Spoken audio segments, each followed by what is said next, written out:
Chapter 1. Going back to take a bath. Jiang Village, a small settlement hidden among the vast mountains, has only about 100 residents. At this moment, the full moon hangs high in the sky, and everything is silent, as if the world has fallen into a deep sleep. However, in Jiang Village, there are about 10 children of varying ages sitting cross-legged, their hearts directed towards the sky, facing the round moon, breathing slowly and deeply, with faint mist swirling around their bodies.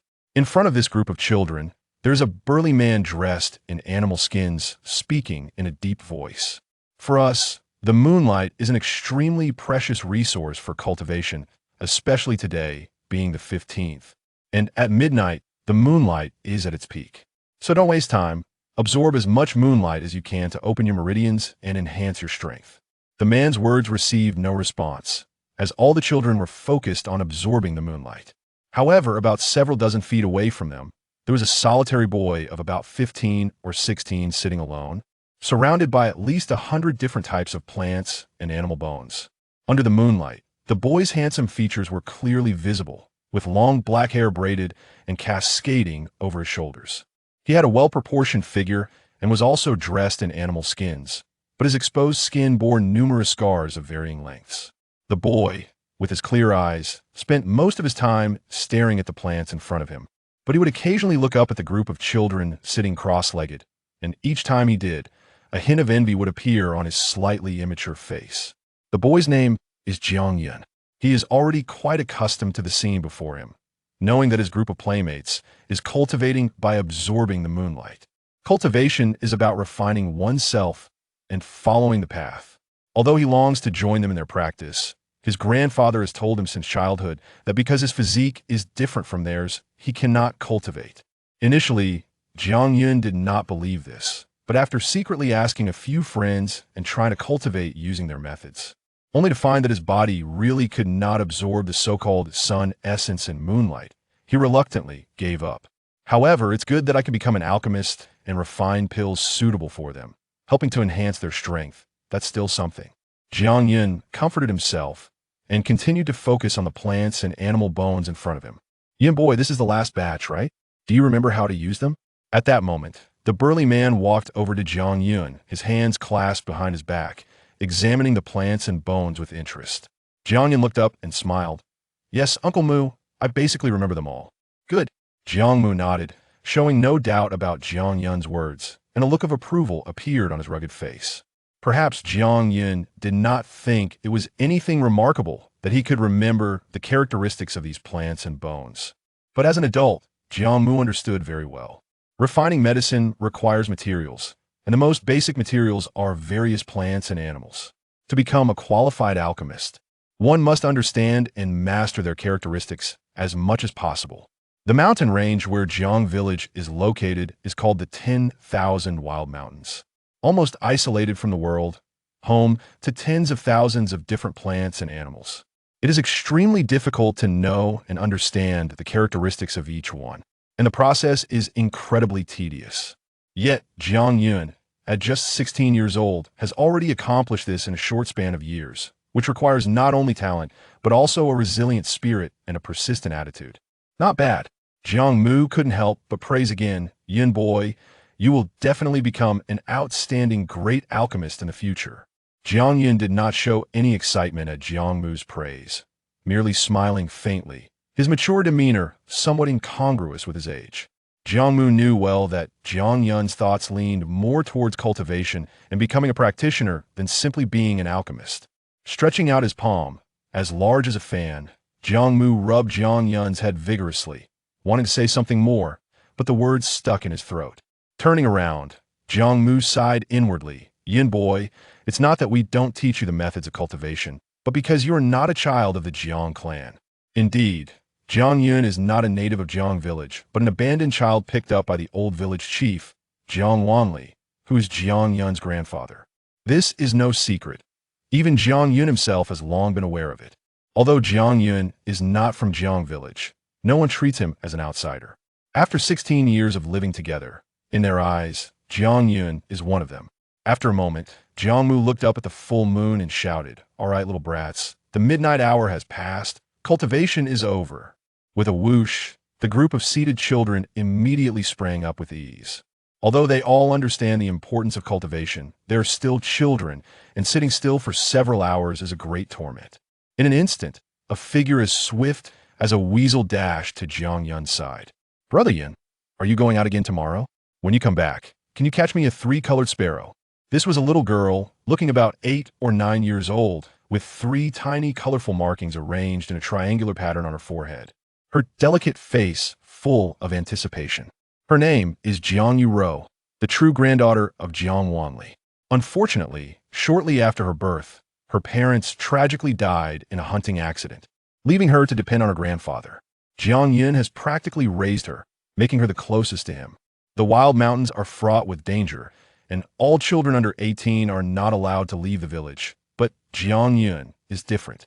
To better understand the characteristics of plants and animals, he enters the depths of the wild mountains with his grandfather every time after a full moon, staying for more than half a month. When he returns, he always brings back small trinkets or animals for the village children, so they often come to him for things they want. "Okay."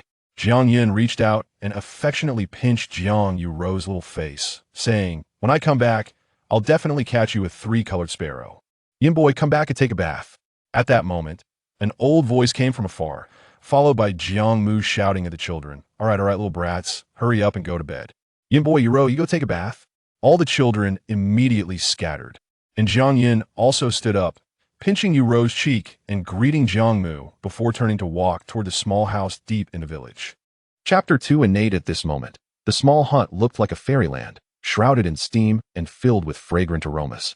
As a large wooden barrel was placed over a fire in the center, with a pile of grass, wood, and beast bones floating inside. This was not an ordinary bath, but a medicinal bath.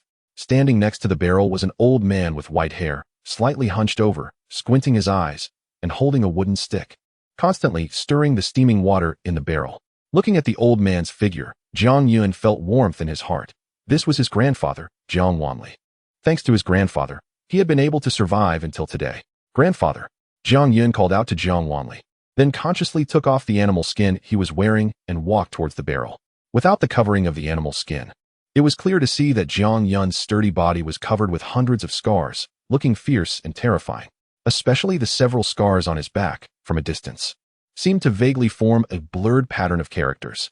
In the depths of Mang Mountain, where fierce beasts roamed in groups and dangers lurked everywhere, being in such an environment year-round naturally led to many battles with these beasts, which was why Jiang Yun had so many scars. However, the scars on his back were not injuries, but rather birthmarks he was born with, and it was because of this birthmark that Jiang Wanli named him Jiang Yun. Jiang Yun was no stranger to medicinal baths, as he had been taking them regularly since he could remember. It sounded like a comfortable thing to take a medicinal bath, but in reality, it was quite the opposite. Not to mention the various medicinal properties contained in the grass, wood, and beast bones that would strongly stimulate the body. Just stepping into the boiling water was not something an ordinary person could do. Jiang Yun clearly remembered the first time he took a medicinal bath. He was so scared that he cried out, thinking his grandfather was going to boil him alive. Fortunately, he persevered because he knew it was his grandfather's heartfelt intention to strengthen his body. Although he could not cultivate, the medicinal baths he had taken over the years had not only prevented him from appearing weak, but it also made him much stronger than many of his peers. Jiang Yun closed his eyes and submerged his entire body, even his head, into the water, feeling the scorching temperature and various medicinal properties continuously stimulating his body. After several hours, he suddenly heard his grandfather's voice clearly. "Yun, do you want to cultivate?" With a splash, Jiang Yun almost leaped out of the water, looking at his grandfather in shock, momentarily speechless with excitement. Although Jiang Yun had never left the Mang Mountain, he knew there was a vast world beyond it. And in this grand world, there were humans, monsters, and ghosts, with countless races, all of which revered cultivation. Even in Zhang Village, this isolated little village, everyone, from the old to the young, was striving to cultivate. Cultivation, on a small scale, could strengthen the body. On a larger scale, it could turn the world upside down, achieve great heights, and even attain immortality, living in harmony with the heavens. Of course, he wanted to, but he had asked his grandfather more than once, only to be told that he could not cultivate because of his unique constitution. But today, why was his grandfather suddenly asking him this question? Could it be that his grandfather had found a way for him to cultivate? Seeing the shock on Jiang Yun's face, Jiang Wanli's eyes narrowed even further. leaving only a slit. Think. As soon as Jiang Yun spoke, Jiang Wanli immediately followed up with a question. Then, what do you want to cultivate for? Jiang Yun fell silent. He didn't even understand why he was so obsessed with wanting to cultivate. Was it to strengthen his body? To attain immortality? It didn't seem like it. Since he could remember, even before knowing what cultivation was, he seemed to have had the desire to cultivate. Innately, it was something he was born with. Jiang Wanli clearly understood what Jiang Yun was thinking, so there was no need for him to answer. With a kind smile, he said, "All right, Yun, if you truly want to cultivate, then." Suddenly, a loud noise came from afar, abruptly interrupting Jiang Wanli's words. The people from Wind Village were coming again. Jiang Wanli seemed to know what was happening outside. His expression turned cold, and two beams of light shot from his narrowed eyes. After dropping this sentence, he immediately turned and walked outside. Compared to Jiang Wanli, Jiang Yun's face turned ashen. He wasn't angry because his grandfather's words were interrupted, but because he knew that Wind Village had come specifically for him. The vast Mang Mountain, aside from the people of Jiang Village, was home to many other villages of varying sizes. Although they weren't exactly harmonious, they generally kept to themselves, only occasionally having minor skirmishes. Wind Village was the closest village to Jiang Village and was overall stronger than Jiang Village. The two villages were constantly at odds due to their proximity, but it had only been minor conflicts. However, since Jiang Yun arrived at Jiang Village 16 years ago, their conflicts had escalated dramatically. When Jiang Yun was young, Wind Village would often come up with excuses to cause trouble in Jiang Village, with the real purpose of capturing Jiang Yun. As for why they wanted to capture him, Jiang Yun had no idea. But he felt as if he were some rare treasure in the eyes of the people from Wind Village, because every time he saw them, he could clearly see the greed in their eyes. Later, Jiang Wanli must have used some method because after Jiang Yun turned 10, the people from Wind Village had not come to Jiang Village again. But unexpectedly, they were here again today. Jiang Yun hurriedly jumped out of the barrel, put on his animal skin, and rushed outside. At this moment, the women and children of Jiang Village were locked inside their homes, and only about 30 adult men gathered at the village entrance, glaring at a group of strong men from Wind Village. The men and women living in Mang Mountain were mostly robust, and the people from Wind Village, besides being strong, also had a hint of bloodthirstiness and brutality. Through the gaps in the crowd, Jiang Yun saw the shattered door on the ground. This tightened his heart. A village was equivalent to a home, and breaking someone else's door was a blatant declaration of war. Clearly, Wind Village had come with great force this time. Thinking of this, Jiang Yun secretly clenched his fists and squeezed into the crowd. Feng Ling. Jiang Wanli stood at the forefront of the Jiang Village crowd, still squinting his eyes, staring coldly at a man over 2 meters tall in front of him. "It's been 6 years since we last met, and your courage has grown. Do you dare to disobey Lu Tianren's words?" Upon hearing this, Jiang Yun suddenly realized, because he had heard that the strongest village in the Mang Mountain was Lu Village, and its village chief, Lu Tianren, was the strongest in all of Mang Mountain. Clearly, Jiang Wanli had invoked Lu Tianren's name to suppress the people from Wind Village for 6 years, preventing them from daring to cause trouble in Jiang Village. Feng Ling licked his lips and smiled sinisterly. "Old Jiang, I used to fear Lu Tianren a bit, but now, his name no longer holds power. Let me tell you, today you either hand over Jiang Yun, or I will wash your Jiang Village in blood." Chapter 3. Accepting the challenge. Feng Ling's boast made Jiang Wanli furrow his brow slightly, clearly unsure why the other party suddenly was no longer afraid of Lu Tianren. Before Jiang Wanli could speak, Jiang Mu, who stood beside him, jumped in. "Uncle Jiang, why waste words with them? I want to see how they plan to bloodily wash our Jiang Village." "That's right, old village chief. Are we really afraid of them? Yun Hua is one of our villagers. Whoever dares to touch him must first get past me."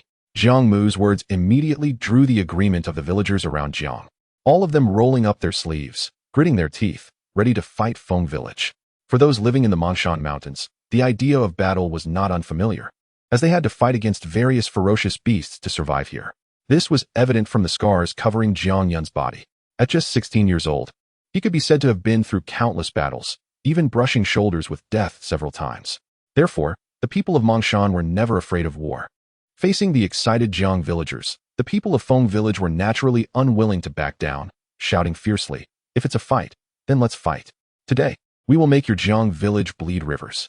Those women better not move. I've heard that the women of Jiang Village have a unique charm. This time, I will take a few back to enjoy." As tensions rose between the two villages, a sudden loud shout broke through the noise. "Shut up." Everyone turned to see that the speaker was none other than Jiang Yun, who had just pushed his way to the front of the crowd. At that moment, Jiang Yun's face was pale, and a fierce light shone in his eyes. just as the Jiang villagers regarded him as family. He had long considered them as family, and this place as home. Therefore, he could not tolerate the insults from the Feng villagers towards his family. Moreover, all of this was caused by him. Before the age of 10, Jiang Yun was still young and could only hide behind his grandfather, relying on his protection. But now, at 16, according to the rules of Mongshan, he was about to come of age. Seeing Jiang Yun finally appear, Feng Ling's eyes lit up, and he was about to speak when suddenly a sharp sound of air breaking cut through the air. Whoosh! A gust of wind coalesced into a blade, appearing out of nowhere and shooting directly towards Jiang Yun at an incredible speed. A technique. Although Jiang Yun was being ambushed at that moment, he couldn't help but feel a twinge of envy at the sight of the wind blade, as this was a means only cultivators could use. However, this technique can't harm me. A cold light flashed in Jiang Yun's eyes as he was about to strike back, but Jiang Mu stepped in first, delivering a powerful punch to the wind blade. Bang!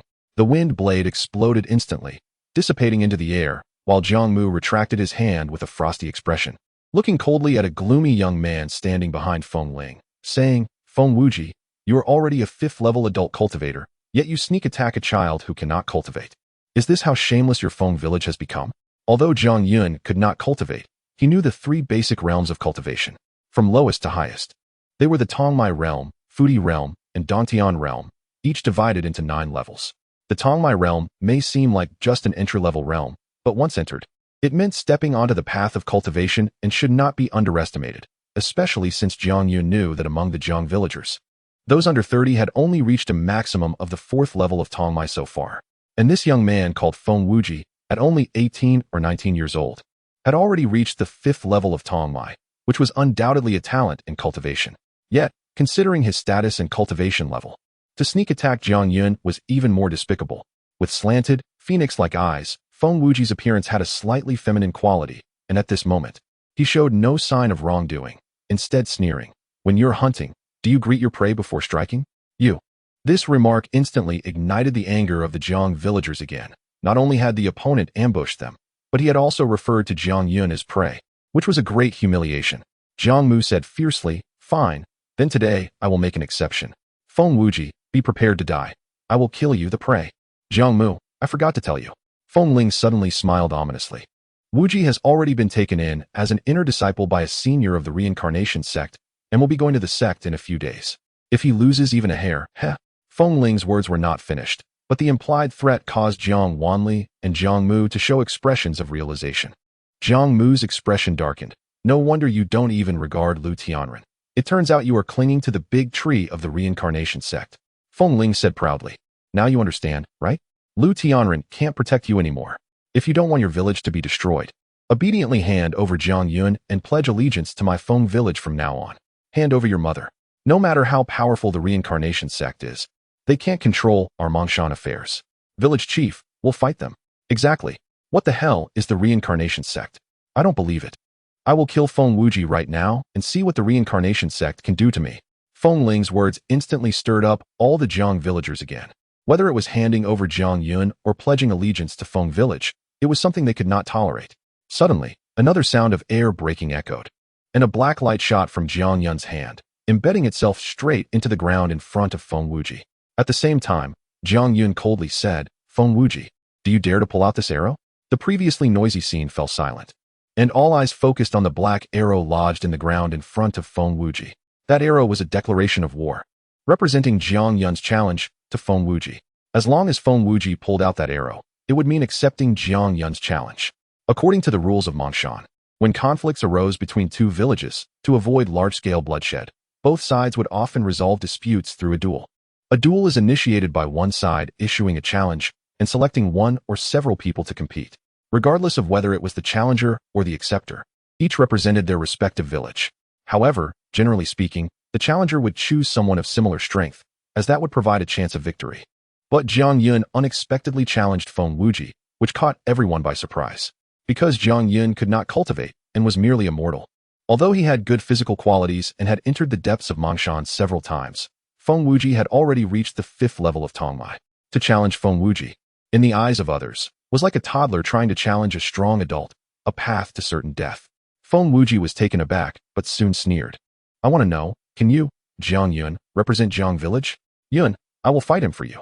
"A boy, who was nearly half a head taller than Jiang Yun, rushed forward anxiously. His name was Jiang Lei, and he was currently the strongest among the younger generation of Jiang village, at the 4th level of Tongmai. Jiang Mu also lowered his voice. Yun, you're being reckless. Do you know how strong the 5th level of Tongmai is? You are absolutely no match for him. Others shouted loudly. Yun, don't worry. As long as we are here today, no one can take you away. Faced with the concern of the Jiang family, Jiang Yun felt warm-hearted, but was even more determined to take on his challenge. He said to Feng Wuji, although I cannot represent Jiang village, I can represent myself. Jiang Yun, if I lose, I will willingly go with you. All right.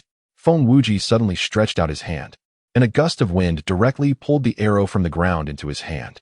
Feng Wuji accepted the challenge. Chapter 4. Battle of the Ordinary. At this point, the people of Jiang village, no matter how anxious they were, could no longer stop the duel between the two, as the rules of Mang Mountain could not be broken. However, when they saw Jiang Wanli, who had remained silent and even showed no change in expression until this moment, their hearts were somewhat reassured. The people of Jiang village were not clear about how strong Jiang Yun, as an ordinary person, could be. After all, Jiang Yun spent most of his time in the village identifying herbs and refining elixirs, and he had never fought with anyone. His playmates also avoided sparring with him to protect his pride since he could not cultivate. Therefore, the person who understood Jiang Yun the best was undoubtedly Jiang Wanli. Since Jiang Wanli was so calm, it indicated that he had confidence in Jiang Yun. However, everyone still found it hard to believe that no matter how strong Jiang Yun was, he could be a match for Feng Wuji, who had reached the 5th level of meridian opening. Haha, boys, step aside and watch Wuji's skills. The happiest one was undoubtedly Feng Ling, who, along with the people of Feng village, laughed heartily and retreated a few meters, giving enough space for the duel between Jiang Yun and Feng Wuji. The people of Jiang village did not retreat. Instead, they all stepped forward and stood behind Jiang Yun, showing their support for him with their actions. Even if this battle would ultimately end in defeat, Feng Wuji and Jiang Yun stood facing each other, about 2 zhang apart. Looking at Jiang Yun, Feng Wuji's face showed undisguised disdain. After becoming an inner disciple of the reincarnation sect, he had looked down on not only Jiang village but the entire Mang Mountain, let alone Jiang Yun, who could not even be considered a cultivator. Suddenly, Feng Wuji placed his left hand behind his back and extended only his right hand, saying, Jiang Yun, to show my pity for you, I will only use one hand. Feng Wuji's words immediately provoked dissatisfaction among the people of Jiang village. For a cultivator at the 5th level of meridian opening, he could already release spiritual energy and perform techniques, such as the wind blade he had used to ambush Jiang Yun earlier. Controlling spiritual energy with one hand or two made little difference. Jiang Yun, however, remained calm and replied, whatever, I just hope you don't use this as an excuse when you lose. Buzz. A whirlwind suddenly rose around Feng Wuji, blowing his long hair high, and his eyes burned with fierce flames, clearly enraged by Jiang Yun's words. In his fury, Feng Wuji actually struck first.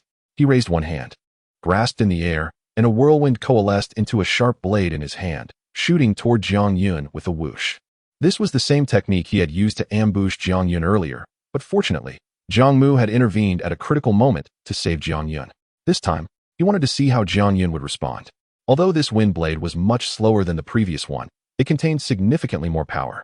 As it sliced through the air, it created a heavy wave of pressure, clearly intended by Feng Wuji to intimidate Jiang Yun. However, at that moment, everyone was stunned as they saw Jiang Yun, who had been standing there, suddenly disappear. In the next instant, Feng Wuji felt a tightness at his throat as Jiang Yun, like a ghost, appeared right in front of him, extending his index finger against his throat. Boom! The wind blade, having lost its target, exploded in the air, followed by complete silence. Everyone was dumbfounded.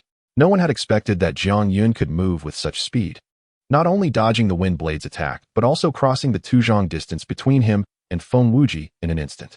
If Feng Wuji had done this, no one would have been surprised, as he was a cultivator and could use spiritual power to enhance his speed.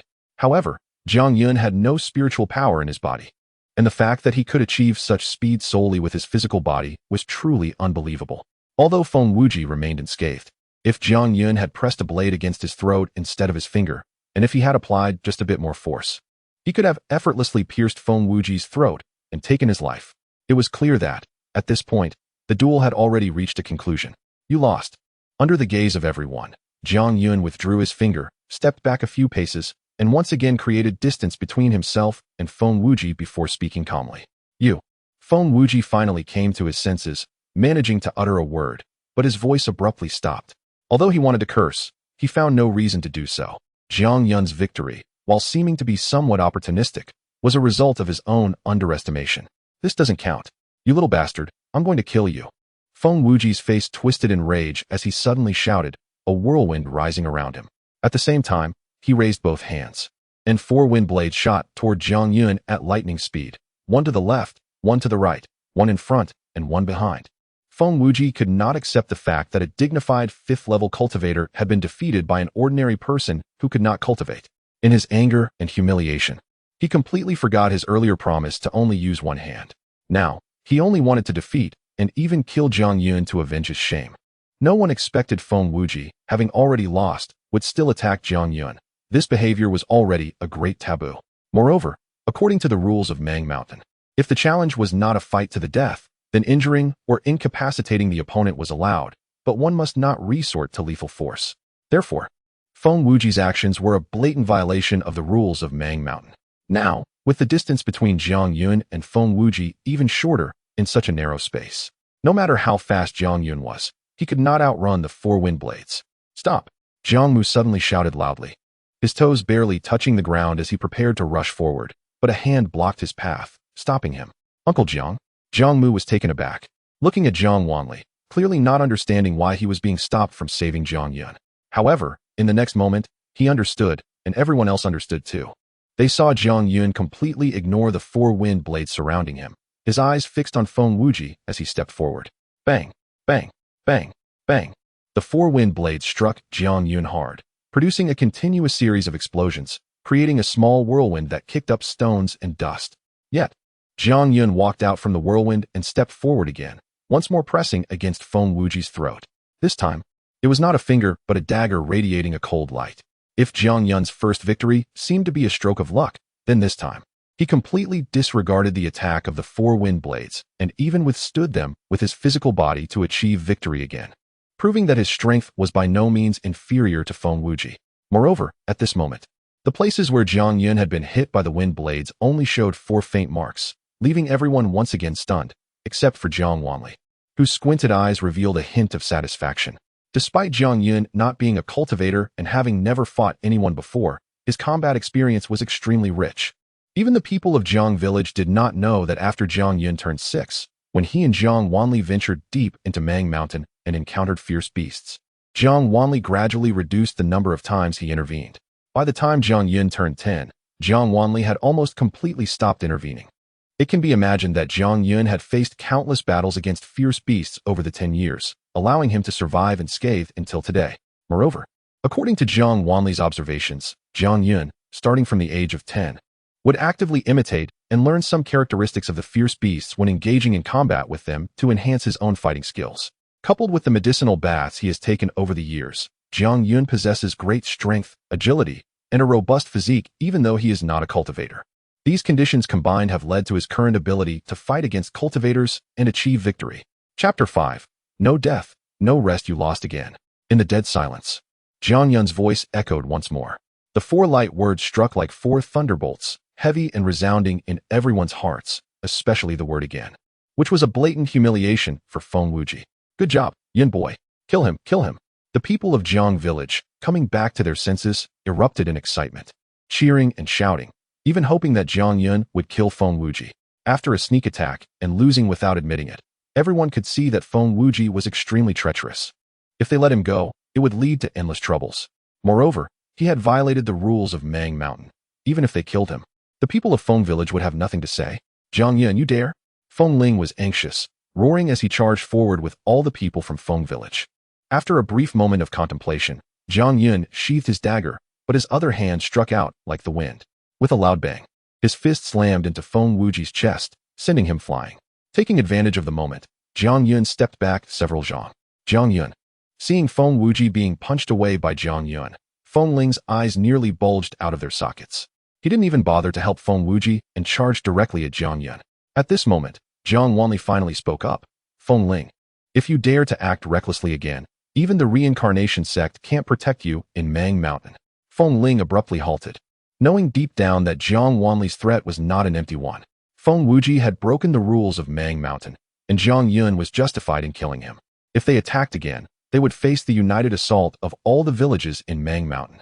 Even if the reincarnation sect had great power, it wouldn't offend all of Mang Mountain just for an inner disciple. You all wait for me, let us go. After confirming that Feng Wuji had only broken a few ribs and was not in life-threatening danger, Feng Ling glared fiercely at the people of Jiang Village, especially at Zhang Yun, before waving his hand and leading the people of Feng Village away. Feng Wuji was also carried off, but at that moment, a new change occurred. With a crack, Feng Wuji suddenly exerted force with both hands and broke the arrow that Zhang Yun had shot at him, staring fiercely at Zhang Yun. His eyes filled with hatred. According to the rules of Mang Mountain, pulling out an opponent's arrow signifies acceptance of the challenge. Therefore, breaking the arrow represented a vow of no death, no rest. Clearly, between Feng Wuji and Zhang Yun, regardless of how time changes, one of them would surely die at the hands of the other. Zhang Yun, 5 years from now, I will definitely kill you.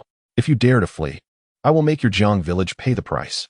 Though Feng Wuji's threatening words still echoed in the village, as the people of Feng village finally disappeared, the people of Jiang village breathed a sigh of relief. At least for now, this matter was coming to a close. The relaxed crowd immediately surrounded Zhang Yun. Jiang Mu raised his fist and punched Zhang Yun's shoulder hard, saying, "Kid, I didn't expect you to be so deep." Zhang Lei made a face and said, "Exactly. Yun brother, I've never seen you take action. I didn't expect you to be this powerful. We should spar more in the future." Zhang Yun's performance today had indeed exceeded everyone's expectations and brought them immense joy. After all, Zhang Yun was their kin, and they naturally wanted to see their family grow strong. "All right, everyone disperse." Jiang Wanli waved his hand and said, "Yun boy, come back with me." At this moment, Zhang Yun had returned to his usual demeanor, smiling at everyone before following Jiang Wanli back to the small house. The steam in the room had dissipated, revealing a simple environment. "Sit down, I have something to tell you." After Jiang Wanli had Zhang Yun sit down, he fell into deep thought, seemingly pondering how to start. Zhang Yun also had things on his mind, one being Feng Wuji's threat upon leaving, and the other being his grandfather's unfinished words about whether he could cultivate.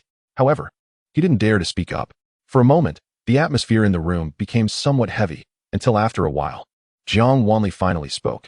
"You didn't kill Feng Wuji just now because you were afraid to kill?" Zhang Yun was slightly taken aback, not expecting his grandfather to ask such a question after holding it in for so long. He quickly shook his head. "No, to me. He is no different from those ferocious beasts. So you are worried that killing him would provoke the reincarnation sect's retaliation against our village?" Yes. This was the reason Zhang Yun had held back. Although he didn't know what the reincarnation sect was, since Feng village dared to ignore Lu Tianren's existence. Killing Feng Wuji would undoubtedly bring trouble to Jiang village. Jiang Wanli continued to ask calmly, "Do you understand now?" "I understand. Even if I let him go, he still won't let me go, nor will he spare our village." Zhang Yun's eyes glinted coldly as he spoke each word clearly. Feng Wuji's act of breaking the arrow and his words upon leaving were the best proof. 5 years from now, he would definitely come again. Remember, if you encounter the same situation in the future, be decisive, don't hesitate. This world is one of the weak eating the strong. Being merciful to enemies is being cruel to yourself. Even your mercy can be seen as a weakness in the eyes of your enemies. Zhang Yun felt a slight stirring in his heart, somewhat unsure why his grandfather would share such words with him, but he still nodded and said, "Grandfather, I understand. All right, let us put this matter aside for now, and let us continue our previous topic." Zhang Yun was startled. He had originally thought his grandfather would discuss how to cope with Feng Wuji's challenge in 5 years, but unexpectedly, his grandfather changed the subject. However, this topic was also of great concern to him, so he perked up and quickly leaned in, afraid of missing a single word his grandfather would say next. "Why do you want to cultivate?" "I won't ask. Perhaps you will find the answer yourself in the future, but I can tell you for sure, you can cultivate." "I can cultivate." Zhang Yun stood up excitedly. This torment that had troubled him for 16 years seemed to finally have a solution. "Yes. I only said that you are not one of us in Jiang village, and your physique is not suitable for our cultivation methods. But I never said that you cannot cultivate any of the techniques in the world." "Then what kind of techniques can I cultivate?" "Outside the 10,000 Mang Mountains, there is a sect called the Windazong, where you can find techniques suitable for you to cultivate." Windazong. Zhang Yun firmly remembered this name. He thought that when he became an adult, and if he had the opportunity to leave Mang Mountain, he would definitely go and check out the Windazong. Jiang Wanli suddenly smiled slightly and said, "As far as I know, the Windazong is currently recruiting disciples. If you leave now, you should be able to make it." Now, Zhang Yun was taken aback. Although Zhang Yun had spent almost half of his time in the depths of Mang Mountain in recent years, the distance to the edge of Mang Mountain was still vast, because the 10,000 Mang Mountains referred to an area as large as 10,000 miles. Even if he had the best mount and didn't he consider the dangers posed by ferocious beasts, it would probably take several years to walk out of Mang Mountain. Clearly seeing what Zhang Yun was thinking, Zhang Wanli's eyes were almost squinting with laughter as he said, "Haha, I'm not teasing you. Let me tell you the truth. I have a few talismans for instant travel. As long as you stick them on, you can instantly reach a distance of 1,000 miles. Although I don't have many, if you leave now, at the fastest, you should be able to reach Windazong in half a month, at the slowest, in a month." While speaking, Zhang Wanli already had a stack of talisman paper in his hand, waving it in front of Zhang Yun. "Do you want it?" Chapter 6. This is a treasure. Zhang Yun almost blurted out, and he had already reached out his hand to grab the stack of talismans. However, just as his fingers were about to touch the talismans, they suddenly froze in midair, motionless. Both his grandfather's words and the stack of talismans in front of him stirred up enormous waves in Zhang Yun's heart. He had a natural dream of cultivating and becoming a practitioner like everyone else, and now the method to realize that dream was right before him. Of course he wanted it. But then he thought again. Wanting to cultivate meant he had to leave the 10,000 Mang Mountains, leave Zhang Village, and leave these family members. Moreover, cultivation was not something that could be achieved overnight. It required a long period of time. And who knows when he would be able to return. He was reluctant to part with every blade of grass and tree in Zhang Village, reluctant to leave every family member, and even more reluctant to part with his grandfather, who had already turned gray. Furthermore, in 5 years, Feng Wuji would come again. If he couldn't find him, he would take action against Zhang Village. How could he just leave like that? After a long time, Zhang Yun's outstretched hand quietly retracted, and he slowly shook his head, softly saying, "Grandpa, I don't want it." However, Zhang Wanli suddenly raised his voice and said, "No, you must." Zhang Yun looked up again, confused, and asked, "Why?" "Because you heard what Feng Wuji said. He won't give up easily, and the reincarnation sect behind him won't just let it go. In 5 years, if you continue to stay in Zhang Village, when they come again, not only will you be taken away, but we will also be implicated. So for your own sake and for everyone, you must leave." This. Zhang Yun was stunned for a moment before he came back to his senses and said, "Then what will happen to you if I leave?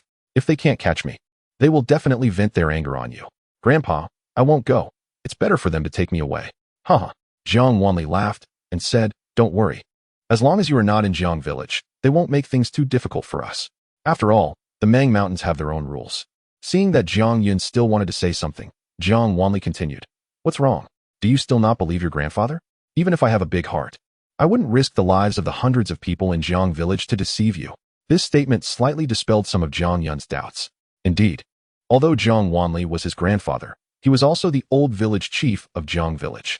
He couldn't use the lives of so many people in Zhang Village to fool him. However, Zhang Yun still asked half-believingly, "As long as I'm not here, you really won't be in trouble?" Zhang Wanli affirmed, "Absolutely not." After a moment of silence, Zhang Yun gritted his teeth, nodded, and finally reached out again to grab the stack of talismans, saying, "All right, then I will go." Although he had made the decision, Zhang Yun's heart was still filled with reluctance, holding the talismans, silent, like a wooden person. Seeing Zhang Yun's appearance, how could Zhang Wanli not know what he was thinking? With a kind smile, he said, "Yun boy, don't be too sad. Life is full of partings. Besides, you're not leaving forever. If you succeed in your cultivation and can disregard the distance of 10,000 miles, you can come back anytime.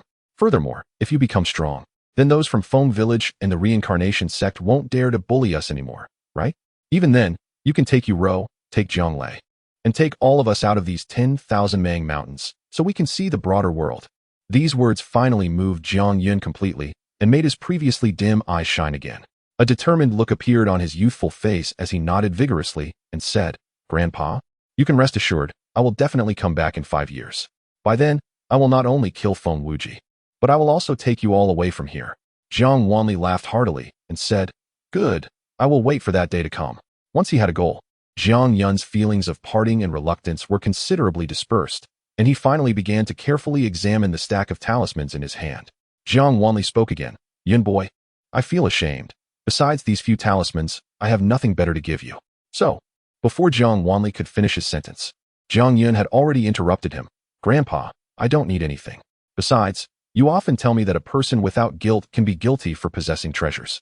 No matter how good the things are, if you don't have the ability to protect them, Carrying them will only bring disaster upon yourself. Ha ha. Jiang Wanli laughed loudly. It's very good that you can understand this. After the laughter subsided, Jiang Wanli continued. So when do you plan to set off? The topic of parting made Jiang Yun feel a bit heavy again. After pondering for a moment, he said, the day after tomorrow. Good. You go and get busy. I need to rest too. Jiang Wanli did not ask why Jiang Yun was leaving the day after tomorrow. Just as he was about to turn around to leave, he noticed Jiang Yun still standing there, his lips moving as if he wanted to say something. Feeling a stir in his heart, Jiang Wanli waved his hand and turned around, saying, when you see me again, I will tell you about your origins. After saying this, Jiang Wanli lay down on the small bed and stopped talking. Jiang Yun let out a long breath. This was precisely the question he wanted to ask, but didn't dare to voice. Although he had already considered himself a member of Jiang village, the matter of his origins lingered in his heart, unable to be dispelled. Carefully placing the stack of talismans close to his body, Jiang Yun looked gratefully at his grandfather, who had already lain down, and then turned to leave. That day, Jiang Yun did not go anywhere. He stayed in Jiang village, chopping wood for this family, washing clothes for that family, and playing games with the children. When the night fell, Jiang Yun left Jiang village quietly and did not return until deep into the night the next day, carrying a large animal skin bundle on his back. His left hand was holding a horse-like five-legged Jinghong beast, while his right index finger was wrapped in a red string tied to a small bird with 3 colors. Jiang Yun moved like a ghost, silently walking through the familiar Jiang village. Every time he passed a small house, he would take out something from the animal skin bundle and gently place it down, all while murmuring softly, Brother Lei, you always wanted a Jinghong beast as a mount, so I brought one back for you. Uncle Ming, you lost your dagger last time you went into the mountains, so I got you a tiger tooth dagger. While Jiang Yun was doing all this, he did not know that from a distance, on a large tree, Jiang Wanli and Jiang Mu were standing there, silently watching him. Finally, Jiang Yun's bundle was empty, leaving only the 3-colored bird in his hand as he quietly entered the room where Jiang Yuro was. Huh, who is it? Unexpectedly. As soon as Jiang Yun entered the room, Jiang Yuro was awakened and asked in a daze. Jiang Yun quickly lowered his voice and said, Sure, it's me. At the same time, he quickly walked a few steps and presented the 3-colored bird to the sleepy Jiang Yuro, saying, Look, I brought you something. Ah, a 3-colored bird. Jiang Yuro's eyes widened in excitement. Her sleepiness vanished, and she grabbed the 3-colored bird in her hand. Seeing Jiang Yuro's happy expression, Jiang Yun affectionately pinched her little face and said, All right, hurry up and sleep. We will play tomorrow. Jiang Yuro nodded in agreement. And suddenly, as if she thought of something, she also lowered her voice and said mysteriously, Brother Yun, I also have something for you. Jiang Yun smiled and asked, What is it? He saw Jiang Yuro pull out a black object from under her pillow and stuffed it into Jiang Yun's hand. Jiang Yun took a look and found it was a black triangular stone, about the size of half a palm and icy to the touch. Brother Yun, this is a treasure. Take care of it and don't lose it. Jiang Yun couldn't help but chuckle, wondering where Jiang Yuro had found this stone, thinking it was a treasure. However, he still nodded and said, Okay. As he spoke, Jiang Yun stuffed the stone into his bosom, not noticing the faint light that suddenly flashed across the stone. Jiang Yuro, feeling uneasy, urged him again, Make sure you don't lose it. Although I don't know what this thing is, it really is a treasure. Don't worry, I will take good care of it. Now, hurry and go to sleep. Jiang Yun tied the 3-colored sparrow to the bedside, then tucked Jiang Yuro in before quietly sitting by the bed, watching her until she truly fell asleep. Only then did he quietly get up and leave, walking step by step toward the small room where he had lived for 16 years. Chapter 7. The dream of clarity. Standing outside the house, Jiang Yun hesitated for a long time, but ultimately did not enter. He just stood at the door and softly said, Grandpa, I'm leaving. To avoid the sadness of parting, Jiang Yun decided not to disturb anyone in Jiang village and planned to leave quietly. However, he did not know that his grandfather had been quietly following him all day, waiting for his safe return. At this moment, Jiang Wanli certainly heard Jiang Yun's words, and he too hesitated, wondering whether he should reveal himself and remind Jiang Yun of something. In the end, he remained still. Bang, bang, bang. Jiang Yun knelt on the ground and respectfully knocked his head 3 times towards the small house, saying, Grandpa, please rest assured. I will definitely return within 5 years at the latest. Straightening up, Jiang Yun cast a lingering glance over every corner of the village. Finally, gritting his teeth, he turned and took steps towards the village entrance, walking out of the village. At the village entrance, Jiang Yun knelt down again, bowing 3 times to the entire Jiang village and all its people, expressing gratitude for their nurturing over the past 16 years. Go. with a firm stamp of his foot. Jiang Yun finally turned and walked away. 16 years ago, Jiang Yun arrived empty-handed, and 16 years later, he left empty-handed, with only a stone given to him by Jiang Yuro. Jiang Yun did not immediately use the Wanli Xinqing talisman. Instead, he continued to walk along the familiar mountain path because he wanted to walk through the 10,000 Mang Mountains one more time, creating more beautiful memories for the years to come. Uncle Jiang, are you really going to let Yin go like this? He hasn't interacted with anyone. How will he survive out there? On a large tree at the village entrance, Jiang Mu could not help but speak up, hoping Jiang Wanli would change his mind and let Jiang Yun stay, or at least allow himself to send Jiang Yun off. Jiang Wanli did not respond. And it was not until Jiang Yun's figure completely disappeared that he slowly turned his head, and his eyes, which had been squinting, suddenly opened wide. As he opened his eyes, a thunderclap suddenly echoed in the night sky where the bright moon hung, shaking the heavens. At the same time, two beams of golden light erupted from his eyes, transforming into a strange rune that shot straight into Jiang Mu's brow, merging with it. And he spoke in a deep voice. "Wake up, Buzz." As the golden rune entered his body, Jiang Mu's body trembled violently, and a massive aura suddenly surged from him, shaking the entire tree and causing a slight tremor in the surrounding Jiang village for hundreds of miles, as if an earthquake had occurred. This aura then rapidly spread outwards in all directions. At this moment, Jiang Wanli spoke again. "Rein it in." Jiang Mu suddenly shivered, and the aura he was emitting instantly vanished without a trace. He appeared no different from before, but within his brow, there were now 8 colorful marks, and his eyes shone with golden light, making him look completely transformed. After exhaling deeply, Jiang Mu raised an eyebrow and looked at Jiang Wanli, asking, "Is this the dream of clarity?" Jiang Wanli gently nodded. "For Yun, Uncle Jiang, what exactly is the background of this Yun?" "I don't know." Jiang Mu's face showed shock as he said, "Uncle Jiang, you don't even know Yun's background. Yet you are willing to use the Tao technique of the dream of clarity and bring over 100 of our Jiang clan here to accompany him for 16 years? To fulfill the entrusted duty of others." Upon hearing Jiang Wanli's emotionless voice, Jiang Mu did not dare to ask further, although he felt muddled in the dream of clarity. Now that he was awake, he was very clear about his clan uncle's identity and temperament. It was better for him not to know the person who could make Jiang Wanli go to such lengths. After thinking for a moment, Jiang Mu looked in the direction Jiang Yun had disappeared and asked, "Uncle Jiang, should we eliminate the Feng clan and the reincarnation sect? Especially that Feng Wuji? Their existence must pose a threat to Yun." Jiang Wanli's eyes narrowed again as he shook his head, saying, "Having a threat is what provides motivation. That Feng Wuji has decent aptitude. His existence will somewhat help Yun's growth." After a pause, Jiang Wanli continued, "As for the Feng clan, they are already rare, and they don't deserve death. They only wanted to capture Yun because they accidentally sensed the aura on him. Not to mention them. I almost couldn't help but cook Yun and eat him." Hiss. Jiang Mu couldn't help but gasp. "Yun isn't an innate Dao body, is he?" Jiang Wanli frowned slightly, clearly puzzled by this question for a long time. "It seems like it, but not really. In any case, I can't figure it out. But regardless of what kind of body it is, I have already concealed it with the secret techniques of our Jiang clan." Jiang Mu still felt a bit unwilling and said, "Uncle Jiang, are we really not going to care about Yin? I can manage him for a time, but not for a lifetime. Besides, although he is not of our clan and cannot practice our clan's techniques, I have done everything I could for him in these 16 years. What happens next depends on his own fortune." Jiang Mu nodded, feeling emotional. "That is true.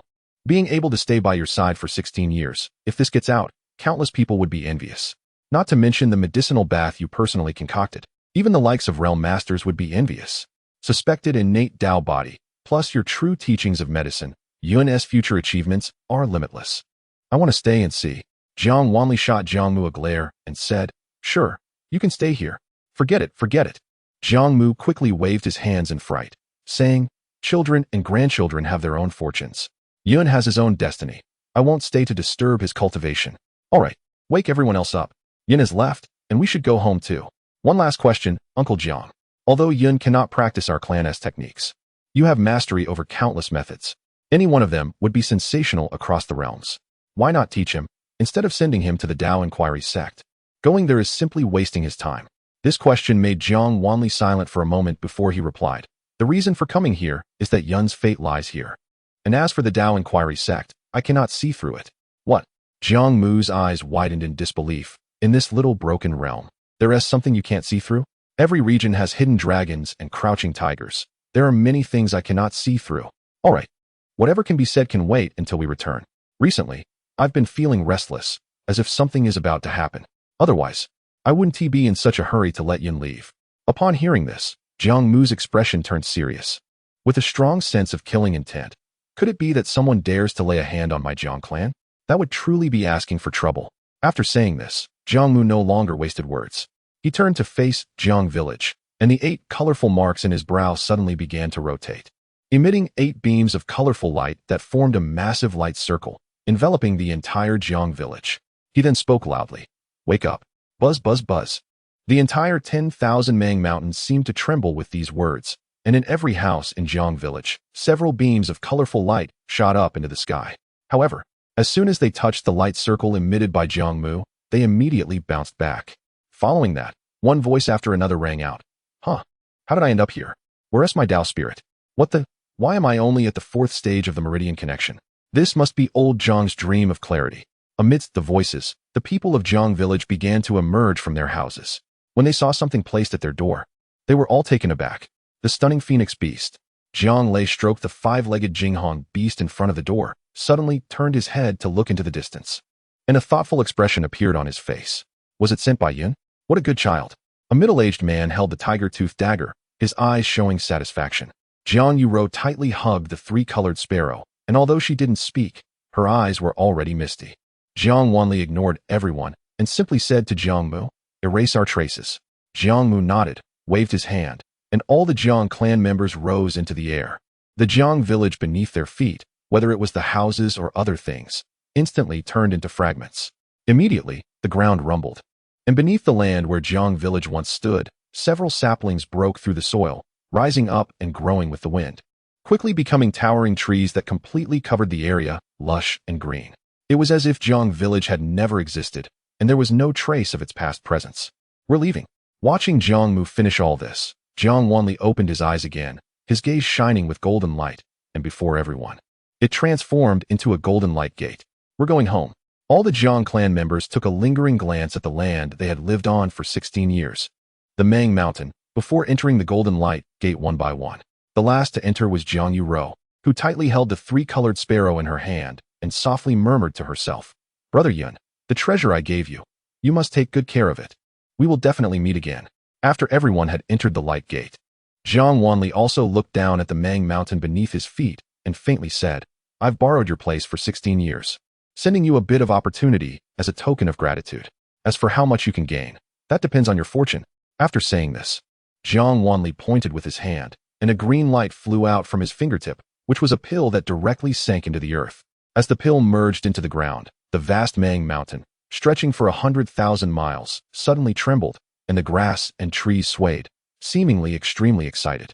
Jiang Wanli turned again to look in the direction Jiang Yun had disappeared, smiling kindly and saying, Yun, one day, perhaps, we will meet again. After his words fell, he also stepped into the light, and silently, the light gate quietly closed. Everything returned to calm, except that within the 100,000 Mang Mountains, there was one less village named Jiang Village. Chapter 8. Inquiring the 5 Peaks. The Inquiring sect, although regarded as an insignificant sect by Jiang Mu, is renowned in Nanshan Prefecture and is a place of cultivation yearned for by countless mortal cultivators. Although almost everyone in this realm reveres cultivation, various resources required for it have always been extremely precious since ancient times. Generally, only some wealthy families and sects that have established themselves can possess these resources. Therefore, the best way to pursue higher cultivation and realms is to join a sect or a prominent family. However, prominent families are far inferior to sects, as they rely solely on their own strength, while sects draw upon the strengths of many. Moreover, prominent families mainly focus on their own descendants. Even if outsiders manage to enter, they often struggle to secure resources, making sects the top choice for most aspiring cultivators, including those from prominent families. Because of this, all sects have very strict requirements for accepting disciples. For instance, the Inquiring sect only opens its gates to recruit disciples once every 3 years. Thus, despite there being 3 days until the Inquiring sect starts accepting disciples, over 1,000 people have already gathered outside its gates, all eagerly waiting. Although many people have come, they can be roughly divided into 2 categories: those who are already on the path of cultivation and ordinary mortals. However, even among the cultivators, they are all at the meridian opening stage. and their purpose for being here is naturally to hope to join the inquiring sect to obtain better and more abundant cultivation resources.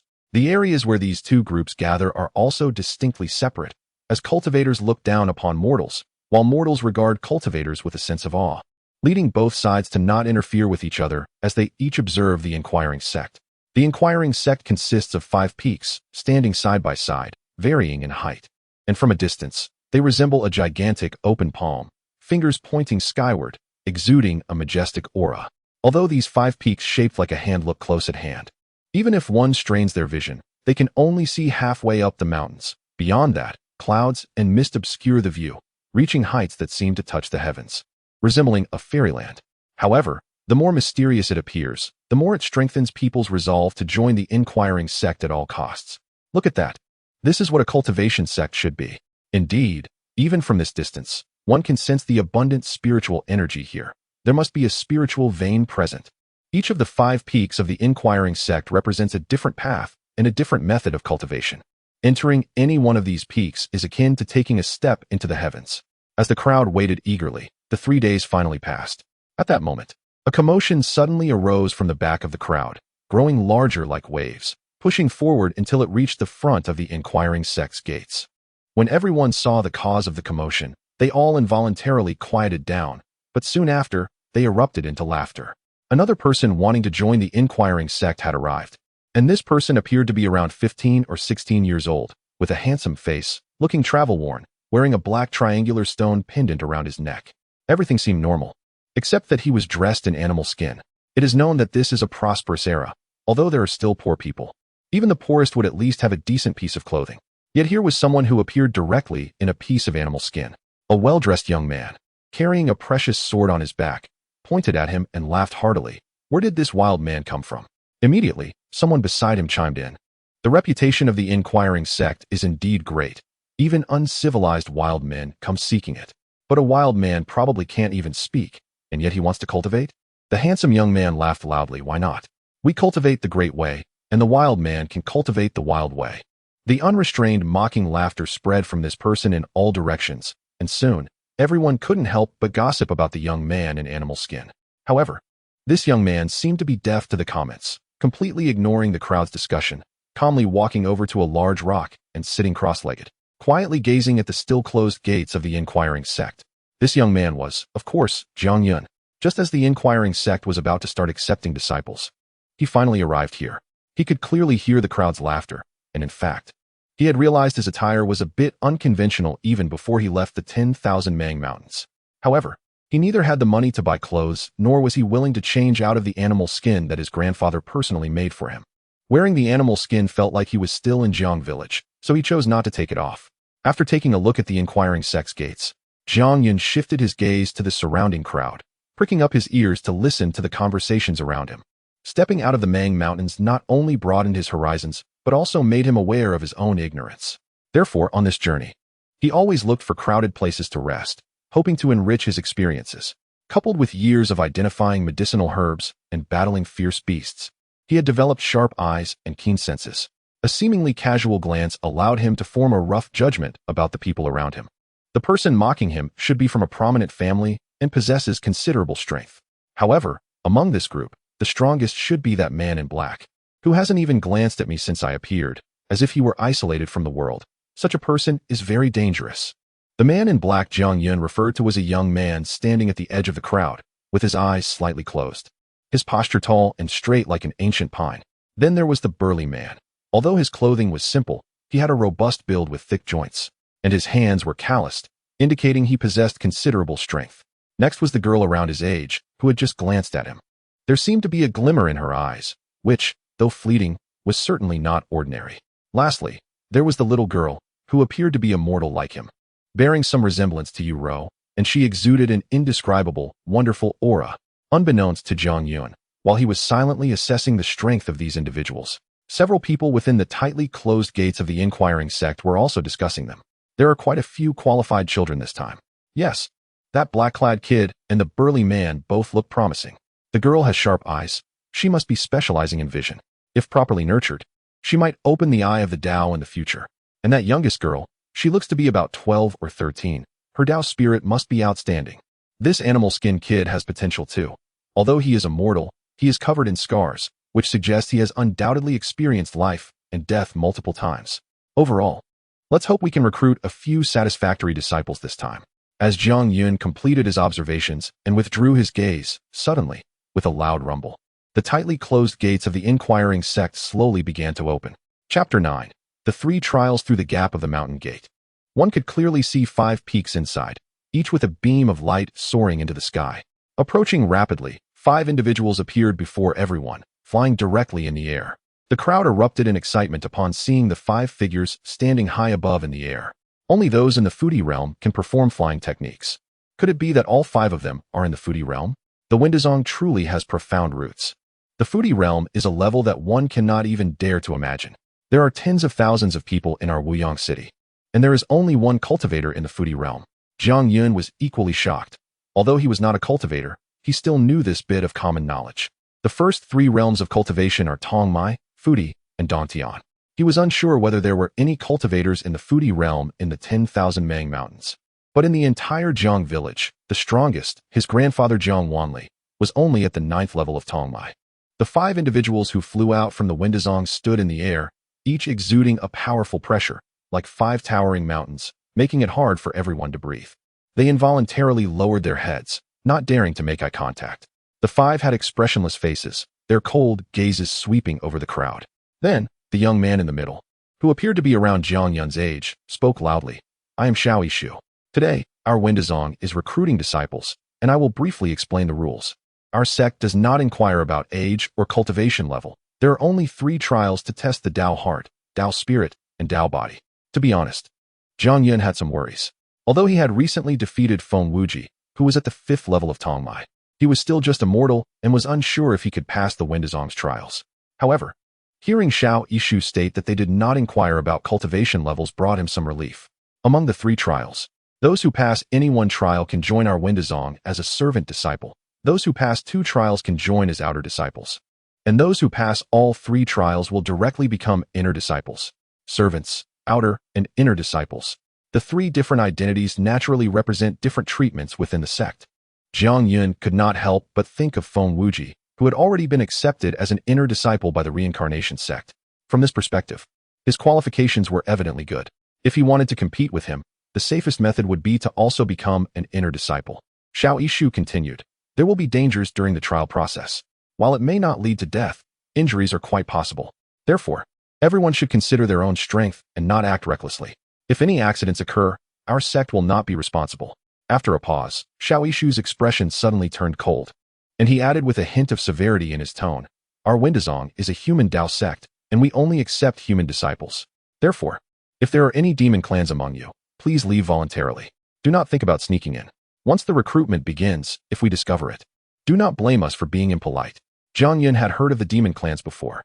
In the world, all things have spirituality, and aside from humans, other groups, including common plants and animals, as well as mountains and rivers, can cultivate. Once they achieve success in cultivation, they become demons. Although humans and demons are both living beings, the long-standing idea of those who are not of my race will have different hearts has led to a lack of harmony between humans and demons, often placing them in an adversarial relationship. As Xiao Yishu's words fell, the handsome young man who had mocked Jiang Yun earlier suddenly pointed at him and said, You are from the demon clan, right? Jiang Yun couldn't help but frown slightly, a cold light flashing in his eyes. This person had already ridiculed him, and now he was calling him a demon in front of the Windazong members. Although Jiang Yun had little experience dealing with people, he was naturally intelligent and understood that this person bore no grudge against him. He was merely seeking attention by trying to belittle him. For people like this, one could either retaliate strongly or ignore them. After feeling angry, Jiang Yun chose the latter. After all, he was new here and unfamiliar with the surroundings. Better to avoid trouble. The handsome youth's words not only elicited laughter, but also stirred some discontent among the crowd. A tall man dressed plainly could no longer hold back and spoke up. Hui Yuan, this young brother may dress a bit oddly, but you don't need to pick on him like that, do you? The handsome youth named Hui Yuan immediately glared and retorted, Tang Yi, which of your eyes saw me targeting him? I just asked him a question. Who told him to dress like a demon? Enough. Xiao Yishu suddenly spoke in a cold voice. Those 2 simple words fell like heavy hammers, striking hard at Hui Yuan and Tang Yi. Both of them let out muffled groans. Hui Yuan staggered back several steps until he bumped into someone behind him to stop, while Tang Yi only took a single step back and let out a loud shout, managing to stand firm. At this point, neither of them dared to speak. Tang Yi was fine, but Hui Yuan looked at Xiao Yishu with a barely perceptible flash of resentment in his eyes. Zhang Yun's eyes narrowed slightly. This was the power of the foodie realm. Just 2 words could repel 2 cultivators. Xiao Yishu, however, no longer paid attention to the two, instead turning his gaze deeply toward Zhang Yun before retracting it and announcing loudly, "You have 10 breaths of time now. After 10 breaths, the trials will begin." The 10 breaths of time were evidently for those of the demon clan to leave, and indeed, 6 or 7 figures darted out of the crowd at high speed. Clearly fleeing, they were the demon clan. Zhang Yun, however, did not pay attention to those who left, but nodded to Tang Yi, who had spoken up for him earlier. As a gesture of thanks, after 10 breaths, Xiao Yishu spoke again. "All right, now all who wish to join our sect, follow us into the sect. Others, please wait outside the mountain gate." Among the crowd, many were there to send their family members, and these people were not allowed to enter the Windazong. Most people streamed into the mountain gate of the Windazong. Before everyone was a vast square, large enough to accommodate 10,000 people. The ground was adorned with some thick lines, and at the 4 corners of the square stood several beast-shaped statues towering dozens of feet high. The 4 beast sculptures were of unknown fierce beasts. Although they looked different, they all appeared fearsome and lifelike, giving the impression that they could come to life at any moment. Surrounding the square were several thousand people, and it was easy to tell from their clothing that they were disciples of the Windazong. As this recruitment happened once every 3 years, the disciples naturally wanted to come and see the excitement. Zhang Yun took the opportunity to survey his surroundings. Although many had remained outside, there were still at least 2,000 people standing in the square. At this moment, Xiao Yishu's voice rang out. "The first trial begins. Sister Xiangxian, please." Chapter 10. The 3 treasures of the Dao. The only woman among the 5 disciples of the Dao sect slowly stepped forward, her blue robes flowing elegantly. She had a delicate beauty and held a jade flute in her hand, resembling a fairy. With a slight smile at everyone, she said, "The Dao has 3 treasures: heart, body, and spirit. The first trial tests your Dao heart. Only by possessing a heart towards the Dao can you embark on the path of cultivation. Shortly, I will play a piece. You need only listen carefully. If you can endure my flute sound for more than 15 breaths, you will pass. If you cannot hold on, do not force yourself. Simply sit cross-legged to automatically distance yourself from the sound. Of course, if you can, try to endure as long as possible. As the longer you persist, the stronger your Dao heart will be." Compared to Xiao Yishu, this junior sister, Xiangxian, was evidently much kinder, at least explaining the first trial in detail so that everyone could understand. However, most people, including Zhang Yun, still felt confused. What does listening to the flute have to do with the firmness of one's Dao heart? Besides, how could simply listening to a flute be something one could not endure? These doubts found answers when a melodious flute sound began to resonate. At the moment the flute sound started, one person suddenly spat out a mouthful of blood and staggered back, sitting down on the ground. This person was, unexpectedly, Zhang Yun. This sudden turn of events left everyone dumbfounded. Even Xiangxian was momentarily taken aback, causing the newly begun flute sound to pause for an instant. Although Zhang Yun and the others did not understand the relationship between the flute sound and the firmness of the Dao heart, Xiangxian was very clear. Within her flute sound, everyone below the level of the blessed land could see various illusions. Some saw alluring beauties, some saw temptations of wealth, others saw ferocious beasts attacking, etc. Regardless of what one saw, as long as one's Dao heart was firm enough, one would not be swayed by these illusions, thus enduring within the flute sound. The firmer the Dao heart, the longer one could withstand the illusions. Conversely, the weaker the Dao heart, the shorter the duration. However, Zhang Yun's reaction was exceedingly strange. His response could not be described as whether or not his Dao heart was firm, but rather that he seemed to have no Dao heart at all. Yet, the Dao gives birth to all things, and all things possess a Dao heart. To be honest, since the establishment of the Dao sect, and even since this method of testing the Dao heart was created, such a situation had never occurred. I said it, he is a wild man, cultivating a wild Dao, different from the great Dao we pursue. Hence he has no Dao heart. At that moment, Hui Yuan's voice, tinged with mockery, rang out again. This time, even Tang Yi did not speak up to defend Zhang Yun, as Zhang Yun's situation was truly too bizarre. However, everyone currently had no time to ponder this issue further. As the flute sound, which had just paused, resumed, and each person began to do their utmost to resist the illusions appearing before them. For a moment, the vast square was filled only with the sound of the flute. Within the 5 peaks of the Dao sect, after a brief silence, several voices, unheard by outsiders, emerged in succession. Have you ever encountered such a situation? No. I have cultivated for over 500 years. Not only have I never encountered it, but I have not even heard of it. Could this child be of the demon race? Impossible. Even if the demon race could deceive us, they could not fool the 4 Dao beasts in the mountain protection array. Besides, the demon race also has a Dao heart. Perhaps it was just an accident. No one could provide a reasonable explanation for Jiang Yun's situation, let alone for Jiang Yun himself, who was completely in the dark. He only knew that the moment the melodious flute sound began, a massive mountain appeared before him, crashing heavily into him. Even though his physical body was strong, he could not withstand such a fierce impact, which caused him to spit blood and stagger down. Though Jiang Yun was bewildered, he at least understood that he had failed the first trial, and he still had 2 more chances. If he failed all, he would lose his qualification to enter the Dao sect. Fortunately, his injuries were not serious. He did not stand up and instead sat on the ground, waiting for the first trial to conclude. At this moment, he could no longer hear the flute sound, but he could clearly see that many people around him were beginning to sit down one after another. Some, like him, were spitting blood, while others appeared pale and trembled, clearly suffering from varying degrees of injury. When Xiang Xian removed the jade flute from her lips, only one person remained standing at the mountain gate. The black-clad figure Jiang Yun had noticed earlier, seemingly isolated from the world. The flute sound seemed to have no effect on him. He had not even changed his posture, standing tall like a pine tree. After giving Jiang Yun a deep glance, Xiang Xian announced the results of the assessment. In the first trial, a total of 267 people passed successfully, and all those Jiang Yun had noticed were among them. In other words, these individuals had already obtained the qualification to enter the Dao sect, even if only as servant disciples, which was enough to make others extremely envious. Of course, aside from the attention on these successful disciples, many eyes were also focused on Jiang Yun. There was no helping it. His performance was more eye-catching than anyone else's.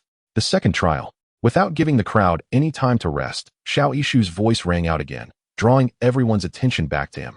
As his words fell, the 5 people, including him, simultaneously extended their hands, and beams of light shot from each palm, landing on the ground, revealing 5 mirrors. Each mirror was a person tall, of ancient design, but the surfaces were shrouded in mist, rendering them incapable of reflecting any images. The second trial tests whether you have the potential to condense the Dao spirit. This is the Dao mirror. You will form 5 groups and line up in front of the mirrors. As long as the mist on the mirror's surface changes in any way, you will pass. Listening to Xiao Yishu's explanation, most people, including Jiang Yun, were still baffled. Is looking into a mirror considered a test? If the mist on the surface changes, we pass? As the crowd exchanged confused glances, Hui Yuan sneered, "TCH. A bunch of country bumpkins. You want to join the Dao sect without understanding anything. Let me tell you, only by possessing a heart towards the Dao can you embark on the path of cultivation, and to travel further on that path, you must see if you possess the Dao spirit. The Dao mirror contains the meaning of the Dao and can sense whether you have the potential to condense the Dao spirit in the future. Sai, let this young master demonstrate for you." Though Hui Yuan's tone was unpleasant, at least he clarified the content of this trial for everyone. Looking at Hui Yuan as he confidently walked toward one of the Dao mirrors, everyone, including Jiang Yun, widened their eyes, trying to discern if there was any hidden mystery in this trial. Chapter 11. Flashy but hollow. Seeing Hui Yuan's calm demeanor, Tang Yi couldn't help but snort. He must have checked the asking mirror earlier, which is why he's so confident. Tang Yi's words made everyone suddenly enlightened. Although the asking mirror was rare, some powerful families had ways to obtain it. At this moment, Hui Yuan had already walked in front of the mirror and stopped. Strangely, as Hui Yuan stood still, the mist on the mirror's surface paused slightly before it began to roll violently. "Pass. Everyone else, hurry up and step forward in order." As Xiao Yishu's voice rang out, Hui Yuan walked smugly to the side. Having passed both tests meant he was at least an outer disciple of the asking sect. With Hui Yuan's successful demonstration, others naturally became eager to try, quickly lining up to approach the 5 asking mirrors. Although there were many people, the asking mirrors responded swiftly. As soon as someone stepped forward, the mist on the mirror would immediately show either movement or stillness. Jiang Yun was naturally in the queue as well, observing the mixed reactions of joy and sorrow around him, causing his heart to feel uneasy. As the person in front successfully triggered the mist, it was finally Jiang Yun's turn. Taking a quiet, deep breath, he stood in front of the asking mirror. Suddenly, a loud explosion occurred as Jiang Yun just positioned himself, causing the asking mirror to blow up. Jiang Yun, caught off guard, was sent flying backward from the force of the explosion, landing heavily on the ground. The entire asking sect fell silent. Everyone stared at Jiang Yun, who had just crash-landed, as if he were a monster. If Jiang Yun's earlier performance was an accident, then this incident was definitely beyond explanation. Standing in front of the asking mirror and causing it to explode had never happened before. After all, while all beings possess a Dao heart, many cannot condense a Dao spirit, and without a Dao spirit, the most one could do was to still the mist on the asking mirror. If every person unable to condense a Dao spirit could cause the mirror to explode, any sect would need to prepare thousands of asking mirrors when recruiting disciples. Jiang Yun, who had fallen to the ground, was still confused, but he could keenly sense that at the moment he fell, at least 5 or 6 invisible gazes descended from above, scrutinizing him inside and out. As he felt those gazes finally leave his body, Jiang Yun quietly exhaled and looked down at the black triangular stone hanging on his chest. It seemed that when he stood in front of the asking mirror, a faint light flickered on the stone, but just as the explosion happened, he was sent flying. However, now it appeared that the stone emitted no glow at all. It was just a lifeless object, leading Jiang Yun to doubt if he had imagined it. After the dead silence, everyone finally regained their senses and began to discuss. What just happened? I don't know. Could it be that this beast skin kid is exceptionally gifted? Nonsense about exceptional talent. Hui Yuan's disdainful voice rang out again. It's simple. This kid's qualifications are so poor that even the asking mirror couldn't take it and just exploded. Although Huobo Yuan was joking, many had to admit that it was a possibility. Xiao Yishu suddenly cleared his throat and said, "Enough noise. The rest of you form 4 lines and continue. That little guy, you can step out of the square for now." Regarding Jiang Yun, Xiao Yishu seemed somewhat speechless. Although he had blown up an asking mirror, it was not intentional, so it wouldn't be fair to make him pay for it. They would just have to observe further. Jiang Yun silently stood up and wordlessly walked out of the square. It seemed he didn't care about Hui Yuan's words, but in reality, his heart had sunk to the bottom, as he recalled his grandfather had told him more than once, "You are not one of the Jiang village people. Your physique is not suitable for our cultivation methods." "Grandfather, it seems my physique is not suited for any cultivation methods." At that moment, Jiang Yun suddenly felt that perhaps his grandfather had deceived him. The real reason he had been sent to the asking sect was probably to distance him from the threats of Feng Wuji and Feng village. With this thought, Jiang Yun felt a wave of despair wash over him, even contemplating leaving immediately to return to the 10,000 Mang Mountains. However, thinking of his 5-year life and death pact with Feng Wuji, his family in Jiang village, and his own background, he ultimately gritted his teeth because there was one last trial left. And at least there was a glimmer of hope. "Do you want to cultivate?" At that moment, a slightly hoarse voice suddenly rang in Jiang Yun's ear. Startled, he quickly turned to look, discovering a young man had appeared beside him. The young man wore a long blue robe and looked to be in his 20s. Though his appearance was ordinary and he had no outstanding features, for some reason, Jiang Yun felt an inexplicable sense of closeness to him. After a moment's hesitation, he replied, "Yes." The young man smiled and nodded. "Wanting to cultivate is a good thing. Unfortunately, I have already failed 2 trials. In fact, you don't have to worry about this so-called 3-trial assessment at all, because this assessment method is fundamentally flashy and hollow, and the results are not reliable." Jiang Yun was slightly taken aback. The assessment used by the asking sect to recruit disciples was actually dismissed as flashy and hollow by this young man. The young man continued, "Take the 2nd trial for example. The Dao spirit is the foundation of cultivation. Only by condensing a Dao spirit can one truly qualify for asking the Dao. Such an important thing cannot be revealed by a broken mirror." Jiang Yun, though eager to cultivate, had almost zero understanding of cultivation, so the young man's words made him somewhat skeptical. "So, are you saying that even if I can't pass these 3 trials, I can still cultivate?" "Of course. There are countless paths to the great Dao. There must be one that suits you." Jiang Yun's heart stirred. He wanted to ask more, but at that moment, the 2nd trial assessment had ended, and only a little over 70 people had passed, with only 7 able to clear 2 trials in a row. The 5 members of the asking sect waved their hands to collect the remaining 4 asking mirrors, and Xiao Yishu immediately spoke. "Next, we will enter the final trial assessment, which tests whether you have a Dao body." Jiang Yun's spirit lifted slightly, although he didn't know what a Dao body was.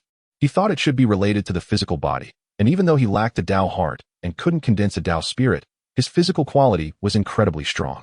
Perhaps he still had a chance to pass this trial. He just didn't know how exactly to pass this Dao body trial. Chapter 12. Dual channel body. In Xiao Yishu's palm appeared countless white pills the size of peas. With a flick of his hand, these pills transformed into several beams of white light, steadily landing before everyone in the square. except for Jiang Yun. Jiang Yun frowned, about to speak, but Xiao Yishu preemptively said, "You last." It was clear that Jiang Yun's unusual performance had caught Xiao Yishu's attention at least twice. To avoid any further unexpected occurrences, Xiao Yishu deliberately placed him last.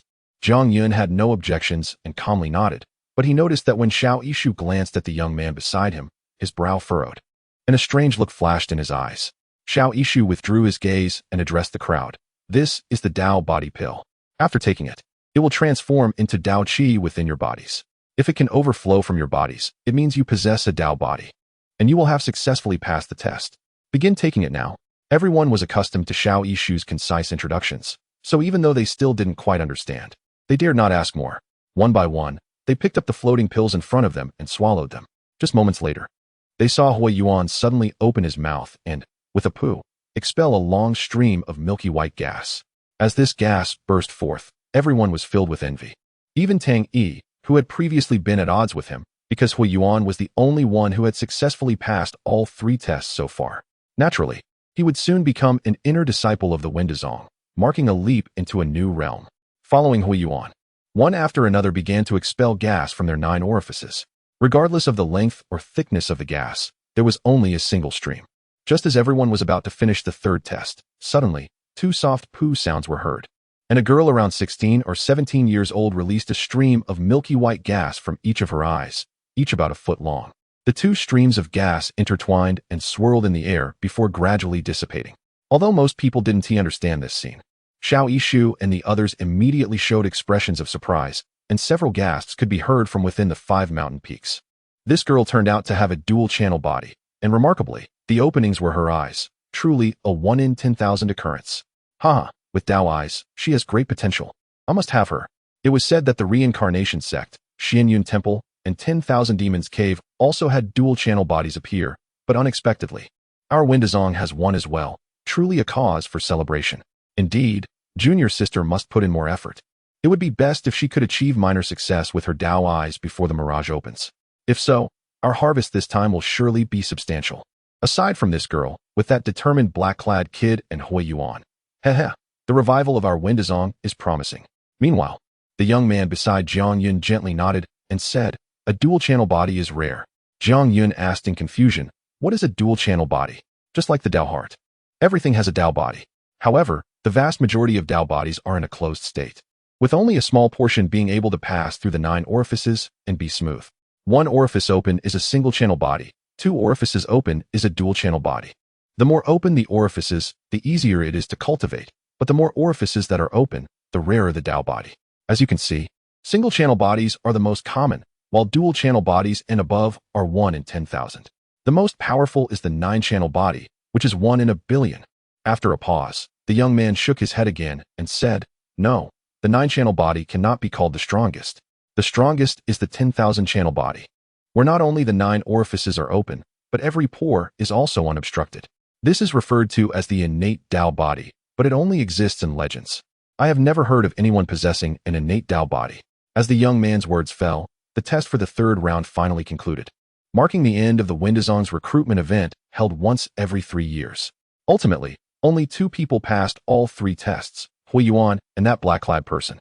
10 people passed 2 tests, including Tang Yi and the girl with the dual-channel body, while nearly 400 people passed 1 test, including the youngest girl Jiang Yun had noticed earlier.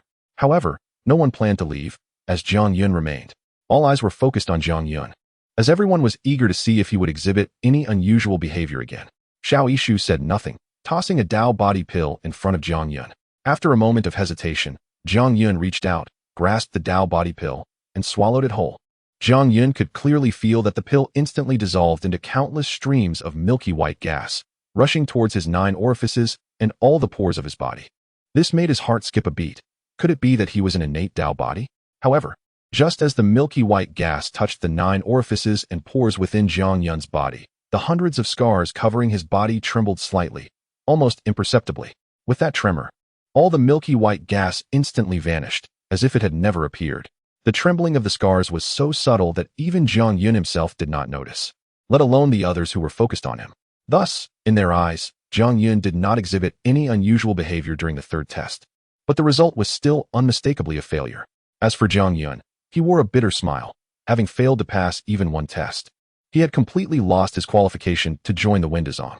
Shaking his head, Jiang Yun quietly said to the young man beside him, "Farewell." He then turned and walked towards the mountain gate of the Windazong. Since he had lost his qualification, there was no need for him to stay any longer. However, just as he turned around, Hui Yuan's loud laughter rang out behind him.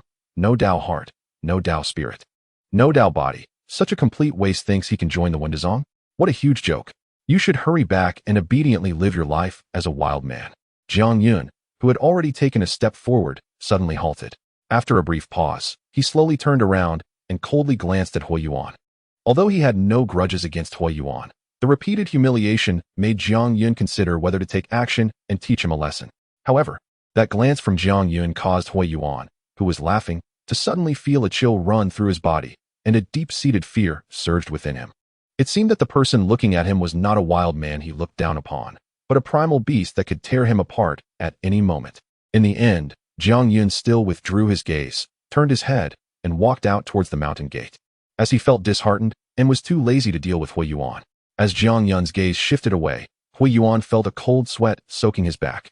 Although he didn't know why Jiang Yun had such a terrifying gaze, the feeling he had just experienced ignited a murderous intent within his heart. This kid's eyes are so scary. However, since he dared to glare at me, I won't be polite. I need to inform my second uncle to kill him after he leaves the Windazong. Just as Hui Yuan's thoughts were racing, the young man who had been standing beside Jiang Yun suddenly called out to Jiang Yun's back, "Little brother, please wait." Chapter 13. The sixth peak. The young man's voice was not small, naturally attracting the attention of everyone around. Jiang Yun also stopped and turned to ask, "Is there anything else?" Although Jiang Yun still did not know the other's background, the person had been quite friendly, so he felt it inappropriate to ignore him.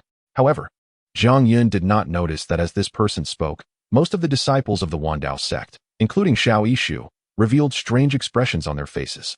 The young man smiled slightly and turned to Xiao Yishu, clasping his fists and bowing. "Junior brother Xiao, we happen to be short of a servant. Why not let this young man join us?" As soon as this was said, everyone was stunned. Although they did not know who the young man was, he was undoubtedly from the Wandao sect, and now he was asking to take Jiang Yun as a servant, which was an enormous opportunity for Jiang Yun to join the Wandao sect. Xiao Yishu was also taken aback, then frowned and said, "Brother Dongfang, this is not appropriate." "Indeed, it is a bit inappropriate." The young man smiled and replied, "But junior brother Xiao knows that we are not thriving in numbers and are short-handed. Having more servants would make things easier for me, so I hope you can be accommodating." Well, Xiao Yishu wanted to refuse, but suddenly a voice rang in his ears, "Agree to him." Hearing this voice, Xiao Yishu immediately relaxed and straightened his expression, saying, "Since brother Dongfang has said so, then this young man can be entrusted to you.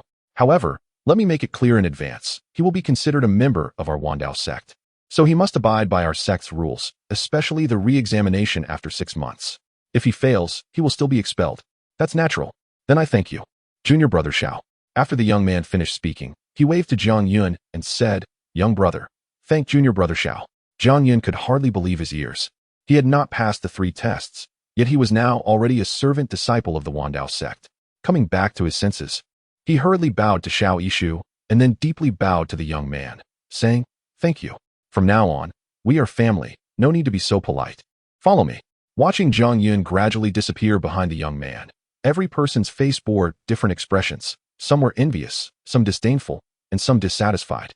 But no one dared to say anything more, especially Hui Yuan, who gritted his teeth in secret. What a stroke of luck. He can join the Wandao sect like this. But it's fine, as long as you are in the sect, I have plenty of opportunities to deal with you. Xiao Yishu gently cleared his throat and said, "All right. The recruitment of disciples for our sect has concluded. I will announce the results now." Jiang Yun could no longer hear how the results went, nor did he care to listen. At this moment, he felt as if he were sleepwalking, following the young man, winding through the Wandao sect. And he did not notice that as the young man's sleeves swayed, strange invisible spiritual patterns entered the ground beneath his feet, allowing him to cover dozens of meters with each step. After walking for half an hour, the young man finally stopped, looking ahead at a small mountain peak that was no more than 100 feet high, and smiled. "Young brother, this mountain is the 6th peak of the Wandao sect, which is our mountain, the 6th peak of Wandao." Upon hearing this, Jiang Yun's body suddenly shook, coming back to his senses. He turned around to see 5 towering peaks behind him. Unknowingly, under the young man's guidance, he had already circled around the 5 main peaks. However, He did not expect that besides the 5 peaks in the Wandao sect, there was such a small peak, and he couldn't help but murmur, so. The Wandao sect has a 6th peak, and this 6th peak is hidden behind the 5 peaks. This 6th peak was indeed too inconspicuous. It would be more accurate to call it a small hill rather than a peak, thus being obscured by the 5 peaks. If one did not get close, it would be completely invisible. Young brother, you are impressive. The young man's eyes lit up. This mountain is indeed called the Tsang Peak. I didn't expect you to be able to say it so accurately. It seems you truly have a fate with this peak. By the way, I haven't asked for your name. What is your full name? After being flattered, Jiang Yun replied, My name is Jiang Yun. The young man nodded and said, My name is Dongfang Bo, the senior disciple of the Tsang Peak. Although you have not yet been accepted as a disciple by the master, you can still call me senior brother, and I will call you little brother. Let's go up the mountain first. We can talk more once we reach the top. Thus, Jiang Yun followed Dongfang Bo up the Tsang Peak, which was known as the 6th peak of Wandao. Although the height and area of Tsang Peak were negligible compared to the other 5 peaks, the scenery was quite beautiful. The entire mountain was surrounded by lush vegetation, with small wooden houses scattered among the greenery. A small creek wound its way through, and at the peak, there was a waterfall cascading down, gathering into a clear spring at the foot of the mountain. Dongfang Bo was clearly very talkative, walking toward the summit while continuously introducing Jiang Yun to the general situation within the Wandao sect. The 5 peaks of Wandao, though rumored to each represent a different Dao and a different cultivation method, were not entirely accurate. There were countless great paths, while many sects focused on only one Dao. The Wandao sect had more than just 5 types of Dao. It could be said that apart from our Tsang Peak, the other 5 peaks each excelled in their own paths. Among the 5 peaks, the shortest one, resembling a thumb, was called the Baisho Peak, which specialized in beast taming. The peak shaped like an index finger was named the Tianfu Peak, focusing on talisman cultivation. The middle peak was the sect's main peak, the Sword Peak, which, as the name suggests, focused on sword cultivation. The unnamed finger peak was the Hongshin Peak, which primarily consisted of female cultivators focusing on musical paths. And the last peak was called the Wuxing Peak, which specialized in magical techniques. Everything Dongfang Bo said was extremely fresh and unfamiliar to Jiang Yun, and he earnestly committed it to memory. After listening to the introductions of the 5 peaks, he could not help but ask, what does the Tsang Peak specialize in? Unexpectedly, Dongfang Bo teased him, smiling mysteriously, the path that Tsang Peak excels in. You will need to find out for yourself. Such profound words left Jiang Yun nodding in agreement. Not daring to ask further, Dongfang Bo continued, although the Wandao sect has spiritual veins, making the spiritual energy abundant here, the concentration of spiritual energy varies by terrain. In short, the higher the terrain, the denser the spiritual energy. According to the rules of the sect, servant disciples can only live in the areas with the least spiritual energy at the foot of the mountain. Outer disciples can live below the mountainside, and only inner disciples are qualified to live above the mountainside. Becoming an inner disciple is extremely difficult. The most basic requirement is to reach the Fudi realm. Of course, if you possess outstanding talent, like that girl with dual meridians earlier, she would likely be directly accepted as an inner disciple. There's also another way, to challenge the 5 peaks. Jiang Yun asked in confusion, challenge the 5 peaks? Yes, challenge the 5 peaks. Dongfang Bo nodded but did not elaborate further. Of course, the difficulty of challenging the 5 peaks is immense, and there is even a risk of death. However, this is a shortcut, so every year many disciples attempt it, but those who succeed are extremely rare. In short, although there are over 10,000 disciples in the Wandao sect, there are only 1,000 outer disciples, while the inner disciples number only a few dozen. Jiang Yun couldn't help but click his tongue in amazement, not expecting the Wandao sect to have so many disciples, and that the conditions to become an inner disciple were so harsh. However, this also reminded him of Feng Wujia, who was only at the 5th level of pulse opening yet could be accepted as an inner disciple by the reincarnation sect. He must have been extraordinarily talented. But Brother Jiang can rest assured, there are no such rules in Tsangfeng. You can freely choose any place on Tsangfeng as your residence. Thank you, senior brother. Jiang Yun casually asked, senior brother, how many people are there on Tsangfeng? Counting you, there are a total of 5. Dongfang Bo suddenly slapped his forehead and said, I almost forgot. Since you've joined the sect, there are some rewards. How about this? I'll go get them for you, and you can wander around here. There is a small courtyard near the top of the mountain. If Brother Jiang doesn't mind, you can stay there. Chapter 14. Unfinished business. Watching the hurried departure of Dongfang Bo, a warm smile slowly appeared on Jiang Yun's face. Although he rarely interacted with others and knew nothing about cultivation, it did not mean that Jiang Yun was a fool. On the contrary, His thoughts were delicate and meticulous, and his senses were sharp. During the journey up the mountain, he had already vaguely guessed that this so-called sixth peak of inquiry was probably just a mountain used to store miscellaneous items. Given the many cluttered wooden houses he passed by, coupled with the strange expressions on the faces of Xiao Yishu and others when they looked at Dongfang Bo, as well as the fact that there were only 4 people on the entire peak besides himself, Jiang Yun could even boldly speculate that these 4 people were likely just responsible for guarding these miscellaneous items. As for himself, the mere servant disciple, he was merely an additional guard for the concealed peak. However, none of this mattered to him. He only knew that when he was feeling hopeless and at a dead end, it was Dongfang Bo who appeared just in time to pull him back and give him hope. Just like when he was abandoned years ago, his grandfather's appearance allowed him to survive until today. Senior brother. Repeating this unfamiliar yet heartwarming title, Jiang Yun turned around and continued walking toward the peak's summit. Jiang Yun did not truly wander aimlessly on the mountain. After all, he was still an outsider. Thus, he went directly to the small courtyard near the peak's summit. Sitting on the stone bench in the courtyard and surveying his surroundings, Jiang Yun finally let out a long sigh. He had now entered the inquiry sect. And although he was just a servant disciple, it was at least the first step into cultivation. After retracting his gaze, Jiang Yun recalled everything Dongfang Bo had told him earlier while patiently waiting for his return. About a quarter of an hour later, Dongfang Bo came back, beaming, and handed Jiang Yun a set of gray clothing, a jade bottle, and a thin booklet, saying, "This is the clothing issued by the sect. Inside the bottle are 3 Qi induction pills and 3 food avoidance pills, along with a basic cultivation technique, Tong My decision." After Jiang Yun took these 3 items, he casually set aside the clothes and jade bottle but held the booklet in both hands, his fingers trembling slightly. It had been 16 years, due to his constitution. He could not practice the techniques of Jiang village. If what his grandfather said was true, then this Tong My decision should be the technique he could cultivate. Seeing Jiang Yun's expression, Dongfang Bo showed a puzzled look. Although this technique was issued by the sect, in reality, there were many such basic cultivation techniques outside the sect, which were hardly worth anything. Therefore, he truly did not understand why Jiang Yun was so excited.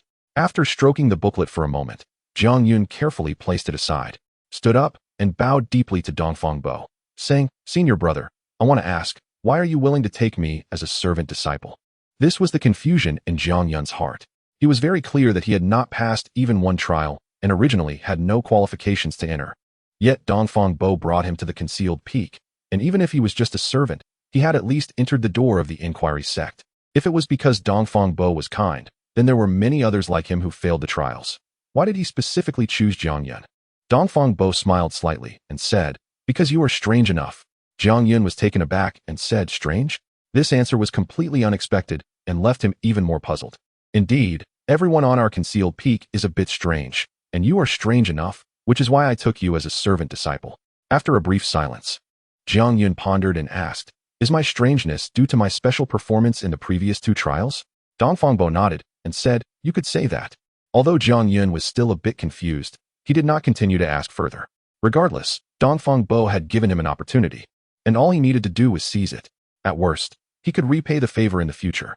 So he changed the subject and said, "Senior brother, I know nothing about cultivation, so I may trouble you in the future." "Know nothing? That's great." Upon hearing these 4 words, Dongfang Bo's eyes suddenly lit up, and a hint of excitement appeared on his face as he rubbed his hands together. Dongfang Bo's reaction made Jiang Yun feel a chill in his heart for no reason, and he inexplicably thought of the fierce beasts in Mongshan who had seen food after being hungry for a long time. "Anyway, I have nothing to do right now, and you just entered the sect. Let me explain to you what cultivation is. Come, sit down, and let me tell you slowly. The path of cultivation is a long story. Since you know nothing, we will start with the most basic thing, spiritual energy." After a day and night passed, Jiang Yun finally understood why Dongfang Bo had that gleaming reaction earlier. Because Dongfang Bo was a chatterbox. For almost the entire day and night, it was mainly Dongfang Bo talking, and even now he showed no signs of fatigue, still chattering away. Although Jiang Yun was also eager to learn about cultivation, after listening to so much, he really needed time to digest it all. Reluctantly, he interrupted Dongfang Bo and said, "Senior brother, can we continue tomorrow? I'm a bit tired and want to rest." "Tired?" Dongfang Bo was taken aback, then showed a look of regret, saying, "All right, then rest well. I'll come see you tomorrow. If you can't sleep, I'm staying at the top of the mountain, so feel free to find me. Don't be polite. Okay, by the way, there's one more thing. Although you were allowed to come here as an exception and don't really need to do anything as a servant, you must pass the reassessment in 6 months. Otherwise, you will still be kicked out, and the requirement for the reassessment is to at least advance 1 realm. I understand. After finally sending Dongfang Bo away, Jiang Yun lay directly on the ground and smiled wryly, saying, could it be that the other 3 were afraid of senior brother's chatter, so they left or hid? Besides Jiang Yun, there were 4 people on the concealed peak, 1 peak master and 3 disciples, with no distinction between inner and outer sections.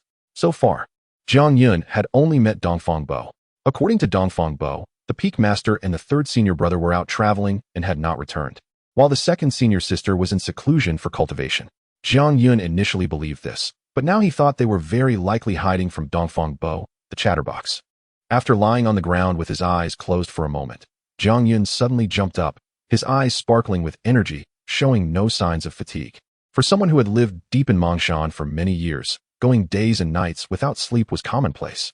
Not to mention that he was now filled with excitement and could hardly sleep. Jiang Yun picked up the Tongmai decision again, took a deep breath, calmed his emotions, and cautiously opened it. Although Dongfang Bo was quite talkative, it had to be admitted that he was very knowledgeable about cultivation, especially the Tongmai decision, which he had almost explained in detail to Jiang Yun word for word.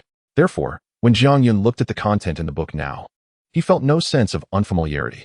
The first step in cultivation is to sense the spiritual energy of heaven and earth and draw the spiritual energy into the body to open up the meridians. Thus, the first major realm of cultivation is called the Tongmai realm. Although one can create a blessed land within the body after reaching the 9 levels of Tongmai. In reality, there are 12 meridians in the human body, so the ultimate Tongmai realm consists of 12 levels. However, after opening the 9 meridians, it is as difficult as ascending to the heavens to open another meridian. In addition to strength, it also requires tremendous fortune. It is precisely because of this that the Tongmai realm can be divided into 3 stages, representing small success, great success, and perfection. As for the 12 levels, they represent great perfection, with the 6 levels serving as a watershed. As long as one surpasses the 6 levels and cultivates to the 7th level, it can be considered a significant advancement, allowing one to be promoted to an outer sect disciple. The 3 treasures of Dao, Dao Heart, Dao Spirit, and Dao Body, while they are standards for judging whether a person can cultivate the Dao, are not the only standards. Moreover, the methods of testing these 3 aspects are relative and cannot be generalized, as the vast world is full of wonders. Let us not think too much about it for now. For me at this moment, whether I can cultivate depends on whether I can draw the spiritual energy of heaven and earth into my body. With this thought, Jiang Yun closed the book in his hand, sat cross-legged, poured a chi-attracting pill from the jade bottle, and after examining it for a while, suddenly stuffed it into his mouth. Chapter 15. Triad of channels. As soon as the chi induction pill was ingested, it transformed into a warm gas that quickly circulated within Jiang Yun's body, merging into his limbs and bones, making him feel completely relaxed. His ears clear and his vision sharp. Even his senses became much more acute. Immediately after, a mantra from the channeling technique appeared in Jiang Yun's mind. Sit and forget oneself. Embrace the origin and guard the one. Open the bridge between life and death. Connect with the spiritual energy of heaven and earth. Gradually, Jiang Yun's breathing began to grow long and steady, and his body felt lighter, as if floating into another realm. Completely forgetting himself, he did not know how much time had passed, but with each breath, he could clearly feel a wisp of cool air flowing in from the outside, entering through his mouth and nose, and after circulating within his body, it slowly settled in his dantian. Spiritual energy. Jiang Yun's heart stirred, instantly realizing that this cool air was the fundamental essence for cultivators, the spiritual energy hidden between heaven and earth. Sensing the spiritual energy and drawing it into his body signified that he had truly taken the first step in his cultivation journey. And what he needed to do next was to draw in more spiritual energy to unblock his obstructed meridians. This discovery made Jiang Yun feel happy, but he was also puzzled, since his grandfather had said that his physique could not cultivate the Jiang family techniques. He thought that the techniques he could cultivate would likely be extremely rare, even hard to find in the world. However, Dongfang Bo had made it very clear that both the channeling technique and the chi induction pill were the most common items. Even without joining a sect, one could purchase them with a little money. Such ordinary cultivation items actually allowed him to cultivate. Although puzzled, Jiang Yun knew it was not the time for wild thoughts. So he quickly set these ideas aside and continued to focus on sensing and absorbing the spiritual energy. At the same time, in a small room at the top of Tsangfeng Peak, Dongfang Bo, sitting cross-legged with his eyes closed, suddenly opened his eyes and looked towards Jiang Yun's position. Raising an eyebrow, he muttered to himself, "For the first time in my life cultivating, he actually completed the induction of qi into his body in such a short time. Could it be that I found a treasure this time?" As Dongfang Bo's words fell, a woman's voice suddenly rang in his ears. "Senior brother. Is this the fourth junior brother you were looking for? Isn't it a bit strange?" Dongfang Bo was not surprised by this voice at all. He smiled and replied, "Without a Dao heart, lacking Dao spirit, and with blocked Dao body, isn't that strange enough? As for whether he is the fourth junior brother, that depends on the fate between him and the master." The woman paused before saying, "If that's the case, it does seem a bit strange. However, regardless of whether he has a connection with the master, if he catches my eye in cultivation, I wouldn't mind giving him some guidance." Dongfang Bo nodded. "It's rare for the second junior sister to take a liking to this boy. I naturally have no objections. However, he knows nothing about cultivation, so let me explain it to him properly for a few days. If you're interested, you can come and listen in as well. You can't always be in closed-door cultivation. It won't do you any good, second junior sister. Second junior sister? Why aren't you speaking?" After waiting for a moment, the second junior sister's voice did not respond, making Dongfang Bo shake his head slightly in dissatisfaction. "Really, I'm doing this for your benefit, and you still find me long-winded. It seems only Zhang Laodi understands me, eh?" Suddenly, Dongfang Bo's tone changed, and the previously silent woman's voice rang out again. Filled with surprise, "He actually unblocked the first meridian? How is that possible?" Boom.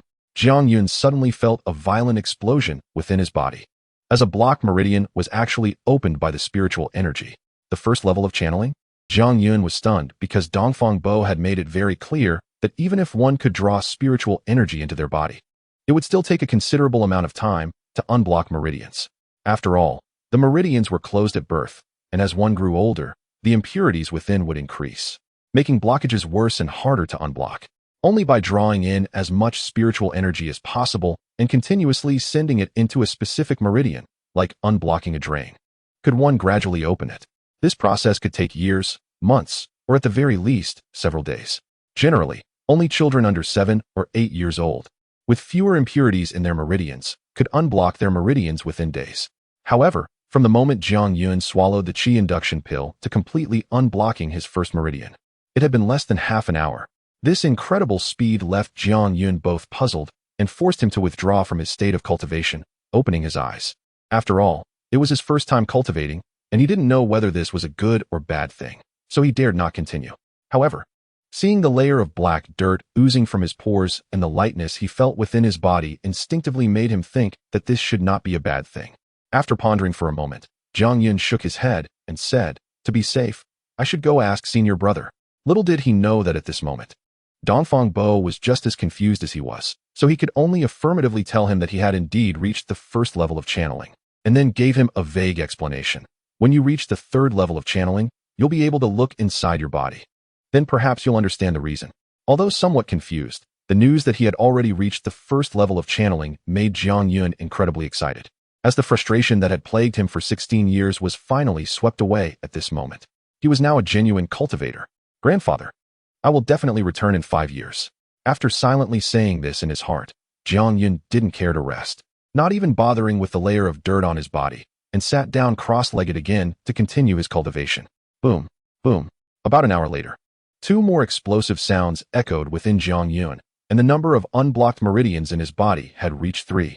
At this moment, Dongfang Bo and the second junior sister were utterly speechless.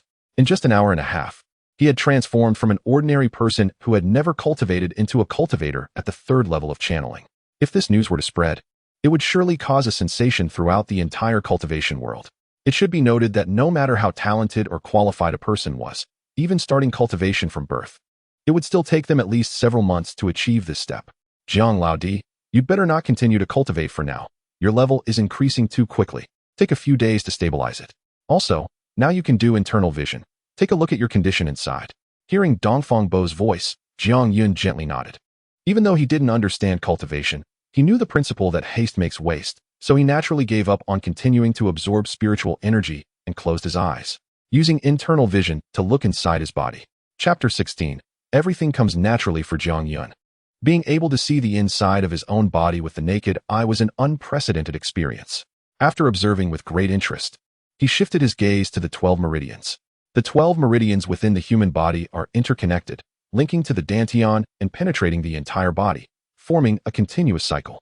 Therefore, the first step in cultivation is to open these meridians as much as possible, allowing spiritual energy to flow continuously through the body, sustaining life endlessly.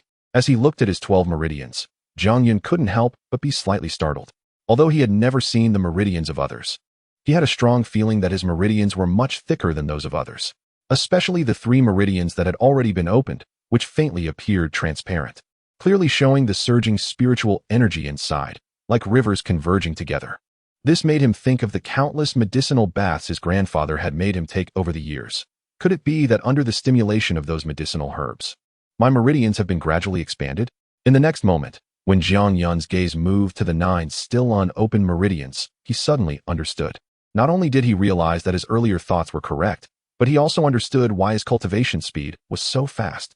Among those 9 meridians, although they were indeed filled with various chaotic impurities, upon closer inspection, he found that the impurities in 6 of the meridians were extremely tiny, and within the impurities, there were even traces of spiritual energy surging.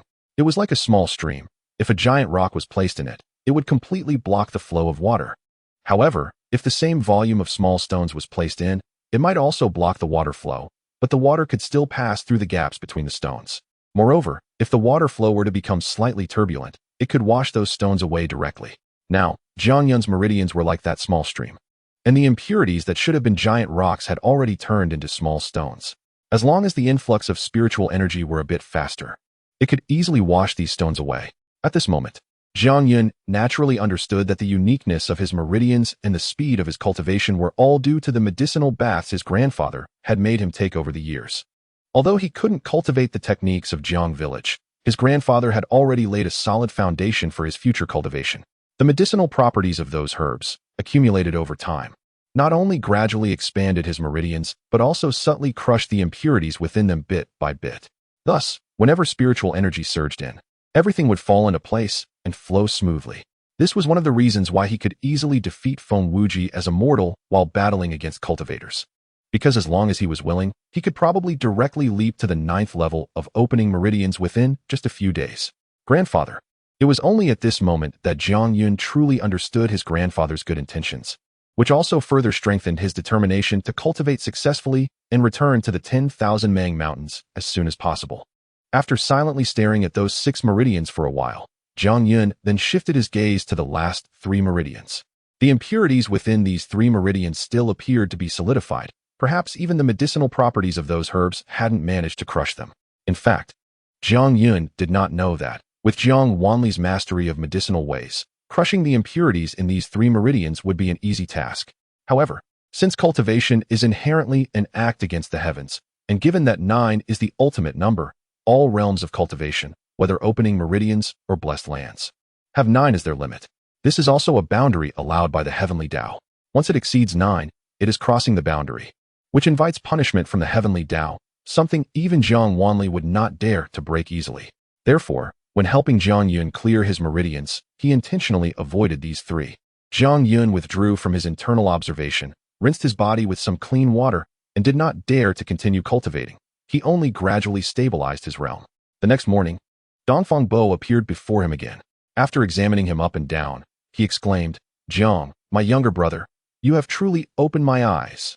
This also proves that what I said earlier was correct. The so-called 3 trials are just flashy and impractical."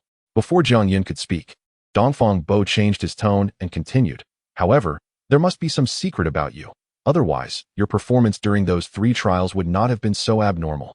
Of course, you can rest assured that no matter what your secret is, the 4 of us from Tsangfeng will not pry into it, nor will we harbor any covetous thoughts.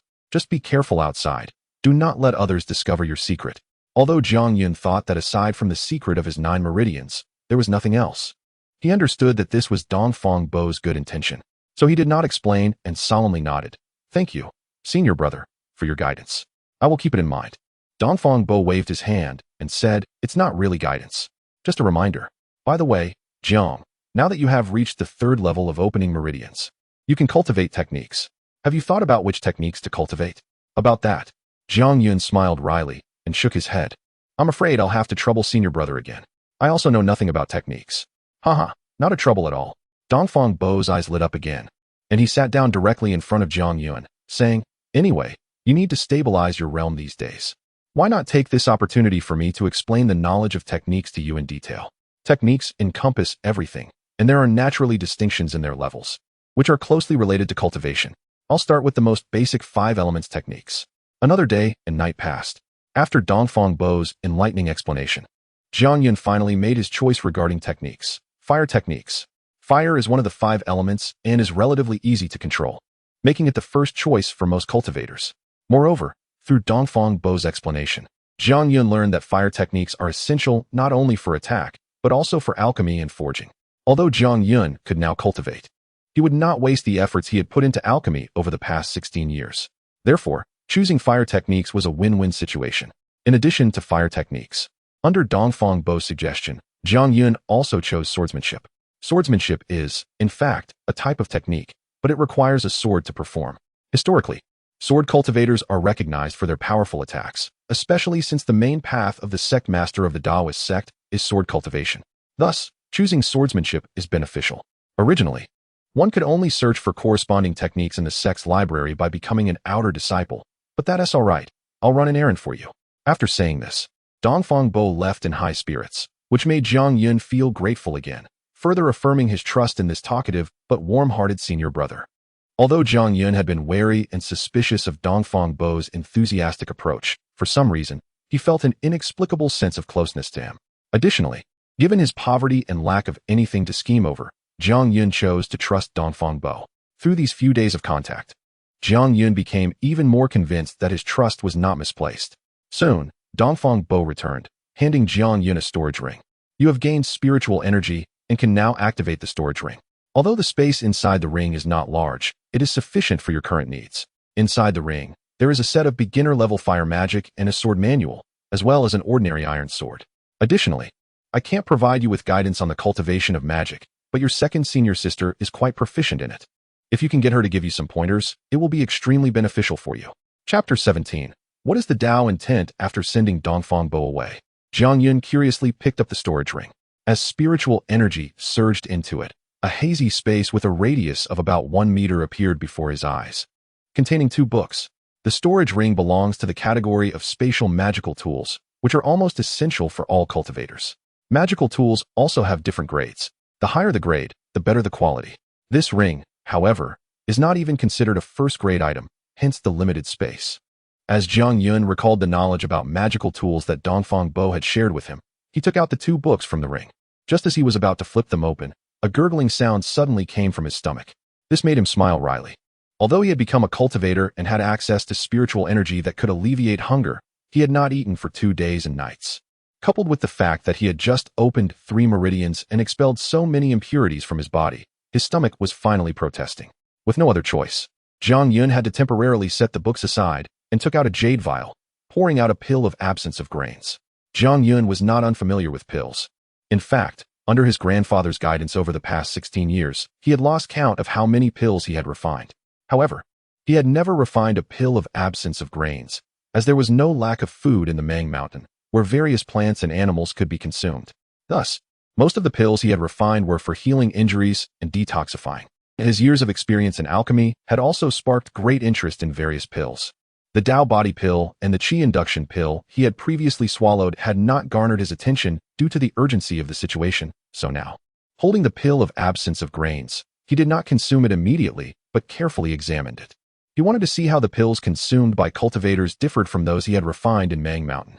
The pill of absence of grains was about the size of a cherry, light yellow in color, with a slightly grainy surface, and when held to his nose, he could faintly smell a hint of fragrance. Jiang Yun sniffed and muttered to himself, "Made primarily from rice, added with tende fruit and green willow juice. I wonder how the alchemist refined it." But the fire control and technique are lacking. Otherwise, the surface of the pill wouldn't be so rough, and naturally, the efficacy wouldn't be that great. Although Jiang Yun spoke casually, if other cultivators, especially alchemists, heard him, they would undoubtedly be shocked. It is important to note that refining pills not only requires materials, but also a pill formula, which is a specific recipe of materials and methods required for refining a certain pill. For alchemists, a pill formula is considered a treasured possession, as each formula is the result of numerous failures and is not easily shared. However, Jiang Yun, merely by the smell of the pill of absence of grains, was able to identify its components. Although he did not deduce the specific formula, it was still quite rare. Jiang Yun even felt confident that if he had enough materials and a few opportunities to experiment, he should be able to refine the pill of absence of grains.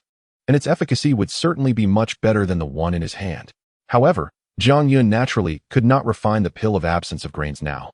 So after studying it for a while, he brought the pill to his mouth. Suddenly, an unexpected event occurred. A faint light suddenly illuminated the triangular black stone hanging on his chest, and with a loud bang, the pill of absence of grains he was about to swallow exploded right in his hand. This familiar scene naturally reminded Jiang Yun of the previously exploded Dao inquiry mirror, and at this moment, he finally confirmed that he had not been mistaken before. In fact, this time, he saw even more clearly that when the pill of absence of grains exploded, a speck of light the size of a sesame seed was suddenly sucked into the black stone. As the speck of light disappeared, the black stone instantly returned to calm. Everything as if nothing had happened, except for the remnants of the powdered pill of absence of grains left on Jiang Yun's fingers. What is going on? Jiang Yun was stunned, completely puzzled. The only thing he could confirm was that the black stone had absorbed something from the pill of absence of grains. The black stone was the only item Jiang Yun took with him when he left Jiang village, given to him by Jiang Yuro before he departed. And she had repeatedly instructed him that it was a treasure. To be honest, Jiang Yun had never considered it a treasure, thinking it was merely Jiang Yuro's childish words. However, since it was given by Jiang Yuro, it represented a connection to Jiang village. So he had carefully hung it around his neck. Whenever he saw the stone, it made him feel as if he were still in Jiang village. But now it seemed that this stone truly was a treasure. The senior brother had once said that there are indeed many rare treasures in the world, some artificially refined and some naturally formed by the heavens and earth. He just didn't know what kind of treasure this stone was and what function it had. Jiang Yun's first thought was to ask Dongfang Bo, but he ultimately decided to study it himself first. After all, if it truly was a treasure. Then, as Dongfang Bo said, the fewer people who knew about it, the better. After pondering for a while, Jiang Yun poured out another pill of absence of grains from the vial, slowly placing it in front of him as he had done earlier. But this time, the black stone showed no reaction at all. No reaction? Was there some step he did not perform correctly? After thinking, Jiang Yun simply repeated all the actions he had taken when he first took out the first pill of absence of grains, even timing it perfectly. But the stone still did not respond. Could it be that the two pills of absence of grains were different? Jiang Yun pondered and shook his head, carefully examining the pill of absence of grains in his hand, and said, "It shouldn't be. Their components are identical." Next, Jiang Yun simply poured all the remaining pills from the vial, testing them one by one, but the black stone remained completely unresponsive, as if it were a lifeless object. What on earth is going on? Why did only that pill of absence of grains earlier, as well as the previous Dao inquiry mirror, explode when near this stone? Dao inquiry mirror. Repeating these three words, a flash of inspiration struck Jiang Yun's mind, and he suddenly remembered that Xiao Yishu had said that the Dao inquiry mirror contained Dao intent, allowing it to determine whether one could condense Dao spirit in the future. Dao intent. Jiang Yun's eyes lit up. When the pill of absence of grains and the Dao inquiry mirror exploded, the stone absorbed something from within. Could it be Dao intent? But what exactly is Dao intent? In the next moment, Jiang Yun abruptly stood up, gathered all his belongings, swallowed another pill of absence of grains, and immediately left his small courtyard, heading towards Dongfang Bo's residence. Dao intent. Hearing Jiang Yun's question, Dongfang Bo's eyes couldn't help but light up again, excitedly rubbing his hands together and saying, "Jiang, my brother, if everyone were as eager for knowledge as you and adept at discovering problems, that would be wonderful. Come, sit down quickly, and I will explain to you in detail what Dao intent is." Although Jiang Yun felt a bit overwhelmed, he could only obediently sit down to clarify what Dao intent was. In simple terms, Dao intent refers to the meaning of the Dao. In reality, it is an ethereal existence that cannot be seen or touched. However, if we delve deeper, Dao intent becomes quite mysterious and complex. There are countless paths in the great Dao, and all things conceal the Dao. So naturally, Dao intent encompasses everything. For example, the sword path has the intent of the sword, and the tool path has the intent of the tool. Dao intent is generally hidden randomly within all things. But comparatively speaking, items related to cultivation have a higher probability of containing Dao intent. For instance, the Dao inquiry mirror you used to test for Dao spirit earlier harbors a certain Dao intent, allowing it to sense the possibility of you condensing Dao spirit in the future. Chapter 18. Petrified water in Dongfang Bo's endless narration. More than an hour quickly passed, and Jiang Yun still felt somewhat confused. He could only interrupt and ask, Senior brother, what is the use of Dao intent? Can it be absorbed? Absorbed? Dongfang Bo was taken aback and frowned. Logically, it should be possible to absorb it. But I've never heard of anyone absorbing Dao intent because it doesn't have much practical use. Otherwise, how could the sect be willing to take out the Dao mirror for you to challenge? Jiang Yun thought for a moment and agreed. If Dao intent were truly useful, he wouldn't have received that pill of absorption. So he continued to ask, since Dao intent exists randomly in all things, is there any pattern to follow? Or how can we distinguish which items possess Dao intent? Patterns? There might be, but I don't know. However, there is a way to distinguish Dao intent. Speaking of this, we must mention the three treasures of Dao: essence, qi, and spirit. Wait, Jiang Yun couldn't help but interrupt again. Didn't senior sister Xiang Xian say that the three treasures of Dao are Dao Heart, Dao Body, and Dao Spirit? Haha. Dongfang Bo clapped and laughed. That's a good question. And this is also what I've been researching because there are indeed many interpretations of the three treasures of Dao. Besides essence, qi, and spirit, there are also compassion, humility, and letting go, as well as Dao scriptures, teachers of the Dao, and even studying, cultivating, and practicing the Dao, all of which can be called the three treasures. Jiang Yun, who had already been confused, felt even more muddled after Dongfang Bo's explanation. He quickly shook his head and said, Senior brother, I'll ask you about the three treasures later. For now, please tell me how to distinguish which items possess Dao intent. Alright, let's talk about essence, qi, and spirit. In fact, what we cultivate in the Dao is precisely these three. Essence refers to the flesh, bones, blood, and even meridians. In short, it can be seen as everything that makes up our body. Qi, of course, refers to the spiritual energy of heaven and earth. And spirit refers to a person's will and mental power, which we call spiritual consciousness. As long as you possess a sufficiently strong spiritual consciousness, you can distinguish which items possess Dao intent. Of course, in addition, some small magical artifacts can also sense Dao intent.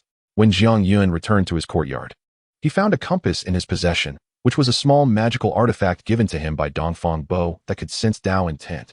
Since one could only give birth to spiritual consciousness after reaching the 7th level of the meridian opening stage, and to sense objects with spiritual consciousness, at least the 9th level of the meridian opening stage, or even reaching the blessed land realm was required. This was still a bit far for Jiang Yun, so he could only accept the compass shamelessly. With the compass, Jiang Yun's next task was naturally to verify his idea that only items containing Dao intent would trigger a reaction from the black stone. After testing it on the stone bench, stone table, and even the ground, he finally confirmed his senior brother's words. Among the items related to cultivation, the likelihood of containing Dao intent was indeed higher. However, Jiang Yun had very few cultivation items on him.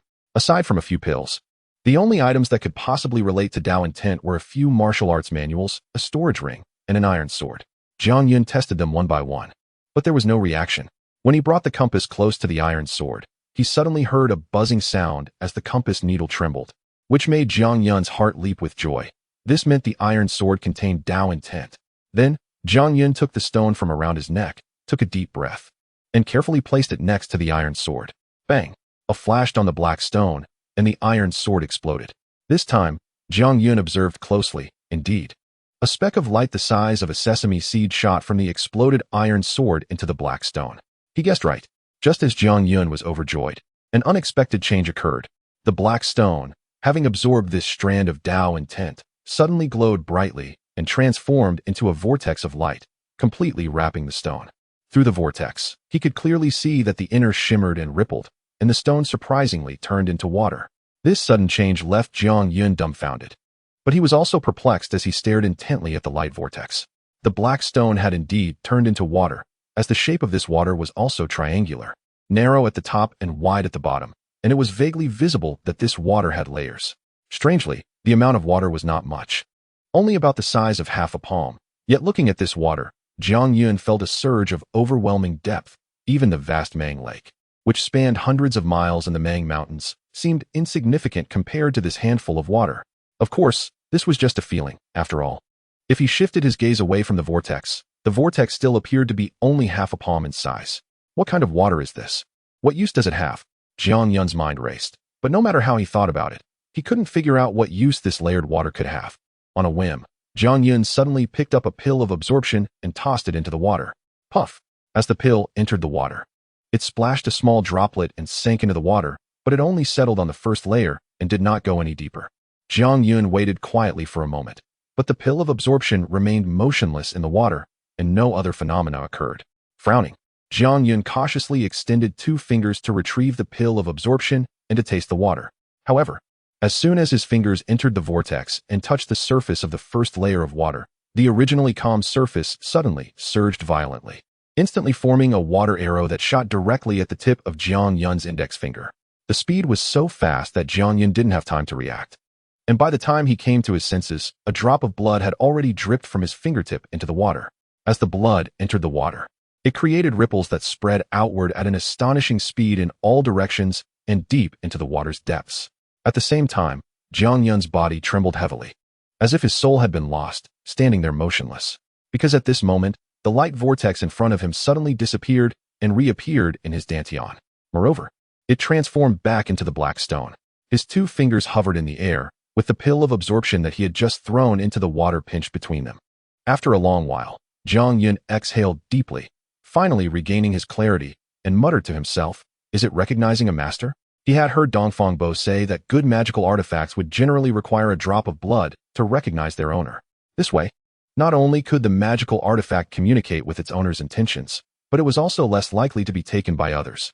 As his drop of blood fell into the water, Jiang Yun could vaguely feel that he had established some unknown connection with that black stone. With a thought, the black stone transformed into a beam of light and shot directly from Jiang Yun's body into his palm. Jiang Yun looked at the stone, which had reverted to being a lifeless object, and nodded. "That's good. Now I don't have to worry about it being discovered by others." After trying a few more times, Jiang Yun allowed the stone to hide in his dantian, then raised the pill of absorption and placed it in front of his eyes. Upon closer inspection, Jiang Yun was immediately stunned again, because the pill of absorption had clearly changed. Not only had its originally rough surface become incredibly smooth, but it also emitted a much richer fragrance.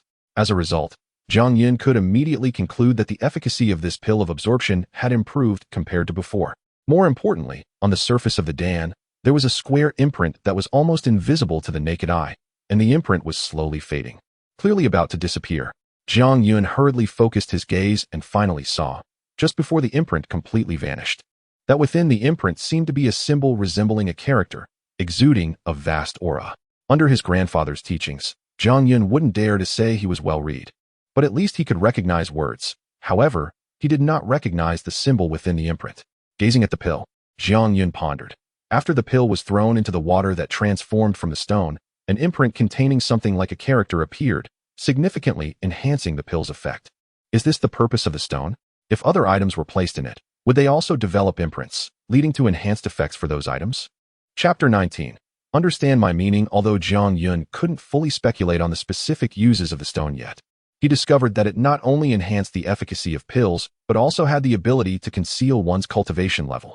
Because when Dongfang Bo came to find Jiang Yun the next day, he was astonished to find that Jiang Yun was completely devoid of any aura emanating from him. In other words, he could no longer see through Jiang Yun's true cultivation realm. If he hadn't clearly known that Jiang Yun had entered the 3rd level of the Meridian opening realm the day before, he would definitely have thought that Jiang Yun was still a mere mortal. This filled him with curiosity, but as he had said earlier, this was Jiang Yun's secret, so he didn't pry into the reason. Regardless, being able to hide one's cultivation was a good thing for Jiang Yun, as his speed of cultivation was truly astonishing.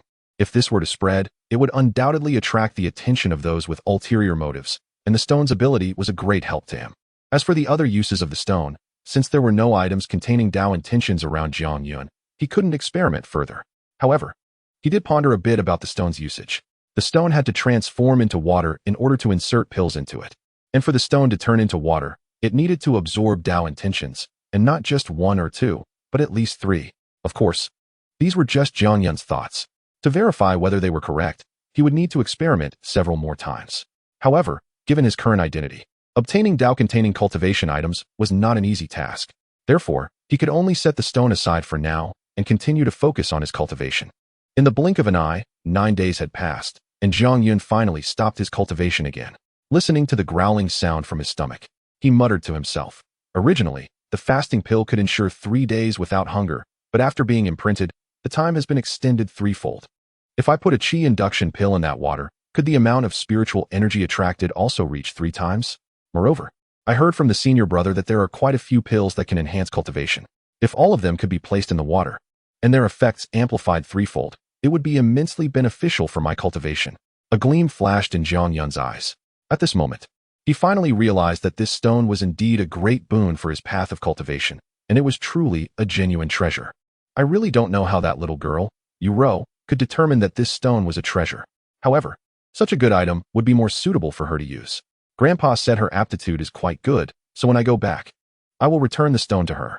Thinking of Jiang Yuro, a smile involuntarily appeared on Jiang Yun's face. In the blink of an eye, he had already been away from Mongshan for more than 2 months, and he had never been separated from her for such a long time. Perhaps now that little girl was pestering Grandpa, trying to find out about his whereabouts. I miss home too. Jiang Yun sighed softly, forcibly suppressing his feelings of homesickness. Instead of dwelling on home, he might as well focus on improving his strength so he could return sooner. However, items containing Dao intentions were indeed too hard to find, especially with his identity as a miscellaneous disciple, which made it practically impossible to obtain them. Only after becoming an outer disciple would the sect reward him with some pills and spiritual stones each month. And he could also earn contribution points by completing tasks to exchange for various items needed for cultivation. These were naturally also what Dongfang Bo had told Jiang Yun. Although the sect was a place that countless people wanted to join, the resources for cultivation were limited. It was impossible for everyone to enjoy the same treatment. So there were nearly harsh requirements for the distribution of resources. Even inner disciples, although the sect would periodically distribute some items each month, had to complete more tasks to obtain more resources and exchange them for themselves. As for miscellaneous disciples like Jiang Yun, they would only receive a one-time reward when they successfully entered the sect, 3 fasting pills, chi induction pills, and a basic cultivation method. After that, the sect would no longer concern itself with them, allowing them to fend for themselves unless they could continuously improve their cultivation level and strength to gradually stand out among the many disciples, thus gaining the sect's attention and importance. In light of this, what I need to do now is to become an outer disciple. Fortunately, it's coming soon.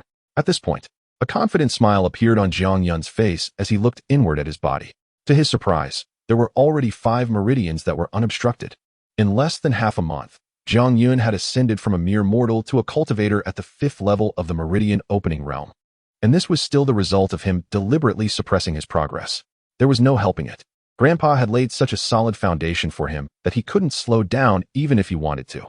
However, the 6th level of the meridian opening realm was a watershed moment. I should pause my cultivation for a while and wait until my realm is completely stabilized before opening up the remaining meridians. Jiang Yun stood up and walked out of his small courtyard, breathing in the fresh mountain air, which lifted his spirits considerably. The 5-year agreement with Feng Wuji had always felt like a heavy stone pressing down on his heart. He wasn't afraid of Feng Wuji himself, but rather of the reincarnation sect behind him. Especially after entering the Windazong, he was acutely aware that not only Jiang Village, but even if all the villages in Mongshan were combined, they would still be unable to contend with the power of a sect. However, now with his rapid cultivation and the miraculous abilities of the Black Stone, Jiang Yun finally felt that the heavy stone in his heart had lightened considerably. After gazing at the mountain scenery for a moment, Jiang Yun suddenly slapped his forehead and said, "Right, I've been at Songfeng for nearly half a month, and I haven't gone to pay my respects to that second senior sister. That is indeed too rude."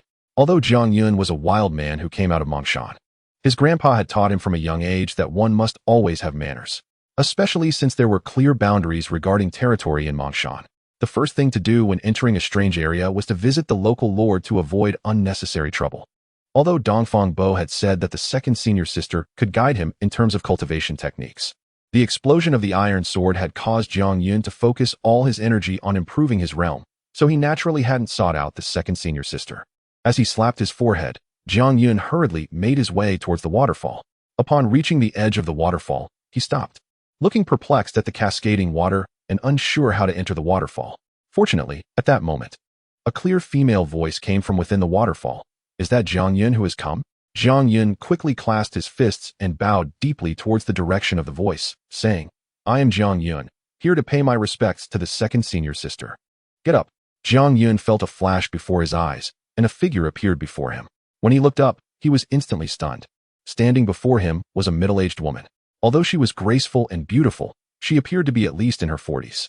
Seeing Jiang Yun in a daze, the middle-aged beauty smiled slightly and said, Are you wondering why, as the second senior sister, I am older than the senior brother? It is a bit strange. Jiang Yun didn't deny it and gently nodded in agreement. The middle-aged beauty didn't explain further, but said, when you meet the third junior brother, you will probably find it even stranger. Jiang Yun was confused but dared not ask. So he could only lower his head and say, I should have come to pay my respects to the second senior sister earlier. But I have been busy with my cultivation during this time, so I only came today. I hope the second senior sister won't hold it against me. It's nothing. Your intention is enough. The middle-aged beauty suddenly raised her wrist, and a talisman appeared in her hand. Consider this a meeting gift for you. Jiang Yun hurriedly waved his hand and said, I appreciate the intentions of my second senior sister. There's no need for a meeting gift. If you want to keep it, just keep it. It's not anything special, just a substitute talisman I made when I had nothing to do. If you ever find yourself in life-threatening danger, you can ignite this talisman, and it will save your life. Substitute talisman. Although Jiang Yun didn't know the value of this talisman, it must be incredibly precious since it could save a life, so he didn't dare to accept it. In the end, his second senior sister forced it into his hands. All right, I need to go cultivate now. You should also work hard on your training and not waste time. After a pause, his second senior sister suddenly lowered her voice and looked at Jiang Yun with a significant expression, saying, if you have any questions in the future, go to the library and look through the books. Don't always ask senior brother for help. You understand what I mean, right? Chapter 20. Lending a helping hand. Got it. After a moment of surprise, Jiang Yun quickly nodded repeatedly. He understood his second senior sister's meaning all too well. Clearly, his earlier guess about her reason for entering seclusion was correct. However, he then said, but the senior brother said that only outer sect disciples can enter the library. I'm still just a servant disciple and can't go in at all. The corner of the second senior sister's mouth twitched slightly as she said, if you want to look for manuals on cultivation or techniques, you indeed must be an outer sect disciple. But if you just want to learn some basic knowledge about cultivation, all disciples can go. The reason senior brother said that, you should understand as well. Jiang Yun suddenly showed a look of realization and quickly clasped his fists and bowed, saying, thank you for the guidance, second senior sister. The second senior sister glanced at Jiang Yun and said, no need. However, if you go to the library, you must change into the clothing issued by the sect. Until now, Jiang Yun still hadn't taken off the animal skin he was reluctant to part with. However, he understood that the gray clothing issued by the sect represented the identity of a servant disciple. After returning to his residence, Jiang Yun still didn't take off the animal skin. Instead, he put on the clothing over it. It was the first time he had worn clothes made of fabric, and he felt quite awkward all over. However, he didn't have much time to think about it. After putting on the clothes, he immediately left the courtyard again, descended the mountain, and headed towards the library. He originally had a long-standing question he wanted to ask Dongfang Bo, but now he decided to go to the library first to try to find the answer himself. The library was located at the foot of the main peak, Sword Path Peak. Although Jiang Yun had already been shown around the sect by Dongfang Bo last time, he was so dazed at that time that he hadn't memorized the way, so now he could only ask others for directions. Fortunately, in the sect, people were everywhere.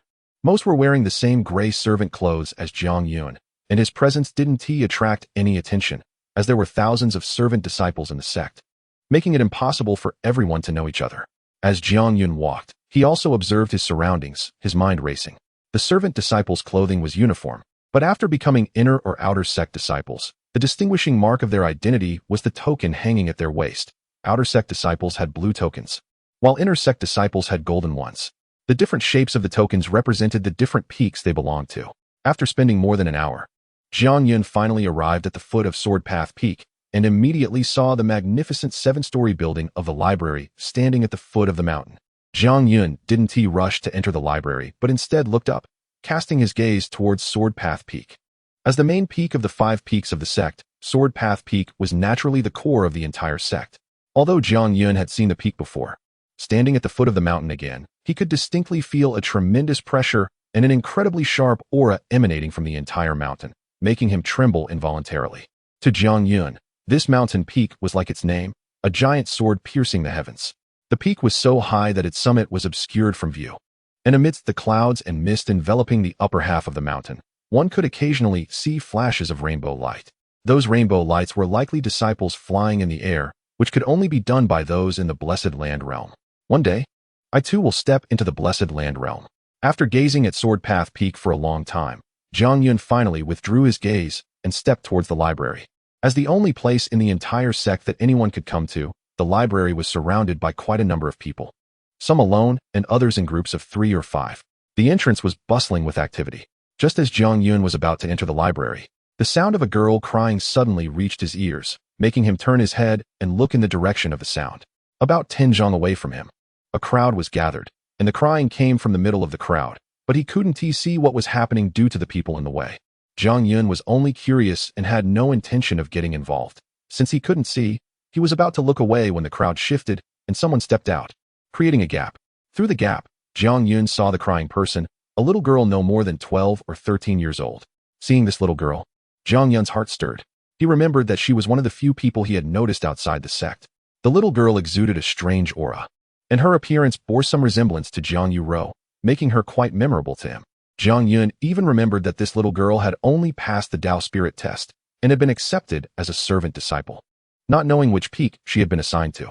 If it were someone else crying, Jiang Yun might not have paid attention. But seeing this little girl reminded him of Jiang Yuro.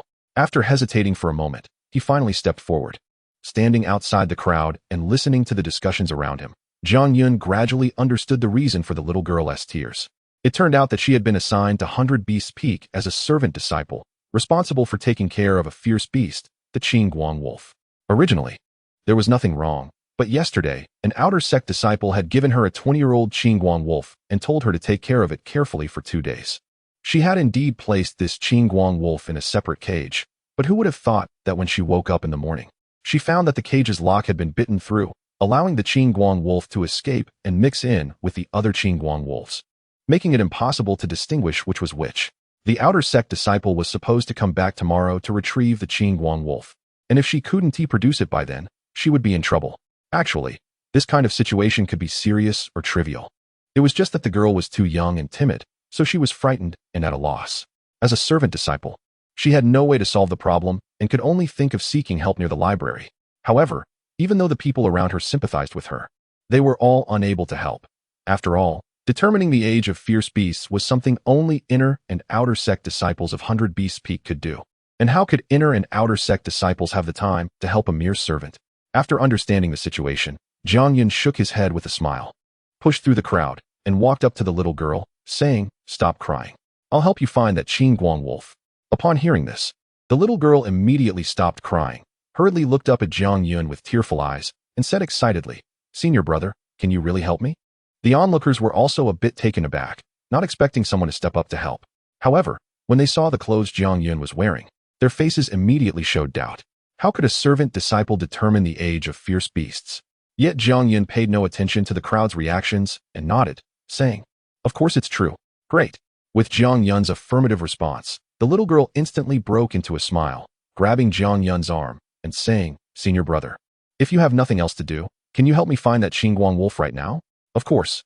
Under the gaze of the crowd, Jiang Yun was dragged out of the group by the little girl, heading towards 100 Beasts Peak. Jiang Yun and the little girl didn't notice that after they left. A short, stout man in gray clothing in the crowd frowned and said fiercely, "Where did this servant come from, meddling in others' affairs? No, I have to follow and see. If he ruins Senior Sister Fang's plans, it will fall on me, and that would be disastrous." Chapter 21. The Blue Light Wolf Pin. Under the guidance of the little girl, Jiang Yun made his way toward the 100 Beasts Peak. Perhaps it was because someone was finally willing to help her, the little girl's mood brightened significantly. Along the way, she bounced and skipped, pulling Jiang Yun along as she chattered nonstop. From her words, Jiang Yun naturally learned about her situation. The girl's name was Lu Xiaoyu, and she had just turned 12 this year, 2 years older than Jiang Yuetong. She was already at the second level of the Meridian opening stage. Speaking of which, Lu Xiaoyu's background was quite similar to Jiang Yuetong's. Both were orphaned, living only with their grandfathers. However, when Jiang Yun asked her about her grandfather, Lu Xiaoyu hesitated and was unwilling to elaborate, only saying that her grandfather had sent her to the Wang Dao sect and then left, which clearly indicated there were some unspeakable issues. Jiang Yun didn't press further, but the similarity in their backgrounds made him feel more concerned for Lu Xiaoyu. Unfortunately, as a servant disciple in the Wang Dao sect himself, Jiang Yun couldn't provide her with any substantial help. He could only tell her where he lived. So if she encountered any difficulties, she could come to him, and he would do his best to assist her. Hearing Jiang Yun's promise, Lu Xiaoyu's eyes sparkled with joy, and she nodded repeatedly in agreement. After more than an hour, the two finally approached the 100 Beasts Peak. Before they got close, They could hear the sounds of various beast roars and bird calls, and an unpleasant odor wafted toward them. This made Jiang Yun frown. He finally had a direct impression of the situation of the servant disciples in the Wang Dao sect. Compared to their treatment, he felt as if he were in a fairyland. Lu Xiaoyu seemed worried that Jiang Yun might not be able to tolerate the environment here, and quickly spoke up. Brother Jiang, it's a bit noisy here, and the smell is unpleasant. I couldn't stand it when I first arrived, but after getting used to it, it's not so bad. Jiang Yun sighed inwardly. He had nothing he couldn't endure. He had even slept wrapped in the corpse of a fierce beast in Mang Mountain. He just felt pity for Lu Xiaoyu, such a small girl. Having to live in such a place for a long time was truly a bit sad. However, this also made him realize that the path of cultivation was indeed fraught with hardships. It's all right. Jiang Yun smiled and asked, where is the beast pen you are responsible for? The tasks of the servant disciples in the Wang Dao sect varied according to the specialties of the 5 peaks. The servant disciples of the 100 Beasts Peak were generally responsible for raising various ferocious beasts, with each person assigned a specific beast pen. Lu Xiaoyu pointed to a row of simple houses at the foot of the mountain and said, that's our residence. If you go through there's a valley, and the beast pen is inside. Although the beast pens were individual enclosures, the 100 Beasts Peak housed many types of beasts, most of which were highly aggressive. For servant disciples who knew nothing about taming beasts, long-term interaction with them was extremely dangerous. Therefore, to prevent accidents, all the beast pens were concentrated together. The valley's entrance was also protected by formations, so even if the beast pack went into a frenzy, they couldn't escape the valley. However, even so, the number of servant disciples who died at the jaws of ferocious beasts each year was not small. Standing at the entrance of the valley, Jiang Yun looked inside and couldn't help but take a deep breath. What lay before him was a vast valley covering at least several hundred miles. Inside the valley, there were various terrains including flat ground, forests, deserts, swamps, and even a sizable lake. Regardless of whether it was underground, in the trees, or in the water, there were numerous yellow circles of varying sizes, marking out specific areas where various ferocious beasts resided. In some of the circles, there were one or several disciples in gray servant robes busily attending to the beasts. In short, to Jiang Yun, this valley seemed like a miniature version of Mang Mountain, where various ferocious beasts were categorized and raised according to their habits and living environments. Brother Jiang, those circles are the beast pens. It said they are magical tools that can prevent the beasts from escaping. Jiang Yun nodded, feeling somewhat emotional. The world was indeed full of wonders. Until he arrived at the Wang Dao sect, he could never have imagined that there were people who could raise ferocious beasts in such a manner. However, he thought that ferocious beasts living in such enclosures for long periods might gradually lose their aggression. In that case, even if they could be controlled by cultivators, the help they provided might be limited. Of course, Jiang Yun wouldn't express this thought out loud. He withdrew his gaze and said, take me to the beast pen you're responsible for. Okay, Brother Jiang, stay close to me. Although the formation for entering the valley isn't complicated, if you accidentally get lost, I won't be able to bring you out. All right. Jiang Yun, who knew nothing about formations, dared not be careless. He followed closely behind Lu Xiaoyu, stepping carefully into the valley. After passing through several beast pens, they finally arrived at the beast pen Lu Xiaoyu was responsible for. This beast pen was about 100 zhang in size and contained 21 blue light wolves, some sitting and some lying down. As soon as Jiang Yun appeared, most of the blue light wolves stood up immediately, their bright green eyes shimmering with a ghostly light, fixed on Jiang Yun, their mouths open, drooling from their sharp fangs. Clearly, they were very interested in this unfamiliar face. On the way here, Lu Xiaoyu had proudly told Jiang Yun that most servant disciples at the 100 Beasts Peak were responsible for raising 10 ferocious beasts, but because of her exceptional spirit, she was specifically assigned to care for 20 blue light wolves. Jiang Yun naturally didn't know what it meant to have exceptional spirit. He only knew that Lu Xiaoyu exuded a peculiar aura and had easily passed the Dao spirit test, so this so-called spirit should be related to Dao spirit. Since there were 21 blue light wolves in front of him, the extra one must be the 20-year-old wolf. As long as Jiang Yun could find it, he would have done Lu Xiaoyu a great service. Ignoring the intense stares of the blue light wolves, Jiang Yun scanned the area and then turned his gaze to a beast cage in the corner of the circle. The cage was made of pure iron, with each bar as thick as a child's arm, and there was a broken iron lock hanging at the entrance. Lu Xiaoyu pointed at the iron lock, visibly angry, and said, I don't know if these wolves conspired together, but they actually managed to bite through the lock and let that 20-year-old blue light wolf out while I was away at night. Upon hearing this, Jiang Yun's eyes narrowed slightly, and a glint of cold light flashed in his gaze. Seeing Jiang Yun remain silent, Lu Xiaoyu continued to ask, Brother Jiang, how do you distinguish the age of these blue light wolves? Do you need to go inside the beast pen? Jiang Yun nodded yes. I need to go in and take a look. Lu Xiaoyu hurriedly took out a sachet from her pocket and handed it to Jiang Yun, saying, if you go in, you must take this sachet. That way, the blue light wolves won't attack you. However, even with the sachet, it's best not to get too close to them, especially to avoid physical contact. If you get too close, the scent from your body will overpower the sachet's scent, provoking the aggression of the blue light wolves. Jiang Yun glanced at the sachet, a thought flashing through his mind. He said nonchalantly, no need. Just open the beast pen and let me in. No need. Lu Xiaoyu's eyes widened. These blue light wolves are all untamed. They only recognize the sachet, not people. It's too dangerous if you go in without it. Jiang Yun smiled slightly and said, don't worry, they will definitely recognize me. However, Lu Xiaoyu was adamant and shook her head repeatedly, saying, even if they recognize you, that one tea work. If you don't take the sachet, I'll take the punishment and one tea let you help me. Under Lu Xiaoyu's insistence, Jiang Yun could only helplessly smile and take the sachet, stepping into the beast pen of the blue glow wolf. Chapter 22 Special Skills. As Jiang Yun entered the beast pen, the fragrance pouch he wore caused the originally fierce Qingguang wolves to lose interest after sniffing the air, and they lazily resumed their previous positions, just like before. Jiang Yun ignored the Qingguang wolves and walked directly towards the beast cage. After crouching down and observing for a moment, his expression darkened. Although he did not understand cultivation, Jiang Yun had extensive experience in understanding various fierce beasts and plants. Even the best hunters in Mang Mountain could not compare to him. Initially, Jiang Yun thought that Lu Xiaoyu's cage for the wolves was not secure, which allowed the Qingguang wolves to chew their way out. However, seeing the iron cage and iron lock now, he realized that the situation was likely not so simple. Jiang Yun was no stranger to Qingguang wolves. He had captured and studied them before, so he knew very well that although they were extremely fierce, their teeth were not as sharp as one might imagine. At the very least, they could never bite through an iron lock made of pure iron. Moreover, the break in the iron lock was unusually smooth, with no teeth marks at all, clearly cut by some sort of sharp weapon. As low-level fierce beasts, Qingguang wolves naturally did not know how to use weapons, making it easy for Jiang Yun to conclude that the iron lock was cut by human hands. In other words, someone had deliberately cut the iron lock to release the 20-year-old Qingguang wolf, letting it blend into the wolf pack. The purpose of this act was nothing more than to make Lu Xiaoyu bear the responsibility of negligence and face punishment. Additionally, since entering the beast pen required knowledge of the entry formation and wearing a fragrance pouch, Jiang Yun could infer that the person who cut the iron lock must also belong to the 100 Beasts Peak. There was even a high probability that it was the outer sect disciple who had handed the 20-year-old Qingguang wolf over to Lu Xiaoyu. However, Jiang Yun could not understand why this person would go to such lengths to frame Lu Xiaoyu.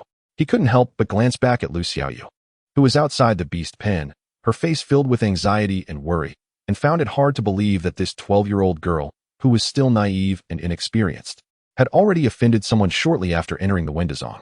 After pondering for a moment and coming up empty, Jiang Yun decided to set aside his doubts for now and planned to ask Lu Xiaoyu directly later.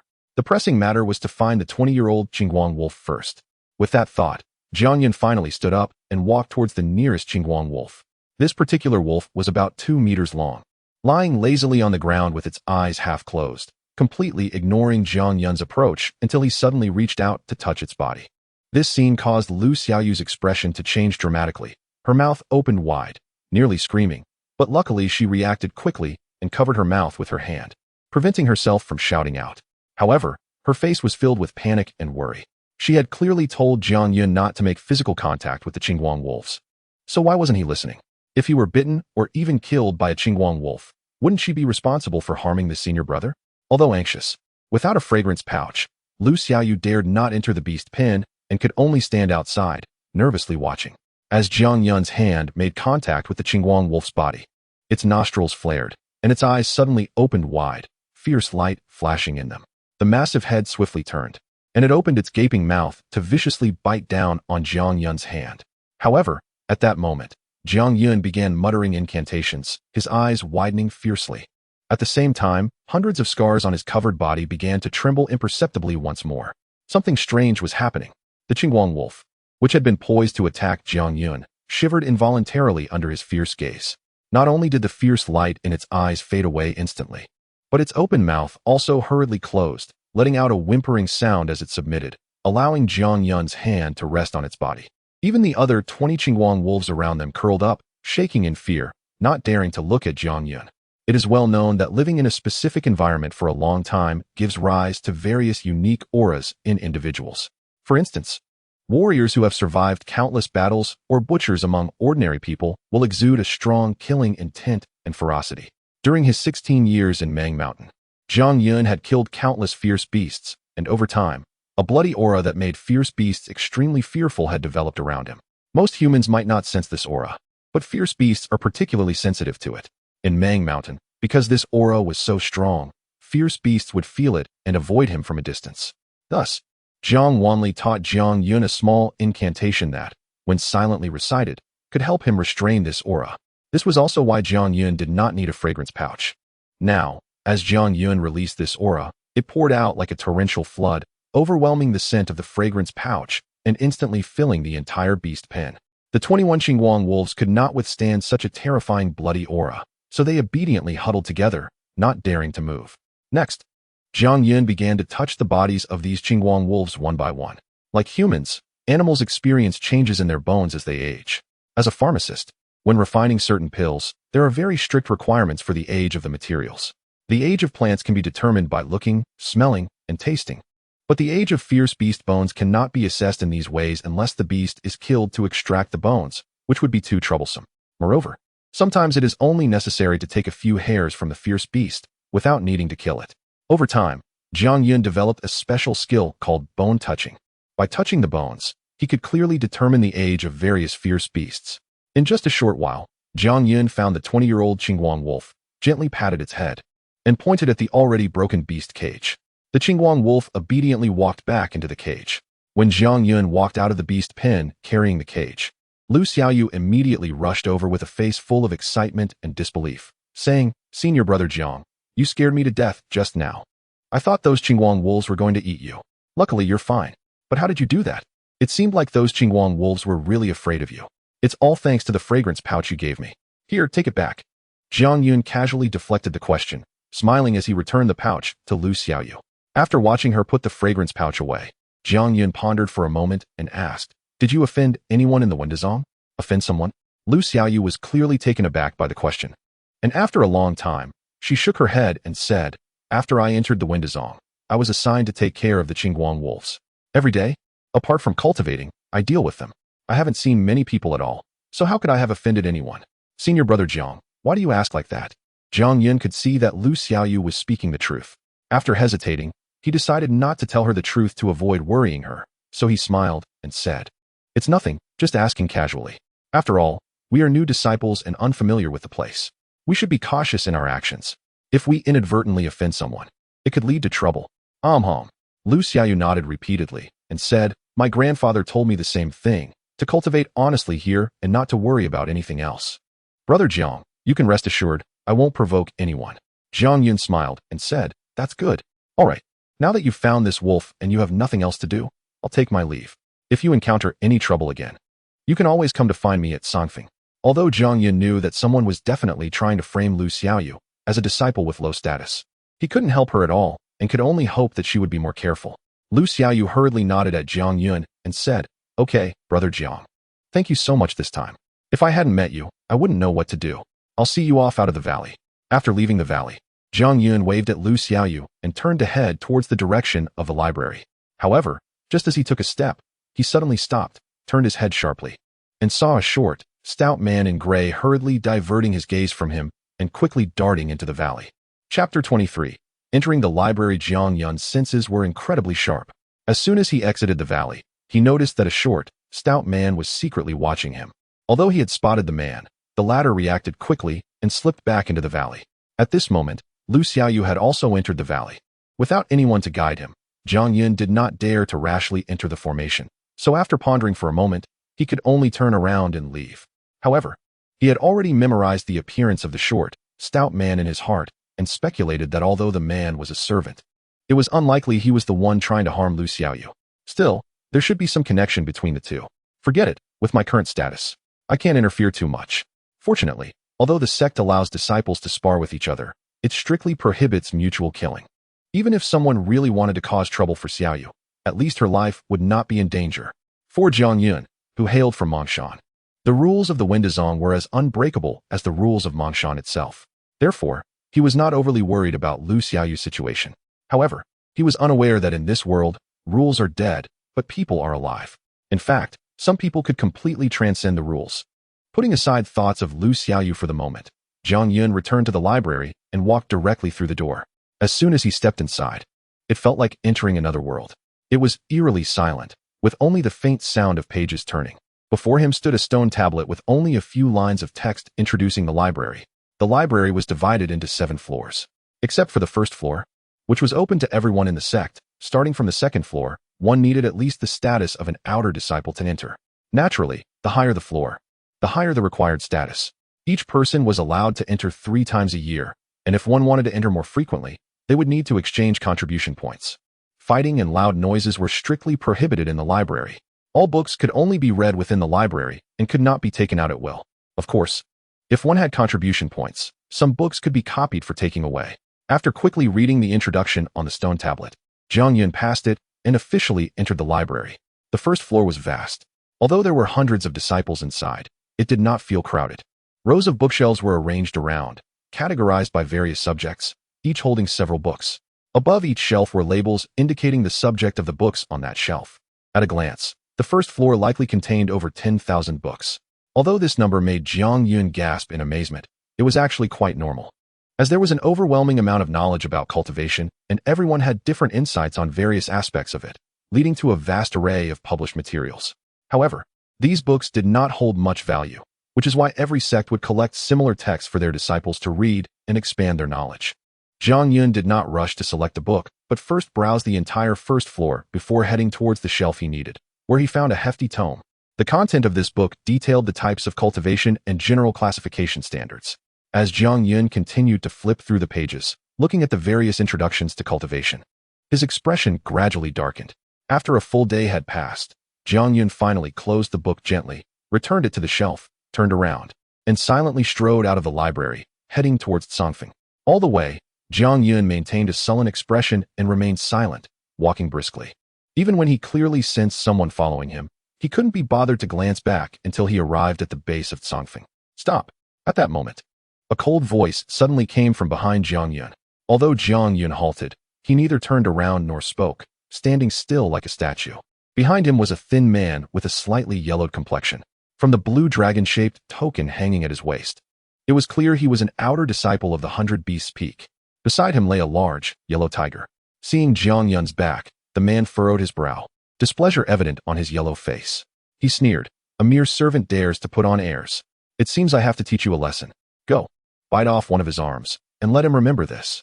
With his command, the yellow tiger suddenly leaped into the air, its mouth wide open, pouncing viciously towards Jiang Yun. Just as the tiger was about to land on Jiang Yun, he abruptly turned his head, his eyes flashing with fierceness, coldly glaring at the tiger. Although Jiang Yun did not exude any bloody aura at that moment, this tiger was a rank above the Qingguang wolf, and its senses were much sharper. Thus, under Jiang Yun's gaze, it felt a chill in its heart, and its body in midair abruptly changed direction. This scene left the thin man puzzled, unable to comprehend why his tiger would react this way. However, just as the tiger barely managed to avoid Jiang Yun, he suddenly extended a finger and swiftly jabbed it at the tiger's neck. "Ah!" Roar. The thin man's furious shout and the tiger's painful cry sounded almost simultaneously. As the tiger's owner, the man certainly knew that Jiang Yun's seemingly gentle jab targeted a vital spot. Boom. The tiger crashed heavily to the ground. The man dashed forward, looking at the rolling tiger that was continuously growling softly. A fierce look appeared in his eyes as he said, "You dare to hurt my pet? I will kill you." As soon as he finished speaking, the man suddenly formed a hand seal. Furry tufts began to appear on his yellow face, and a massive aura surged from his emaciated body. Cough, cough. Just then, a coughing sound suddenly came from the top of Songfeng. Following that, Dongfang Bo appeared before the thin man and said, "Junior brother of 100 Beasts Peak, I haven't seen your peak's master for a few days. How about I accompany you to see him now?" Strangely, Dongfang Bo's words seemed to carry some sort of magic.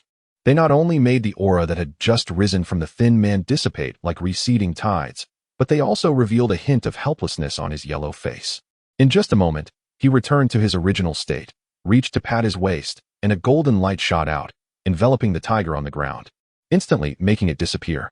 The man did not even look at Dongfang Bo. He merely said to the still-turned-away Jiang Yun, "Little servant, remember this. My name is Su Qingshan. I will definitely settle the score with you for injuring my pet today. And keep your distance from Lu Xiaoyu. You'd better not meddle in her affairs again." After dropping this remark, the thin man named Su Qingshan immediately turned and left. Throughout Su Qingshan's appearance and departure, Jiang Yun had not looked at him even once. At this moment, he simply cupped his hands in a salute to Dongfang Bo before climbing up Songfeng, entering his small courtyard, and shutting the door. Watching Jiang Yun's departing figure, Dongfang Bo opened his mouth as if to say something, but ultimately shook his head and remained silent. He could tell that Jiang Yun was clearly troubled and disturbed by something. Back in the room, Jiang Yun surprisingly did not practice. Instead, he lay on the bed with his eyes closed, as if he were asleep. However, his brows remained tightly furrowed. After a moment, he suddenly opened his mouth and recited word by word, "The Dao gives birth to all things, and all things can cultivate the Dao. But the methods of cultivation differ greatly according to the different races. The human race cultivates by absorbing the spiritual energy of heaven and earth. The demon race cultivates by swallowing the essence of the sun and moon." Chapter 24, finding the answer after silently reciting this passage. A bitter smile appeared on Jiang Yun's face as he muttered to himself, "No wonder I can't practice the cultivation methods of Jiang village. The real reason is that I am fundamentally from a different race than them." The trip to the library was very fruitful for Jiang Yun, because a question that had been troubling him for a long time found its answer in that thick book. Although this answer was hard for him to believe at first. Having lived in Jiang village for 16 years, Jiang Yun was naturally familiar with the villagers' cultivation method of absorbing the essence of the sun and moon. He had even tried it several times himself, but no matter how hard he tried, he could not succeed. His grandfather had told him that it was because his constitution was different from that of the villagers. Now, Jiang Yun finally understood that in this world, all beings could cultivate, but only one race, the demon race, relied on absorbing the essence of the sun and moon for their cultivation. In other words, the villagers, who had raised him and lived with him for 16 years, treating him like family, were actually demons. As a human, he obviously could not practice the cultivation methods of the demon race. Therefore, within the Dao sect of the human race, even the most basic and common cultivation techniques were accessible to him without any obstacles. After lying in bed for an unknown amount of time, Jiang Yun suddenly opened his eyes, a resolute look in them, and softly said, "So what if they are demons? Even if my grandfather and the others are demons, in my heart, they will always be my family. I, Jiang Yun, will always be a part of Jiang village." At first, he found this fact too shocking to accept. But now that he had come to terms with it, the gloom in his heart dissipated in an instant. He looked up at the ceiling and exhaled deeply, feeling much lighter. Sitting up, Jiang Yun spoke to himself again. "In that case, I must work harder to cultivate so that I can protect them in the future." Jiang Yun did not know much about the demon race, only that the relationship between humans and demons was not harmonious, and could even be described as hostile. He thought that he would inevitably have to lead the villagers away from the 10,000 savage mountains in the future, but if they were discovered to be demons, there would surely be a lot of trouble, so he had to become strong quickly. At that moment, a voice suddenly came from outside the door. "Jiang, are you all right?" Jiang Yun then remembered the scenes that had unfolded when he returned earlier. Although he was not afraid of Su Qingshan, Dongfang Bo's appearance had helped him avert the crisis. And since Dongfang Bo genuinely cared for him, he hurriedly stood up and said, "Senior brother, I'm fine."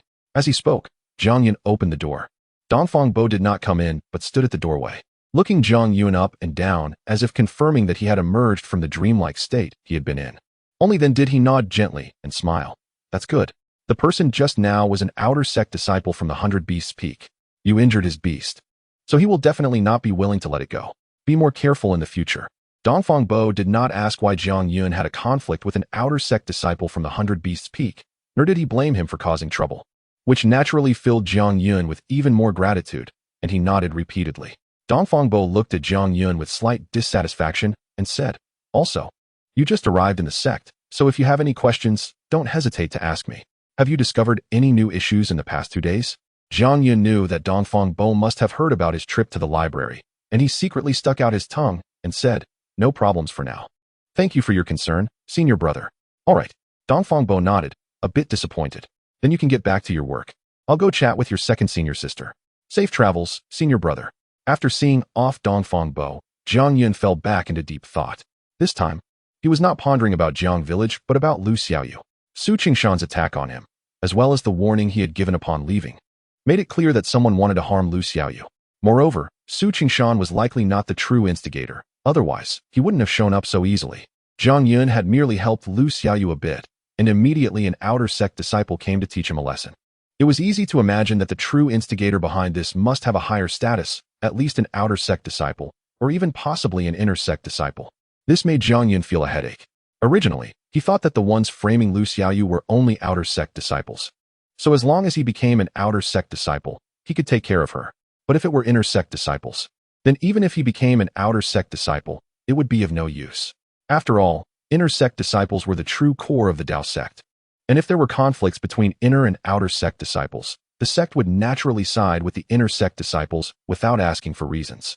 In the end, Zhang Yun couldn't think of a good solution and could only shake his head and say, "Still, no matter what the other party wants to do, at least Xiaoyu is not in danger." As for injuring Su Qingshan's beast and the threat of retaliation, he didn't take it to heart at all. However, he did think of one more issue. The appearance of his senior brother seemed to make Su Qingshan wary, and he left without saying a word. This made him reconsider the identity of his senior brother and the four of them in the library. It seemed that they were not just simple guards of miscellaneous items as he had thought. This question naturally would not have an answer, so after thinking for a moment, Zhang Yun gave up. Regardless of what identity his senior brother and the others held in the Dao sect, at least his senior brother was his benefactor. Next, Zhang Yun finally turned his attention back to his cultivation. He was now at the 5th level of the meridian opening stage, just like Feng Wuji back then. But he should have entered the reincarnation sect long ago, and as an inner sect disciple, he would definitely receive special treatment from the sect. His current cultivation level was probably not at the 5th level, but at a higher realm. No, I can't afford to be the slightest bit negligent. I need to work even harder. Since my senior brother told me to stabilize my realm first, then I will study some techniques. Techniques could be said to be one of Zhang Yun's motivations to cultivate. When he was in the Savage Mountains, he had seen the villagers perform various techniques more than once, especially his grandfather. Every time they encountered ferocious beasts that he couldn't handle, his grandfather would casually point out. What seemed to be an ordinary finger could sometimes shake the earth, causing cracks that directly swallowed the beasts. At other times, it could make wild grass grow wildly, turning into vines that ensnared the beasts. Even when Feng Wuji attacked him with his wind blades, Zhang Yun felt a trace of envy, but unfortunately, at that time, he was just a mortal. Now, he had finally become a cultivator, even reaching the 5th level of the meridian opening stage, and could already unleash techniques.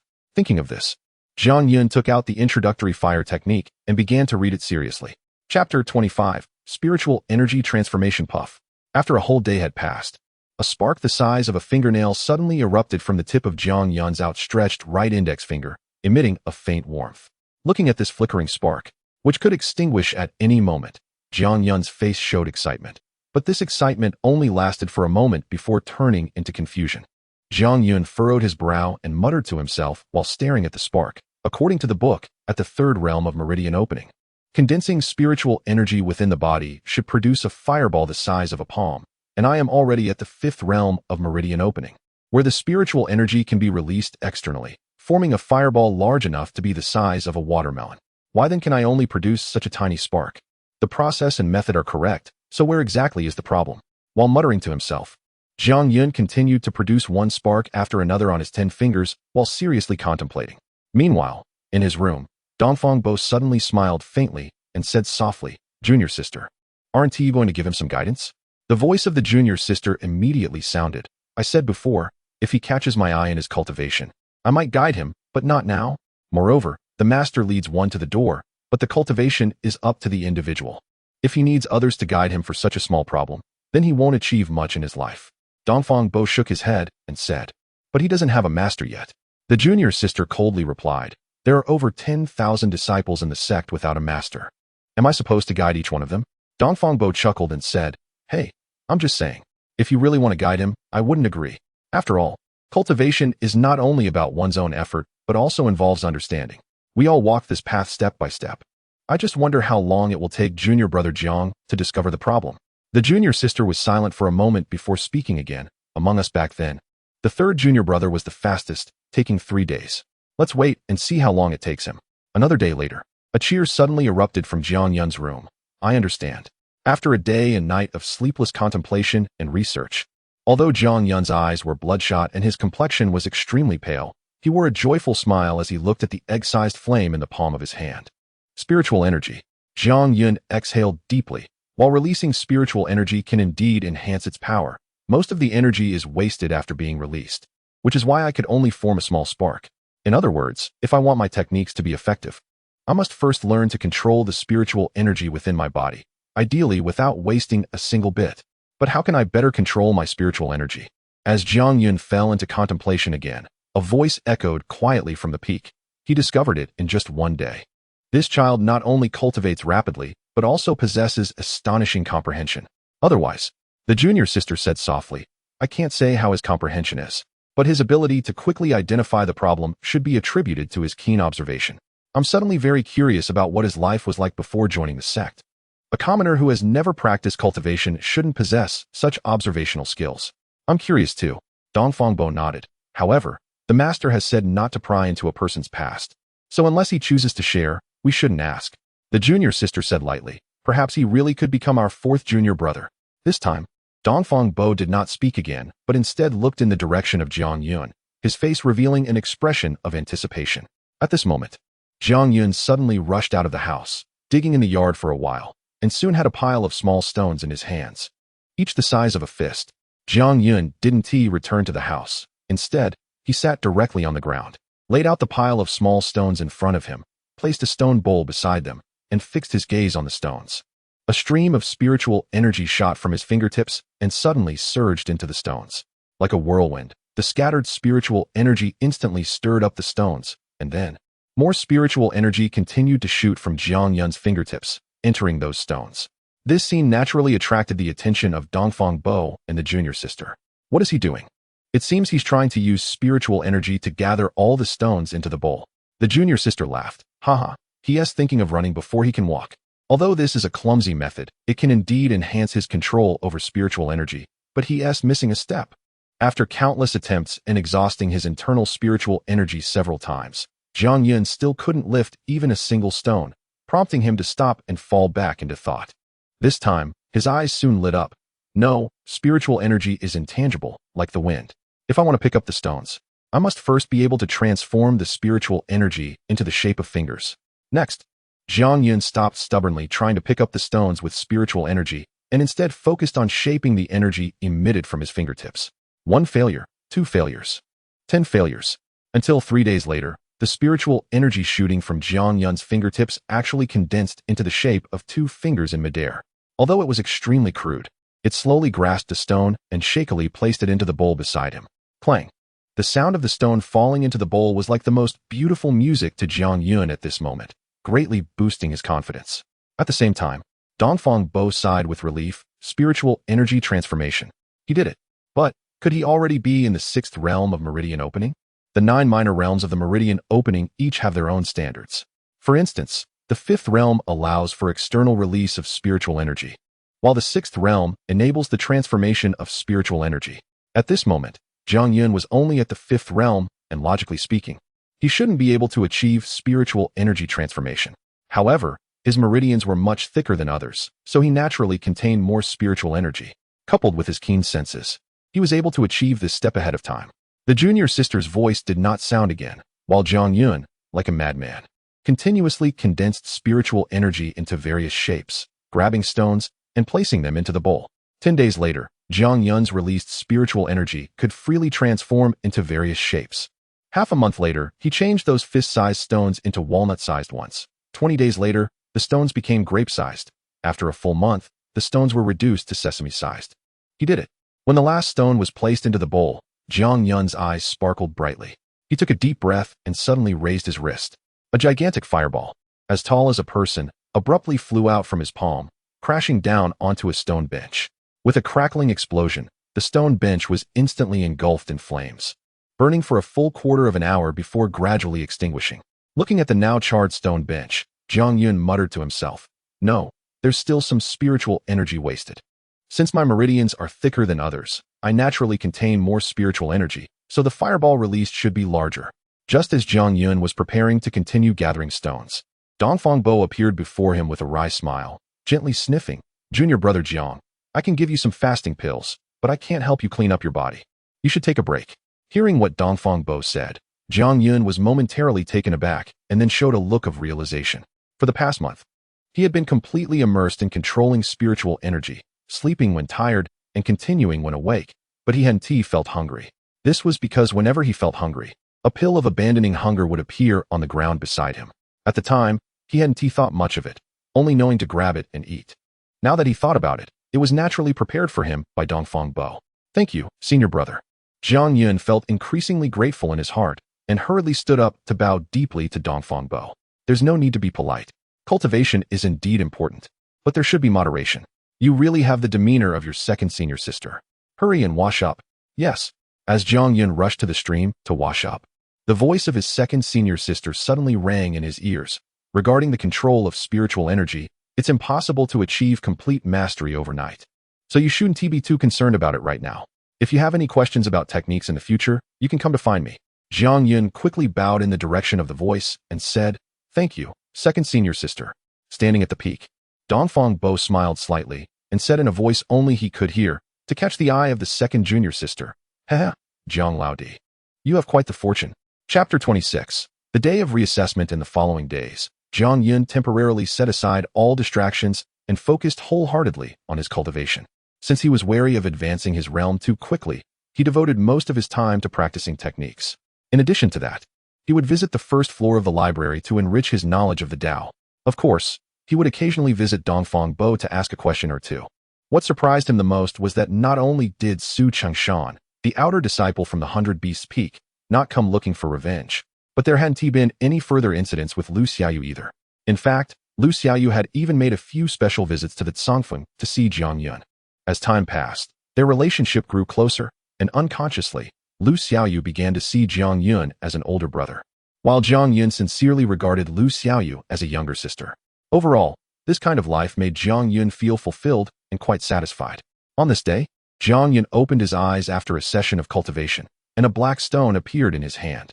Despite spending a considerable amount of time in the library and indirectly inquiring about the stone from Dongfang Bo, he still had no clue about the origin and specific use of the black stone. Moreover, as a servant disciple, he couldn't obtain any Dao-related items, and he felt embarrassed to ask Dongfang Bo or the second senior sister for help, so he hadn't used the stone again. After today, perhaps he could try the stone once more. Today marked exactly 6 months since Jiang Yun had come to the Windazong, and it was also the day for reassessment. According to Dongfang Bo, as long as he could pass the reassessment smoothly, the sect would distribute some cultivation items as rewards, although these would still be low-tier elixirs. There might be items containing Dao and Tin among them. If luck was on his side, he might even be able to transform the black stone into water again. Ding ding ding. As Jiang Yun's self-talk faded, 3 melodious bell chimes suddenly rang out, reverberating throughout the Windazong and reaching Jiang Yun's ears as he played with the black stone. Jiang Yun's eyes lit up. Has it finally arrived? He knew that this was the bell signaling the gathering of disciples, meaning that the reassessment was about to begin. The so-called reassessment wasn't like the entrance test, where one had to pass through 3 challenges, but rather a direct evaluation of the disciples' cultivation realms. The passing standard required all newly admitted disciples to raise their realm by at least 1 level from their original foundation. Naturally, the more one advanced, the greater the benefits for the disciple. If a disciple failed the reassessment, regardless of their status upon entering, they would automatically be demoted by 1 level. For servant disciples, this demotion meant immediate expulsion from the Windazong. The purpose of the reassessment was twofold. Firstly, to urge disciples to cultivate diligently and instill a sense of urgency. Secondly, to prevent any oversight during the entrance test that might lead to missing out on promising disciples, thus giving these new disciples a second chance. After the reassessment, there would also be some small competitions focused on sparring, aimed at training the disciples' practical combat skills. Some individuals might be exceptionally gifted in cultivation but lack battle experience, rendering them ineffective in combat and potentially leading them to perish at the hands of opponents with lower realms.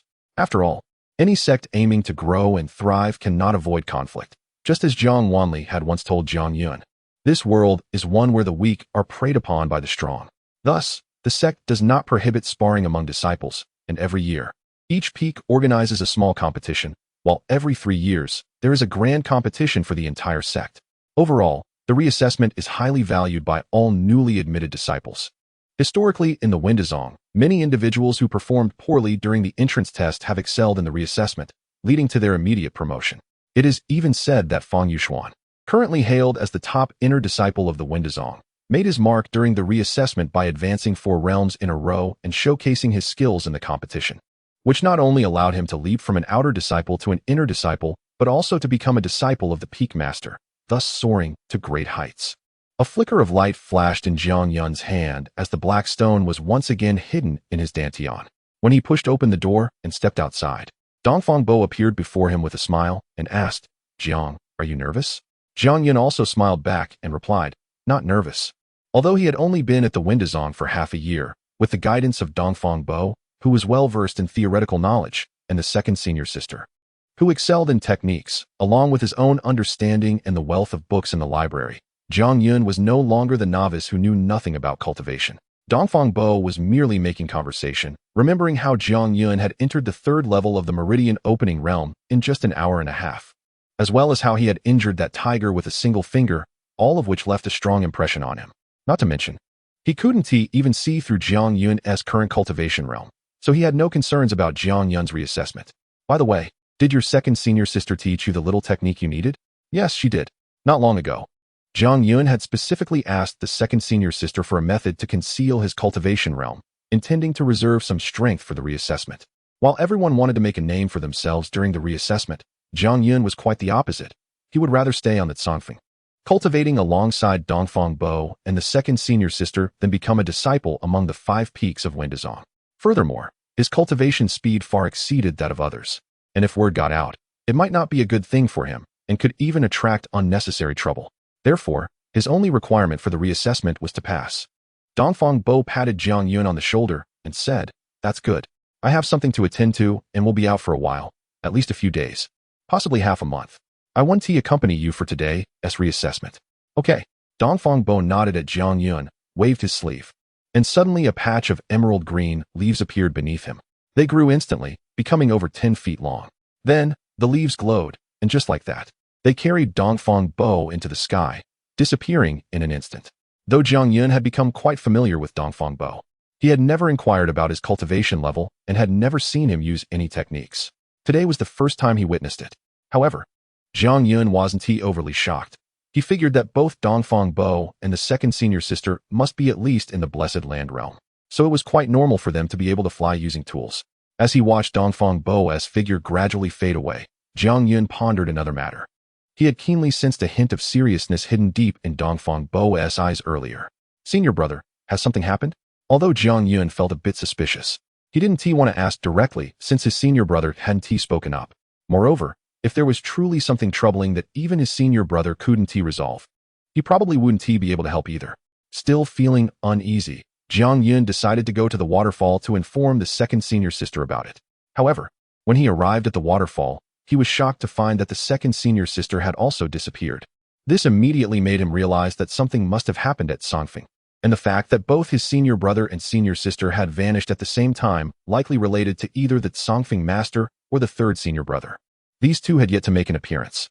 After standing before the waterfall and contemplating for a moment, Jiang Yun finally turned around and walked down from Tsongfeng. "No matter what happens to the senior brothers, I can't be of any help. It's better to pass this retest first, and then look for opportunities to ask if there's any way I can contribute." Chapter 27 2 Possibilities in an instant. Jiang Yun had already descended from the hidden peak, but he stopped in his tracks because he saw a young boy in gray clothing, pacing back and forth at the foot of the mountain, seemingly waiting for someone. Jiang Yun frowned slightly as he recognized this person. The boy was also a servant disciple of the 100 Beasts Peak, named Lu Xian, 15 years old, who had joined the Windazong 3 years ago.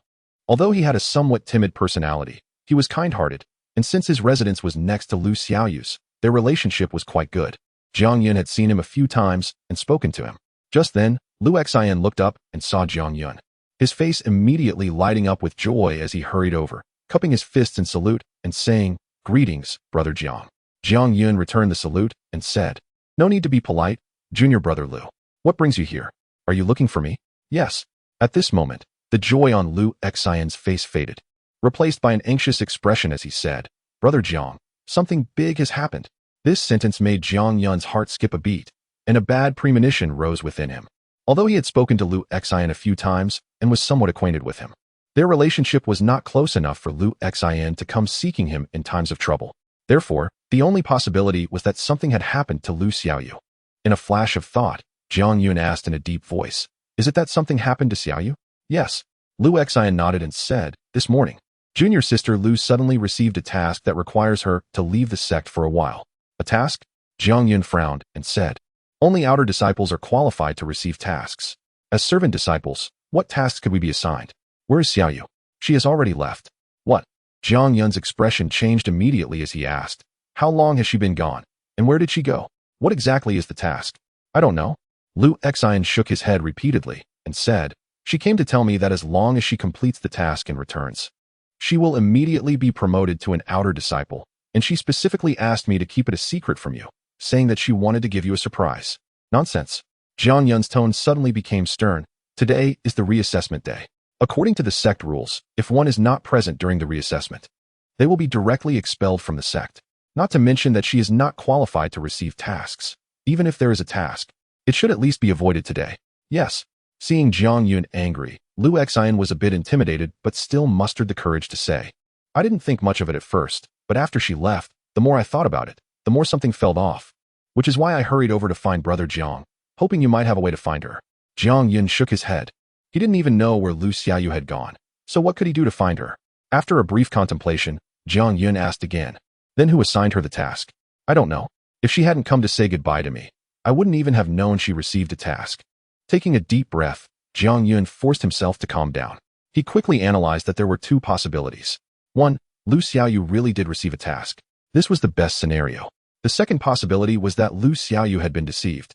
The person deceiving her was likely the one who had framed her in the first place, and the purpose was simple, to drive Liu Xiaoyu out of the sect. Furthermore, once Liu Xiaoyu left the sect, she would no longer be under its protection.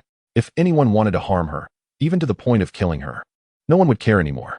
Jiang Yun speculated that the second possibility was highly likely because he had never heard of servant disciples being sent out to execute tasks on the day of reassessment. Suddenly, a thought struck Jiang Yun, and he remembered someone, leading him to a decision.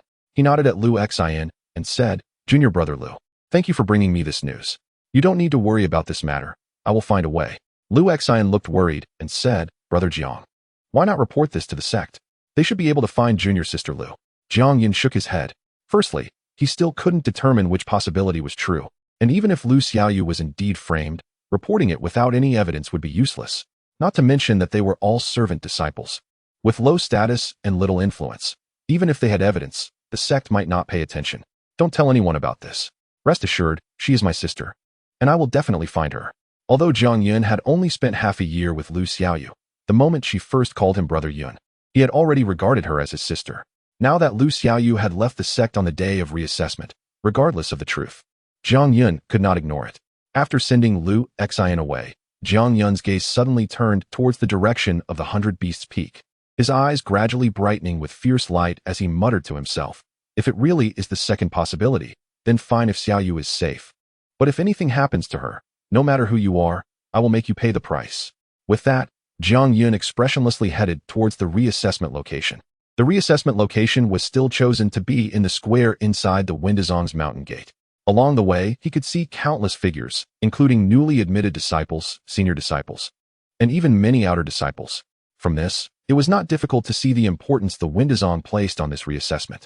Jiang Yun ignored everyone, pushing his speed to the limit. Although he hadn't specifically practiced speed techniques, he was naturally adept at speed, and with his current abundant spiritual energy, his speed was more than twice as fast as it had been 6 months ago. In less than half an hour, he had arrived at the square. At this moment, there were already hundreds of people standing in the square. Among them, Jiang Yun recognized a few familiar faces like Tang Yi, Hui Yuan, and the tall man in black who always stood upright like a pine tree, as well as the young woman with dual-body constitution. They were all at least outer disciples. After joining the Windazong, they had been taken away by representatives from the 5 peaks to focus on cultivation. So Jiang Yun had not seen them at all in the past 6 months. However, it was clear that this half-year period had brought them considerable gains, as each person exuded a stronger aura than when they first arrived. Only their personalities hadn't changed much, especially Hui Yuan, who was still laughing and joking, occasionally teasing his fellow disciples with a tone full of disdain, showing no mercy even to the burly man Tang Yi. Compared to him, Tang Yi had become much more subdued. After all, the difference in status between inner and outer disciples made him dare not confront Hui Yuan as he had before. Jiang Yun merely glanced at the people in the square and then turned his attention to the crowd surrounding the square, continuously scanning until he spotted a short, plump man in gray. "It's you." A cold light flashed in Jiang Yun's eyes as he shifted his form and squeezed into the crowd, quickly reaching the side of the short, plump man. The short, plump man was leering at several slender female disciples on the square when he suddenly felt a tightening around his neck. Turning his head, he saw a handsome young man holding onto the back of his neck. "It's you." The short, plump man exclaimed in surprise. Jiang Yun stared expressionlessly at him and lowered his voice, saying, "Good, you remember me, so you should know why I'm looking for you."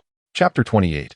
False Mission. The short, stout man was startled at first, but quickly regained his composure. He coldly smiled and said, "Kid, I know exactly what you want from me. It's about that little girl, right? But what can you do if I don't say anything? Are you going to snap my neck here? Do you have the guts to do that?" He mentioned that the sect prohibits killing among disciples, especially since they were in a public square with thousands of eyes watching. Therefore, he was completely fearless. "Of course, I wouldn't dare to do anything to you here. So let us change places." As soon as Jiang Yun's words fell, the stout man felt the hand gripping his neck suddenly tighten.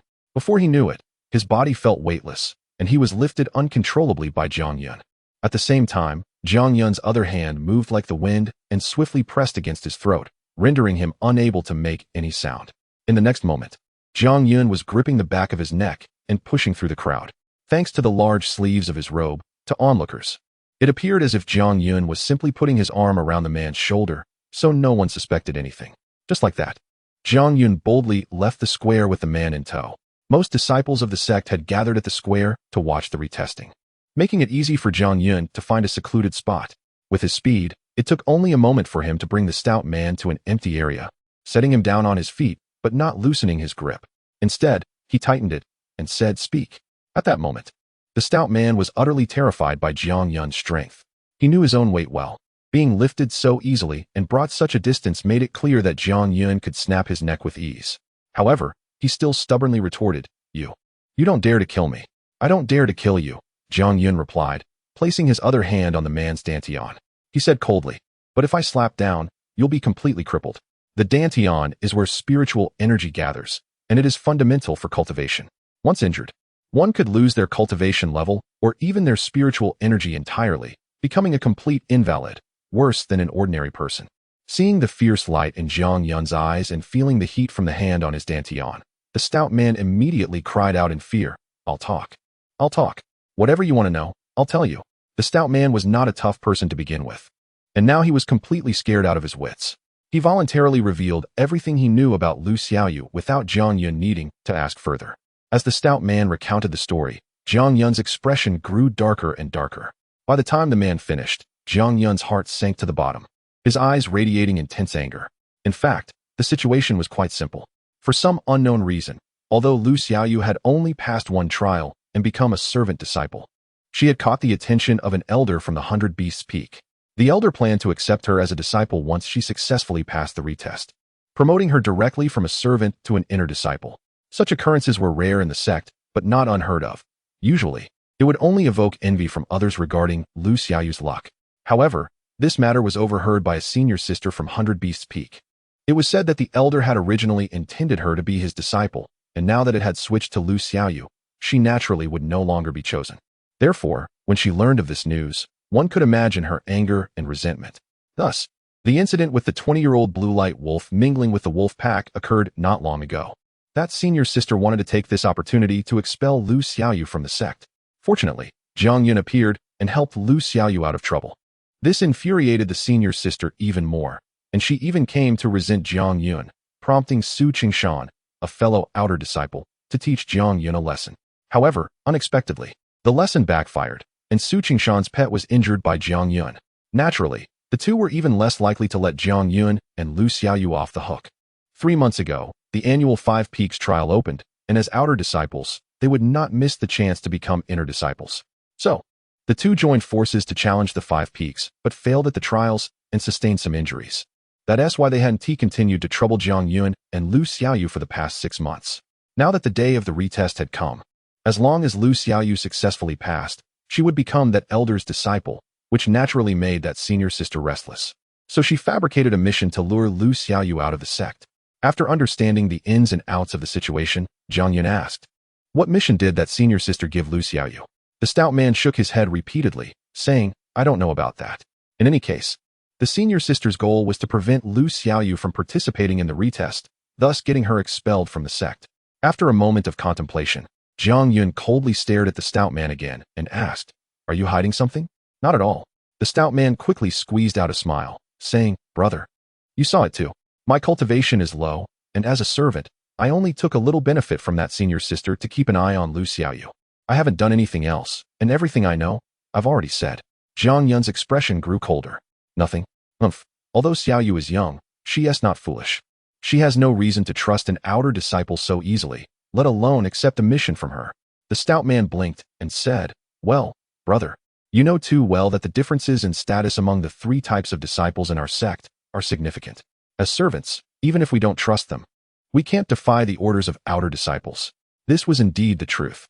Jiang Yun knew that if an outer disciple found him and forced him to do something, even if he was unwilling, directly refusing would definitely offend the other party, not to mention Lu Xiaoyu's naturally timid personality.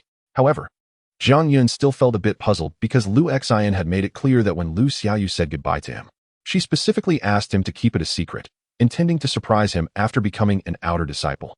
From this perspective, it seemed she was not being coerced, but willingly undertaking the mission. But there was no point in thinking about that now. The urgent matter was to find Lu Xiaoyu quickly and bring her back to the sect. To find out where Lu Xiaoyu had been deceived to, he could only seek out that outer disciple or Su Qingshan. Seeing Jiang Yun lost in thought, the stout man maintained a smiling face, but his heart was filled with cold laughter. After a moment, Jiang Yun looked at the stout man again and asked, "What is that outer disciple's name? Are they currently at 100 Beasts Peak with Su Qingshan?" Since Jiang Yun hadn't seen Su Qingshan in the crowd earlier, it was likely that the senior sister was also not present. The stout man made and said, "How would I dare to ask for her name? They should be at 100 Beasts Peak. Tell me what she looks like." "What she looks like?" The stout man's eyes rolled, and he said, "Brother, you're not thinking of going to 100 Beasts Peak to find them, are you? They are outer disciples, and with your status, you can't possibly enter 100 Beasts Peak. Moreover, you don't need to look for them. You should be able to see them soon." Jiang Yun frowned and asked, "What do you mean?" "After the retest, there will be a small competition, and each peak will send several outer disciples to participate. If I'm not mistaken, among the outer disciples sent by 100 Beasts Peak, there should be Su Qingshan and that senior sister. Their goal seems to be to deal with you." Chapter 29 The Thorn in My Heart, Dealing with Me. Jiang Yun's heart instantly became clear. He not only disrupted that senior sister's plan, but also injured Su Qingshan's pet beast. Now that they had successfully lured Lu Xiaoyu out of the sect, the two of them would naturally have to deal with him next. Jiang Yun's mouth slowly curled into a cold smile, but he quickly reined it in and stared at the short, fat man, saying, "If I find out you have even half a lie, next time, I will still cripple you." After dropping this line, Jiang Yun leaped towards the square, and it was only after his figure disappeared that the short, fat man let out a breath and gritted his teeth, saying, "Don't think I don't know who you are, Jiang Yun.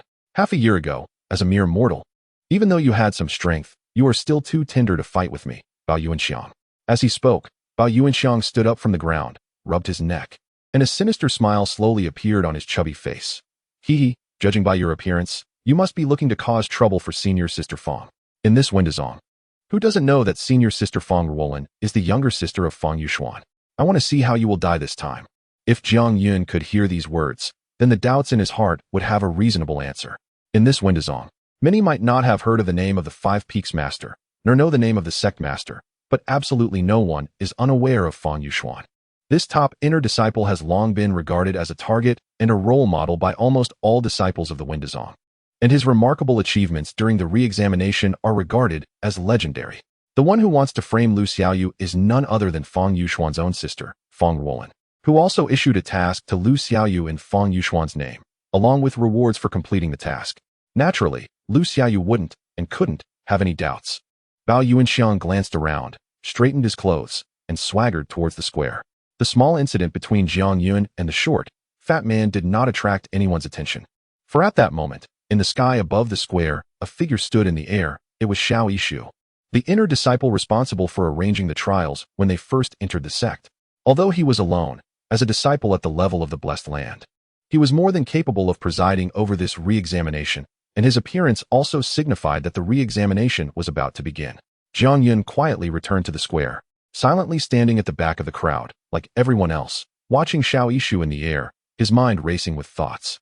Although he was anxious, he knew that to find out Lu Xiaoyu's whereabouts, he had to first pass the re-examination and then face that senior sister or Su Qingshan during the small competition. However, not every newly admitted disciple could participate in the small competition. After all, the difficulty of the re-examination was not too great, and historically, about half of the disciples could pass it. With over 400 new disciples, half would amount to 200 people. If all these 200 were allowed to participate in the small competition, it would at least take several days. Therefore, to save time, only those who performed outstandingly in the re-examination could qualify for the small competition. In short, to be eligible for the small competition, one must improve their performance by at least 2 levels from their original realm. According to Jiang Yun's original plan, merely demonstrating the first level of the meridian opening realm would suffice to pass the re-examination. However, with Lu Xiaoyu's disappearance, he had to adjust his plan slightly. Gaining qualification for the small competition, Su Qingshan and the others would definitely take the initiative to deal with him, and defeating them would compel them to reveal Xiaoyu's whereabouts. Although Xiaoyu had left in the morning, her speed would surely not be fast. With his own speed, he should be able to catch up to her. As long as he could catch up to her today and bring her back to the sect, perhaps he wouldn't miss the re-examination after all. After all, that elder from the 100 Beasts Peak was optimistic about her, and being a bit late wouldn't be a big issue. Once Xiaoyu truly became an inner disciple, even if that outer sect senior sister had any dissatisfaction, under the constraints of the sect rules, she probably wouldn't dare to act recklessly. As long as Xiaoyu was safe, he could teach those two a lesson during the competition, giving Xiaoyu some vent, and this matter would naturally come to an end. With these thoughts surfacing in his mind, Jiang Yun's heart finally calmed down a bit. At that moment, Xiao Yishu's cold voice rang out. Silence.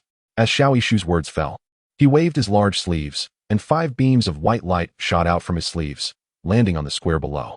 5 fist-sized white orbs hovered quietly at a height of 1 person, with radiant light flowing on them. Spirit testing orbs. Upon seeing these orbs, someone in the crowd immediately shouted their name. Jiang Yun recognized these 5 orbs as well and let out a quiet breath, saying in a voice that only he could hear, "What luck! They are using spirit testing orbs for the test. This way, I won't even need to hide my cultivation." Jiang Yun had already inquired about the re-examination and knew that Windazong had historically used 3 methods for the re-examination.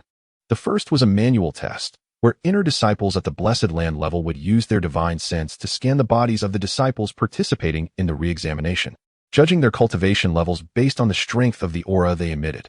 The second was using a mirror similar to the Windaging, where standing in front of the mirror would automatically reflect one's cultivation level. The third was this spirit testing orb.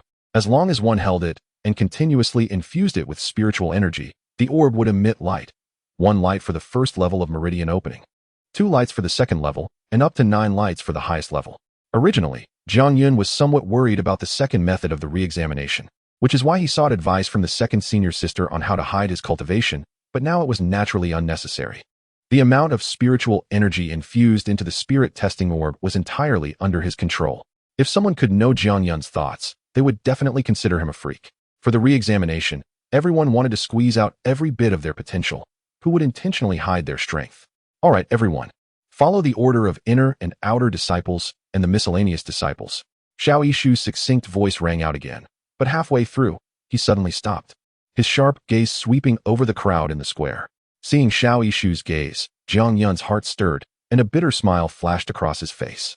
Sure enough, when Xiao Yishu saw Jiang Yun at the back of the crowd, his brows slightly furrowed, and he pointed at Jiang Yun, saying, "You, last one." Naturally, everyone else's gaze followed the direction of Xiao Yishu's finger. Upon seeing, most people suddenly realized, and even those who didn't understand noted it down amidst deliberately mocking remarks. "Oh, isn't this the wild man who got lucky back then? Haha, looking at your aura-less appearance, you should still be a wild man, right? I wonder if anyone will come to take you as a disciple this time." Half a year ago, during the 3 trials for entry, Jiang Yun's performance was too eye-catching, and coupled with the fact that he hadn't passed a single trial, yet was still lucky enough to be accepted as a miscellaneous disciple, many people had already remembered him. The one who spoke earlier was Hui Yuan, and although his face was filled with mockery, if one looked closely, they would find a glimmer of killing intent hidden deep in his eyes. Even until today, Hui Yuan still couldn't forget the 2 glances Jiang Yun had cast at him that day. Sometimes, even during his meditation, he would suddenly awaken, feeling as if a thorn was lodged in his back. To be honest, he had no idea why the gaze of a mere mortal would instill such fear in him. But he knew that Jiang Yun had to die, because Jiang Yun's gaze had already become a thorn in his heart. If Jiang Yun does not die, then his state of mind, and even his future path of cultivation, will be greatly affected. Although he has wanted to kill Jiang Yun every moment in the past 6 months, when he joined the Windazong, he was already at the 3rd level of the Tongmai realm. It would be even more difficult for him to advance a level in just 6 months. So he has had no extra time or opportunity to deal with Jiang Yun. Now, seeing Jiang Yun again, the killing intent in Hui Yuan's heart was naturally stirred up, especially when he discovered that Jiang Yun still seemed to be a mere mortal. He suddenly realized that this thorn in his heart could finally be removed today. Chapter 30, Don't Measure Anymore. Xiao Yishu's fingers, Hui Yuan's words, and the looks of realization from everyone directed at him. Jiang Yun noticed all of it. Even the faint hint of killing intent hidden deep in Hui Yuan's eyes. However, he didn't pay any attention to it, instead fixating on the 5 measuring spirit pearls. A thought flashing through his mind. Would there be any Dao intent within these spirit pearls? Although Jiang Yun indeed needed items containing Dao intent, he hoped he wouldn't encounter such things at this time. However, he wasn't particularly worried. After all, the black stone was currently in his dantian. So even if the measuring spirit pearls contained Dao intent, they shouldn't explode. Remeasurement begins. Hui Yuan, you're first. At that moment, Xiao Yishu's voice rang out again, naturally shifting everyone's attention away from Jiang Yun. As an inner sect disciple, Hui Yuan stepped forward to the measuring spirit pearl, grasping it while his internal spiritual energy surged into the pearl. Buzz, buzz, buzz. As the spiritual energy flowed in, the measuring spirit pearl began to tremble slightly. And amidst the tremors, a milky white light gradually illuminated from within the pearl, radiating into the air. 1 beam, 2 beams, 4 beams, 5 beams. Seeing these 5 beams of white light shoot out, most people's faces instantly showed expressions of envy and surprise. Even Xiao Yishu couldn't help but nod and say, "Not bad, junior brother Hua. When you entered, you were at the 3rd level of the meridian opening stage, and in just half a year, you've actually improved by 2 levels. Truly worthy of being an inner sect disciple. Every new disciple's cultivation level is recorded by a dedicated person upon entering." So Xiao Yishu clearly knew the initial levels of the more than 400 disciples. Hearing Xiao Yishu's praise, Hui Yuan revealed a proud expression. All his hard work over the past 6 months was to shine during this remeasurement. Improving by 1 level is nothing, but improving by 2 levels would truly showcase his extraordinary talent. Clearly, his goal was achieved. Hearing the astonished voices from those around him, he restrained his pride, donned a humble smile, and deeply bowed to Xiao Yishu, saying, "Thank you for your praise, senior brother Xiao." However, no one noticed that on Hui Yuan's lowered face, the humble smile had already turned into a cold sneer, for he hadn't forgotten the scene when Xiao Yishu had easily pushed him and Tangy back with just 2 words. Xiao Yishu naturally wouldn't think that his unintentional act back then would cause Hui Yuan to hold a grudge, and he nodded, saying, "You can stand aside now." "Yes," Hui Yuan replied, stepping aside, his face once again revealing a proud expression as he awaited the performances of others in the remeasurement. Next, Xiao Yishu called out another name, Wu Shang. From the crowd, a tall, black-clothed man with the stature of a pine tree stepped forward. Upon seeing this person, Jiang Yun narrowed his eyes slightly. He clearly remembered the dangerous feeling he had when he first met this individual, and even after half a year, that feeling still lingered. His name was Wu Shang, and his strength must certainly be above Hui Yuan. Although no one knew Wu Shang's background, he was one of only 2 who had successfully passed the 3 initiation tests, alongside Hui Yuan. Therefore, everyone naturally widened their eyes, eager to see how he would perform in the remeasurement. Wu Shang strode confidently to a measuring spirit pearl, grasped it, and just 3 breaths later, several beams of light shot up from the pearl. Because the beams appeared almost simultaneously, most people didn't have time to clearly see how many there were before Wu Shang released the measuring spirit pearl and silently returned to his original position. "How many beams?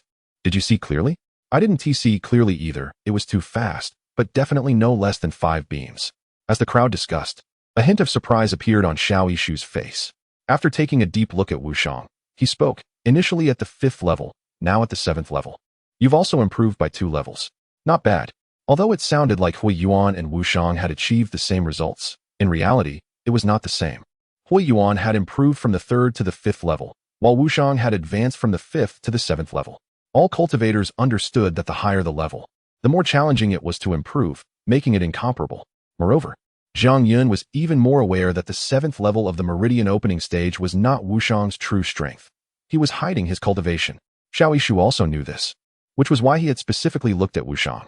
He simply couldn't understand why. During this precious remeasurement opportunity, when everyone would do their utmost to improve their scores, there would still be someone intentionally hiding their strength.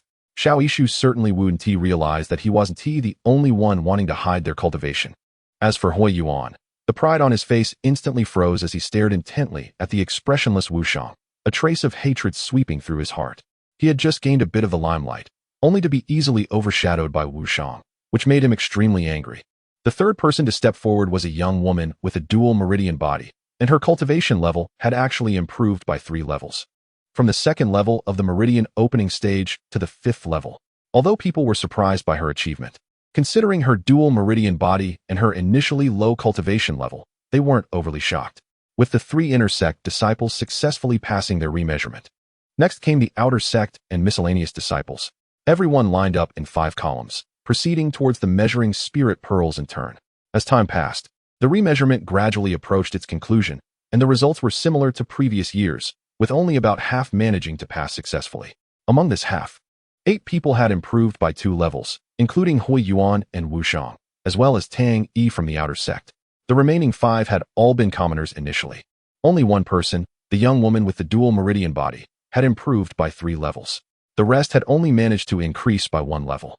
Regardless, all these people could finally breathe a sigh of relief, for starting today, they had officially become members of the Windazong. As for those who failed the remeasurement, it naturally meant they would either become miscellaneous disciples or leave the Windazong forever, even abandoning the path of cultivation. Finally, all eyes turned to Zhang Yun, who had been standing in a corner of the square the entire time, including those disciples who were being demoted or were about to be expelled. They still wanted to see how this wild man, who had failed the initial test but had inexplicably lucked out, would perform in today's remeasurement. Xiao Yishu waved his large sleeves, putting away 4 of the measuring spirit pearls, leaving only 1, then looked at Zhang Yun and said, why don't you just not measure anymore? As a cultivator at the Blessed Land level, Xiao Yishu felt no fluctuations of spiritual energy from Zhang Yun at all. Thus, in his mind, Zhang Yun, who had no Dao Heart, no Dao Spirit, and no Dao Body, was still an ordinary person after half a year of cultivation. The reason he advised Zhang Yun not to measure was that he was somewhat worried that this measuring spirit pearl would explode for no reason again. Zhang Yun touched his nose and smiled wryly, saying, if senior brother Xiao doesn't mind, I would still like to measure. Although Xiao Yishu felt a bit displeased with Zhang Yun's insistence, he couldn't truly stop him from participating in the remeasurement, so he straightened his face and said, fine. Then hurry up. Watching Zhang Yun calmly walk towards the measuring spirit pearl, the onlookers couldn't help but start discussing among themselves. Senior brother Xiao is looking out for him, to spare him from embarrassment, yet he doesn't know what's good for him. Exactly, half a year has passed, and he's still just an ordinary person. Yet he insists on measuring, which is just self-humiliation. He can't be fantasizing about someone suddenly appearing after the test and taking him as an outer disciple, right? Dream on. Even if he were to serve as a servant, no one would want him, let alone take him as an outer disciple. Amidst the cold mockery of the crowd, Zhang Yun finally arrived in front of the spirit testing pearl. After a moment's hesitation, he reached out and gently grasped the spirit testing pearl. Chapter 31. Elder Peak Master. Although Zhang Yun's palm was holding the spirit testing pearl, he did not immediately infuse spiritual energy into it, as he was waiting to see if the black stone in his dantian would react. After all, it was merely his speculation that the stone, existing in the dantian, would not react to items containing Dao intent. However, his stillness naturally led the onlookers to believe he was either afraid or deliberately stalling for time. And even Xiao Yishu's brows furrowed tighter. Just as Xiao Yishu was about to urge him again, his eyes suddenly widened in shock. He could clearly feel that spiritual energy was surging from Zhang Yun's palm and entering the spirit testing pearl. This was impossible. This scene caused Xiao Yishu's heart to surge like a tidal wave, filled with disbelief. 6 months ago, Zhang Yun's performance in the 3 entry tests had already proven that he was unfit for cultivation, yet now he actually possessed spiritual energy. Although Xiao Yishu did not yet know how many realms Zhang Yun had advanced, having spiritual energy meant Zhang Yun was at least a cultivator. Xiao Yishu was not like Dongfang Bo. In Dongfang Bo's view, the so-called 3 entry tests were nothing but superficial, but in Xiao Yishu's eyes, These tests were the only standard to determine whether someone could cultivate. Now, this standard was brutally shattered by Jiang Yun's performance, leaving him unable to accept it for a moment. Meanwhile, within the 5 peaks of inquiry, several voices echoed. Oh, this little guy not only has spiritual energy, but I can't even discern his cultivation level. It's not surprising that he has spiritual energy. After all, the 3 entry tests are merely auxiliary means and not entirely reliable. Unexpected occurrences are not uncommon. Otherwise, we wouldn't need to arrange retests. But not being able to see his cultivation level is indeed strange. It's not that strange. Don't forget where he has been for the past 6 months. As this statement echoed, the voices immediately faded away. As if the hidden peak was a taboo they were unwilling to mention. In contrast to their silence, the square erupted in noise. As other disciples had already sensed the spiritual energy emanating from Jiang Yun's hand, holding the spirit testing pearl. What's going on? He actually has spiritual energy. Yeah, I can feel it too. It seems quite abundant. But he was clearly just an ordinary person. How could he become a cultivator? Hui Yuan's eyes also showed shock. But it was fleeting. He muttered to himself. Even if he has spiritual energy, after half a year, how far can he cultivate? At most, just the 1st or 2nd realm. Buzz. Before Hui Yuan could finish speaking, a violent tremor suddenly resonated. And the source of the sound was the spirit testing pearl tightly held in Jiang Yun's hand. The spirit testing pearl trembled slightly, and within it, a milky white light gradually brightened until it shone through the pearl and into the air. 1, 2, 3. 3 milky white lights blossomed above the spirit testing pearl, blossoming in the eyes and hearts of everyone present. At that moment, the entire inquiry sect fell silent. Everyone widened their eyes and dropped their jaws, staring at the 3 beams of light. Even the usually aloof figure in black, Wu Shang, rarely lifted his gaze to look at the 3 beams. A glimmer of brilliance flashing in his eyes. 3 realms of channeling. This level alone wasn't particularly high among the disciples gathered in the square. Many had already reached this realm, so it was not surprising. However, the significance of this not-so-high realm appearing in a person who had failed even the first test 6 months ago, and who was entirely devoid of Dao Body, Dao Heart, and Dao Spirit, was completely different. It should be noted that a so-called 1 in a million dual Dao Body could only advance 3 realms in 6 months. Moreover, most people, like Xiao Yishu, held a firm belief in the validity of the 3 entry tests, so they were impacted the most. Some even murmured, advancing 3 realms in half a year. Although he was an ordinary person back then, and it doesn't compare to senior brother Fang Yuxuan's achievements. This result is highly likely to be noticed by some elder peak master and accepted as an inner disciple. Could it be that another disciple is about to rise from the ranks of the miscellaneous to the inner door? As if to validate the thoughts of those present, 3 figures suddenly appeared in the sky above the square, moving so quickly that no one could see how they arrived. Each figure stood in midair, surrounded by lights of various colors, obscuring their appearance, while the overwhelming aura they emitted, like that of a mountain, caused the air in the entire square to freeze. Greetings to the 3 peak masters. The first to react to these 3 figures was Xiao Yishu, who hurriedly turned and knelt down before them. This phrase brought all the shocked disciples back to their senses, making them realize that these 3 figures were indeed the most powerful beings in the inquiry sect. With a rustling sound, everyone immediately knelt on the ground. Usually, they rarely even saw one elder peak master, but now they were witnessing 3 at once. However, they all understood that it was Jiang Yun, the only person still standing in the square, who had drawn these 3 elder peak masters here. Jiang Yun was also momentarily shocked by the sudden appearance of the 3 figures in the air, even forgetting to release the spirit testing pearl. Simply gazing up at these formidable beings, Jiang Yun knew that in the inquiry sect, only those who reached the cave heaven realm were qualified to become elders or peak masters, and the cave heaven realm was above the blessed land realm. A level Jiang Yun couldn't even dare to imagine. But now, these cave heaven realm powerhouses stood above him, no more than 2 zhang away, and each of them was gazing intently at him. Fortunately, he quickly regained his composure, hurriedly released the spirit testing pearl, clasped his fists, and bowed deeply to the 3 elder peak masters, saying, "Disciple Jiang Yun pays respects to the elder peak masters." How bold!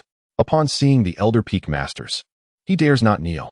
A voice, though faint, was loud enough for everyone to hear, coming from Hui Yuan, instantly making everyone realize that Jiang Yun was still standing. Jiang Yun naturally heard this voice. His body slightly trembled, but he remained standing and did not kneel. His grandfather had taught him since childhood that a man's knees are made of gold. Except for parents and masters, one should not easily kneel to anyone, including heaven and earth. Although the figures in the air were those he needed to look up to, They were not his parents or masters, so he would not kneel. Humph. A cold snort came from one of the three figures, clearly indicating that one of the elders was somewhat displeased with Jiang Yun's refusal to kneel before them. However, this was not the time to pursue the matter. They were more concerned with the results Jiang Yun had displayed in his retest.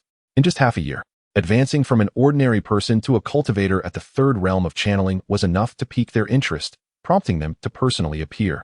Naturally, to consider accepting Jiang Yun as their disciple. Chapter 32. Selection of participants for the small competition. Excuse me. In the sky above, the radiance surrounding a figure suddenly dissipated, revealing an old man in blue robes with long eyebrows before everyone. He waved his large sleeves, lifting Jiang Yun's bent body, and then asked, "What is your name?" "Jiang Yun." The old man in blue nodded and said, "I am the Peak Master of Tianfu Peak. Your results in the retest were impressive, truly eye-opening for us."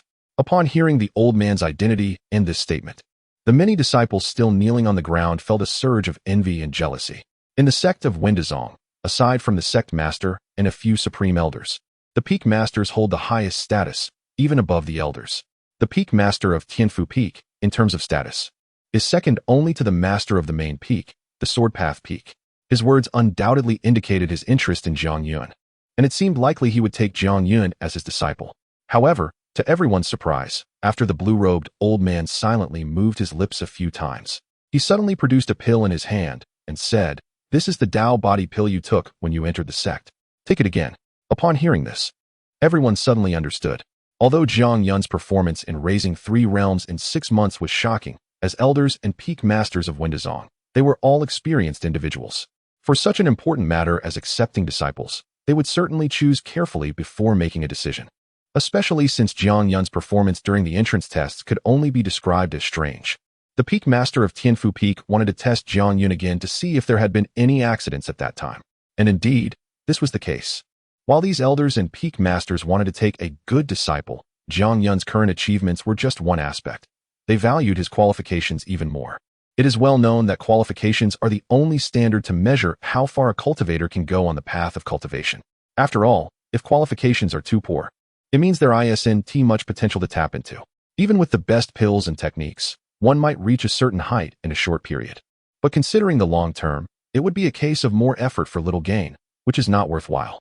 Holding the Dao Body pill, Jiang Yun took a glance and immediately knew that this pill was far superior to the one he had swallowed last time. He naturally understood the blue-robed old man's intentions and couldn't help but hesitate. For the retest, Jiang Yun's original plan was simply to pass. But in order to participate in the small competition, and considering he might need to use techniques during the competition, he had allowed the spirit testing orb to emit 3 rays of light. After all, it is almost universally known that one can use techniques at the 3rd level of the meridian opening stage, even though he had concealed his cultivation during the spirit testing orb. If it were revealed during the small competition, such deception might cause unnecessary trouble. Thus, Jiang Yun had no choice but to reveal his 3rd level meridian opening stage. Although he had thought that his performance might attract the attention of the elders and peak masters, he had already prepared a way to deal with it by using the name of Songfeng to politely decline. Regarding what Songfeng was in Windazong and what status Dongfang Bo and the others held, Jiang Yun was unclear, but after the incident with Su Qingshan, he vaguely sensed that Songfeng was definitely not as simple as he thought. Moreover, refusing the elders and peak masters would certainly offend them, but at least it would not violate the sect rules. After all, Jiang Yun did not intend to be a disciple of any of them. He only wanted to remain in Songfeng, so offending them was not a concern. However, he did not expect that the Peak Master of Tianfu Peak would want to test whether he possessed a Dao Body again. After a moment of contemplation, Jiang Yun still put the Dao Body pill into his mouth. Moments later, a hint of disappointment flashed across the old man's face, as after taking the Dao Body pill, there was still no reaction from Jiang Yun. This was sufficient to indicate that Jiang Yun's Dao Body was utterly unresponsive. This also meant that such qualifications were already the worst. Next, after the blue-robed old man silently moved his lips a few more times, another figure wrapped in yellow light suddenly appeared before Jiang Yun, from which stepped out a middle-aged man dressed as a scholar. The man did not speak, directly extending his hand to place it on top of Jiang Yun's head. Jiang Yun's body instantly tensed, and he then felt a powerful aura flowing from the man's palm into his body, circulating rapidly, as if in an uninhabited realm. And he could not stop it at all. He understood that this was the reason the elders and peak masters were still unwilling to give up on him. So they personally checked his physical condition. To be honest, Jiang Yun's heart was now in turmoil. He was worried that his true cultivation level would be discovered, as well as the black stone hidden in his dantian. But he did not know that at the same time the powerful aura from the scholar-like man surged into his body. The hundreds of scars covering his body subtly vibrated. After a moment, the man withdrew his hand, revealing a look of realization on his face. He said nothing and turned to leave. But in the ears of the blue-robed old man, his voice echoed. This child indeed has no Dao body, with no spirit at all. The possibility of condensing a Dao spirit in the future is almost non-existent. However, his meridians are slightly smaller than those of ordinary people, which is probably the reason he was able to raise 3 realms in half a year. Upon hearing this, the disappointment on the blue-robed old man's face deepened as he nodded slightly. Smaller meridians naturally mean that the difficulty of opening them is relatively lower. The next moment, the blue-robed old man finally shifted his gaze away from Jiang Yun and turned to Xiao Yishu, saying, Yishu, you continue to preside. After leaving this remark, the blue-robed old man and the other 3 figures flickered and vanished without a trace, just as they had come. This series of changes left the surrounding disciples bewildered, but most of them quickly understood that after personally checking Jiang Yun's body, the 3 elders and peak masters had given up on taking Jiang Yun as a disciple. In other words, Jiang Yun's qualifications were simply too ordinary to continue to pique their interest. This result naturally elicited different reactions from the many disciples. While a few expressed sympathy for Jiang Yun, the vast majority were gleeful at his misfortune, especially Hui Yuan, who laughed loudly without any restraint, saying, Ha ha, I thought this wild man really struck it lucky again this time. I didn't expect it to end up being a fruitless endeavor. TSK, what a pity. In contrast, Jiang Yun maintained a calm expression, but inside he felt a sense of relief. Although he did not know what the scholar-like middle-aged man had seen in his body, it was clear that he had not discovered his true cultivation level or the black stone. As for their loss of interest in him, this result was exactly what he had wanted. With the departure of the 3 elders and peak masters, Xiao Yishu also stood up from the ground, took a deep breath, and after casting a complex glance at Jiang Yun, he finally spoke. The cultivation test ends here. Next, I will call out the names of those who should remain, and the rest will exit the square. Hui Yuan, Wu Shang, Lu Yurong, Tang Yi, Jiang Yun. Soon, only 10 people remained in the square, and these 10 were naturally those whose cultivation levels had increased by more than 2 realms during the retest and were about to participate in the small competition. Although Jiang Yun was among them, the others now had little interest in him and shifted their focus to the other 9, quietly discussing who would have a greater chance of winning in this small competition. Then, Xiao Yishu suddenly turned his gaze to a lion-shaped statue in the corner of the square and said, Junior brothers and sisters, you can show yourselves now. Chapter 33, 10 Outer Disciples. Boom. As soon as Xiao Yishu's words fell, the lion-shaped sculpture suddenly began to shake violently, giving the impression that it was about to come to life. This scene naturally shocked many newly admitted disciples, including the 10 selected individuals with Jiang Yun, all of whom showed expressions of surprise, clearly unaware of what was happening. In contrast to their shock and confusion, the older disciples around them appeared to understand the situation. Yet even so, their eyes remained fixed on the sculpture without blinking. Buzz. After the shaking, a dazzling beam of light suddenly burst forth from the gaping mouth of the beast sculpture, covering an area of nearly 10 zhang in the square. Vaguely, several figures could be seen within the light. Jiang Yun's heart stirred, and he thought, this must be the so-called teleportation array, which can rapidly transport people to distant places.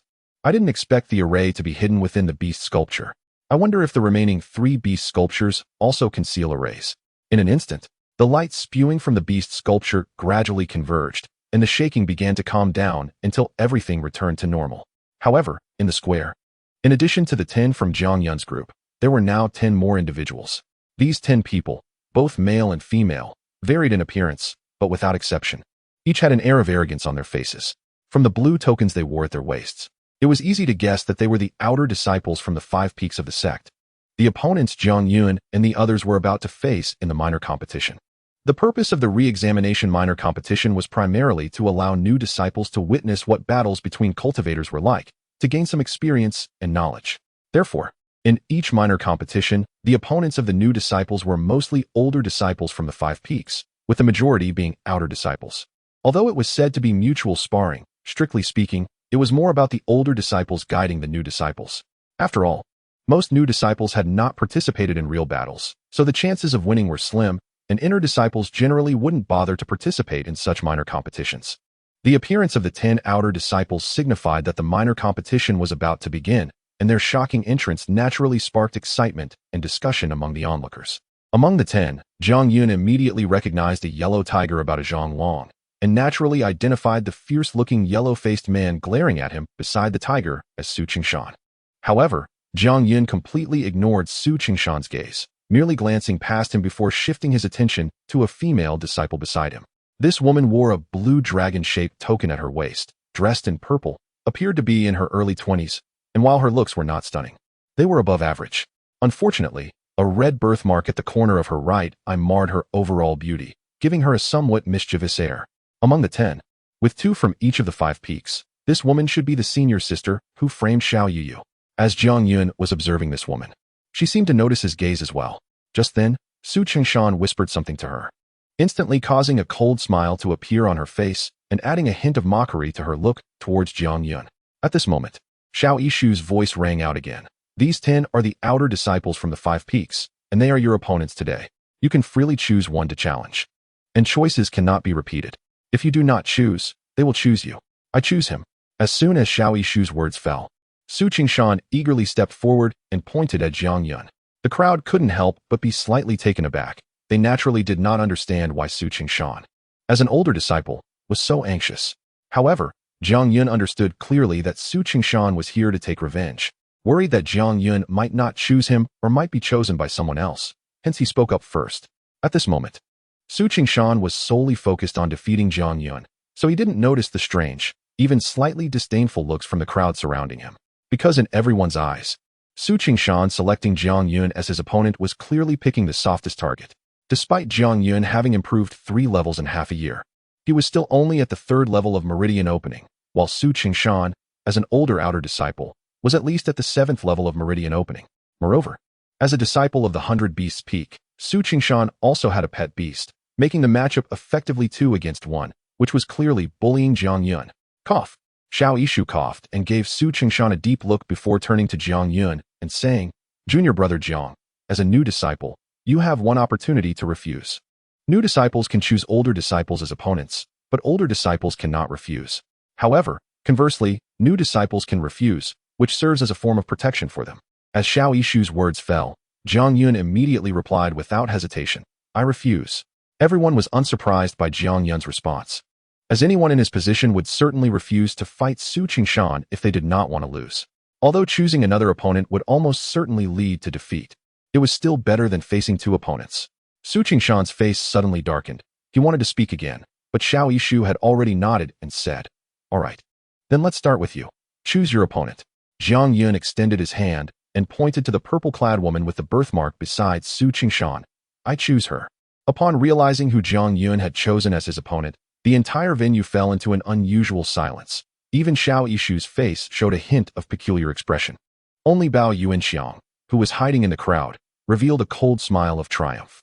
Su Qingshan was eager to select Zhang Yun as his opponent, while Zhang Yun wanted to choose another disciple from the 100 Beasts Peak as his opponent. Although everyone was still unclear about Zhang Yun's intentions, they could at least be certain that there was some past conflict between Zhang Yun and the 100 Beasts Peak. However, it seemed that Zhang Yun was not aware of the identity of the purple-clad woman he had chosen. As for the purple-clad woman, upon hearing that Zhang Yun had chosen her as his opponent, she was momentarily stunned but then laughed, her eyes filled with even more mockery. After Xiao Yishu withdrew his gaze from the purple-clad woman and looked at Zhang Yun again, his brows furrowed slightly. Are you sure you want to choose her as your opponent? Zhang Yun affirmed, yes. All right. Xiao Yishu nodded and suddenly cupped his hands in salute to the purple-clad woman. Junior Sister Fong, your opponent will be this junior brother Zhang Yun. Good. The purple-clad woman chuckled lightly. I will definitely give junior brother Zhang a proper lesson. At this moment, Zhang Yun wished he could rush to the purple-clad woman's side immediately and forcefully question her about Lu Xiaoyu's whereabouts, so his attention was entirely focused on her. He failed to notice the strange expressions on the faces of the surrounding crowd, nor did he observe the polite attitude Xiao Yishu, an inner disciple, displayed towards this junior Sister Fong. All right, everyone else, hurry and choose your opponents. We will start the minor competition immediately. Once the other 9 new disciples had chosen their opponents, Xiao Yishu announced loudly, according to the order in which you stand, the minor competition will proceed in turn. Remember, the purpose of the minor competition is mainly for sparring, so be gentle and do not use heavy hands. After a pause, Xiao Yishu glanced at Jiang Yun and the purple-clad woman. You two will be the last to enter the arena. Chapter 34. As solid as a rock, although Jiang Yun felt anxious in his heart. Knowing that every minute he delayed in learning about Lu Xiaoyu's whereabouts decreased the hope of her returning to the sect, he also understood that since Xiao Yishu had spoken, his words were equivalent to rules, which he could only abide by and not break. As for the woman in purple, it didn't matter when she made her appearance. After a slight smile, she pulled Su Qingshan back a few steps. The others also retreated, giving enough space for the first match between the two contestants. Among the new disciples, the first to step forward was again Hui Yuan, who chose as his opponent a female disciple from the Hongqian Peak. Jiang Yun temporarily shifted his focus to the two contestants in the match. Although he was experienced in combat, he had never witnessed a fight between cultivators. So he naturally wanted to take this opportunity to observe. Hui Yuan wore a big smile and cupped his hands in greeting to the female disciple, saying, I am Hui Yuan, a new disciple from the Sword Dao Peak. I hope senior sister will go easy on me. Jiang Yun was not surprised that Hui Yuan had become an inner disciple of the Sword Dao Peak, as he had noticed Hui Yuan carrying a sword on his back when he first met him. Hearing Hui Yuan's words, the pretty female disciple also smiled slightly and replied, Junior brother Hua is being too polite. There are no specific rules in this small competition. If you can't continue, just admit defeat. Under Xiao Yishu's succinct explanation, the small competition began. With a clang, Hui Yuan drew the sword from his back. Many onlookers showed envy on their faces upon seeing the sword, which was about 3 feet long, pure white and translucent, as if made of crystal. Although it hadn't been infused with spiritual energy yet, those with keen senses could already feel a faint chill emanating from the sword. Senior sister, this Ice Soul sword is forged from 1,000-year-old Ice Soul, so please be careful. Hui Yuan seemingly boasted about the sword's origin, but before he finished speaking, he quickly flicked his wrist and thrust the sword forward at high speed. This act was akin to a sneak attack. However, the female disciple from Hongqian Peak merely smiled lightly, extending her delicate hand to gently tap her waist. Suddenly, a clear and crisp bell sound rang out. Upon hearing the bell, many felt a wave of dizziness, and so did Hui Yuan. The fast-moving sword abruptly halted in midair. In the next moment, the female disciple from Hongqian Peak let out a charming laugh, opened her palm, and revealed a bell the size of a walnut hanging from her middle finger. As she moved her finger, the bell shook continuously, producing a series of ringing sounds. Under the sound of the bell, Hui Yuan's eyes gradually grew dazed until they became completely blank, and he stood there like a statue, motionless. Senior brother Xiao?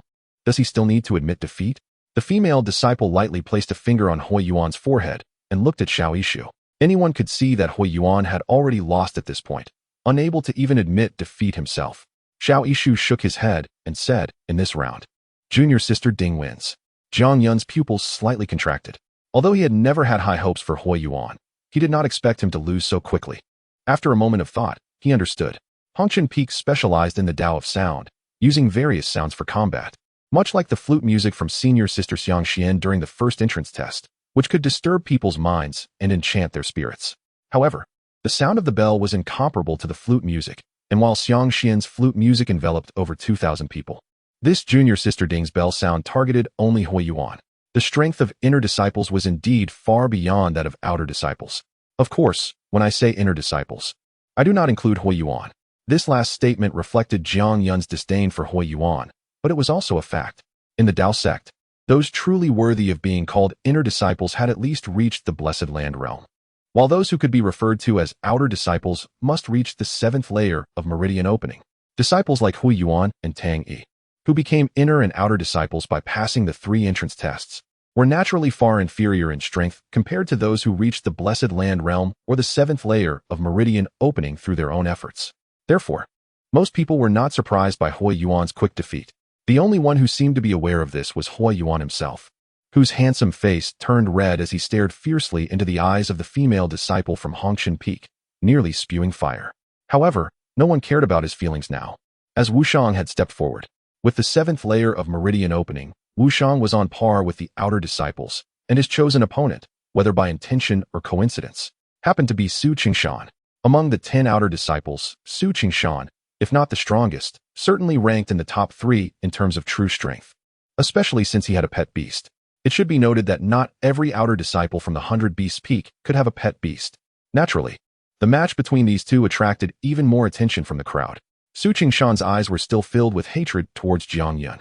Even Jiang Yun himself felt somewhat confused. Although he had injured his pet beast, he had only used a measured amount of force, causing the tiger to lie down for 2 or 3 months at most. Was it really necessary for him to hate him so much? He had no idea that Su Qingshan had originally been confident about his chance to conquer the 5 peaks. But because his pet beast was injured by Jiang Yun's finger, he lost his most significant support, leading to his ultimate failure. In reality, even if his pet beast had not been injured, his chances of successfully climbing the peaks were still extremely low. However, he ignored all of this and attributed all the blame for his failure to Jiang Yun. Begin. With Xiao Yishu's command, Su Qingshan did not move himself, but his pet tiger leaped up and charged at Wushang.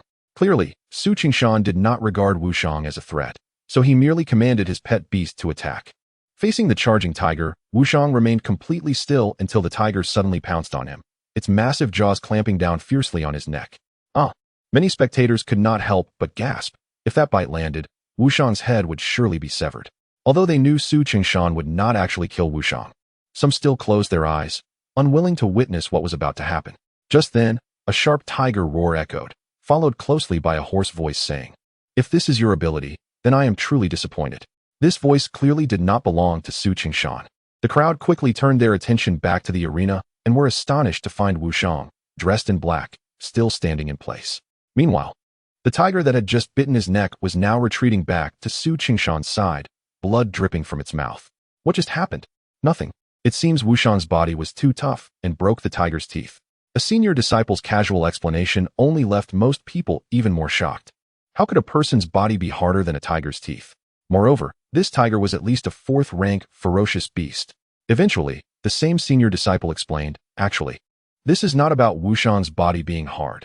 It is a technique from the earth elemental spells called as solid as a rock. In simple terms, it makes one's body as hard as stone. Moreover, judging by Wushang's appearance, this technique should have reached a high level of mastery." Su Qingshan was also stunned, never expecting that Wushang, who had only joined the sect half a year ago, could wield earth elemental spells to such an extent. Just as he was about to take action personally and teach this seemingly more arrogant than Jiang Yun Wushang a lesson, Wushang suddenly spoke again. "Forget it. I'm not interested." As the words fell, he extended a hand and pointed into the air towards Su Qingshan. Buzz! A green light shot out from his hand at an incredible speed, so fast that most people could only see a green shadow streaking through the air, instantly reaching Su Qingshan. Only a small number of people, including Jiang Yun, could see clearly that what shot out from Wushang's hand was actually a green vine, which had already wrapped around Su Qingshan completely. A sharp spike, as thick as an arm, extended from the vine and pressed directly against Su Qingshan's forehead, gently trembling. The entire square fell into dead silence, and after a moment, a trembling voice finally broke the silence. Wood, System, Technique. Chapter 35. Second-grade magic tool. The trembling voice came from an unknown senior disciple. But no one cared about the source of the sound anymore, as everyone was deeply shocked by the swaying green vine. Even Jiang Yun was no exception. However, his shock did not stem from the exquisite nature of Wushang's harmless magic, but rather from the fact that this wood-type magic reminded him of his grandfather, Jiang Wanli. In the past, he knew nothing about magic, but after personally practicing it, he realized that although his grandfather could perform many types of magic, the most powerful and frequently used was precisely wood-type magic. Both earth-type and wood-type magic belong to the 5 elemental magics, and as long as one reaches the 3rd level of the meridian opening stage, they can learn them. After Wushang joined the Wenda sect, he was directly accepted as an inner disciple by the 5 elements peak, so mastering 5 elemental magic is not surprising. However, the path of magic is about quality, not quantity. One cannot chew more than one can swallow. Any single type of magic, not to mention mastering it to the extreme. Even just becoming proficient requires a considerable amount of time and energy. Some cultivators spend their entire lives studying a single type of magic, which speaks volumes about the complexity and intricacies of magic. For newly initiated cultivators, what they should do first is not to learn as many types of magic as possible, but to choose the one that suits them best. Once they have mastered it, they can consider practicing another type. The so-called mastery does not have a fixed standard, but at the very least, one needs to be able to control it with their mind, and it should align with their own realm, thus allowing them to exert the corresponding power of the magic. For example, for fire-type magic, the requirement for the 3rd level of meridian opening is merely to be able to release a fireball the size of a palm, while at the 5th level, It needs to grow to the size of a watermelon. Jiang Yun has deep experience in this.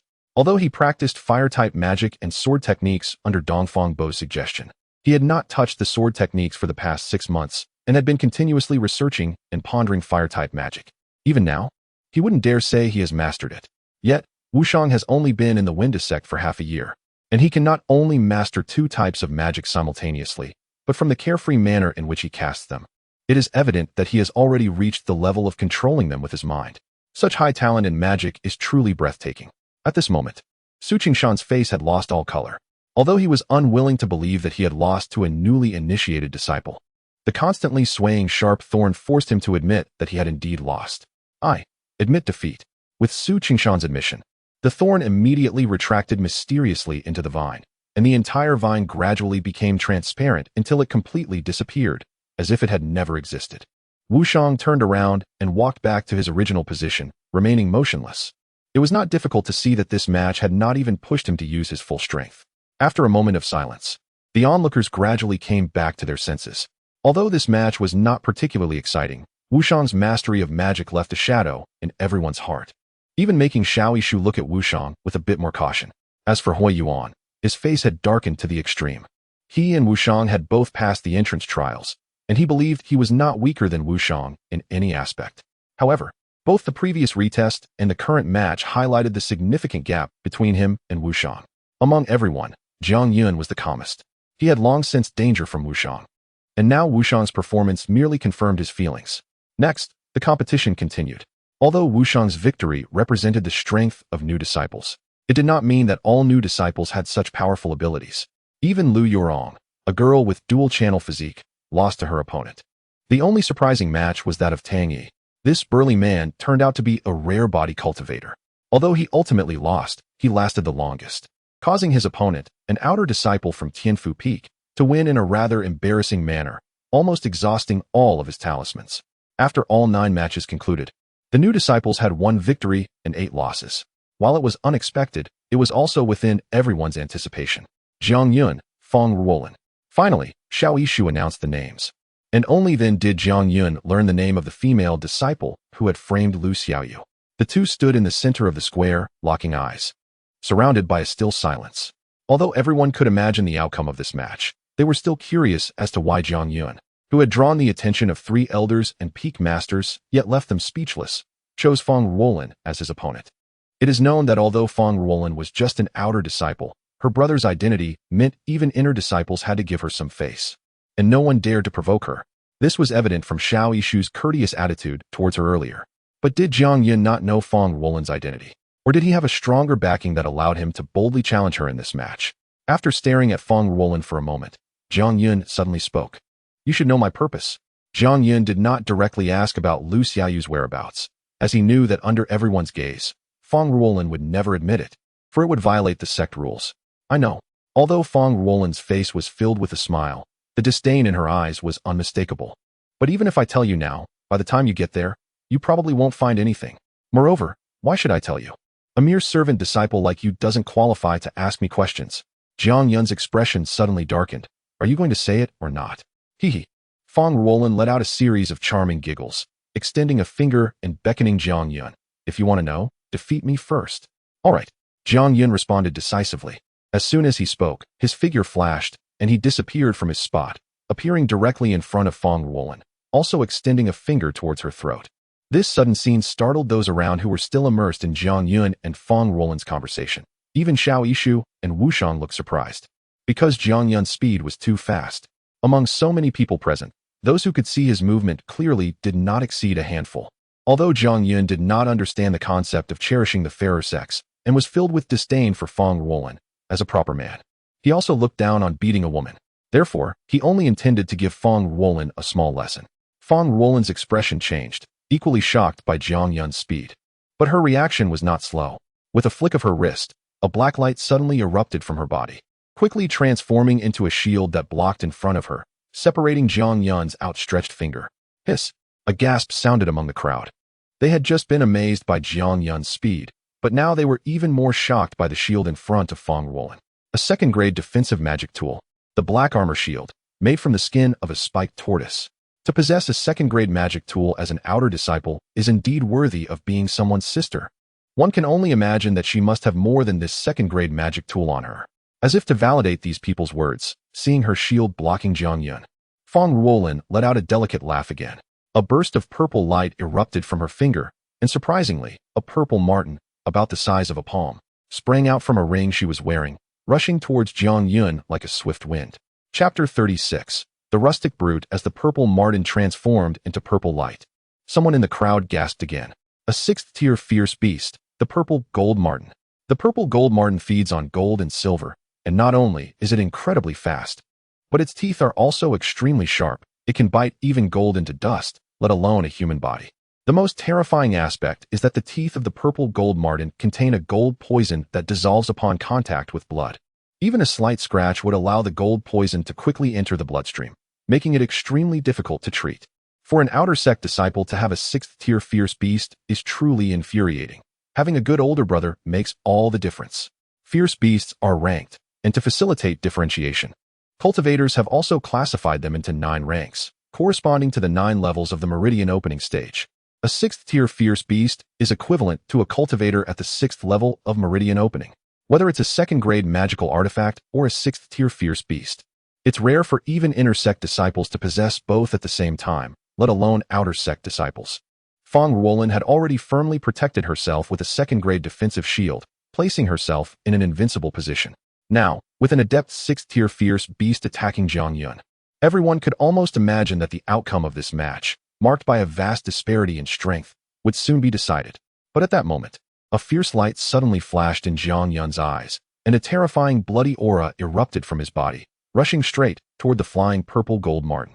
At the same time, Jiang Yun abruptly retracted the finger that was blocked by the black armor shield, turning it into a fist and smashing it down hard onto the black armor shield. Bang! Crack! 2 consecutive sounds rang out. The first sound was the impact of Jiang Yun's fist striking the shield. The second sound was the sudden appearance of a massive crack on the black armor shield. The third sound followed immediately. Crash! The second-grade magical artifact, the black armor shield, shattered into 2 pieces from the crack, the black light dissipating as it fell to the ground, revealing Feng Ruolin's face, which was filled with terror. As for the 6th-tier fierce beast, the purple gold marten, it had already curled up into a ball at Jiang Yun's feet, trembling violently. The entire Windazong fell into silence once again. Everyone stared in shock at the shattered black armor shield and the trembling purple gold marten, completely unable to believe their eyes. To shatter a second-grade magical artifact purely with physical strength, to scare a 6th-tier fierce beast into trembling with just a glare. What kind of situation was this? It should be noted that even among cultivators at the Blessed Land stage, it is impossible to shatter a second-grade magical artifact with pure physical strength unless one is a pure body cultivator. Not to mention, intimidating a 6th-tier fierce beast with one's gaze is something even the true inner sect disciples of the Beast Peak would find difficult. As everyone was left speechless by the scene before them, a voice suddenly rang out among the 5 peaks of Windazong. Junior Brother Song. Are you sure you didn't TC wrongly? This child's Dao body truly is completely unrefined, without any spirituality, just with slightly smaller meridians than others?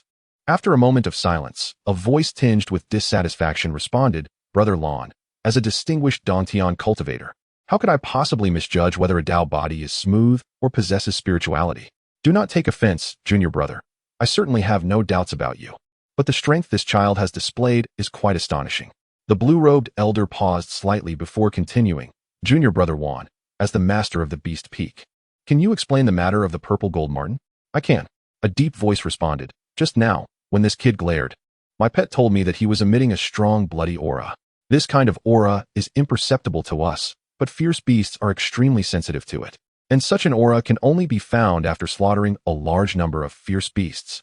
The blue-robed elder was taken aback. So, this child has killed a large number of fierce beasts before joining Windazong? His reactions are extremely quick, and his strikes are clean and decisive. Although his attacking methods are simple and crude, they are effective, indicating he has experienced many fights and possesses rich combat experience. Therefore, it should be like this. A large-scale slaughter of fierce beasts. The blue-robed elder pondered for a moment before speaking. The place with the most fierce beasts in Nanshan Prefecture is only the 10,000 Savage Mountains. But the 10,000 Savage Mountains are the territory of the demon race, a forbidden zone for our human race. Jiang Yun, Could it be that he came from the 10,000 savage mountains? When he spoke the last sentence, even the blue-robed elder's voice could not help but carry a hint of shock. The 10,000 savage mountains, even for such powerful beings as them, were not to be easily ventured into, so they could not fathom how a human youth of mediocre talent like Jiang Yun could survive in the savage mountains. Suddenly, another steady voice rang out. The guesses of my junior brothers should be correct. Only this possibility can explain why this child possesses such overwhelming strength and the ability to intimidate fierce beasts. Once the re-examination is over, send someone immediately to investigate this child's background. If he truly comes from the 10,000 savage mountains, then it indicates he must have ties with the demon race and may even be a spy sent by the demon race into our Windazong. Upon hearing this voice, everyone couldn't help but be slightly startled, for it came from the master of the Sword Peak, the main peak. They hadn't expected that this small competition for re-examination would even attract his attention. However, when they thought of Fong Ruolan's identity, they understood. After all, Fong Yuxuan was the most beloved disciple of the master of the Sword Peak, and naturally, he would pay attention to Fong Ruolan as well. Yet, the words of the master of the Sword Peak in the end served as a warning to everyone. The human race and the demon race have always been at odds, and their conflicts have never ceased. There have indeed been many instances of the demon race bribing humans to infiltrate the human Dao sect as spies. Of course, such matters are mutual. The demon race can bribe humans, and humans can also bribe the demon race. Regardless of which race, once such spies are discovered, they are to be executed on sight. Yes, senior brother. The blue-robed elder nodded but still unwillingly asked, but if we set aside where this child comes from, based solely on the strength he has displayed now, is there truly no value in cultivating him? The steady voice replied lightly, having great strength and intimidating fierce beasts, these are merely the means of a rustic brute. The path of cultivation values talent above all. Without talent, everything is just empty talk. Clearly, the master of the Sword Peak held Jiang Yun in low regard. The blue-robed elder couldn't help but sigh lightly. What a pity for this child. If it weren't for his poor talent, I might have considered taking him under my wing. However, junior brother Wan, since he can intimidate fierce beasts, wouldn't it be fitting for him to join your sect? A heavy voice rang out again. Brother Lon is joking. This child can join any peak, but he absolutely cannot join my beast peak. Junior brother Song just said that this child has no spirituality, and the way of taming beasts relies on spirituality, not merely on the ability to intimidate fierce beasts. The blue-robed elder helplessly replied, that is true. Let us wait and see. These voices gradually quieted down, while in the square, with the destruction of the black armor shield and the submission of the purple gold marten, Jiang Yun's finger was once again pressed against Fong Ruolan's throat. Although Fong Ruolan's face was pale, she did not appear overly panicked. Soon, she gritted her silver teeth, and suddenly, a bright yellow talisman appeared in her empty right hand, which she hurled toward Jiang Yun's dantian. Chapter 37. Wealthy and generous Jiang Yun never expected that, under such circumstances, Fong Ruolan would actually take action against him. Although he wanted to crush her throat with a finger, he ultimately dared not break the rules of the sect, so he could only retract his finger and hurriedly retreat. Boom. A loud noise erupted as the talisman suddenly exploded. Despite Jiang Yun's quick retreat, the explosion formed a massive fireball that seemed to suck in everything, completely engulfing Jiang Yun's figure. The explosive talisman was at least of the third rank. Fong Yuxuan was truly wealthy and generous, sparing no expense for his sister. Now, Jiang Yun was in serious trouble. Being so close to the explosion, even if he didn't die, he would surely suffer severe injuries. Once again, the crowd erupted with sounds of envy and amazement, and Fong Ruolan's face finally regained some color, her eyes filled with hatred as she stared fiercely at the blazing fireball, gritting her teeth and saying, "You've forced me to this extent. Burning you alive would be too lenient. Burn me alive? This little fire isn't enough." However, from within the fireball came Jiang Yun's cold voice, and he stepped out from the flames. Though his body was charred and his clothes barely covered him, he appeared to be unharmed. This naturally shocked everyone, leading them to speculate whether Jiang Yun was truly a physical cultivator. Not only did he possess immense strength, but his body also seemed incredibly resilient, not fearing such high temperatures. Jiang Yun was certainly not a physical cultivator, but his body was indeed terrifyingly strong. Coupled with the fact that he had spent most of the past 6 months studying fire techniques, the explosion from the talisman had not harmed him at all. Tengi, who was robust, showed an expression of shock far greater than the others. He considered himself a pure physical cultivator with decent aptitude and strength. Yet he knew very well that under his full attack, not to mention a second-rank artifact, Even a first-rank artifact could not be shattered. As for the explosive talisman, a first rank could probably leave him severely wounded. Aside from the shock, fear appeared on many faces in the crowd, including Su Chengshan, Hui Yuan, and the short, stout man hiding among the crowd, Bao Yuanxiang. Especially Su Chengshan, who suddenly felt that Jiang Yun's earlier refusal to challenge him was actually his good fortune. No matter how one looked at it, he was far inferior to Feng Ruolin. If Feng Ruolin was in such a dire situation, he would have likely collapsed long ago. Bao Yuanxiang kept rolling his eyes, never expecting Jiang Yun to be this powerful. He worried that if Jiang Yun found out he had concealed some things, would he really cripple him? He reassured himself, thinking, even if Feng Ruolin wasn't his opponent, after beating her, Feng Yuxuan would not let him go. No matter how strong he was, he could never match Feng Yuxuan. Given Feng Yuxuan's character, even if Jiang Yun survived today, he would surely be expelled from the Windazong. Bao Yuanxiang continued to comfort himself, especially as he thought of Feng Yuxuan, which calmed his panic somewhat. Looking at Jiang Yun, who appeared before her once again, the color on Feng Ruolin's face vanished, replaced by terror. Jiang Yun, expressionless, took a step toward her and said, now you have two choices. 1. Tell me what I want to know immediately. 2. I won't be polite anymore and will beat it out of you. I'll tell you. Feng Ruolin hesitated slightly before quickly speaking. Come a little closer, and I'll tell you. Jiang Yun's eyes flashed with brilliance, and he stopped his steps. Feng Ruolin continued. You should know that what I'm going to tell you can't be known by others, right? Indeed. If Feng Ruolin revealed Lu Xiaoyu's whereabouts in front of so many people, it would be tantamount to admitting that she violated the sect rules and framed Lu Xiaoyu. She would never do something so foolish. Jiang Yun nodded and took another step, stopping less than a foot away from Feng Ruolin, staring at her intently and saying, now you can speak. All right. Feng Ruolin lowered her voice and said, Lu Xiaoyu is waiting for you underground. Suddenly, a dazzling golden light appeared in Feng Ruolin's hand, revealing a golden dagger that shot toward Jiang Yun's dantian like lightning. Feng Ruolin was truly unpredictable, with too many tricks up her sleeve. This golden dagger must be of a higher grade than the black armor shield. One couldn't help but wonder how much protective gear Feng Yuxuan had given his sister. With her strength at the 7th level of the Meridian opening stage, combined with so many good items, the crowd was left speechless at the endless treasures on Feng Ruolin. However, some finally understood that although Feng Ruolin had many valuable items, she was also a solid 7th level Meridian opening cultivator, and her strength was not weak. Nevertheless, even so, she was being completely pushed to the brink by Jiang Yun, who was only at the 3rd level of the Meridian opening stage. Moreover, Jiang Yun had not used even a hint of spiritual energy until now. He was relying solely on his formidable physical body to firmly suppress Feng Ruolin. Jiang Yun's strength could only be described as terrifying. Although many people saw the golden dagger, the distance between Jiang Yun and Feng Ruolin was simply too close, and Feng Ruolin's strike was exceedingly vicious, clearly using all her spiritual energy in an attempt to kill Jiang Yun with one blow. Even if Xiao Yishu wanted to intervene, it was already too late. Buzz, accompanied by a dull sound, Feng Ruolin felt as if her incredibly sharp dagger had pierced into rock, unable to advance even a fraction further. Looking down, she found Jiang Yun had firmly grasped the dagger with his palm.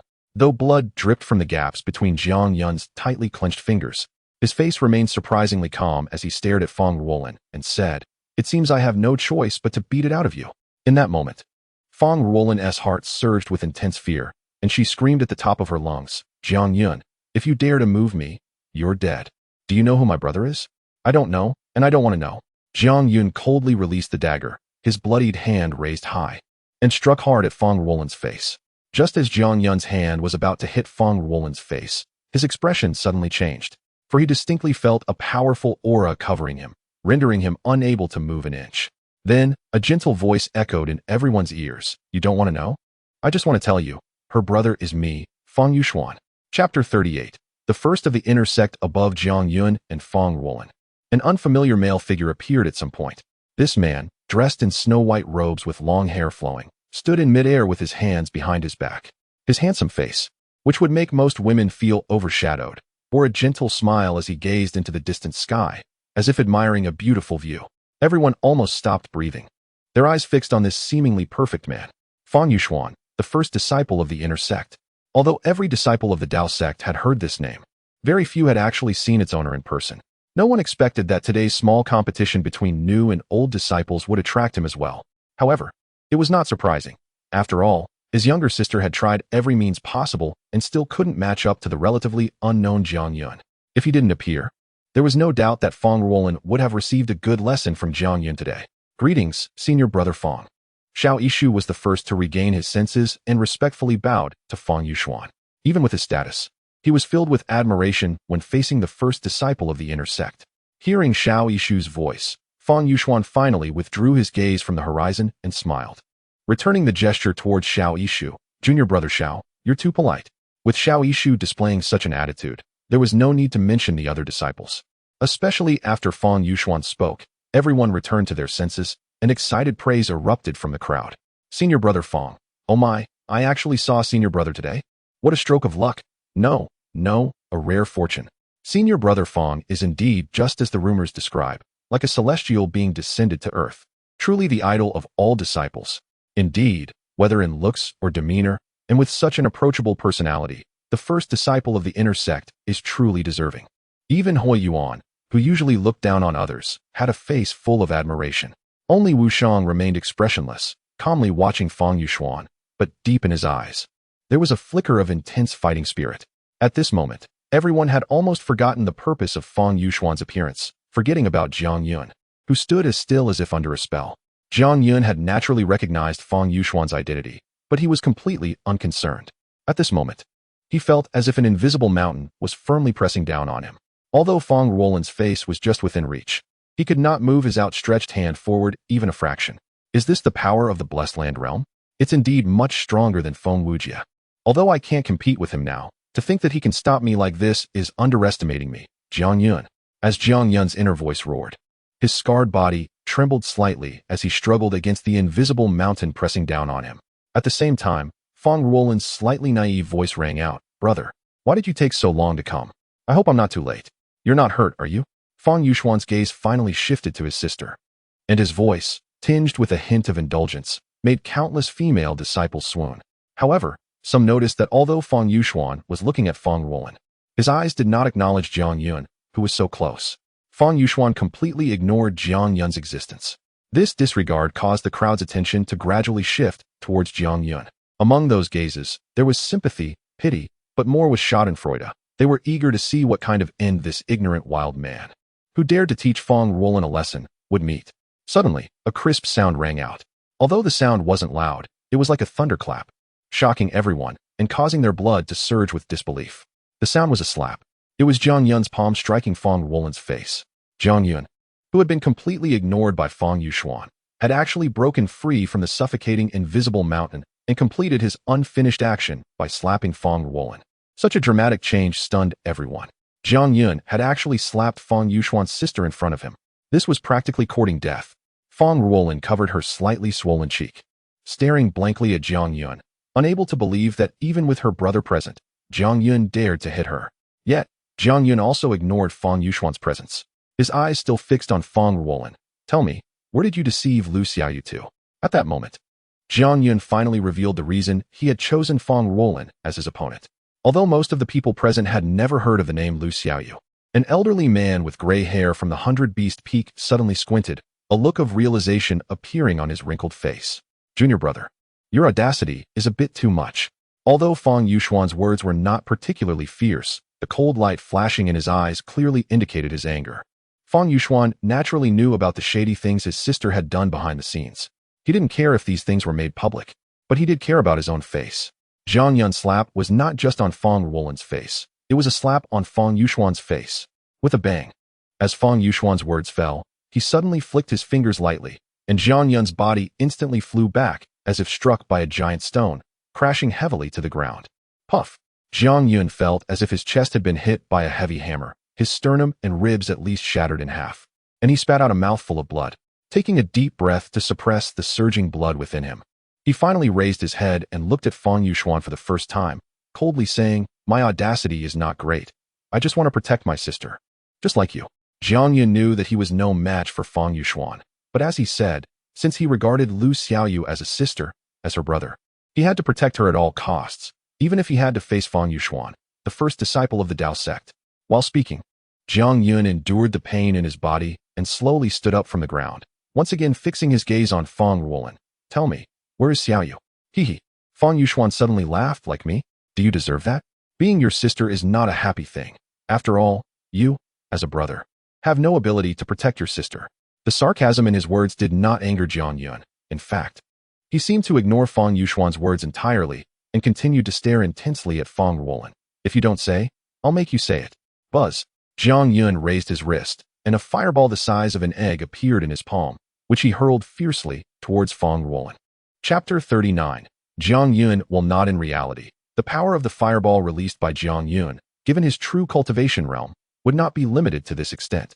However, he had just exhausted nearly all of his physical strength and spiritual energy to break free from Fang Yuxuan's restraints pressing down on him. If he could truly unleash a fireball with power commensurate to his cultivation level, then the ensuing events would likely take a different turn altogether. Because at present, Jiang Yun's actual realm was at the 7th level of meridian opening. In just 6 months, he had progressed from an ordinary person to the 7th level of meridian opening, climbing 7 levels in total.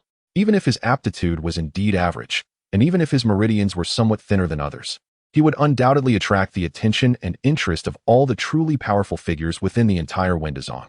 Unfortunately, he had very little spiritual energy left. Hold. Although the fireball that flew from Jiang Yun's hand posed no real threat, this scene finally infuriated Fang Yuxuan. As the top inner disciple, it was already a significant blow to his pride to have his sister slapped by Jiang Yun while he was present. He never expected Jiang Yun would dare to launch an attack now. This was a blatant provocation of his identity and authority. Fang Yuxuan suddenly raised his hand, pointing at Jiang Yun from a distance. A sound of air being torn echoed in everyone's ears, and when they looked again, a finger-sized hole had appeared on Jiang Yun's left chest, blood gushing out and instantly dyeing his entire body red. Meanwhile, the fireball he had thrown had already vanished silently into thin air. Jiang Yun trembled all over, swaying a few times before collapsing to the ground again. Yet even so, he surprisingly raised his hand once more, pointing at Fang Ruolin in the same manner. A nearly invisible fire serpent shot from his fingertip, continuing towards Fang Ruolin. However, as soon as the fire serpent left his fingertip, it dissipated immediately, and Fang Yuxuan had already appeared before Jiang Yun. At this moment, Fang Yuxuan still wore a gentle smile on his face, with his hands placed behind his back again. It seemed that the anger provoked by Jiang Yun had vanished, and he looked down at Jiang Yun from a high vantage point, devoid of anger or joy, appearing completely unfazed. At this moment, the square had once again fallen into silence, but the focus of the crowd seemed to have shifted. Many gazes were now fixed on Jiang Yun. In fact, ever since Jiang Yun had slapped Fang Ruolin, there had been no sound coming from anyone in the entire Wendazong. Whether it was the thousands of disciples in the square or the elders and peak masters within the 5 peaks, everyone seemed to have suddenly lost the ability to speak, silently watching Jiang Yun as he fell time and again under Fang Yuxuan's pressure, only to get back up again. At this point, it was clear that Jiang Yun had lost the ability to stand up again. It must be said that this Jiang Yun, whom they all looked down upon, had repeatedly brought intense shock to everyone. The gap in strength between the meridian opening realm and the blessed land realm was akin to the difference between heaven and earth.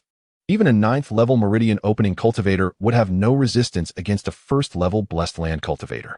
Yet Jiang Yun had stubbornly resisted until now.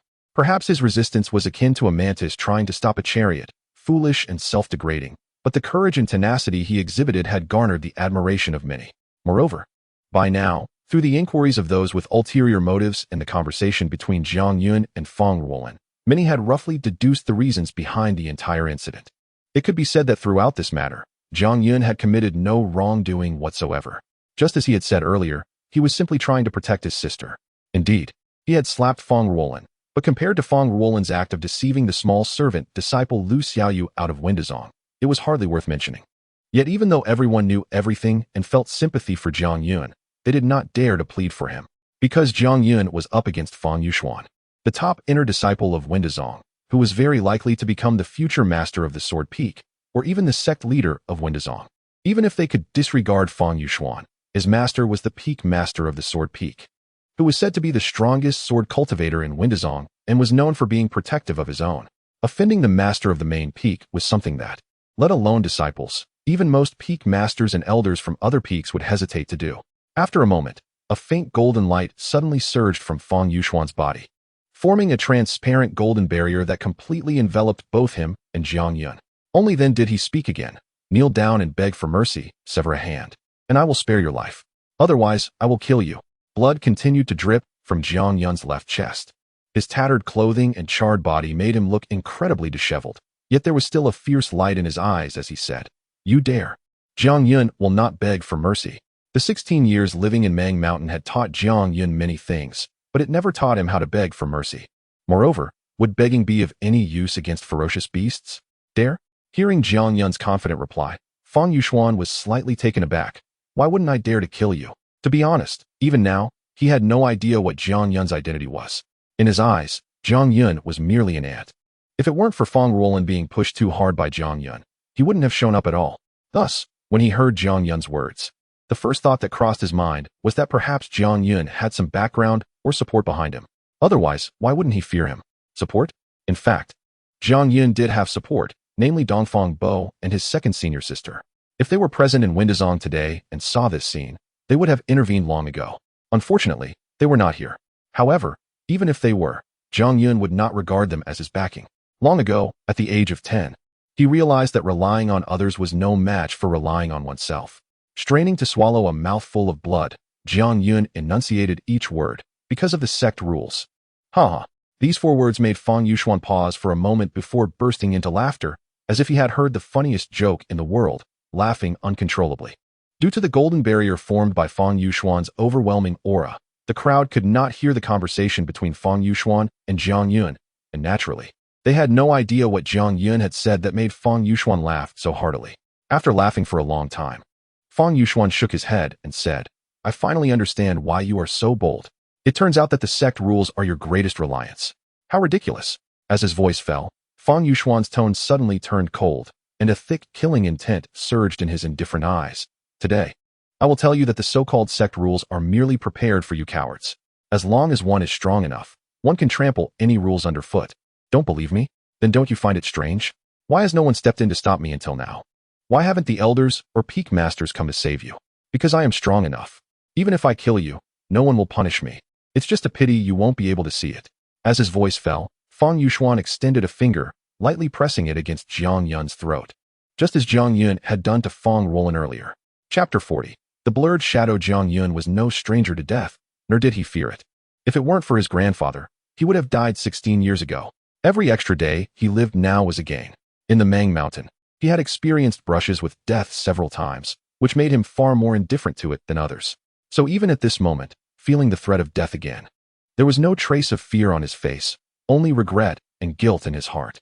The regret was that he would never have the opportunity to see his grandfather, to see Yu Rou, or the familiar faces in Jiang Village again.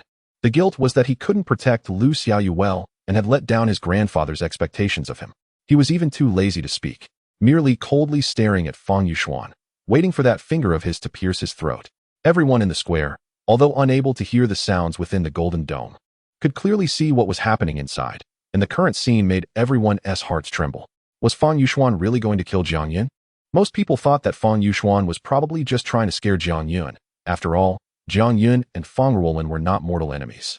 Especially since, up until now, the elders and peak masters had not intervened, which clearly indicated that they believed Fang Yuxuan would not kill Jiang Yun. Otherwise, they would have definitely stepped in to stop it. "Kill him! Kill him!" Fang Ruolin, with a look of hatred on her face, was whispering continuously. She certainly hoped her brother could kill Jiang Yun because Jiang Yun's slap had made her lose face. Only with Jiang Yun's death could she vent her anger a little. Just as Jiang Yun awaited death, an old voice suddenly came from afar. "Fang Shizi, please show mercy." Someone was actually speaking up for Jiang Yun, which startled everyone, and they quickly turned their heads to look in the direction of the voice. The voice clearly came from within the 100 Beasts Peak of the 5 Peaks of Inquiry. Was this the voice of some elder? It must be someone sympathetic to Jiang Yun, speaking up for him. Some in the crowd suddenly understood. But Fang Ruolin's expression changed drastically upon hearing the voice, for she knew that the owner of this voice was the elder from 100 Beasts Peak who had been secretly watching Lu Xiaoyu. Fang Yuxuan's eyes narrowed slightly. Though his finger remained poised at Jiang Yun's throat, he did not press forward or withdraw it. The old voice continued, "Fang Shizi, where there is life, there is hope. Let's end this matter here, and let us not pursue it further." A cold glint flashed through Fang Yuxuan's narrowed eyes. He certainly knew who the voice belonged to and understood the implication of the words. The other party was not pursuing Fang Ruolin's responsibility for luring Lu Xiaoyu out of the sect in exchange for letting Jiang Yun go. After a brief contemplation, Fang Yuxuan smiled slightly, and the golden dome enveloping him and Jiang Yun instantly vanished. He then spoke loudly, since Elder Shah has spoken up for him. I naturally must give face. As he spoke, Fang Yuxuan slowly retracted his finger, and just when everyone thought he was genuinely going to let Jiang Yun go, Fang Yuxuan suddenly changed his tone, saying, however, since he slapped Roland just now, while he may be spared death, he cannot escape punishment. I will cripple this hand of his as a lesson. As soon as he finished speaking, Fang Yuxuan's finger, which was about to be retracted, suddenly changed direction, pointing toward Jiang Yun's right hand. This finger seemed to transform into an unparalleled sharp sword. Once struck, Jiang Yun's right hand would surely be completely crippled. And for a cultivator, losing a hand was almost equivalent to severing their future path of cultivation. Everyone could not help but be taken aback. Under the circumstances where an elder had spoken up for Jiang Yun, Fang Yuxuan still dared to act, wanting to cripple Jiang Yun's right hand. His audacity was truly remarkable. Not only the disciples, but even the elderly man with gray hair within 100 Beasts Peak revealed a surge of anger on his wrinkled face upon witnessing this scene. However, anger was futile. He knew well the determination Fang Yuxuan had to cripple Jiang Yun. This seemingly ordinary finger was, in reality, like a sword pointing toward him. Even if he wanted to save Jiang Yun, it was beyond his reach, so he could only watch helplessly. Yet at that moment, a sudden change occurred. As Fang Yuxuan's fierce finger struck out, Jiang Yun, who had been standing still, finally moved. A flame once again erupted in his palm. Although the flame was extremely weak, within it, a talisman was ignited. The talisman was instantly reduced to ashes under the flames engulfing.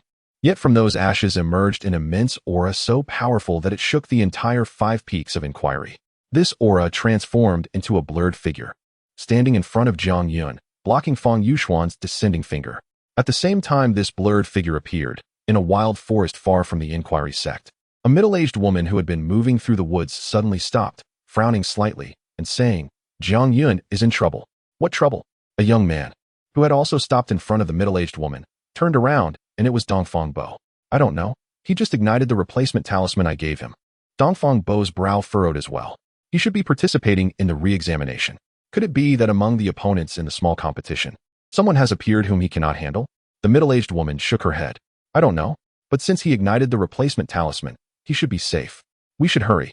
If we delay too long, the third junior brother may be in even greater danger. Dongfang Bo nodded. The two said no more, their figures flashing as they continued to weave through the forest, disappearing in an instant. Back at the inquiry sect, with the emergence of this blurred figure, Fang Yuxuan, who had been smiling all along, finally changed his expression drastically. He not only quickly retracted his descending finger, but also retreated like lightning, desperately trying to put distance between himself and the figure.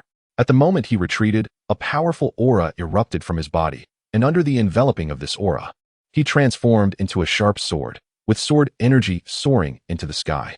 Above his head, a real sword appeared, entirely golden as if forged from gold, with sharp sword intent that seemed capable of slicing through the air, spreading wildly from the sword body. It seemed that only by doing so could he possibly counter the terrifying pressure brought by the blurred figure.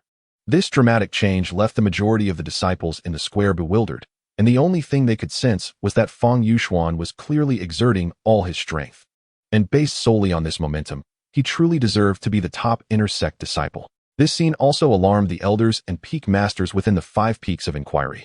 Several figures radiating intense light moved swiftly, clearly heading toward the square. However, at that moment, a cold voice suddenly rang in their ears. No one is allowed to move.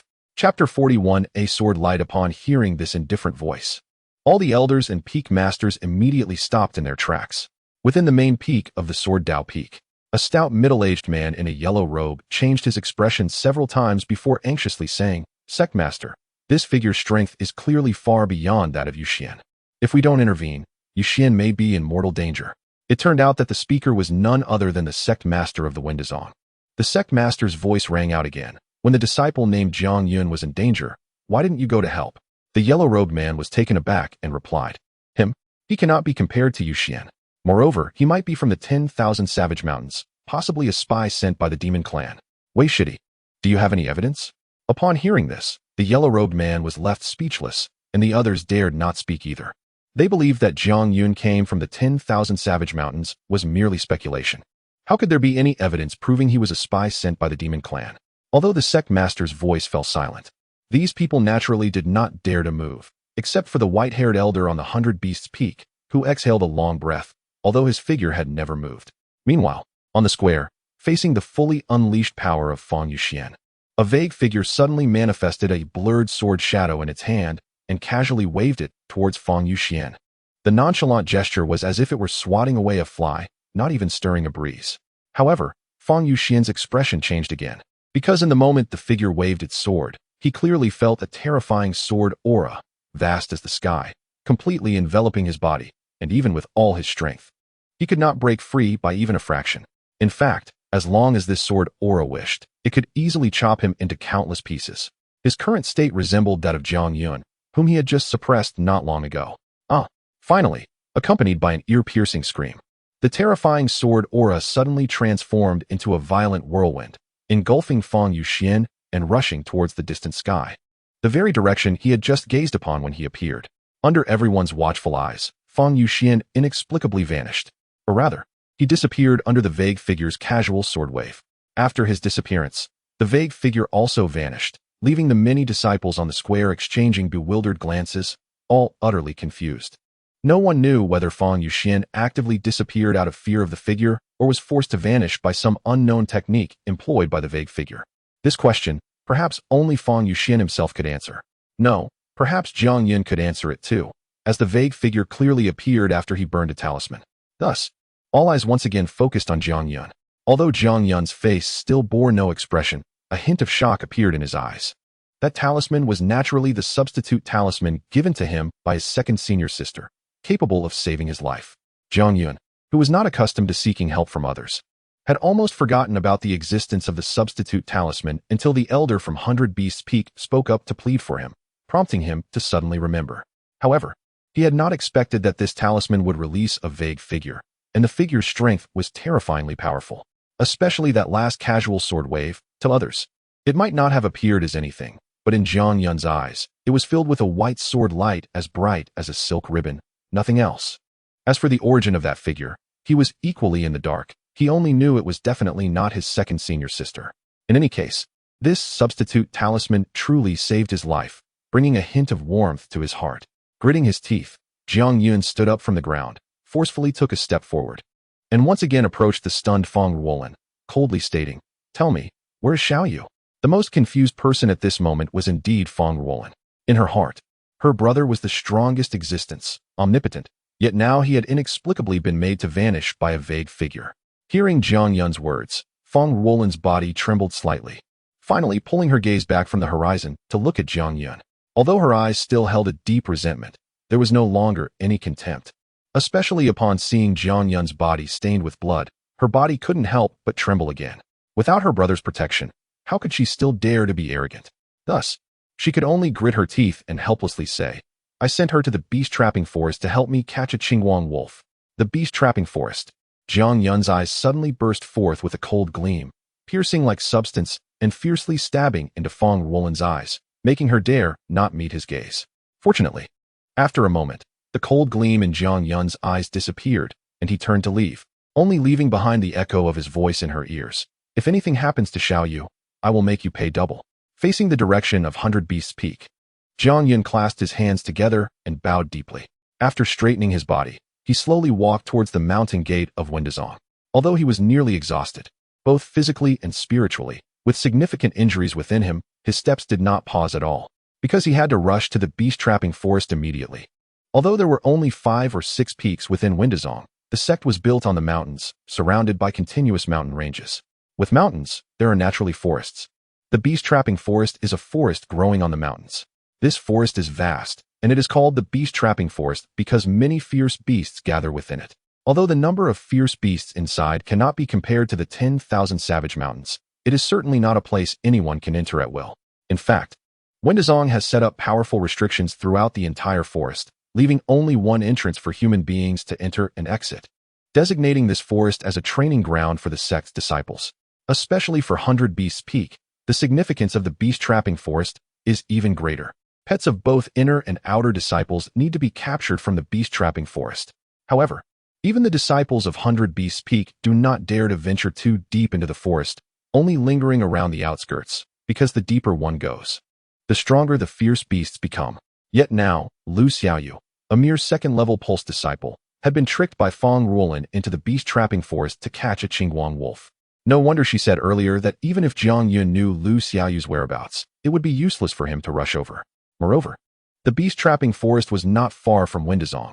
If one was fast, they could reach it in half an hour. Originally, Jiang Yun had hoped to rely on his speed to catch up to Lu Xiaoyu, but now, calculating the time, Lu Xiaoyu had already entered the beast-trapping forest long ago. However, regardless of the circumstances, even if Lu Xiaoyu had indeed encountered an accident in the forest, Jiang Yun had to enter the beast-trapping forest. Watching Jiang Yun's slightly staggering figure grow more distant, the many disciples on the square fell silent. Even Xiao Yishu opened his mouth as if wanting to say something.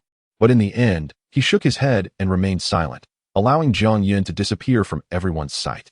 Chapter 42, A Glimmer of Hesitation for the Servant Disciples. Without the sect's token or the orders of elders and peak masters, it is not easy to leave the Windazong.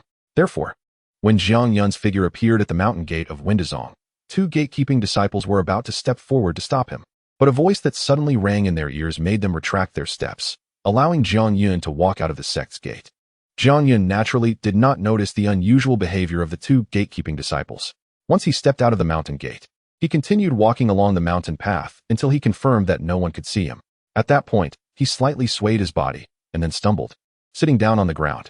Injuries and exhaustion were as common as daily meals for Jiang Yun, and he did not take them to heart at all. The hundreds of scars all over his body were the best proof of this. Familiar with the characteristics of various plants and animals in the Mang Mountain, he could find herbs and fierce beasts that could heal injuries and restore strength in the shortest time.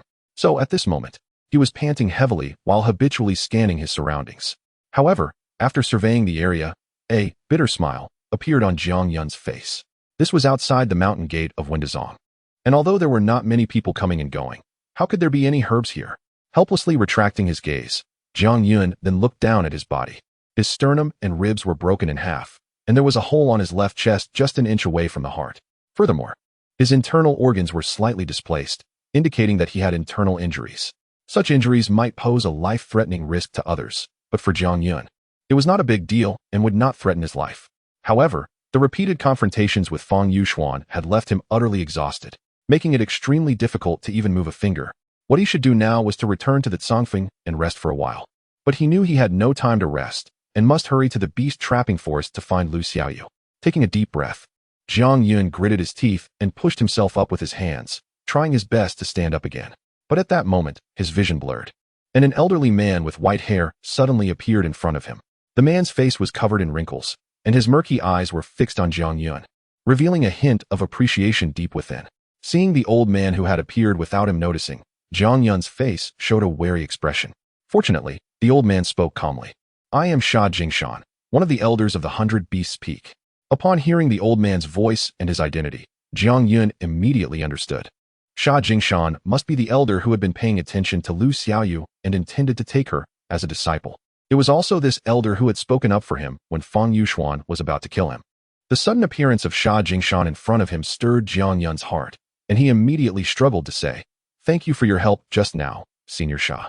But can you please go to the beast-trapping forest to find Lu Xiaoyu? With Sha Jingshan's strength and status, if he personally went to the beast-trapping forest, his chances of finding Lu Xiaoyu would be much higher than Jiang Yun's. Moreover, he already intended to take Lu Xiaoyu as a disciple. So knowing she was in the beast-trapping forest, he should naturally go personally to search for her. However, Sha Jingshan shook his head and said, The reason I appeared before you is because of your bow just now. As for searching for Lu Xiaoyu, I cannot go. Jiang Yun was taken aback and asked why. The reason concerns the safety of our Windazong, and you need not know. Sha Jingshan replied. However, since I am here, I naturally hope you can find her. And I can guarantee that as long as you can bring her back safely to Windazong, I will still accept her as a disciple. But if she is already... Sha Jingshan did not finish his sentence. After a pause, he continued, Then this matter will end here. I will not trouble Feng Ruolin, and you'd best not do so either. Otherwise, next time, there may not be anyone to plead for you. Jiang Yun felt a bit confused about why Sha Jingshan could not go to the beast-trapping forest to search for Lu Xiaoyu. But upon hearing the latter part of his words, Jiang Yun's expression darkened again. Sha Jingshan's meaning was very clear. If Lu Xiaoyu was still alive, he would take care of her, but if she had met with an accident, he would not offend Feng Yuxuan for a dead servant disciple. Sha Jingshan clearly understood Jiang Yun's thoughts at this moment, but he did not explain further. He raised his hand and threw a jade bottle in front of Jiang Yun, saying, "Here are 3 types of pills that will help with your injuries and restore your spiritual energy." Sha Jingshan continued, "I know you have some deterrent power over fierce beasts and that you may have come out from the Mang Mountain. But I must remind you, the fierce beasts in the beast-trapping forest are not simple. Remember, the boundary is 100 miles. Do not venture deeper into the forest than that. Also, I know you may have grievances about my actions, but in the future, you will understand that sometimes we are not in control of our own bodies." After leaving this remark, Sha Jingshan's figure vanished without a trace. If Jiang Yun had not still been holding the jade bottle, he would have doubted whether he had just dreamed. Sha Jingshan's words touched Jiang Yun's heart, but he did not have time to ponder deeply. After a brief contemplation, he opened the jade bottle and saw 9 pills inside, 3 of each color.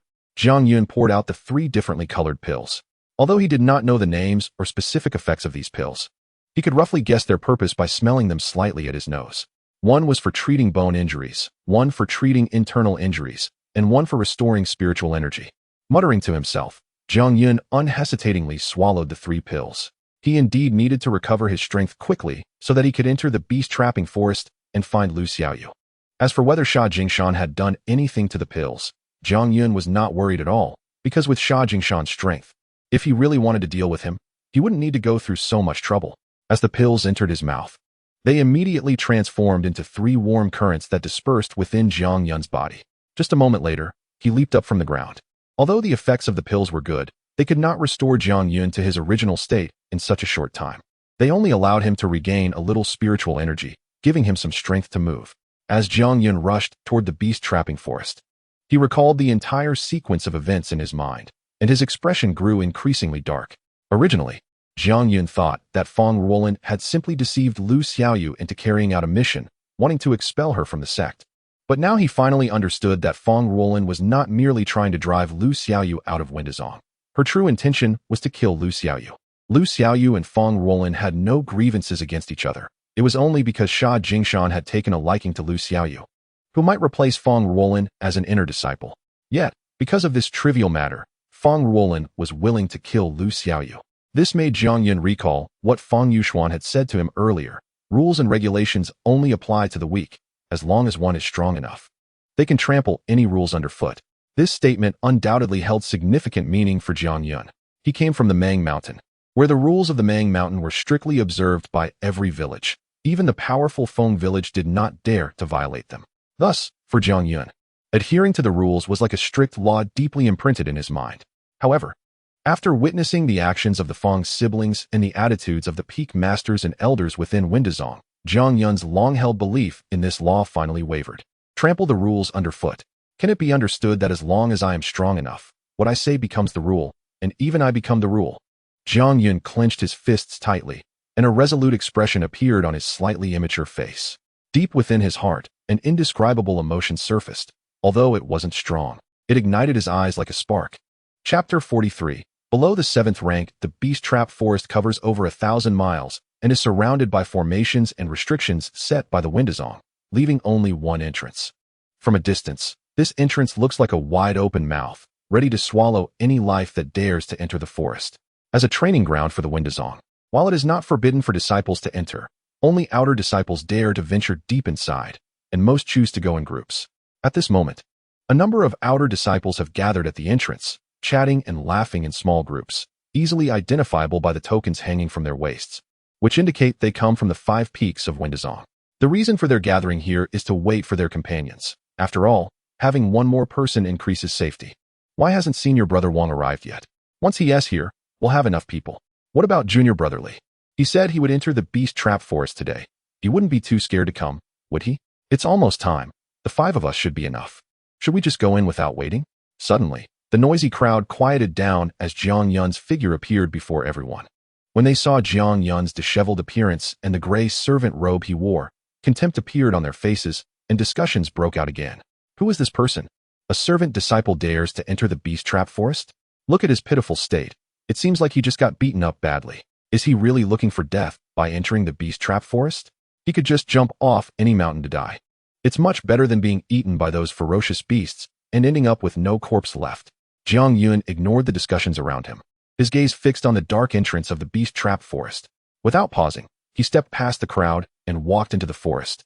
His entrance naturally caused another uproar, with some outer disciples unable to resist the urge to follow him in for a look. However, considering their own safety, they ultimately abandoned the idea. Zhang Yun's entry into the beast-trap forest would soon be forgotten by them. After all, he was just a servant disciple, the lowest existence in the Windazong, and no one cared about the life or death of a servant. Generally, first-time entrants to the beast-trap forest are usually nervous, but Zhang Yun was quite the opposite. Standing on the slightly damp ground, he inhaled the mixed scent of grass, trees, and soil, his eyes gently closed, a hint of nostalgia appearing on his face, as if he had returned to the 10,000 savage mountains. In just a moment, Zhang Yun opened his eyes again, and they no longer held any light. After surveying the surroundings, he quickly moved to an inconspicuous patch of grass, reached down, and grabbed a handful of grass, rapidly applying it to himself. Beasts are extremely sensitive to the scent of humans, especially the smell of human blood. Since Zhang Yun did not come for hunting, he certainly did not want to waste time attracting the attention of ferocious beasts, so he needed to eliminate the scent of blood and any odors from his body to avoid attracting a horde of beasts. Once he confirmed that there was no scent emanating from him, Zhang Yun began to scan the forest again. After all, he knew nothing about the environment here, and to find Lu Xiaoyu, he first needed to choose a general direction. The Qingguang wolf prefers areas bathed in light and is always near a water source. Therefore, following the water flow would increase the chance of finding a Qingguang wolf. Zhang Yun quickly identified a direction and sped off.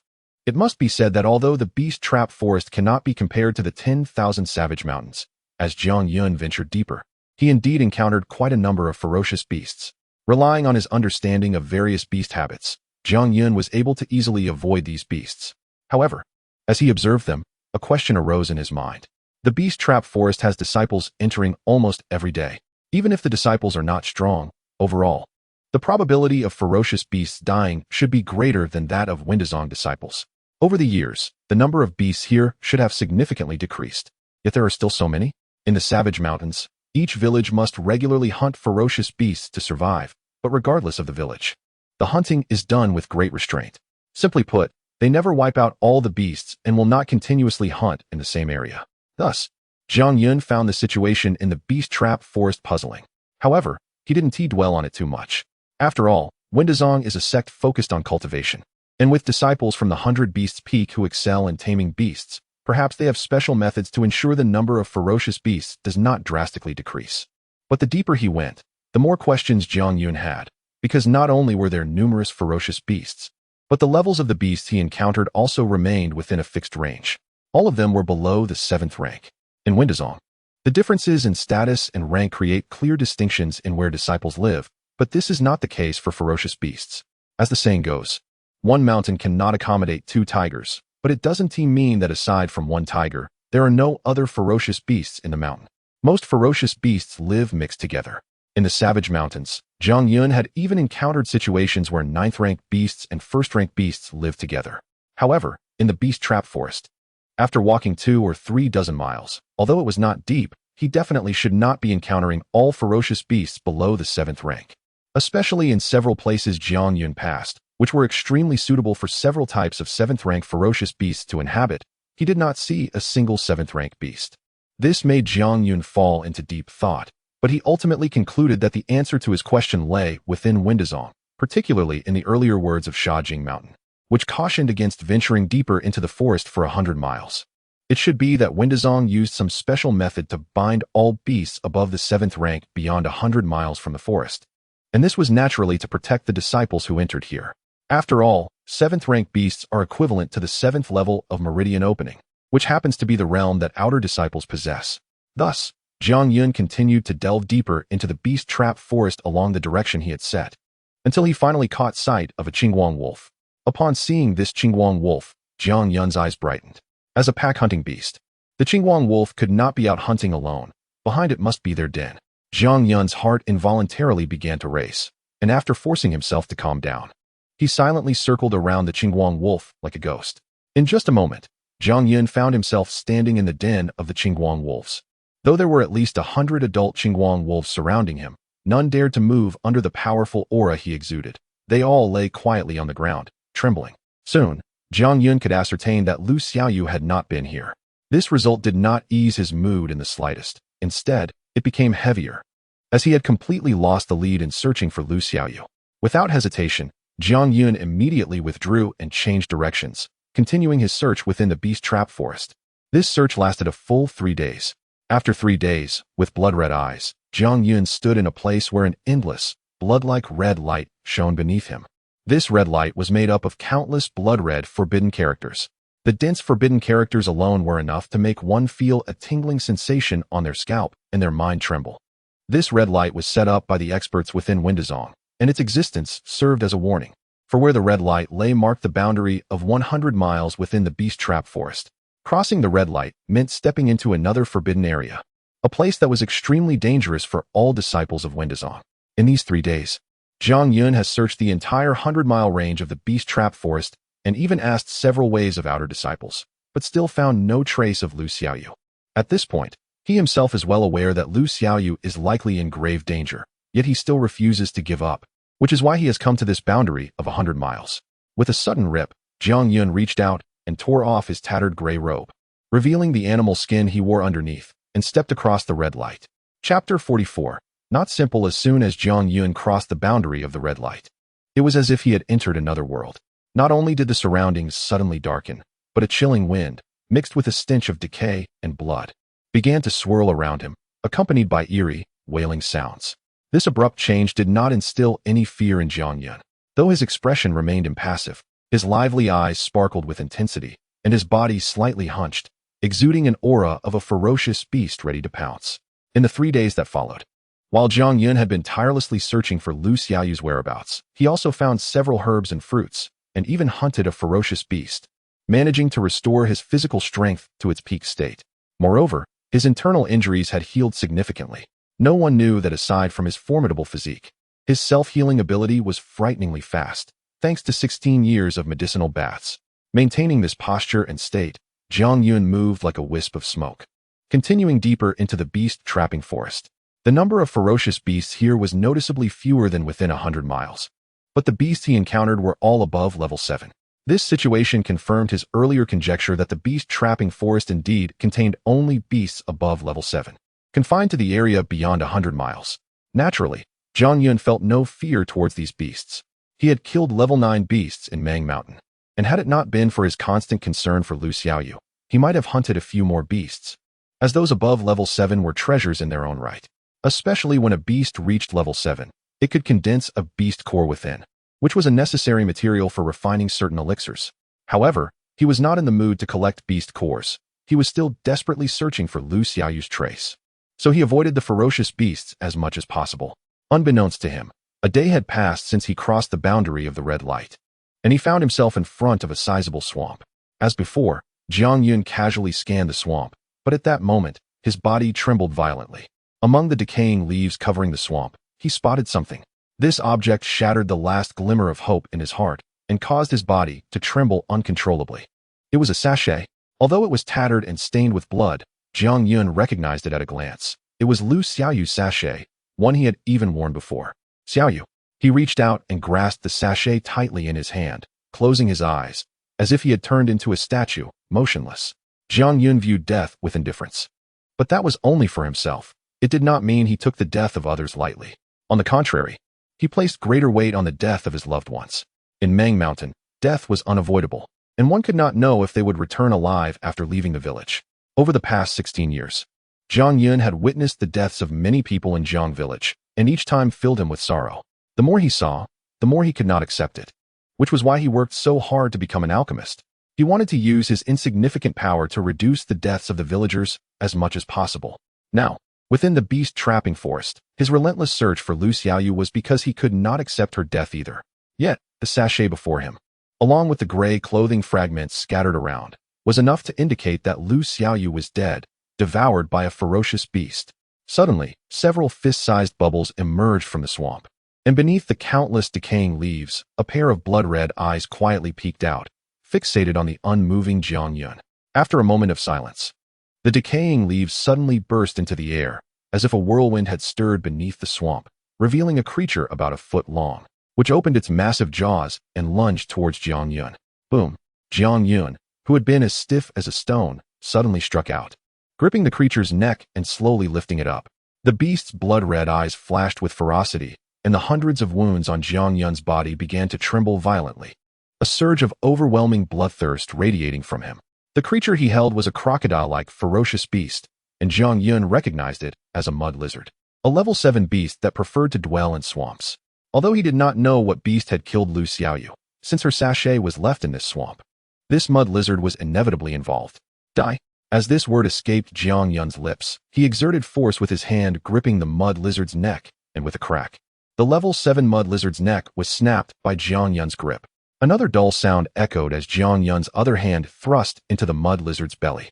His hand sliced through the lizard's abdomen effortlessly, spilling out a pile of colorful entrails, among which was a bead the size of a longan, a beast core. However, Jiang Yun did not care to examine the beast core. Instead, he scrutinized the entrails pouring out from the mud lizard's body, even unhesitatingly reaching in and rummaging through them. After a moment, he furrowed his brows and said, "This mud lizard hasn't eaten for at least 3 days. It's not the one." Boom. Throwing the mud lizard's corpse aside, Jiang Yun suddenly sat cross-legged, grasping his own arm and slicing it with force, causing blood to gush from the 5 gruesome wounds. Jiang Yun paid no mind to his injuries. Instead, he retracted his aura, slightly closing his eyes, murmuring, "Xiaoyu, I'm sorry. I'm late, but don't worry, I will avenge you." Starting with these ferocious beasts, the blood flowing from his wounds began to emit a scent that wafted in all directions, gradually attracting ferocious beasts to appear around him. However, when they saw Jiang Yun sitting there, they did not rush forward immediately. Instead, they crouched in place, silently observing. For beasts above level 7, although their intelligence could not be compared to humans, they possessed some basic instincts, and they quickly sensed that something was off about the situation. Hence they did not charge forward recklessly. With the beasts remaining still, Jiang Yun also remained motionless. He understood these beasts very well. He knew that if he lost control and attacked now, he might only be able to kill 2 or 3 beasts before the others would undoubtedly flee without hesitation. Thus, he waited, waiting for these beasts to lose patience, waiting for them to take the initiative to attack him. Finally, when the number of beasts surrounding him reached nearly 30, suddenly, a faint, ghostly cry echoed, and all the ferocious beasts charged towards Jiang Yun ferociously. This scene caused Jiang Yun's expression to change slightly. He was not afraid of the simultaneous assault of so many beasts. What concerned him was that strange sound. It was clearly an order, commanding all the beasts to attack immediately. If it were a group of the same species of beasts, such a situation would not be surprising, just like a wolf pack having a wolf king. Every type of beast would have its leader. Once the leader issued a command, the beasts would naturally obey. However, the nearly 30 ferocious beasts surrounding him belong to at least 20 different species, and among them are several level 8 and level 9 beasts. How could they obey the commands issued by this voice? What is the source of the command? A person or a beast? Or perhaps a beast tamer? This situation completely exceeded Jiang Yun's expectations. It was something he had never encountered before. Suddenly, a sentence that Sha Jingshan had said to him flashed through Jiang Yun's mind. The ferocious beasts in the beast trap forest are not simple. However, he didn't have time to ponder this, as the nearest level 7 ferocious beast had already charged in front of him. Chapter 45. Old Black Brother Who? Jiang Yun gasped for breath, every muscle in his body aching faintly, with several more gruesome wounds appearing on him, blood dripping everywhere. Beside him lay the corpses of ferocious beasts, nearly 30 of them that had attacked him earlier, all killed by him without exception. If any disciple from the sect of enlightenment had witnessed this scene, they would undoubtedly regard Jiang Yun as a celestial being. Killing nearly 30 ferocious beasts of level 7 and above with his own strength was akin to killing nearly 30 cultivators of the 7th level of the Meridian opening stage, including several at the 8th and 9th levels. This was simply impossible. Even inner disciples might not be able to achieve this, as it required not only powerful cultivation but also rich combat experience for support. And Jiang Yun possessed all of this. However, to kill these nearly 30 ferocious beasts, he had used various means, whether relying on his physical strength or spiritual techniques, which led to his body being once again exhausted and depleted. Jiang Yun's gaze did not linger on the corpses of the beasts on the ground. Instead, he continuously scanned his surroundings. As the unknown entity that had just commanded these beasts had not yet appeared, that unknown existence could very well be his greatest enemy, and it was highly likely that Lu Xiaoyu's death was related to it. After waiting silently for a moment, with no unusual occurrences around him, Jiang Yun simply sat cross-legged, his eyes slightly closed, as the incantation of the meridian opening technique floated in his mind, while continuously absorbing spiritual energy from all directions. He heightened all his senses to the utmost, preparing to confront that unknown existence. Unfortunately, Zhang Yun did not know that at the moment he sat down, a cloud of black mist, about the height of a person, had silently appeared not far behind him. From within the mist came a chilling voice. What a strong body. It must be quite enjoyable to chew on. Hee, the sect of enlightenment has indeed produced 2 good disciples, but it's a pity that I get to benefit from them. As the voice fell, the mist suddenly vanished from its original spot and reappeared right in front of Zhang Yun. Strangely, at that moment, Zhang Yun's keen senses failed him completely. He did not even notice the presence of the black mist. The mist suddenly expanded like an explosion, instantly enveloping Zhang Yun's body completely. Then, within the mist, it quietly rolled and condensed into thin black lines, squeezing toward Zhang Yun's 9 orifices.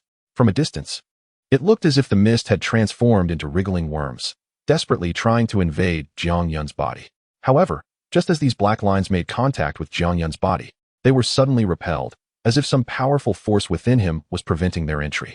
This sudden change caused the mist to stop rolling, and the black lines became static. After a moment, the chilling voice spoke again.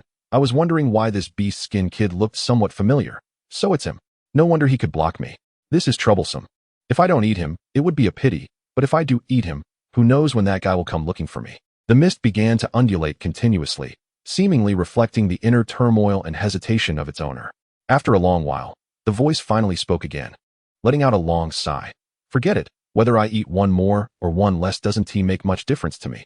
It's better to sell him a favor. But I must let this kid know, or else this favor would be for nothing. As the voice fell, the mist suddenly began to contract, not only releasing Zhang Yun's body, but also condensing into a withered old man in black clothes before Zhang Yun's eyes. Zhang Yun opened his eyes wide in shock, instantly leaping up and retreating rapidly, a strange expression flashing across his face. Who are you? Since the other party could appear before him silently, their strength was undoubtedly far superior to his, and they were likely the unknown entity that had driven the beasts. The withered old man touched his face, which was as dry as tree bark, and said with a grin, I'm a friend of your friend. Friend of a friend? Zhang Yun's mind raced. He had very few friends. Apart from the people from Jiang village, the only ones he could call friends were Dongfang Bo, his second senior sister, and Lu Xiaoyu. After a slight hesitation, Zhang Yun furrowed his brows and asked, Do you know my senior brother? In Zhang Yun's mind, the people from Jiang village were definitely not possible. Lu Xiaoyu probably wouldn't have such a powerful friend, and since this beast-trapping forest was close to the sect of enlightenment, the other party could only be a friend of Dongfang Bo. He's your senior brother? The old man was evidently taken aback, but then nodded and said, Indeed. I have had a deep connection with your senior brother for a long time. Upon hearing this, Zhang Yun believed the old man's identity a little more, but remained vigilant. He cupped his hands in a bow from a distance, and said, My name is Zhang Yun. Although I'm not yet considered a junior brother of my senior brother, he has been very kind to me.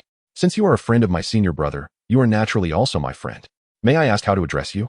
The old man chuckled awkwardly, and said, You can call me Old Black.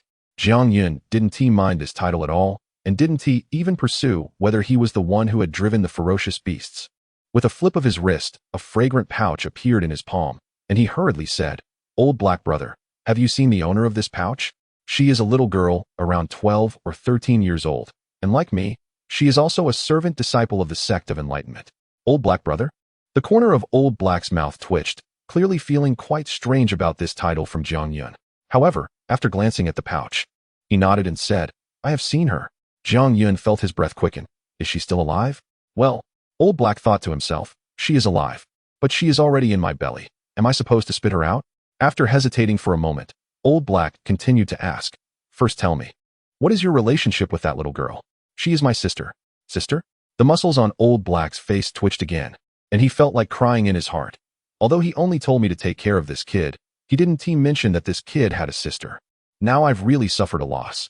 If I let one go, I have to give up another. But since I've already let one go, it's not a big deal to let another one go. Thinking of this, Old Black suddenly pointed behind Zhang Yun and said, She is still alive, but her breath is a bit weak, in a tree hollow over there. Zhang Yun was both surprised and delighted, forgetting to thank him as he immediately turned and dashed toward the direction Old Black pointed. In his excitement, Zhang Yun did not notice that at the moment he turned, Old Black's figure silently exploded, transforming back into a cloud of black mist, suddenly sinking into the ground and instantly appearing beside a tree hollow, where the mist rolled and revealed a figure from within. Chapter 46. Interesting Xiaoyu. Sure enough, not far away in a tree hole, Zhang Yun saw Lu Xiaoyu lying there unconscious. He hurriedly rushed over and grabbed Xiaoyu's wrist. After checking, Zhang Yun let out a sigh of relief. Lu Xiaoyu was not seriously injured, not even a scratch, just extremely weak. It seemed she had been hiding here for the past few days without food or water. With a thud, Zhang Yun, exhausted, sat down beside Lu Xiaoyu. Only then did he fully relax, and deep fatigue washed over him. He hadn't closed his eyes for 4 days and nights, and the continuous slaying of fierce beasts had left him too weak to even stand up. At this moment, Old Black's voice sounded behind him. You kid have a strong body, and your sister is exceptionally gifted. TSK, you two siblings are indeed impressive. Zhang Yun suddenly remembered that he hadn't thanked Old Black yet, so he struggled to turn around and cupped his fists in salute, saying, Thank you, brother Old Black. Old Black waved his hand, saying, Don't mention it. I'm just doing this for your master brother's sake. Now, hurry back. This place isn't safe. All right. Since he had found Lu Xiaoyu, Zhang Yun naturally didn't want to stay in this beast-trap forest any longer. He took out the jade bottle gifted by Sha Jingshan, poured out a spirit-replenishing pill, first putting it in Lu Xiaoyu's mouth before taking one for himself. Zhang Yun didn't notice that when he took out the pill, Old Black's gaze was fixed intently on it, and he couldn't help but swallow hard. After his spirit recovered slightly, Zhang Yun stood up and said to Old Black, Brother Old Black, aren't you leaving? Old Black shook his head and said, I'm not leaving. In that case, we siblings will take our leave first. Brother Old Black, if you need my help in the future, you can find me on Songfeng Mountain at the Wu Dao sect. As soon as Zhang Yun said this, Old Black's facial muscles twitched for the 3rd time. However, he didn't speak, just waved his hand and stomped his foot hard, causing his figure to vanish without a trace. Looking at the massive cracks in the ground left by Old Black's stomp, it was Zhang Yun's turn to swallow hard. He hurriedly picked up Lu Xiaoyu and strode toward the direction of the Wu Dao sect. Behind him, Old Black's figure reappeared, watching Zhang Yun's back, stroking his chin and muttering to himself, That guy is really too clever. Not only did he take in 2 human disciples, but he also sent them to the Wu Dao sect. With their qualifications, it's a sure thing they'll become inner disciples, and they might even become legacy disciples. Once they become legacy disciples, all the secrets of the Wu Dao sect will be revealed to them. By then, I will definitely benefit. At least I will surely be able to leave this place. Hee, it seems that this favor I did was really worth it. However, this kid seems very naive, as if he doesn't even know my true identity. Interesting, very interesting. Boom. As his words fell, Old Black's figure exploded again, turning into a cloud of black mist. This time, within the black mist, countless figures of varying sizes were wrapped up, slowly drifting toward the depths of the beast trap forest. For Zhang Yun, who was inside the beast trap forest, for days passed in a flash. However, in the Wu Dao sect, several major events occurred during those 4 days. First, when the retest ended, not only did the leaders and elders of the 5 peaks of Wu Dao appear, but even the sect leader, who had almost completely withdrawn from worldly affairs, spoke up to encourage many disciples. Secondly, the identities of several new disciples changed. For example, Wu Shang was directly accepted as a disciple by the leader of the 5 Elements Peak. Although he was already an inner disciple, being taken in as a disciple by the peak leader meant something entirely different. A peak leader's disciple is likely to become the next peak leader. While everyone envied Wu Shang's fortune, they also acknowledged that he deserved it. His terrifying talent and accomplishments in the 5 elements technique were evident for all to see. Aside from Wu Shang, Tang Yi, an outer disciple, was also noticed by an elder skilled in body cultivation. Although he wasn't directly accepted as a disciple, it was clear to everyone that as long as Tang Yi's realm improved a bit more and he became an inner disciple, it would be just a matter of time. Finally, the sect's rewards for new disciples participating in the small competition were exceptionally generous, far exceeding previous rewards. Some of the items even made inner disciples like Xiao Yishu extremely envious. However, none of this had anything to do with Zhang Yun. Not a single mention was made of him by the peak leaders or elders, whether it was his strong physical power or the talisman he ignited at the last moment. It was as if the conflict between him and the Fong siblings had never happened. It was as if he had never existed at all. Regarding this situation, apart from a few disciples feeling indignant for Zhang Yun, most people were not surprised. Especially after the news spread that Zhang Yun had average qualifications and thin meridians from some elders, everyone suddenly understood. Many even let go of their previous apprehensions and fears regarding Zhang Yun. No matter how powerful Zhang Yun appeared now, his path of cultivation would inevitably become increasingly difficult due to his mediocre qualifications, gradually widening the gap between him and others. And he would certainly no longer receive the sect's attention. After just 4 short days, Zhang Yun had begun to fade from everyone's sight. Until that evening, when a blood-soaked Zhang Yun reappeared at the mountain gate of the Wu Dao sect, holding the unconscious Lu Xiaoyu, the sect erupted once again. Although everyone knew Zhang Yun had gone to the beast trap forest, many thought he would surely not return. No one expected that not only did Zhang Yun return, but he also brought Lu Xiaoyu back. Naturally, a new wave of discussions about Zhang Yun arose within the sect, but in the end, the consensus was that it was all due to luck. It seemed that this wild man, who should have been eliminated upon entering the sect, had no other remarkable qualities besides luck. Zhang Yun paid no attention to these matters. After returning to the Wu Dao sect, he didn't even go to the 100 Beasts Peak, heading straight back to Tsangfeng instead. He simply couldn't help it. He was too exhausted. After placing Lu Xiaoyu on his bed, he collapsed on the floor and fell into a deep sleep. He slept for 2 whole days, and when he finally woke up, the first thing he saw was Lu Xiaoyu's red, swollen eyes from crying, which startled him. He hurriedly sat up and asked, "What happened, Xiaoyu? Did someone bully you again?" "No." Lu Xiaoyu shook her head vigorously, desperately trying to hold back her tears, but they flowed uncontrollably. In the end, she simply threw herself into Zhang Yun's arms and cried loudly. At this, Zhang Yun was completely stunned. Although Zhang Yuruo had cried in his arms before, she had never cried so heartbreakingly. So for a moment, he didn't know what to do. Fortunately, after half a day, Lu Xiaoyu's crying gradually quieted down. She lifted her head, wiped her tears from her face, and said somewhat shyly, "Brother Yun, I heard what Master said." Master? Chapter 47. Far from enough, the master that Lu Xiaoyu mentioned took Zhang Yun by surprise at first, but he soon understood that during the time he had been asleep, Elder Sha Jingshan must have come by, and just as he had promised, he would take Lu Xiaoyu as his disciple as long as Zhang Yun brought her back. This meant that Lu Xiaoyu had already become a disciple of Sha Jingshan and was now an inner sect disciple. And indeed, right when Zhang Yun had just fallen asleep, Sha Jingshan arrived at Tsangfeng, woke Lu Xiaoyu, and told her everything without holding back. It was easy to imagine that after learning everything, Lu Xiaoyu felt immense gratitude towards Zhang Yun, which is why she did not immediately go to Baishou Peak, but insisted on staying here until Zhang Yun woke up. Naturally, Sha Jingshan had no objections, as he also held Zhang Yun in high regard, especially since he hadn't expected Zhang Yun to bring Lu Xiaoyu back safely. In fact, if it weren't for Zhang Yun's mediocre talents, he would have considered taking Zhang Yun as a disciple as well. With tears in her eyes, Lu Xiaoyu said, "Brother Yun." "Thank you." Zhang Yun couldn't help but smile and replied, "Silly girl, do you need to say such things to your own brother?" Zhang Yun also inquired in detail how Lu Xiaoyu managed to cross the red light forbidden zone and appear in the tree hole 100 miles away in the beast trapping forest. But Lu Xiaoyu herself was unclear about it. Even her general experiences after entering the beast trapping forest felt like a dream to her, although Zhang Yun found it strange. Since Lu Xiaoyu had returned safely, he decided not to delve deeper and said with a smile, "All right, I'm fine now. You should hurry back to Baishou Peak." "I won't go. Brother Dongfang and the others haven't returned yet. I'll stay here and accompany Brother Yin for a few more days." "No need, silly girl. Right now, the most important thing for you is to quickly improve your cultivation. If there is nothing else, it's best not to leave Baishou Peak." Zhang Yun's words had an effect. After this incident, Lu Xiaoyu realized that if her strength hadn't been so weak, and if she had enough self-protection capability, none of these things would have happened. Therefore, she no longer insisted and reluctantly left Tsangfeng. Before leaving, Lu Xiaoyu took out a jade vial containing some pills that Sha Jingshan had specifically left for Zhang Yun. Zhang Yun did not refuse them. Although he had some objections to Sha Jingshan before, now that Sha Jingshan had truly taken Lu Xiaoyu as his disciple, those objections had vanished.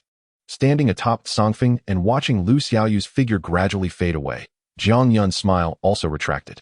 A cold glint flashed in his eyes as he slowly turned his head to look at the main peak of the Wendaishan, Jiandao Peak. Although Lu Xiaoyu's experience this time was thrilling yet safe, and she even gained from it, Zhang Yun was very clear that this matter was far from over. Whether it was Fang Ruolin or Fang Yuxuan, they would absolutely not let him off. Especially Fang Yuxuan, with his proud character, would find it a great humiliation to be outdone by a mere servant disciple at the last moment, only to have a vague figure take him away. The only way to wash away the humiliation would be to kill Zhang Yun. Currently, Zhang Yun's strength was too far behind Fang Yuxuan. If Fang Yuxuan really wanted to cause him trouble, he had no way to deal with it. Moreover, even if they were willing to let him go, he would not let them off either. Just as his grandfather had said, in this world, the weak are prey to the strong. Being merciful to enemies is cruel to oneself. Rather than waiting to be hunted down by enemies, it was better to take the initiative to eliminate them. Jiang Yun clenched his fists tightly and slowly withdrew his gaze. However, when his eyes fell on the waterfall and the small house at the peak, the cold light in his eyes was replaced by worry. Big brother and second sister still haven't returned. Could they have encountered some accident? But even if they really did encounter an accident, he wouldn't be able to help at all. Ultimately, it was because he was not strong enough. Far from enough. I need to follow second sister's example. Go into seclusion for a while, adjust my body, and then find a way to quickly improve my cultivation. Jiang Yun turned around and walked briskly back to his small house, closed the door, and began his seclusion. Just as Jiang Yun was in seclusion, another shocking piece of news spread within the Wendation. This news was brought back by an inner sect disciple. This inner sect disciple, while carrying out a sect mission, needed to venture 100 miles beyond the beast trapping forest to search for a herb. It was in that area, considered a forbidden zone by all disciples, that he witnessed an astonishing scene. Nearly 30 corpses of ferocious beasts were haphazardly piled by a swamp, and each one had been disemboweled. The scene was extremely bloody. The inner sect disciple was immediately frightened by such a brutal sight, as all the dead ferocious beasts were at least 7th rank, with several being 8th and 9th rank. In a panic, this inner sect disciple hurried back to the sect and spread this astonishing news. It's easy to imagine that this news caused a huge uproar within the Wendation, and the focus of everyone's attention was naturally on who was responsible for this incident. Some speculated whether it was a collective trial by the inner sect disciples in the beast trapping forest that resulted in so many ferocious beasts being killed. But this speculation was quickly dismissed, as the inner sect disciples of the 5 Peaks had not been collectively training recently. Moreover, the inner sect disciple recalled that he had examined several of the ferocious beast corpses and noted that they seemed to have been killed by a single person. Now, all speculations turned towards a certain elder or peak master, but this guess was soon overturned by a secret circulating within the Wendation. It was said that there was an unwritten rule in the Wendation that elders and peak masters, who were all cave heaven cultivators, could not enter the beast trapping forest. Although the reasons were unknown, it was clear that this incident could not have been their doing. Of course, some also suspected Jiang Yun, but this suspicion was quickly dismissed, as everyone was well aware of the reason. In the end, a plausible candidate emerged that most people could accept: Fang Yuxuan. First, only Fang Yuxuan, as the top inner sect disciple, had the strength to do this. Second, some claimed with certainty that Fang Yuxuan had disappeared after the small competition that day and then appeared in the beast trapping forest, killing so many ferocious beasts in a fit of rage. As for Jiang Yun, he was completely unaware of the news circulating within the sect.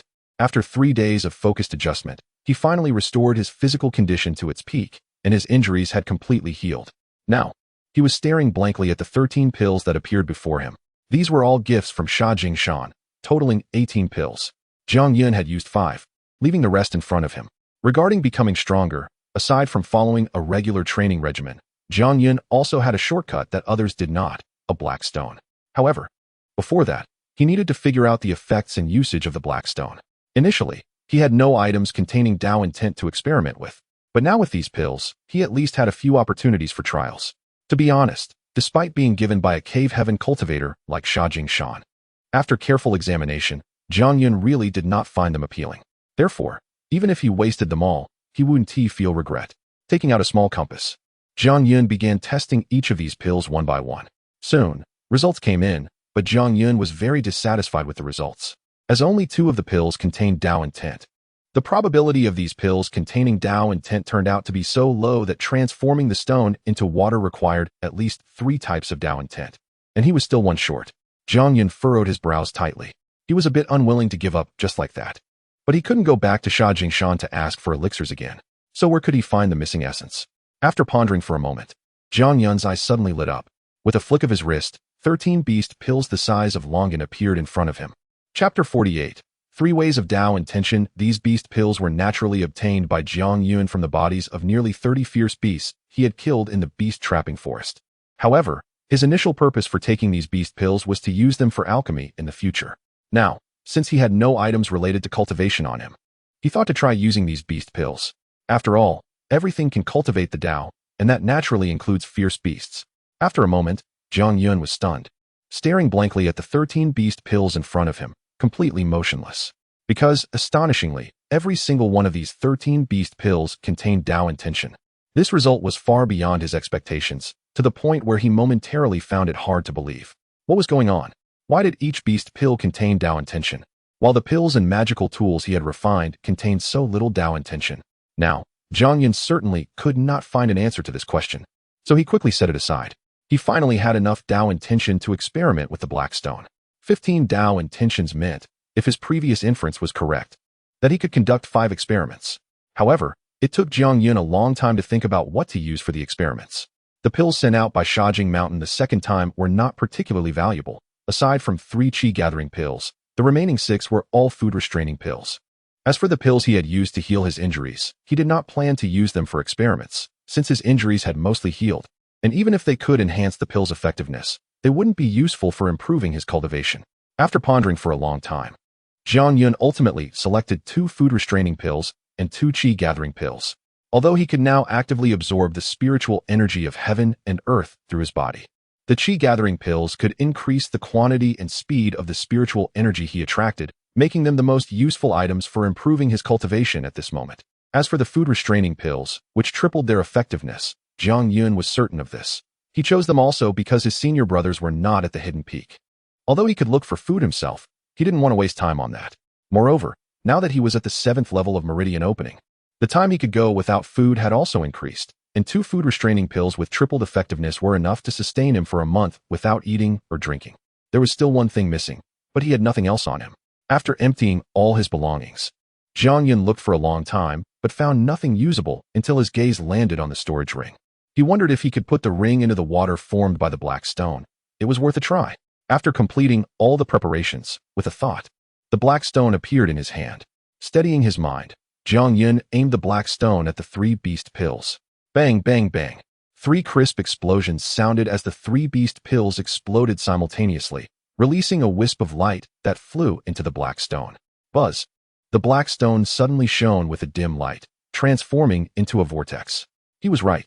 This scene proved that Zhang Yun's earlier idea that 3 Dao intentions could turn the stone into water was correct. Although he had seen this palm-sized water for the second time, Zhang Yun could still clearly feel the surging power and unfathomable depth within it. Without any hesitation, Zhang Yun placed 1 food-restraining pill into the water, and when he took it out, he indeed saw that the surface of the food-restraining pill had become incredibly smooth, with a square imprint quickly disappearing from it. There was no need to consume it. Zhang Yun knew that the effectiveness of this food-restraining pill had tripled. As he took out the food-restraining pill, the palm-sized water transformed back into the black stone, indicating that only 1 item could be placed in the water at a time. Next, Zhang Yun continued his experiments. After exploding 8 beast pills and 1 pill, he successfully tripled the effectiveness of both the enhancement pill and the food-restraining pill. There was one last chance. However, when Zhang Yun aimed the black stone at the next beast pill, an unexpected scene unfolded. After this beast pill exploded, it actually shot out 3 wisps of light containing 3 Dao intentions. As the 3 Dao intentions entered his body, the black stone directly transformed into water. Zhang Yun's face showed a moment of realization. It turned out that the Dao intentions contained in an item were not limited to just 1. This new discovery naturally excited Zhang Yun, and he immediately tossed the storage ring into the water. When he retrieved the ring from the water, his mood could only be described as ecstatic. This ring, which originally had a space of only 1 cubic meter, now had its space expanded to 3 cubic meters. This meant that the water was effective not only for pills, but also for magical tools. After excitedly playing with the now completely new storage ring for a while, Zhang Yun suddenly had a whimsical thought. Could he put items that had already been placed in the water back into it? Or, if he placed items containing Dao intentions into the water, was there a possibility that the Dao intentions within would also triple? Unfortunately, there were only 2 beast pills left. Unless each beast pill contained 3 Dao intentions, he wouldn't be able to verify his thoughts today. However, even if he couldn't verify it, he was already extremely satisfied with his current gains. Most importantly, he had finally found a source to continuously provide Dao intentions to the black stone, the beast pills. 100 miles outside the beast trapping forest were all fierce beasts above the 7th level. Although not every fierce beast could condense beast pills, even if only 1/3 or 1/4 of them did, it would be enough for him to collect a large number of beast pills. While other disciples feared the beast trapping forest and dared not venture deep, for Zhang Yun, this was not a problem at all. First, he would experiment with these 2 beast pills. It must be said that Jiang Yun's luck seemed to have exploded. Among the remaining 2 beast pills, one actually contained 2 Dao intentions, and the 2 beast pills once again turned the stone into water. Looking at the swirling vortex before him, Jiang Yun, in order to verify his previous thought, placed the storage ring back into the water. However, when he took the ring out again, he found that there was no change to the ring, and the space inside had not increased. This indicated that items that had already been placed in the water would not be effective if placed in again. What made Jiang Yun feel even more regretful was that although the ring had not been rebranded, the vortex transformed back into stone as soon as the ring was taken out. He had wasted an opportunity for nothing. However, Jiang Yun did not feel anxious. After all, he currently had no suitable items to place in the water. After putting everything away, Jiang Yun picked up a qi-gathering pill and swallowed it. Buzz! As soon as the qi-gathering pill entered his mouth, it instantly transformed into a torrent, like a surging wave, forming a vortex that violently spun, releasing a tremendous pulling force that attracted a large amount of spiritual energy from all directions. As this spiritual energy surged into him, the already saturated spiritual energy within Jiang Yun began to stir, gradually condensing together and rushing toward the 8th meridian. Chapter 49, 9th grade, 4th stage to be precise. In nearly half a year, Jiang Yun had only improved 2 levels, from the 5th to the 7th level of meridian opening. The reason for the slowdown in his progress was twofold. On one hand, he needed to stabilize his realm. On the other hand, he had finally realized that after opening the 6th meridian, although the impurities in the 7th meridian had become extremely fine, the difficulty of opening it had significantly increased. Simply put, Jiang Yun could connect the first 6 meridians in the blink of an eye, but it took him a whole half-month to open the 7th meridian. Despite this speed being unimaginable for any other cultivator. After all, even the most talented individuals might spend months or years to cross the 6th level, which was quite normal. Jiang Yun still felt it was slow. However, he didn't find it strange, as since all cultivators regarded the 6th level of meridian opening as a watershed, there must be a reason for it. Especially after entering the 7th level, he discovered that stabilizing this realm was not an easy task, which is why Jiang Yun had not continued to open more meridians. Fortunately, whether it was during the small competition where he repeatedly contended against Fang Yuxuan, or in the beast trapping forest where he single-handedly killed nearly 30 fierce beasts, he had finally stabilized his realm at the 7th level of meridian opening. Now, he naturally wanted to push for the 8th meridian to become even stronger. 3 days passed again, and Jiang Yun looked inward at his body. The 8th meridian was only 1/4 opened, and the effects of the 2 qi-gathering pills had already dissipated. Retracting his gaze from inside, Jiang Yun frowned and muttered to himself while staring at the air. These qi-gathering pills, even though their effects have been tripled, the amount of spiritual energy drawn from 2 of them is still too little. If only the effects could be increased even more. This thought made Jiang Yun shake his head self-deprecatingly. The black stone could triple the effects of the pills, which was already extremely rare, yet he was still not satisfied. He was being too greedy. However, suddenly, a thought appeared in his mind, and his eyes brightened as he said, although the stone can only triple the effects, this qi-gathering pill is originally just a low-grade pill. Tripling its effects brings it to the level of a human-grade pill, but if it were a low-grade heavenly pill, tripling the effects again would surely meet my needs. In Mongshan, although Jiang Yun was proficient in alchemy, his grandfather had not informed him about the classifications of pills. It was only after arriving at the Windazong and visiting the library that he learned about the detailed 9 grades and 4 tiers of pills used by cultivators. The 9 grades classify pills according to their types, while the 4 tiers further categorize the same type of pill based on their effectiveness into heavenly, earthly, human, and mundane levels. The qi-gathering pill belongs to the 1st grade pills, and the one given to Jiang Yun by Sha Jing Mountain had very poor effectiveness, classified as the worst mundane pill. But where could he find a 1st grade heavenly pill? Jiang Yun gently knocked on his head, and, after a moment, his face showed joy as he thought, instead of relying on others, I can refine it myself. I just lack the materials, but that is easy to solve. There must be plenty in the beast trapping forest. With this thought, Jiang Yun instantly leaped up, pushed open the door, and first went to the rooms of Dongfang Bo and his senior sister. Finding that they had not yet returned, he felt a bit disappointed and quietly turned around, heading down the hidden peak, preparing to go to the beast trapping forest again. At the peak of Sword Path Peak, the peak master Wei Zhenyang looked at Fang Yuxuan, who was bowing in front of him, and a hint of hatred appeared on his seemingly honest face. He did not hate Fang Yuxuan. He hated Jiang Yun. Although Fang Yuxuan appeared unscathed at this moment, Wei Xingyang knew better than anyone that his beloved disciple had developed an unresolvable knot in his heart. This knot came from the blurry figure that appeared in the substitute talisman burned by Jiang Yun, specifically, the sword casually struck by that blurry figure. Fang Yuxuan's talent could not be described as astonishing, but he indeed had considerable talent in swordsmanship, and his future prospects were limitless. However, that blurry figure's sword truly frightened Fang Yuxuan, instilling fear in his heart, and even causing him to waver in his pursuit of the sword path. As a sword cultivator, one must be unyielding and forge ahead. Once fear takes root in the heart, how could one continue to advance?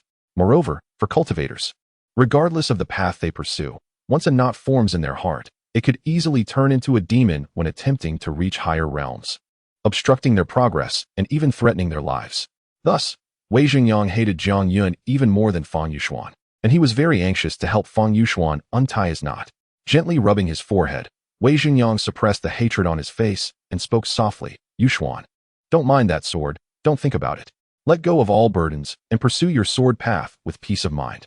Yes, although he responded verbally, there was no sign of relief on Fang Yuxuan's handsome face, indicating that he could not truly let go. After a pause, Wei Xingyang continued, "From today onwards, you will go into seclusion in the sword cave. As for other matters, I will take care of them for you." Upon hearing the word sword cave, Fang Yuxuan's body involuntarily trembled, and a hint of joy finally appeared on his face. He hurriedly clasped his fists and bowed, saying, "Thank you, master." Then, Wei Xingyang waved his hand and threw a jade bottle to Fang Yuxuan, saying, "Your sword has now taken shape and has grasped the threshold of sword intent. Inside are a few sword intent pills. I hope that during your seclusion, you can truly comprehend the sword intent. Once you succeed, I will report to the sect master and have you become a disciple of inheritance." Fang Yuxuan held the jade bottle, suddenly raising his head, his face now beaming with joy. "Yuxuan, you must remember, now you are the foremost inner disciple of my Wendazong. In the future, you may become the peak master of Sword Path Peak and even the sect master of Wendazong. When that time comes, looking back, those ants will still be just ants." Although there was still a trace of unshakable hatred in Fang Yuxuan's eyes at this moment, the words from his master made his face shine as if he had been reborn. Master's teachings, Yuxuan will remember in his heart. However, Yuxuan has a request. "Speak." That Jiang Yun's life, Yuxuan wants to take it personally. Ha! Hearing Fang Yuxuan's request, Wei Xingyang couldn't help but laugh heartily, saying, "Good, good, good. This is truly worthy of being my disciple, Wei Xingyang. Rest assured, I will leave that village bumpkin's life for you." Yuxuan takes his leave. Watching his beloved disciple leave, Wei Xingyang nodded and said, "Yuxuan's knot ultimately arises from Jiang Yun. As long as he personally kills Jiang Yun, perhaps he can untie his knot. Since that is the case, I will let Jiang Yun live a little longer. However, while he can escape death, he cannot escape punishment. At the very least, he must be taught a lesson to remember." Zheng Yuan, with Wei Xingyang's call, a young man in green who looked about the same age as Fang Yuxuan appeared before him. Although his appearance was average, there was an unmistakable killing intent between his brows, and he clasped his fists in greeting, saying, "Greetings, Peak Master." Although Zheng Yuan was an inner disciple of Sword Path Peak, he was not a disciple of Wei Xingyang, so he addressed him as Peak Master. Wei Xingyang nodded and said, "I have something I need you to do. If you do it well, I will accept you as a disciple." Zheng Yuan's eyes suddenly lit up as he said, "I will do my utmost. You go to Tsongfeng to seek revenge for your senior brother, but remember, you must not kill him." Zheng Yuan was slightly taken aback and said, "Peak Master, seeking revenge for my senior brother is simple, but Tsongfeng." Before Zheng Yuan could finish his sentence, Wei Xingyang interrupted him with a wave of his hand. Dongfang Bo and Situ Jing left a few days ago, and now there is only Jiang Yun on Tsongfeng. This is a rare opportunity. A cold glint flashed in Zheng Yuan's eyes as he replied, "I understand." Chapter 50. Calm and collected as Jiang Yun left the hidden peak and arrived at the mountain gate. The two disciples responsible for guarding the entrance naturally prepared to step forward and stop him. However, unexpectedly, a voice rang in their ears, causing them to show expressions of shock, and they allowed Jiang Yun to walk out of the mountain gate without obstruction. It was only after Jiang Yun's figure disappeared that one of the disciples murmured, "What is this kid's background? Last time he left the mountain gate, Elder Shah ordered us not to stop him, and this time, it was the sect master himself who instructed us to let him go, even allowing him to come and go freely in the future." The other disciple shook his head and said, "Who knows? But this guy has quite a personality. Not even wearing the sect's issued clothing, running around in animal skins. You have to admit, It's quite impressive. Jiang Yun's gray disciple robe had been nearly burned to rags during his battle with Feng Ruolin. He was supposed to go to the Deacon Pavilion to receive a new set, but he hadn't thought about it much. For him, wearing animal skins was much more comfortable. With familiarity, Jiang Yun quickly arrived at the boundary of the red light within the beast trapping forest, and without hesitation, he stepped over and re-entered this forbidden area. This time, Jiang Yun's goal was to search for materials to refine the qi guiding pill, so he did not actively draw blood to attract ferocious beasts as he did last time. However, he would not let any ferocious beasts he encountered along the way slip by either. Thus, he walked deeper and deeper into the forest. Behind Jiang Yun, a ball of black mist appeared quietly at some point. Naturally, within the mist, Lao Hei's eerie voice echoed. Why is this kid in animal skins here again? Although I did you a favor by selling your senior brother, you can't treat this place like your home, coming and going as you please. Also, what is he looking for? Could it be? Cough, cough. Hearing the cough, Jiang Yun immediately turned around. When he saw Lao Hei standing behind him, a look of joy appeared on his face. Big brother Lao Hei, you're still here? Lao Hei did not answer the question, but pointed to the few wild grasses in Jiang Yun's hand and asked, what do you want these wild grasses for? To refine medicine. You can refine medicine? Lao Hei's eyes widened to the maximum, and a look of astonishment appeared on his dry, bark-like face. Are you an alchemist? What grade of pills can you refine? Facing Lao Hei's series of questions, Jiang Yun answered one by one. I can refine medicine, but I'm not quite an alchemist yet. As for what grade of pills I can refine, I can't say for sure because I've only made a few types. Lao Hei hurriedly asked, what pills have you refined? Tell me about it. There's the Tianjing pill, the Moon Dream Dew, the Ziluo powder, the Baidu pill, and some others whose names I don't even know. With each name Jiang Yun mentioned, Lao Hei's mouth would open wider. By the time Jiang Yun finished speaking, his mouth was agape to the point that it couldn't close, and he was about to drool. Meanwhile, in his heart, he was nearly screaming. Heavens, these pills are all extremely suitable for our demon clan. I get it. This kid must be trained specifically as an alchemist for our demon clan. Regaining his composure, Lao Hei hurriedly swallowed his saliva and forced a smile. Little brother, you're too modest. Just based on the pills you've refined, you are already worthy of being called an alchemist. Moreover, you're so young. If this gets out, it will definitely cause a sensation. Lao Hei's words were not flattery, but a fact. In this world, with countless races, while there are many strong individuals, there are few special professions, such as alchemists, weapon refiners, and formation masters. These professions require not just talent, but also a significant investment of time, as well as personal effort and perseverance. Take Jiang Yun, for example. Just to familiarize himself with the characteristics of various plants and animals, he spent nearly 16 years. Going into the wild mountains countless times. The monotony and tedium, along with the constant threat to his life, are things that very few people can endure. For cultivators, the vast majority pursue powerful strength and long life. They are unlikely to waste time on such matters. Moreover, even if one could do it, it doesn't guarantee they can become an alchemist. To become an alchemist, one must also possess an important resource: wealth. Refining medicine sounds simple. Just gather materials and try to refine it. But materials are not always easy to find, especially for high-grade pills. The required materials are extremely rare and often cost a fortune. Additionally, refining medicine cannot guarantee success every time. Once a failure occurs, all materials are wasted. Most alchemists, including Jiang Yun, need to experience many failures when refining a new type of pill, which also consumes a large amount of materials. Jiang Yun is in the wild mountains, surrounded by a natural treasure trove that provides him with enough materials, so he has never lacked for them. However, for others, besides gathering the materials themselves, they need to purchase them. Over the years, the wealth spent on purchasing materials accumulates to an astronomical figure that ordinary people cannot afford. Thus, even within large sects, alchemists are highly valued and rare. In the vast Windazong, there is only one alchemist. Naturally, all of this contributes to the prestige of special professions like alchemy.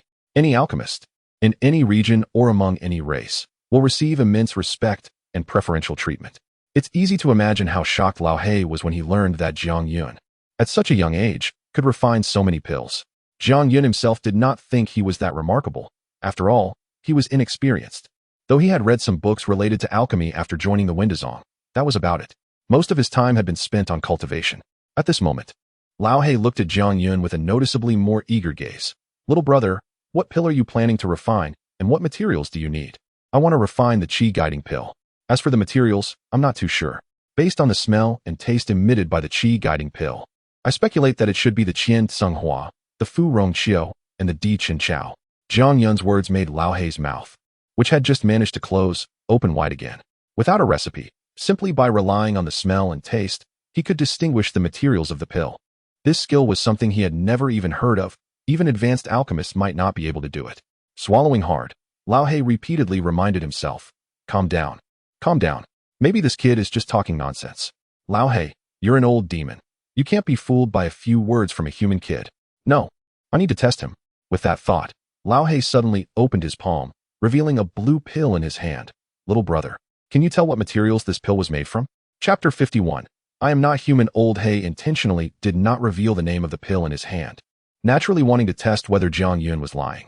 Jiang Yun did not think much of it, reached out to take the pill, first examining it from various angles, then bringing it to his nose.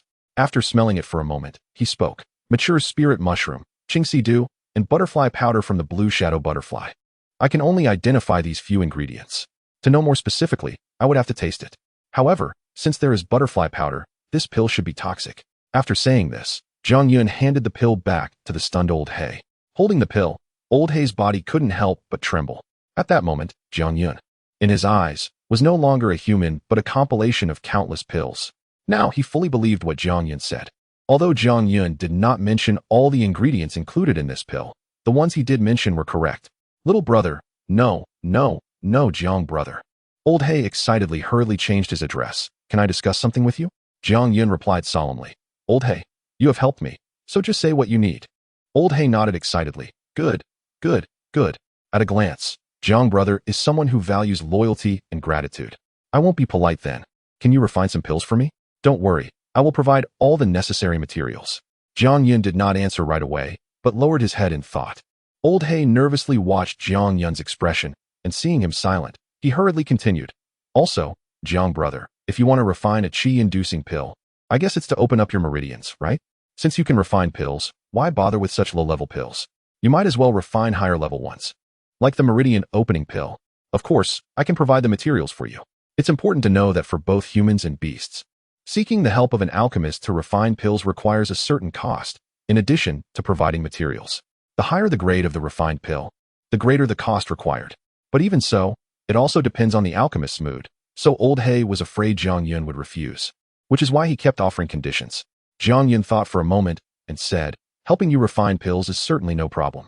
However, if it's a pill I have never refined before and don't have the formula for, I will need to try several times, and I can't guarantee the success rate. As for the meridian opening pill, I do want to refine it, but I haven't seen this type of pill and don't know the materials. Upon hearing this, Old Hei immediately patted his chest and said, these are not problems. Although I don't have the finished product for these two pills, I have the formulas and will give them to you directly. As for the success rate, you don't need to worry about it. I won't blame you for any failures in refining. Formulas. Jiang Yun's eyes lit up. That's even better. I can give it a try? Seeing Jiang Yun agree, Old Hei was instantly excited and said, as long as you can refine the pills I need. If there's anything else you need help with, just say it. Jiang Yun scratched his head and said, actually, I do have something I need Old Hei to help with. Old Hei, full of spirit, waved his hand and said, speak. I need a large number of beast pills. Beast pills. Old Hei's hand, which had been waving, suddenly froze in midair. He blinked and asked, a large number, how many? The more, the better. Well, Old Hei's face showed difficulty. Although he did not need beast pills, one beast pill meant at least killing one ferocious beast, and the quantity Jiang Yun needed was enormous. Wouldn't that mean he would have to kill all the ferocious beasts above the 7th rank in the entire beast trapping forest? That absolutely wouldn't do. Jiang Yun noticed Old Hei's predicament, which was also what he had been struggling with. Coming from Mang Mountain, he naturally knew that he could not eradicate the ferocious beasts completely. So he continued, actually, it doesn't have to be beast pills. Other things that contain Dao intent would also work. Anything that contains Dao intent would be fine? Yes. Then that's easy. Old Hei's expression of difficulty instantly faded. With a wave of his hand, a pile of shiny stones appeared in front of Jiang Yun, varying in size, at least 100 pieces. Spirit stones? Jiang Yun asked uncertainly. Spirit stones are stones that contain spiritual energy, birthed by the heavens and earth. The spiritual energy within them is far purer than the energy floating in the world, and based on the amount and purity of the spiritual energy contained. Spirit stones are divided into 9 grades. The exchange ratio between them is 1 to 10, meaning 1 second-grade spirit stone can be exchanged for 10 first-grade spirit stones, and so on. Spirit stones can be used to absorb spiritual energy and are also the most common currency for transactions among cultivators.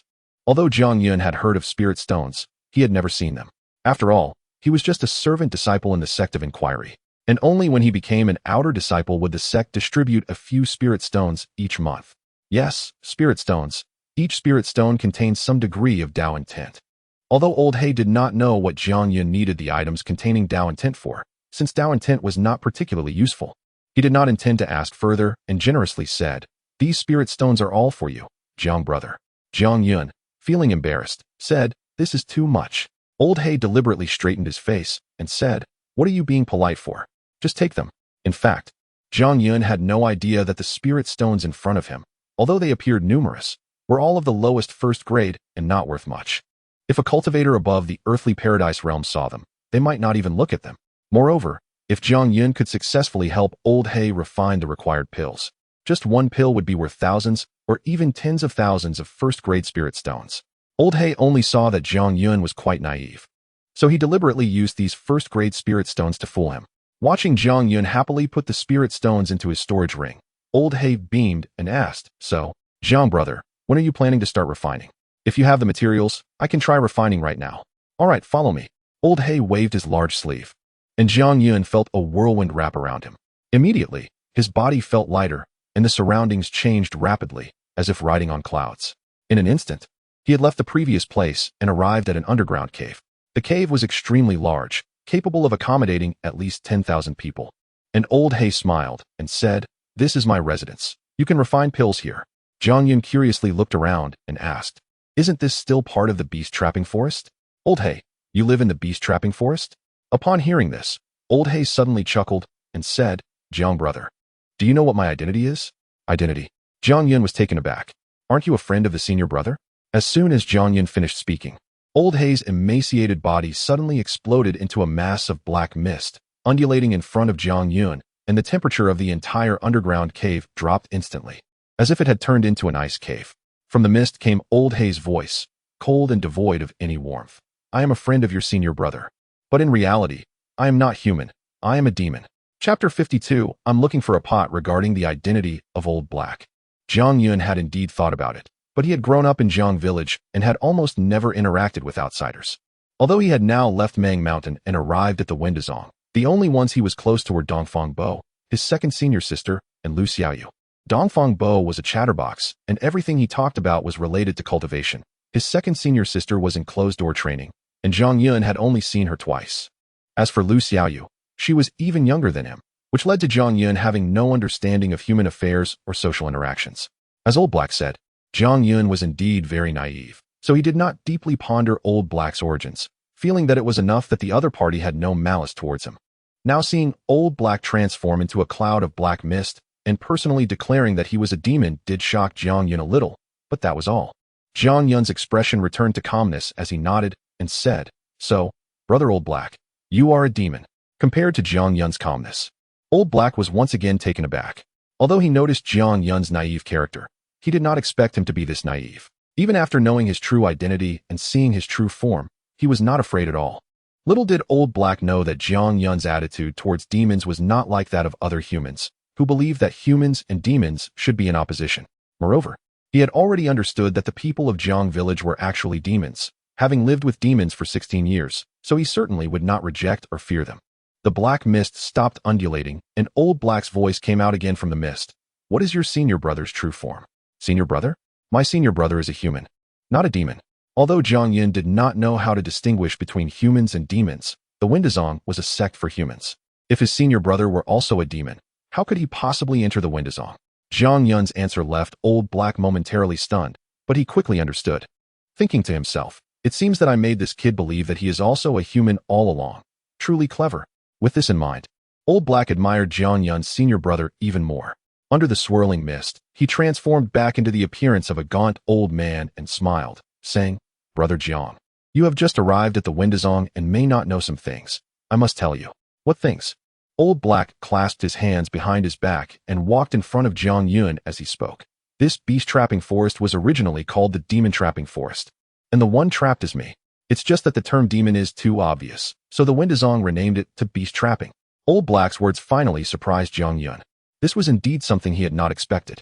However, not to mention him, even among the elders and peak masters of the Windazong, very few knew about this, making it a secret of the Windazong. Why does the Windazong want to trap you here? A bitter smile appeared on Old Black's face as he shook his head and said, "Only you, Brother Jiang, could ask such a question. Is it not obvious? Because I am a demon." Jiang Yun did not ask further. To be honest, with his current experience and knowledge, he could not yet understand the intense conflict between humans and demons. Old Black continued, "They cannot kill me, but they also do not want to let me go, fearing that I will bring disaster to the world. Therefore, they can only trap me in this forest and have made a deal with me. As long as I provide them with a continuous supply of ferocious beasts, they will not come to trouble me. In fact, if any disciples of the Windazong accidentally enter the forbidden area and die within, as long as I did not kill them, they will also not intervene. Of course, I have also set conditions. The Windazong must guarantee that cultivators above the cave heaven realm are not allowed to step into the beast-trapping forest. Otherwise, if one comes, I will kill one." Upon hearing this, several of Jiang Yun's previous doubts were finally answered. Why the number of ferocious beasts in the beast-trapping forest never decreased. Why Shajing Mountain could not come to the beast-trapping forest to find Lu Xiaoyu. And why Shajing Mountain told him that the ferocious beasts in the beast-trapping forest were not simple. All of this was due to the existence of Old Black, this demon. Jiang Yun did not know how strong Old Black was, but since even the entire Windazong could not kill him, he was certainly not below the cave heaven realm. Of course, his strength should also be on par with those elders and peak masters of the Windazong. Otherwise, he would not be trapped in this forest without being able to leave. Old Black leaned his face closer to Jiang Yun and grinned. "Brother Jiang, do you know why I am telling you all this?" Jiang Yun shook his head and said, "I don't know. I'm doing this for your own good. If you want to live, do not tell anyone that you have seen me. Do not say that I am friends with your senior brother. And definitely do not tell others that you helped me refine medicine. Otherwise, I guarantee that both you and your senior brother will die a miserable death." To be honest, Jiang Yun still found it hard to understand Old Black's words, but since it concerned his senior brother's safety, he naturally did not dare to be negligent and nodded vigorously. "Rest assured, I definitely won't tell anyone." Old Black also nodded in satisfaction, and with a wave of his hand, a pile of materials and a jade slip appeared on the ground. "The materials are all here. The jade slip contains the formula." Jiang Yun merely glanced at the materials and the jade slip before shifting his gaze to the surroundings, constantly scanning as if looking for something. Seeing Jiang Yun's gaze, Old Black asked in confusion, "Brother Jiang, what are you looking for? If you need anything, just say it." "I'm looking for a pot." "A pot?" Old Black was instantly stunned, and it took him a while to come back to his senses. "What do you need a pot for?" "To refine medicine." Stumbling backward a few steps, Old Black barely managed to steady himself, his eyes fixed on Jiang Yun, his dry face changing through several expressions in an instant. If Jiang Yun had not previously mentioned the materials for that blue elixir, and if he had not seen Jiang Yun's naive character, Old Black would have almost suspected that Jiang Yun was playing a trick on him. Although Old Black did not understand refining medicine, as he said, he was an old demon. He may not have eaten pork, but he had certainly seen pigs run. Refining medicine was not supposed to be done with a pot or a furnace, right? He had never heard of anyone using a pot to refine medicine. "You use a pot to refine medicine?" Old Black almost asked this question word by word, and Jiang Yun nodded affirmatively. "Yes, a pot. A stone pot or an iron pot will do." Taking a deep breath, Old Black calmed himself down. "Brother Jiang, may I ask you a question? Who did you learn your refining technique from? Have you always used a pot to refine medicine?" "I learned it from my grandfather. We have always used a pot to refine medicine. Besides, if we don't use a pot, what else can we use to refine medicine?" "All right, I will make you a pot." Old Black did not ask further, reached out, and a huge stone rose from the ground, flying in front of him. Then, he opened his mouth and spewed out a stream of black mist. Under the enveloping mist, one could clearly see that the huge stone began to melt rapidly as if it had turned into water, until it transformed into a simple stone pot. "Is this pot okay?" "It's good." Although Jiang Yun was amazed by Old Black's ability, he immediately began to get busy after taking the pot, while Old Black stood aside, his expression changing as he carefully watched Jiang Yun's every move. Jiang Yun first dug a pit in the ground, then propped the stone pot over the pit, and found some dry branches nearby to stuff under the pot. Old Black several times could not help but want to ask Jiang Yun if he was sure he was refining medicine and not cooking rice. Finally, after completing all the preparations, Jiang Yun sat cross-legged in front of the stone pot, holding the jade slip in his hand, and looked at Lao He. "Brother Lao He, how do I use this?" The jade slip is a tool unique to cultivators, used for recording things and transmitting information, which is very common. But Jiang Yun had never seen one before. Lao He replied weakly, "It's used the same way as a storage ring." Jiang Yun infused spiritual energy into the jade slip, and immediately, a line of text appeared in his mind, causing his spirit to lift. He began to read carefully. These texts were the formulas for 2 types of medicinal pills, besides the meridian opening pill. The other one was the heaven-reaching pill that Lao He had asked Jiang Yun to help refine. Chapter 53. Simplifying Complexity. If others saw the recipe for the Tongtian Dan, they would undoubtedly be astonished because this is a pill specifically designed for cultivators in the Blessed Land Realm, and more precisely, for those at the 9th level of the Blessed Land Realm. The function of the Tongtian Dan is singular. It opens up a cave sky, increasing the chances of a cultivator successfully breaking through from the Blessed Land Realm to the cave sky realm. It is important to understand that as one's cultivation level rises, advancing even a minor level becomes increasingly difficult, let alone a major realm. It is indeed harder than ascending to heaven. This can be seen from the composition of the members of the Wendazong. Within the entire Wendazong, there are tens of thousands of Tongmai realm disciples, but only a few dozen in the Blessed Land realm, and even fewer in the cave sky realm, with only the peak masters of the 5 peaks being elders. Therefore, when it comes to breaking through major realms, even a slight increase in the probability of success is a rare opportunity for cultivators. Moreover, the Tongtian Dan is a 3rd-grade pill, which can only be refined by alchemists of 3rd grade or higher.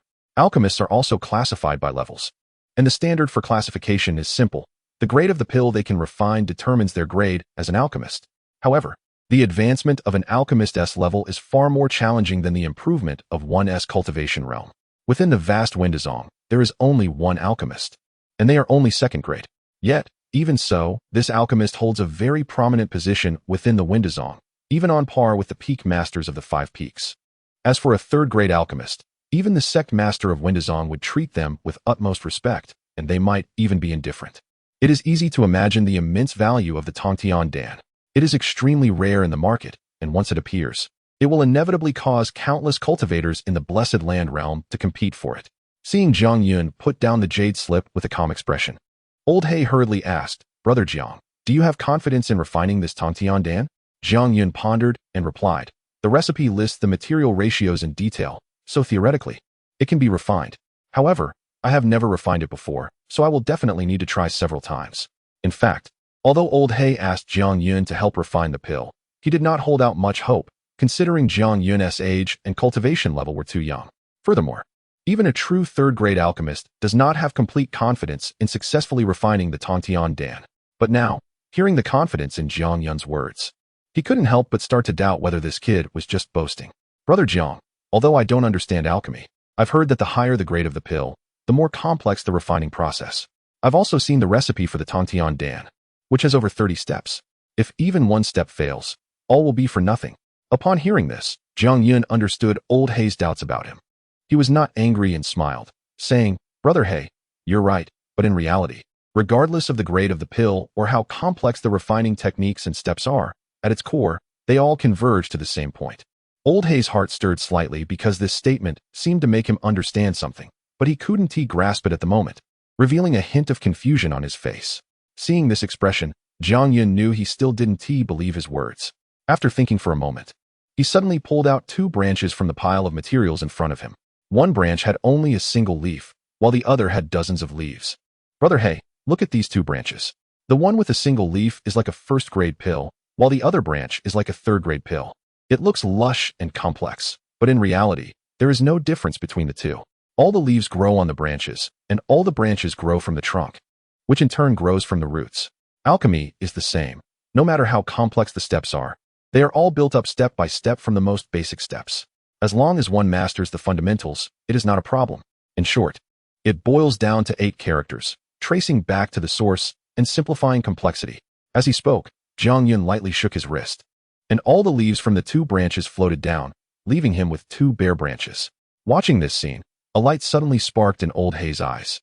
Then, he actually stood up, cupped his fists towards Jiang Yun, and deeply bowed, saying, "Brother, your words today have greatly benefited me. Thank you." Jiang Yun was startled and quickly stood up to support Old He, saying, "Brother He, what are you doing? These words are not mine. They were told to me by my grandfather. If you want to thank someone, thank my grandfather, not me." Old He nodded heavily and said, "All right. If there's a chance in the future, I will definitely visit your ancestor." Jiang Yun smiled and replied, "Okay, as long as you're willing. I'll take you there in the future." In Jiang Yun's view, this was just Old He joking, but in Old He's heart, he genuinely began to have a sense of awe towards Jiang Yun's grandfather. Not to mention that he could cultivate the young Jiang Yun into an alchemist. Just this principle of tracing back to the source and simplifying complexity, which seems simple, is actually something very few can truly achieve. Jiang Yun had evidently already accomplished this. At least in his mind, there was no distinction between simplicity and complexity in the path of alchemy. As he said, no matter how complicated the refining techniques and steps are, they all start from the simplest one. Brother He, I haven't refined pills for a while. Since you have enough materials here, I want to first try refining a Tianjing Dan to warm up, and then I'll start trying to refine the Tongtian Dan. Brother Jiang, you decide. Next, Jiang Yun stopped talking, raised his wrist, and a fireball flew under the stone pot, igniting the branches. Then, he began to methodically take materials and add them to the pot. Old He also closed his mouth, but his eyes remained fixed on Jiang Yun. The more he watched, the more he admired Jiang Yun and Jiang Yun's grandfather. Jiang Yun's grandfather must be a high-level figure. It appeared he had taught Jiang Yun only the most fundamental yet most useful things, laying a very solid foundation for Jiang Yun in the path of alchemy. If one day Jiang Yun's cultivation level rises, and he has a high-grade alchemy furnace or cauldron inscribed with formations, there may be no pill he cannot refine in this world. Every action Jiang Yun took and every step he performed flowed seamlessly, without the slightest obstruction, even providing a visual enjoyment. Clearly, Jiang Yun had repeated this kind of alchemy countless times. In fact, he could probably complete the entire process effortlessly even with his eyes closed. At this moment, Old He really wanted to let the few arrogant alchemists he had encountered in the past come and see this scene. A 16 or 17-year-old child, with merely Tongmai realm cultivation, using a simple stone pot, could refine the pill that cultivators yearned for. If this were to spread, who knows how many alchemists would feel ashamed. Chapter 54. Cloudy Sky and Misty Earth. Although Jiang Yun had not refined any pills for over half a year, he was still quite adept at it. In just half a day, he successfully refined a Heavenly Essence pill, and it was even an Earth-grade pill. After tossing the Heavenly Essence pill to Old He, Jiang Yun did not rest and immediately began attempting to refine the Celestial pill. Although Jiang Yun was indeed confident, it was his first time refining the Celestial pill, and since the flames needed for alchemy were supplied by his own spiritual energy, he inevitably failed several times due to not mastering the heat required for some materials. Whenever he failed, Jiang Yun did not become discouraged or rush to refine again. Instead, he would sit down first, studying the waste materials in the stone pot, while carefully recalling every step he took during the refining process, analyzing the mistakes he made, summarizing his experiences, and only then would he begin the next attempt. In this way, half a month passed in the blink of an eye. Old He, who had been silent and motionless by the side, finally stood up and blocked Jiang Yun, who was preparing to start a new round of alchemy, saying, "Jiang, little brother, you should take a break. I don't only need 1 or 2 celestial pills. There's plenty of time. Don't wear yourself out." Over the past half-month, Jiang Yun had hardly slept at all, only resting briefly when he was truly exhausted. Yet moments later, he would sit up again and continue refining the pills. Although he still had not succeeded in refining the celestial pill, Old He could no longer bear to watch and had to speak up to stop him. However, Jiang Yun rejected Old He's kindness, saying, "Big brother Old He, I'm fine. When I was in the village, I often did this, and I've gotten used to it. Moreover, I have a feeling that I should be close to successfully refining the celestial pill." After saying this, Jiang Yun ignored Old He and calmly continued to refine the celestial pill. Old He could not say much more about it, and could only return to his spot and sit down again, watching Jiang Yun busily work. However, his fondness for Jiang Yun increased several notches. If it were anyone else, after experiencing so many failures, they would have likely given up or taken a break before trying again, but Jiang Yun persisted. What was rare was that he maintained a calm mindset throughout. Neither arrogant nor impatient, neither hasty nor slow, which greatly impressed Old He. Another 10 days passed, and when Jiang Yun finally presented a celestial pill to Old He, the look on Old He's face showed more relief than joy. He merely glanced at the celestial pill and then reached out to gently press Jiang Yun down, saying, "Jiang, little brother, you've worked hard. Please take a break." Although a cultivator's body is certainly stronger than that of an ordinary person, nearly a month of almost sleeplessness and continuous alchemy would wear anyone down, even someone as tough as iron. All right, this time, Jiang Yun did not refuse. As soon as he finished speaking, he collapsed to the ground and fell into a deep sleep. In order to successfully refine the celestial pill, his physical and mental strength had truly reached its limit.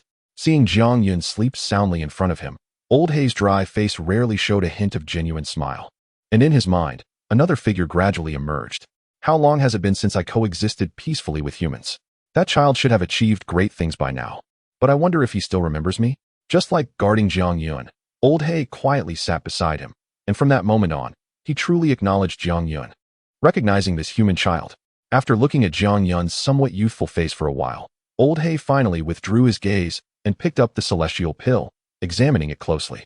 Just one glance caused his expression to change slightly. Old Hei was shocked that Jiang Yun could successfully refine a third-grade pill in just 1 month. But he never expected that this celestial pill was actually a human-grade pill. It is known that the higher the grade of the pill, the less likely it is to refine a higher-grade one. If the success rate for a third-grade alchemist refining a third-grade pill is 1 in 10, then the probability of refining a human-grade pill is 1 in 100, an earth-grade pill is 1 in 1,000, and for a heavenly-grade pill, it's merely 1 in 10,000. A third-grade human-grade pill, if sold, would at least be worth over 10,000 third-grade spirit stones. Yet I only gave this child a pile of first-grade spirit stones. This won't do. I must find a way to compensate him. In fact, although Old Hei had previously used first-grade spirit stones to fool Jiang Yun, the 2 pill formulas he gave Jiang Yun were quite valuable, enough to offset the cost of Jiang Yun helping him refine pills. However, since he had already acknowledged Jiang Yun, he naturally did not want him to suffer a loss. But what should I compensate him with? I have been trapped here for hundreds of years, and I don't have many possessions left. Although I have a few items that are still usable, they are not things he can use for now. Giving them to him would only bring him trouble, rather than help him. While muttering to himself, Old Hei suddenly threw the celestial pill behind him without looking back. In the void, a giant claw covered in fur appeared, grasping the celestial pill, and then it vanished without a trace. Moments later, Old Hei's eyes lit up. Got it. Although cultivators also practice techniques, when it comes to mastery of techniques, our demon clan is second to none. Jiang Yun slept for a full day and night. When he opened his eyes, still not fully awake, he was shocked to find that the entire underground cave was completely shrouded in mist. However, this mist was not the black mist created by Old Hei, but a common white mist. With the mist swirling around, Jiang Yun's vision could not penetrate beyond a meter, but he could clearly feel that the air around him was filled with moisture, and even his body was covered with beads of water. Jiang Yun knew that this mist must be related to Old Hei, so he quickly sat up and shouted, "Big brother Old Hei? I'm here." Old Hei's voice indeed came from within the mist. As soon as his voice fell, the mist in the cave surged wildly, transforming into several mist dragons that swirled like a river converging towards one direction. In an instant, all the mist dissipated, revealing Old Hei's figure. In his palm, he was holding a spherical mist ball. Clearly, that mist ball was formed from the condensation of the previous mist. Then, Old Hei gently squeezed the mist ball, which silently collapsed, but rather than turning back into mist, it transformed into a pool of water that flowed down through Old Hei's fingers. However, when the pool of water touched the ground, every droplet suddenly exploded, turning back into mist and rising again. In the blink of an eye, the cave was once again covered in thick mist.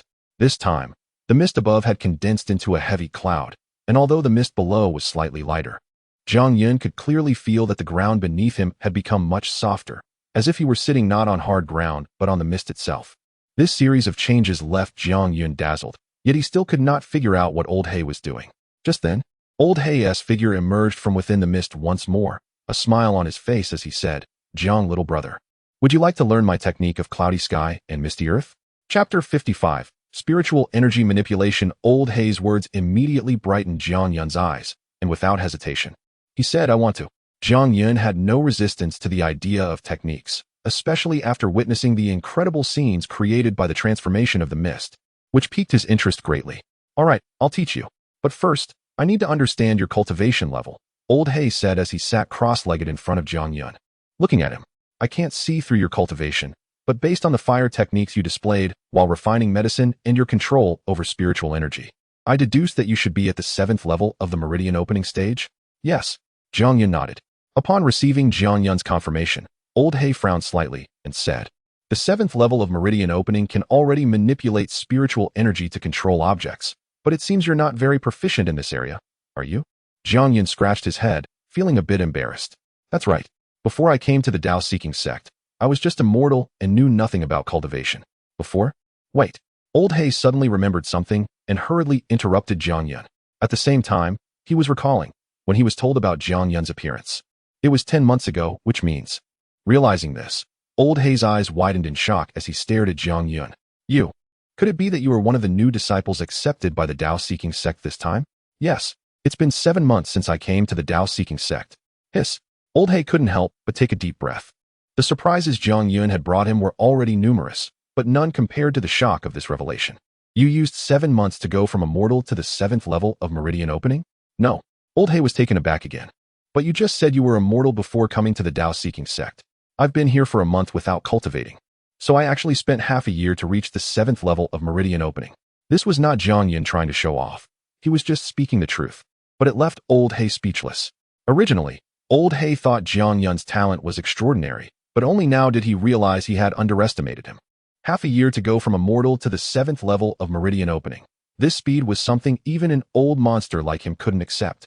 After a long pause, Old Hay finally calmed down and said, since that's the case, you should have been accepted as a disciple by some cave-dwelling cultivator in the Dao-seeking sect, right? No.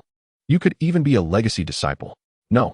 I'm still a servant disciple. Jiang Yun shook his head. He didn't know what a legacy disciple was, but it was clear he wasn't one. Old Hay's eyes widened again. Are the cave-dwelling cultivators of the Dao-seeking sect blind? With your talent, you could almost be considered a genius. How could they overlook you? What kind of disciple are they looking for? Old Hay simply couldn't understand. A young guy like Jiang Yun, not only strong in body, rich in combat experience, with a resilient character and calm mindset, was also an alchemist. His talent was truly extraordinary, and his future prospects were limitless. If he were in other sects, he would be snatched up by everyone, and even some old monsters wouldn't let him go. Yet the Dao-seeking sect neglected such a precious gem. I don't know, but I actually don't want them to take me as a disciple. I think it's good as it is now. Exactly. Old Hay agreed. If they don't want you, then good. Those guys in the Dao-seeking sect don't have many real talents. Becoming their disciple would instead hinder you. After a pause, Old Hay's face showed a look of understanding. No wonder your spiritual energy is so abundant, yet you can't manipulate objects. It turns out you haven't been taught. How about this, my little brother? If you don't mind, I'll guide you. Although Dongfang Bo was very knowledgeable about various aspects of cultivation and the second senior sister was skilled in techniques, Jiang Yun had mostly been exploring on his own when it came to real cultivation. On one hand, he felt embarrassed to disturb Dongfang Bo and the second senior sister frequently. On the other hand, his status in the Dao-seeking sect was too low to access higher-level books in the library. Therefore, since he had Old Hay, at least a cave-dwelling expert, willing to guide him, Jiang Yun certainly wouldn't miss this opportunity and quickly nodded in agreement. I would love that. Thank you, brother Old Hay. Old Hay waved his hand. No need to thank me. I still have a lot of pills that need your help to refine. Consider this your payment. Don't rush back. Stay here for a while. Don't refine the Tongtian pill yet. I'm not in a hurry. First, refine the Tong Mai pill for yourself, and when you have free time, I'll teach you the techniques. All right. Jiang Yun didn't have any sense of belonging to the Dao-seeking sect. What he cared about was merely the Tsongfeng, and since Dongfang Bo and the others weren't there, he was happy to stay. Brother Old Hay, why don't you teach me the cloud and mist technique now? Old Hay laughed heartily. Haha, I didn't expect you to be so eager. All right, but I still need to explain some knowledge about techniques to you first. Okay, the path of techniques.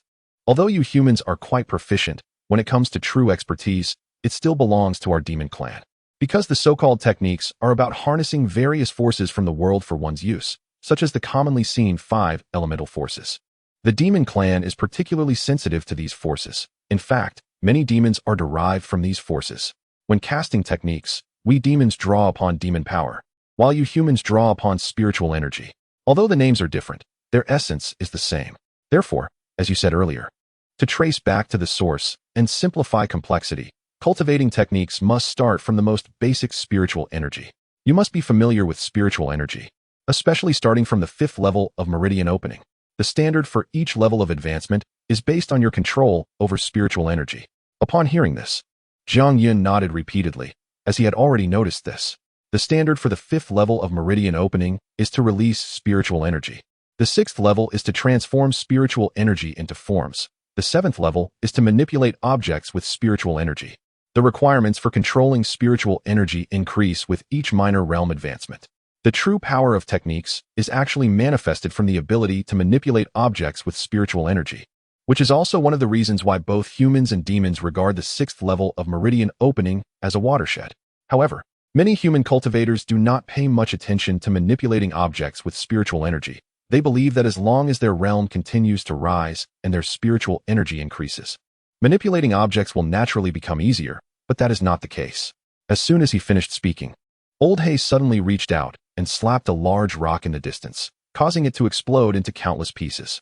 Then, Old Hay raised his hand again, and with a surge of black mist, he enveloped all the shattered stones, causing them to float in midair and slowly fly towards the two of them. Old Hay looked at Jiang Yun and said, "This is what most people think of as spiritual energy manipulation, and it's also what you demonstrated earlier." Jiang Yun nodded. Manipulating objects with spiritual energy meant using spiritual energy to control objects, which was not wrong.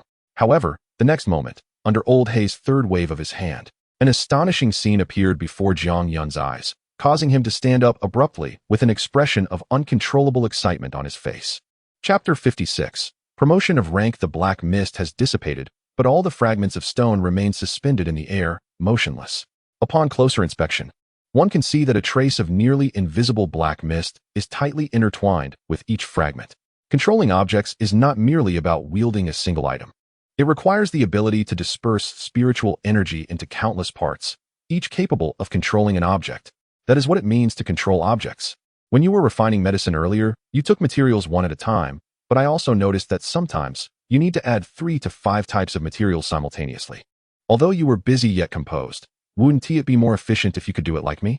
Of course, applying this method to attacks would also amplify their power. As Lao He spoke, the countless fragments of stone suddenly began to move in unison. Each fragment darted through the air like a meteor, tracing numerous completely different trajectories, instantly surrounding Jiang Yun from all directions, leaving him no way to escape. Jiang Yun's gaze followed the clear trajectories presented by the black mist in the air, and the excitement on his face slowly transformed into understanding as he muttered to himself. Controlling objects with spiritual energy ultimately boils down to controlling the spiritual energy itself. It just becomes more complex, requiring more precision and control. In fact, Jiang Yun had already realized the importance of controlling spiritual energy when he first learned fire-based techniques. He even enhanced his control over spiritual energy by grasping small stones, striving to avoid wasting a single bit of it. Therefore, after observing Lao Hei's demonstration, he quickly grasped the key points. Lao He had been watching Jiang Yun's expression changes, seeing the understanding on Jiang Yun's face and hearing his words. He knew Jiang Yun had comprehended it. However, he continued to manipulate the fragments of stone in the air, drawing out one trajectory after another for Jiang Yun to observe closely.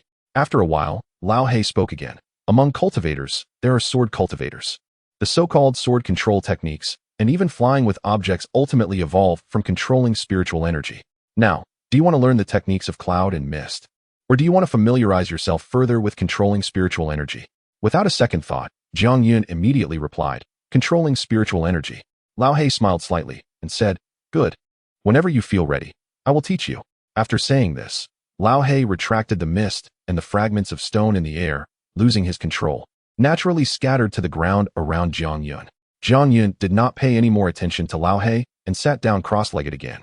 With a wave of his hand, strands of spiritual energy transformed into small whirlwinds, starting to swirl towards the fragments of stone. Seeing Jiang Yun immersed in controlling the stones, Lao He thought to himself, to achieve precise control over spiritual energy, there aren't many techniques. What's needed is continuous practice and familiarity.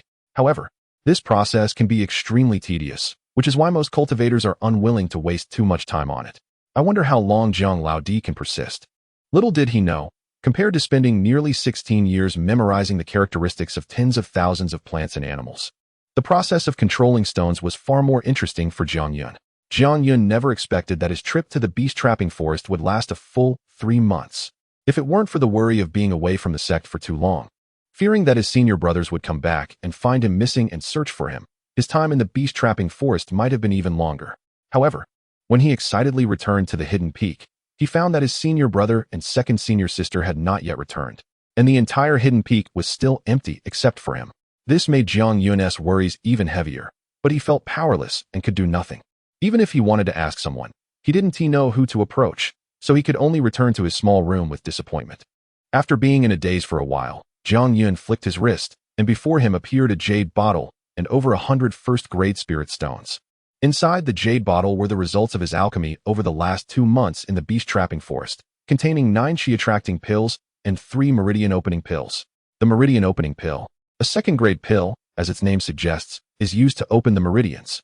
Although it is not as precious as the celestial pill, it is still a rare treasure for cultivators in the meridian-opening stage. At least within the entire Wendazong, the number of meridian-opening pills is not too many. Outer disciples can only dream of them, and to obtain one, they must spend a significant number of contribution points. If others knew that Jiang Yun had refined meridian-opening pills, his status within Wendazong would immediately rise significantly. Even if he couldn't compare to the top inner disciple, Fang Yuxuan, he would definitely not be far behind. Of course, if the news of him being able to refine celestial pills spread, even Wei Xingyang and the other 5 peak masters would no longer dare to provoke or suppress him openly. However, Jiang Yun did not intend to disclose this information.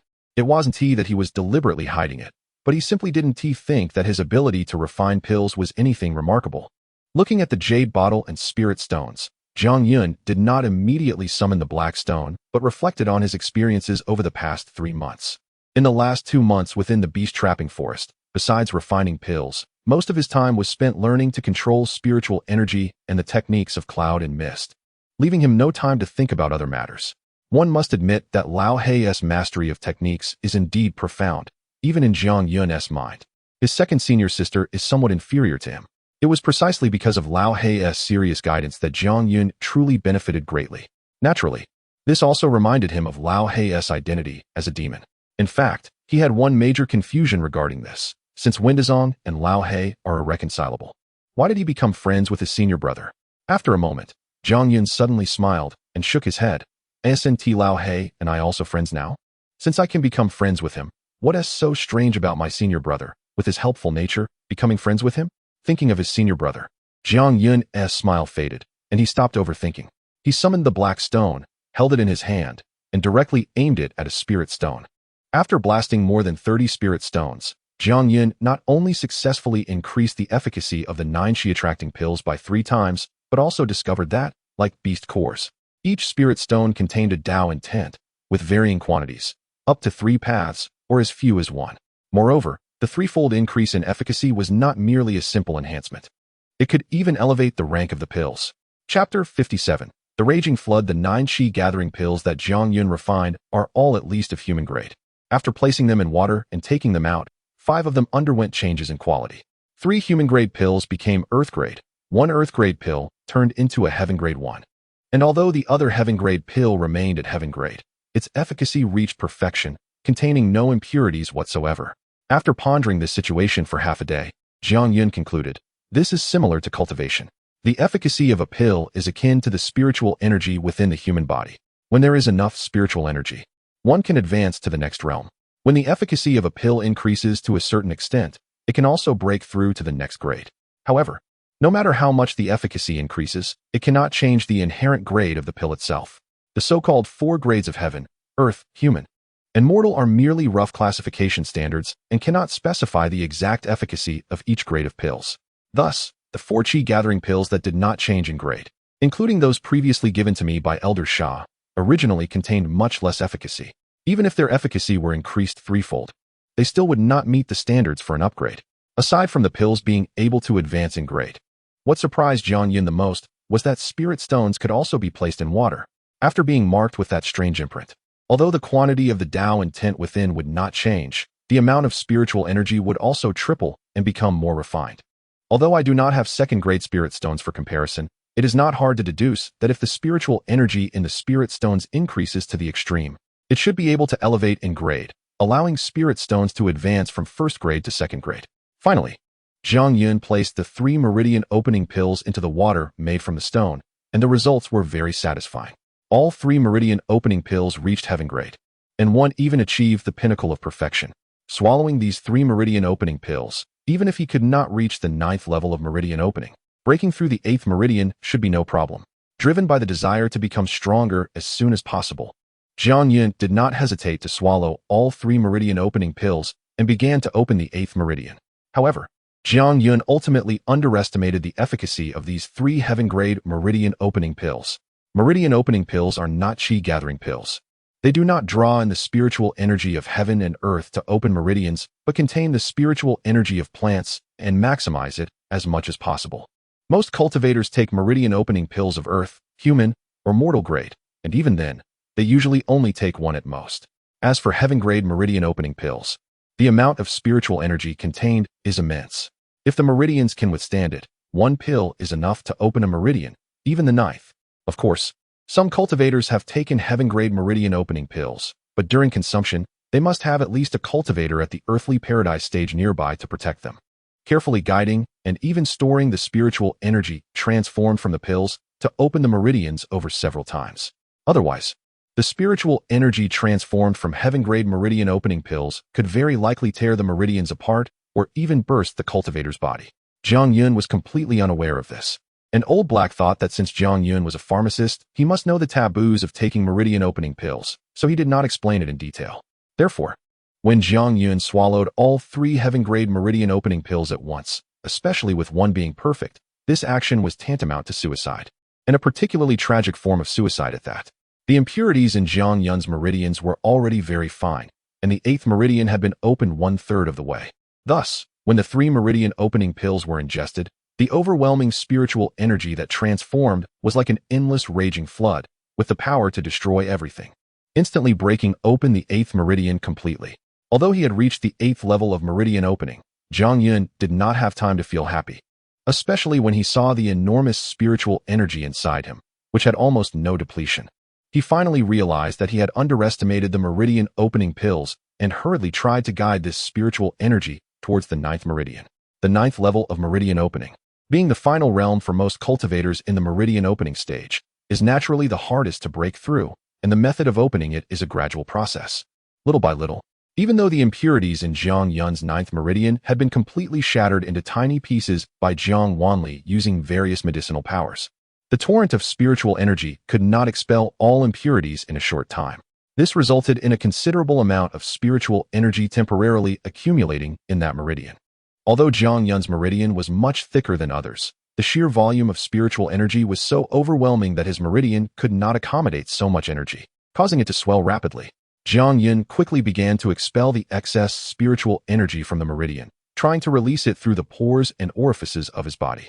However, the massive spiritual energy exerted tremendous pressure, blocking his orifices and pores, sealing his body completely, preventing the spiritual energy from escaping. Yet, this was not the worst part.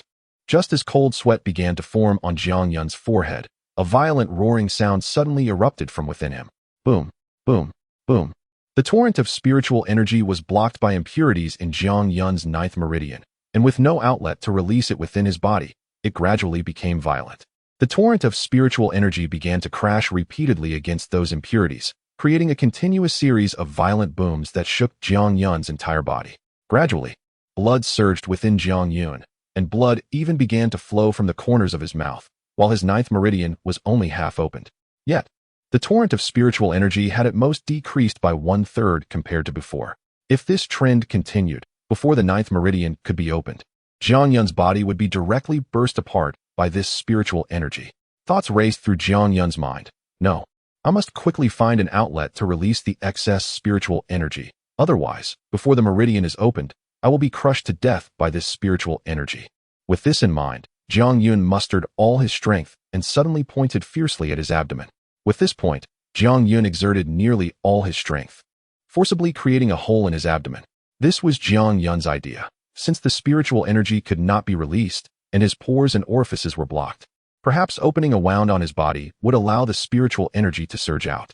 However, Jiang Yun quickly realized that from the wound that almost penetrated his body, there was not a single drop of blood, let alone spiritual energy. Clearly, the immense pressure generated by the torrent of spiritual energy had blocked this wound once again. This method was not feasible. How could this spiritual energy be released? Just as Jiang Yun was troubled about how to find an outlet for release, a cold voice suddenly boomed like thunder above his head. Jiang Yun, get out here. Chapter 58. Put in more effort above the hidden peak. A bright red long sword was hovering in the air, and on the sword stood a man in a green robe. Although his appearance was ordinary, there was a fierce killing intent between his brows as he expressionlessly stared down at the small house where Jiang Yun lived. Both the sword and the man were too conspicuous, and combined with the man's loud voice, it immediately attracted the attention of many people within the Windazong, including some elders and peak masters who directed their spiritual senses towards this place. Upon seeing the man in green, they immediately understood what was happening. However, even with this understanding, they all remained silent. Not a single person spoke up. In a cave halfway up the Beast Peak, the elder Sha Jingshan looked at Lu Xiaoyu, who was meditating beside him, and a hint of hesitation appeared on his wrinkled face. In the end, he silently sighed and continued to observe the hidden peak with his spiritual sense. Below the hidden peak, countless figures quickly gathered. Among them were both servant disciples and outer disciples. Though they did not dare to ascend the hidden peak, it was not very high, so they could clearly see what was happening at the peak. Soon, some of these disciples recognized the identity of the man in green, and exclamations erupted from them. Isn't that senior brother Zheng Yuan? Why is he up on the hidden peak looking for trouble with Jiang Yun? Zheng Yuan is an inner disciple of the Sword Peak. Why would he want to find trouble with Jiang Yun? But he actually dares to go to the hidden peak? There was a rule in the Windazong that even Jiang Yun was unaware of. Once all disciples were promoted to outer disciples, they would be informed by the peak master or elder of their respective peaks that without permission, they were absolutely forbidden from stepping onto the hidden peak. Therefore, for some disciples who knew this rule, seeing Zheng Yuan daringly hovering on his sword at the peak and openly calling out for Jiang Yun to come out, they couldn't help but be surprised at how bold Zheng Yuan was. However, they quickly came to terms with it. Zheng Yuan looking for trouble with Jiang Yun was undoubtedly for Fang Yuxuan, and it was quite possible that he was acting on the orders of Wei Xingyang, the peak master of the Sword Peak. Wei Xingyang was notoriously protective of his students. Since Jiang Yun had provoked Fang Yuxuan and had even given him a bit of trouble during the small competition as Fang Yuxuan's master, he certainly wouldn't let Jiang Yun off easily. But since he couldn't appear himself, he sent Zheng Yuan, an inner disciple, to do it instead. Even if it truly violated the sect rules and angered the sect master, he could just push all the responsibility onto Zheng Yuan and let him take the punishment. This was indeed Wei Xingyang's plan. In fact, during the past 3 months, Zheng Yuan had come to the hidden peak several times. But Jiang Yun had always remained in the beast trap forest. In desperation, Zheng Yuan had to find a servant disciple to keep watch at the foot of the hidden peak, and as soon as he saw Jiang Yun return, he would immediately notify him. Zheng Yuan could have waited for Jiang Yun at the foot of the hidden peak or even outside the Windazong's gate, but he deliberately chose to wait until Jiang Yun returned to the hidden peak before coming for the sake of making a statement. Despite being an inner disciple and genuinely at the first level of the Blessed Land realm, with a bit of fame in the Sword Peak, with the presence of the shining star Fang Yuxuan, he had no chance to stand out. Therefore, upon receiving Wei Xingyang's order, Zheng Yuan immediately realized this was a great opportunity for him. He decided not only to teach Jiang Yun a lesson beautifully, but also to let everyone see and remember him. The Sword Peak was not only about Fang Yuxuan. There was also him, Zheng Yuan. As for Jiang Yun, a mere servant at the 3rd level of the Meridian realm, relying on a bit of brute strength, he didn't take him seriously at all. The only thing he was a bit wary of was whether Jiang Yun still had that talisman that had previously forced Fang Yuxuan back. After receiving a definite answer from Wei Xingyang, he felt completely unburdened. At this moment, Zheng Yuan clearly heard the spiritual senses directed at him from all around and the exclamations of many disciples. Although he still had no expression on his face, a sense of pride could not help but swell in his heart.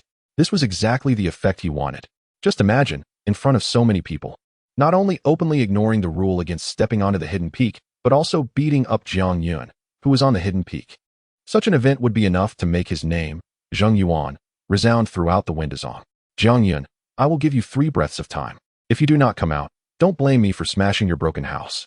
As Zheng Yuan's voice fell, the door of the small house finally opened, and Jiang Yun, pale-faced, slowly stepped out, almost moving 1 step at a time. To most people, including Zheng Yuan, it seemed like Jiang Yun was so frightened that his face had turned white, and he had no choice but to come out, which explained his demeanor. Little did they know, Jiang Yun was indeed frightened, but not by Zheng Yuan. Rather, it was the turbulent flow within his body that terrified him. Every time he moved, the impact of the turbulent flow would intensify, increasing the pain within him, which was why he was moving so slowly. Finally, standing in the courtyard, Jiang Yun looked up at Zheng Yuan in the air. Although his face was expressionless, if one looked closely, they would notice a hint of joy deep in his eyes.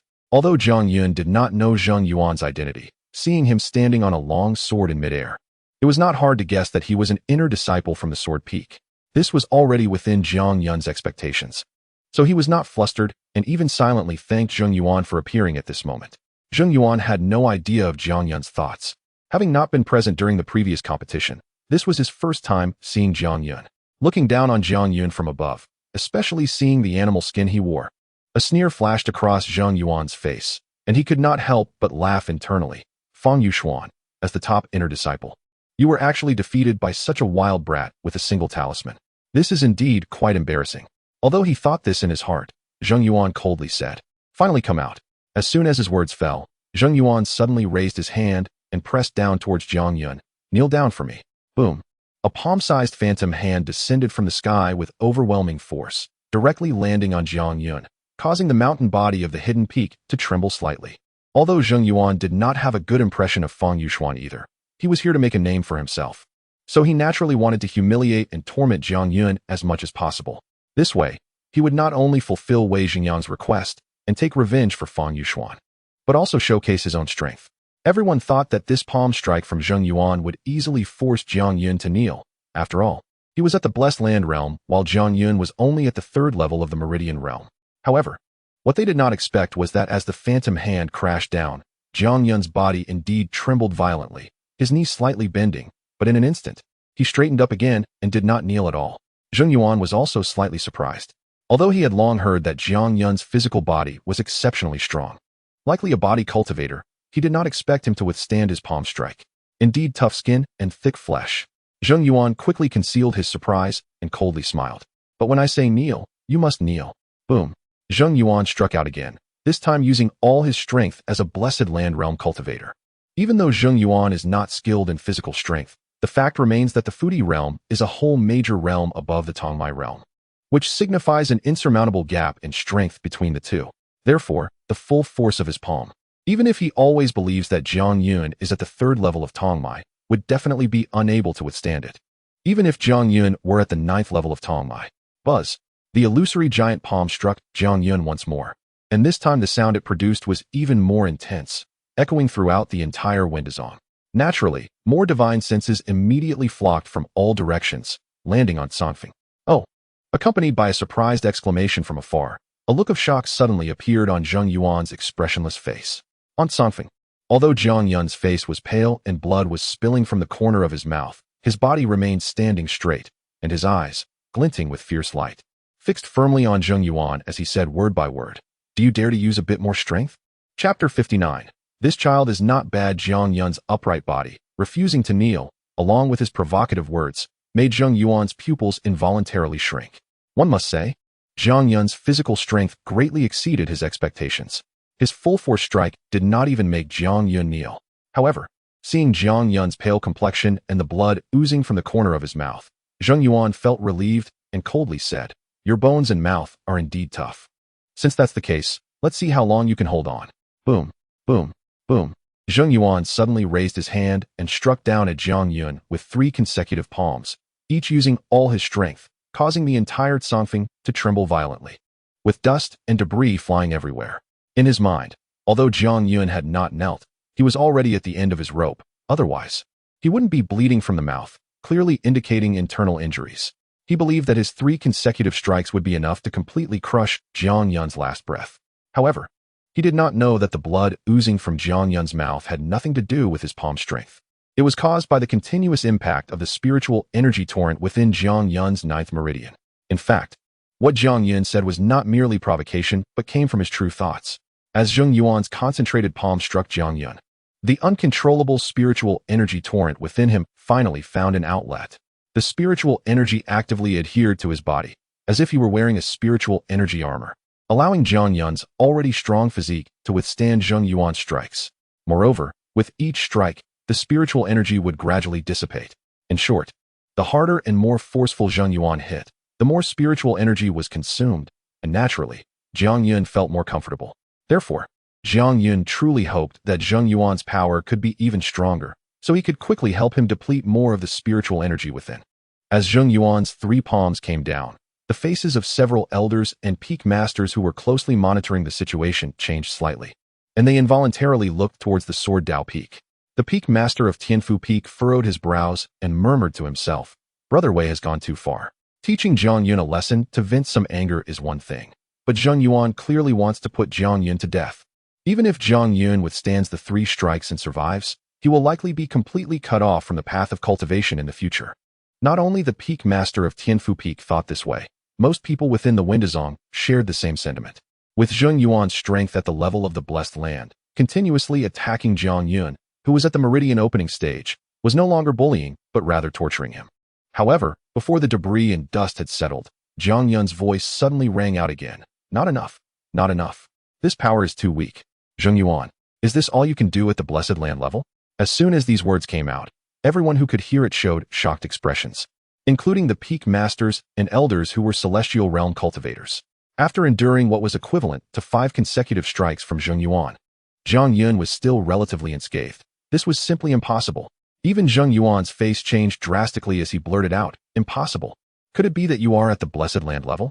As cultivators, they were all very clear that the battle between high and low realms was completely one-sided.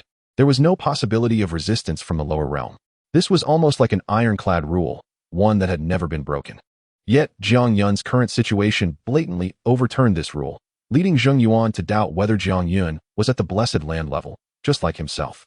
However, as soon as the words left his mouth, Zheng Yuan realized he should not have said that. Jiang Yun's performance during the entrance trials was witnessed by all. He was definitely an ordinary person.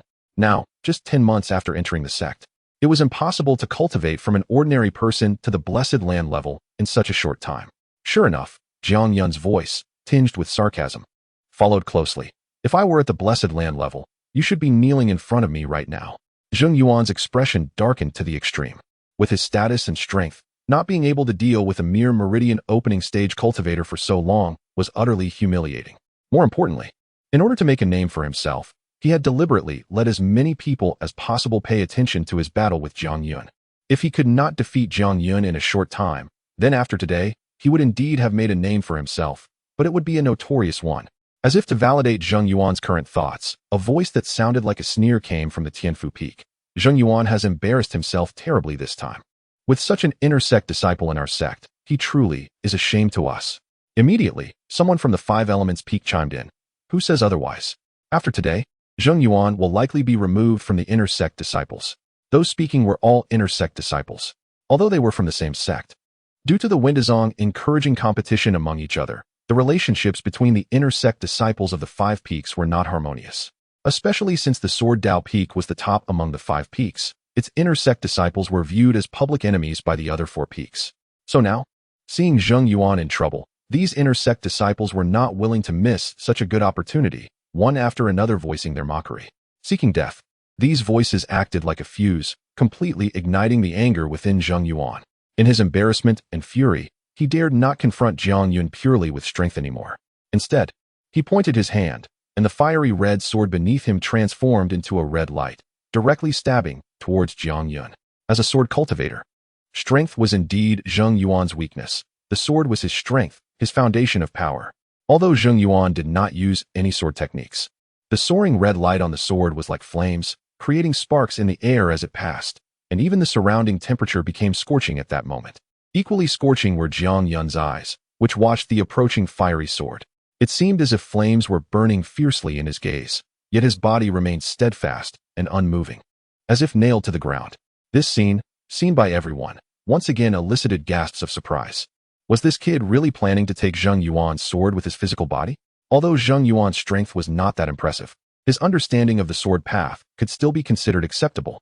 If this sword struck home, this kid would not die but would certainly lose half his life. Half a life was an understatement, even though this sword did not employ any sword techniques. Zheng Yuan's fire radiant sword was forged from fire radiant stones sourced from volcanic magma, and the high temperature it carried would burn this kid to death, even in an unknown location within the Windazong. A middle-aged man wearing a Taoist robe and a Taoist crown slightly opened his eyes and muttered to himself, "This little guy is not reckless. Could it be he has a way to withstand this sword? But I should still make some preparations, lest Dongfang Bo and the others return and fight me to the death. Moreover, this child is indeed not bad." Chapter 60, a deadly strike. As he spoke, the middle-aged man stretched out his hand and gently pointed in the air. Instantly, an invisible ripple spread out from his fingertip at a terrifying speed, quickly reaching the hidden peak and the ground beneath Jiang Yun's feet. With a dull sound, the fire-radiant sword pierced directly into Jiang Yun's right shoulder, which had made no attempt to dodge. The powerful impact carried by the sword sent Jiang Yun's body flying backward, crashing heavily onto the small house behind him. The falling debris from the courtyard completely buried Jiang Yun, who had fallen to the ground. Seeing this scene, Zheng Yuan let out a sigh of relief, feeling that he had salvaged some of his dignity. Moreover, he had not killed Jiang Yun, which did not violate the sect rules. Although Zheng Yuan had acted out of anger earlier, he was well aware that he was not Fang Yuxuan. While intruding on the hidden peak was a minor issue, truly killing Jiang Yun would mean that the sect would not let him off the hook. If they pursued the matter, even Wei Xingyang might neglect him, and then he would be the one in trouble. Therefore, with this sword strike, he did not use any sword techniques and had left some leeway. Now that his task was complete, Zheng Yuan prepared to retract the fire radiant sword and leave quickly. However, when he summoned the sword, it surprisingly did not fly back into his hand. It seemed to be blocked by an invisible force between him and the sword. This left him momentarily stunned. For sword cultivators, their sword was like a second life. Not only did they have to draw blood to recognize it as their own, but the longer they used it, the more attuned the sword and its owner became. With just a thought, the sword could be controlled as if it were an extension of the body. But now, he had never encountered a situation where he called for the fire radiant sword, and it did not return to him. Could it be trapped under a boulder, unable to fly out? Boom. Before Zheng Yuan could finish this thought, a loud sound suddenly erupted from the pile of rubble. And then a figure slowly stood up from within. It was Jiang Yun. At this moment, Jiang Yun firmly grasped the hilt of the fire radiant sword, which was trembling slightly as it was embedded in his shoulder. He calmly looked at Zheng Yuan in the air and said, "This sword is good. It belongs to me now." If earlier, when Jiang Yun had asked Zheng Yuan to attack him harder, everyone had only felt surprised. Then seeing Jiang Yun now and hearing his words was truly shocking. He had been struck by Zheng Yuan's sword, yet appeared unharmed and even claimed the sword for himself. This was indeed a bit perverse. However, Zheng Yuan's loud laughter soon echoed. "Ha, what an audacious claim. With you, do you think you can take my sword? Fine, if you can take this sword, then I'll gladly give it to you." This was not Zheng Yuan being generous, it was the truth. The fire radiant's sword had already recognized him as its master. To take it away, there were only two methods. The first was to kill Zheng Yuan. Once he was dead, the fire radiant sword would revert to being a sword without a master, and anyone could claim it. The second was to erase the blood mark left by Zheng Yuan in the sword, but to do this, one would need to possess a divine sense that surpassed Zheng Yuan's, which could only be achieved after reaching the blessed land realm. Zheng Yuan neither believed that Jiang Yun could kill him nor that Jiang Yun, who lacked divine sense, could erase the mark he left in the fire radiant sword. Thus, he was completely unafraid. Of course, everyone else did not believe it either.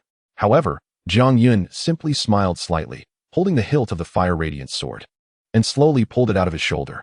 Although the fire radiant sword sensed Zheng Yuan's call and trembled violently, trying to break free from Jiang Yun's control and return to its master, Jiang Yun's physical strength was simply too formidable, allowing him to use just one hand to firmly stop the fire radiant sword from leaving his grasp.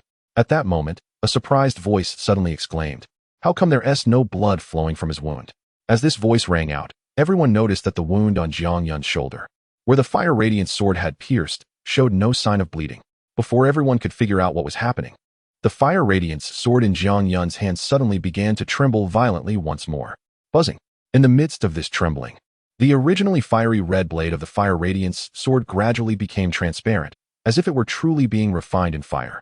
Most people understood that this was Zheng Yuan secretly controlling it. The fire radiant sword contained magma fire, usually hidden within the blade.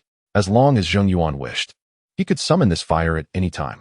Clearly, Zheng Yuan did not intend to let Jiang Yun easily take his fire radiant sword. So he summoned the magma fire in an attempt to force Jiang Yun to let go. However, Jiang Yun seemed completely unfazed. With a cold smile, a faint white mist suddenly surged from his palm, completely enveloping the fire radiant sword. Under this mist, not only did the fiery red of the sword begin to disappear, but even its trembling gradually calmed down. Then, Jiang Yun casually put the now still fire radiant sword into his storage ring. Zheng Yuan's expression instantly changed dramatically, for at that moment, he completely lost all connection with the fire radiant sword. In that instant, Zheng Yuan truly panicked. Although he still did not believe Jiang Yun could take his sword, he dared not take any more risks. More importantly, as a blessed land cultivator and an inner sect disciple, being robbed of his sword by a mere outer disciple was an utter humiliation. "I'll kill you, Liuhua." With a roar, Zheng Yuan's figure flashed and transformed into a streak of blue light, rushing directly towards Jiang Yun. Surrounding him were countless palm-sized sparks, which were rapidly multiplying. As he was about to reach Jiang Yun, Those countless sparks had already coalesced into a quietly flowing river of fire, filled with flames. The fire river seemed calm, but wherever it passed, even the air was burned to nothingness. With Zheng Yuan's momentum, it reached Jiang Yun as well. After all, Zheng Yuan was a blessed land cultivator and a sword cultivator. Even without his sword, he could still execute sword techniques. And this flowing fire technique was originally a deadly move of the Fire Radiance sword. Although he did not have the Fire Radiance sword to launch the attack, the power of this move was still formidable. It was clear that Zheng Yuan truly harbored the intent to kill Jiang Yun. Chapter 61. Don't underestimate. As Zheng Yuan launched his attack, the Peak Master of Tianfu Peak and Sha Jingshan felt a surge of cold light in their eyes, and their gazes involuntarily shifted back to Jian Dao Peak. Although Zheng Yuan had suffered multiple setbacks at the hands of Jiang Yun before, everyone knew that the real reason was that Zheng Yuan had not unleashed his true strength as a Futi realm cultivator. However, now that Zheng Yuan had developed a murderous intent towards Jiang Yun and was even willing to use his strongest killing move, it was absolutely impossible for Jiang Yun to withstand it. The consequence of failing to withstand it would be death. They naturally did not want Jiang Yun to die like this, but they also understood that once they intervened, it would be tantamount to offending Wei Xingyang. Therefore, at this moment, they hoped that Wei Xingyang would personally step in to stop Zheng Yuan. At this moment, Wei Xingyang was still sitting cross-legged in his cave dwelling, his seemingly honest face showing a hint of displeasure. Whether Jiang Yun lived or died was of no concern to him. What he cared about was that if Jiang Yun died, Fang Yuxuan's emotional turmoil would be even harder to resolve. However, for him to intervene and save Jiang Yun was even more distressing. Moreover, he had already emphasized to Zheng Yuan not to kill Jiang Yun. But now Zheng Yuan openly defied his order, which made him quite unhappy. Forget it, for Xin'er, let this kid live a little longer. Wei Xingyang sighed helplessly and prepared to act secretly. Aside from Wei Xingyang, the man in the Taoist robe who had previously casually released endless ripples finally fully opened his eyes at this moment. Accompanied by two beams of light that seemed almost tangible, he gently shook his head and said, "Junior brother Wei, continuously trying to put this child to death is going too far." As he spoke, the man in the Taoist robe raised his hand again, clearly also ready to save Jiang Yun. But at that moment, Jiang Yun, who was almost about to be hit by the fire river, suddenly raised his hand. Unbeknownst to him, a palm-sized white gas ball had appeared in his hand, and he opened his mouth to gently utter two words that only he could hear. Fog rise. In silence, the white gas ball in Jiang Yun's hand exploded, and countless droplets of water shot out, colliding with the oncoming fire river and Zheng Yuan. Water and fire, completely opposing entities, collided and immediately produced a sizzling sound, with countless mist rising up, swallowing Jiang Yun and Zheng Yuan's figures in an instant. This scene naturally stirred up a storm in the hearts of the onlookers, and they suddenly realized that they had always underestimated Jiang Yun. Because during the small competition, what Jiang Yun had displayed was only physical strength. With just his physical strength, Jiang Yun had defeated Fang Ruolin, who was at the 7th level of the Meridian Opening Realm, without any ability to fight back, leading everyone to believe that Jiang Yun was a body cultivator relying solely on physical strength. However, until now, they finally understood that Jiang Yun's mastery of techniques was equally not to be underestimated.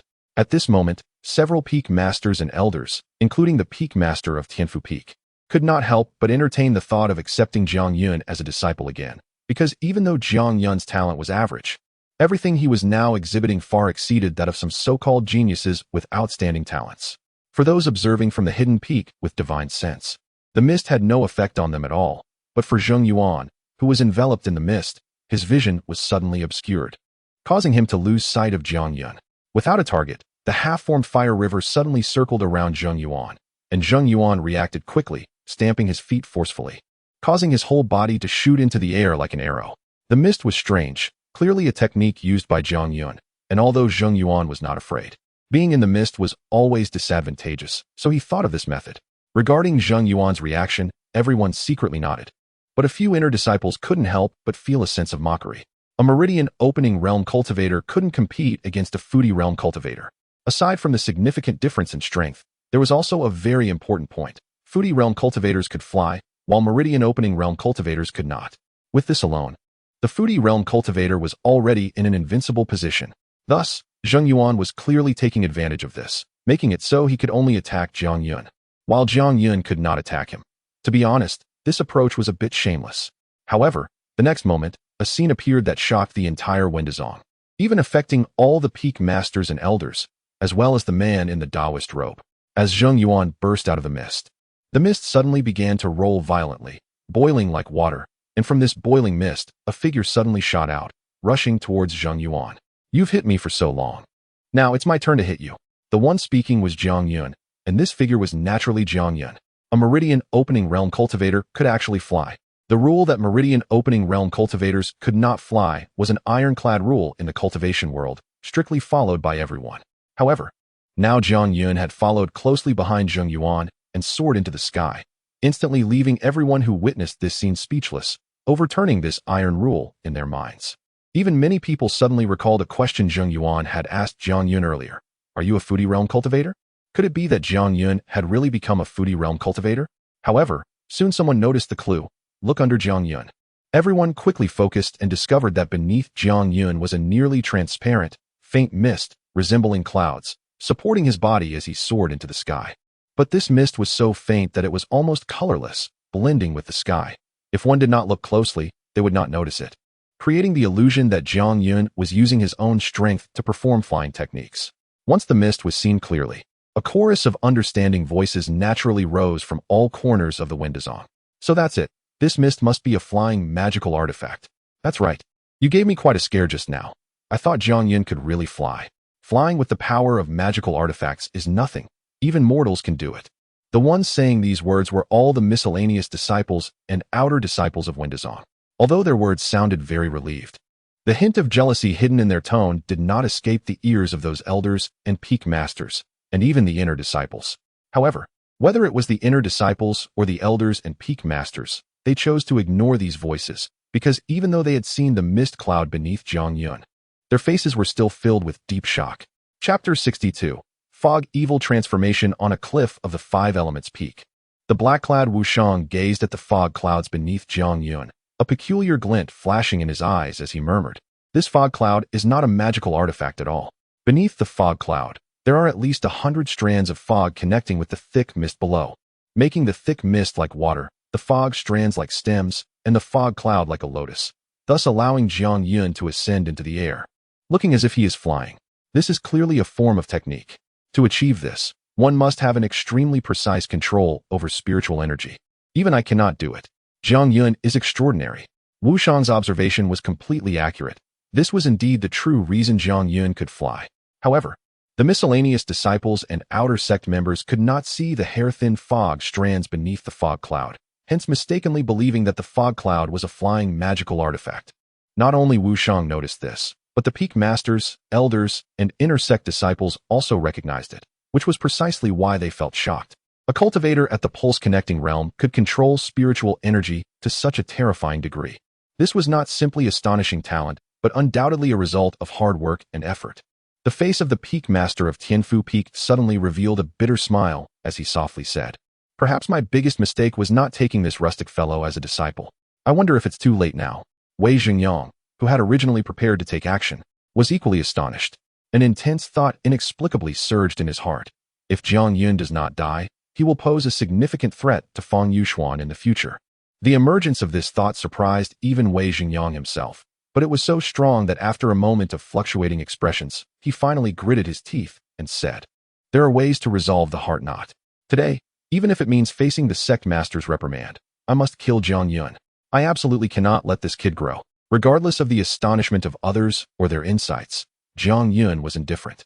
At this moment, supported by the fog cloud and getting closer to Zheng Yuan, he felt a strong sense of excitement and release in his heart, because at this moment, the torrent of spiritual energy within him, transformed from 3 pulse-connecting pills, had already been consumed by Zheng Yuan's successive attacks, especially the last sword thrust, which had depleted about 70 to 80% of it. Although there was still a considerable amount of spiritual energy left, it was well within the range his body could bear. Moreover, the impurities in the 9th meridian had dwindled to 1/10.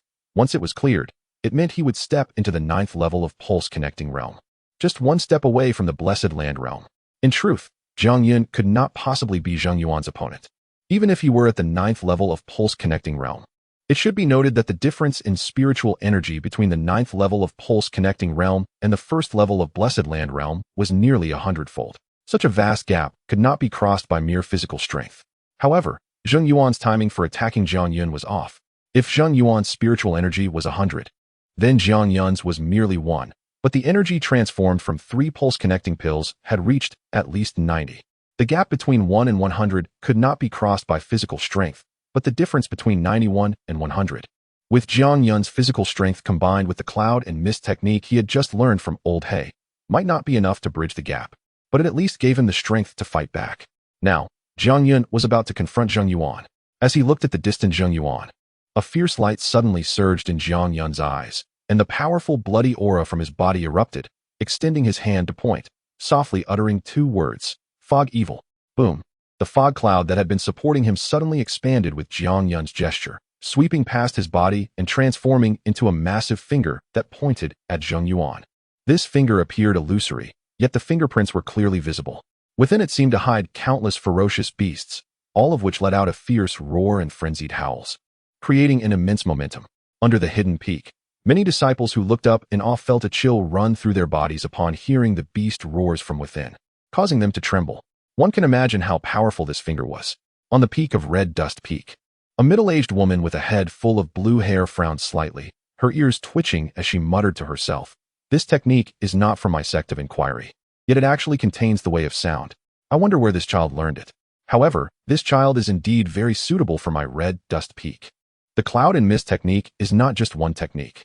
It does not even have a fixed form, but can transform into countless attack methods based on the changes in fog.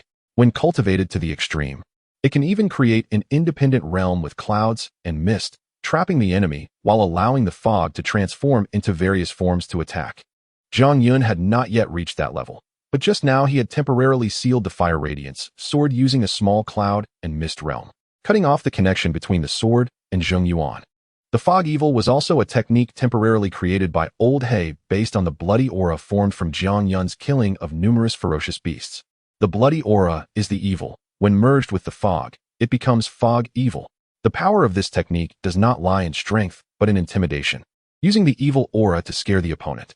From the moment Zheng Yuan appeared until now, Jiang Yun had been in a position of being beaten, never striking back. And now was his first proactive strike. At this moment, Zheng Yuan felt fear when he saw Jiang Yun could follow him into the air. Hearing the roars of ferocious beasts from the fog finger behind him, especially since he had experienced many killings and was extremely sensitive to evil aura, he could sense the powerful evil aura contained within the fog finger more clearly than others. All of this made him feel terrified, and he even dared not to directly confront Jiang Yun's finger, only hastening his speed to try to distance himself from the fog finger. After all, Zheng Yuan was at the Blessed Land realm, flying using his own spiritual energy. Once he accelerated, he was indeed beyond the reach of the fog finger.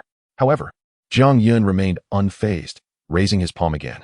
A fire dragon, about 10 feet long, burst forth from his palm, but it did not rush toward Zheng Yuan. Instead, it slammed fiercely into the fog finger. Boom.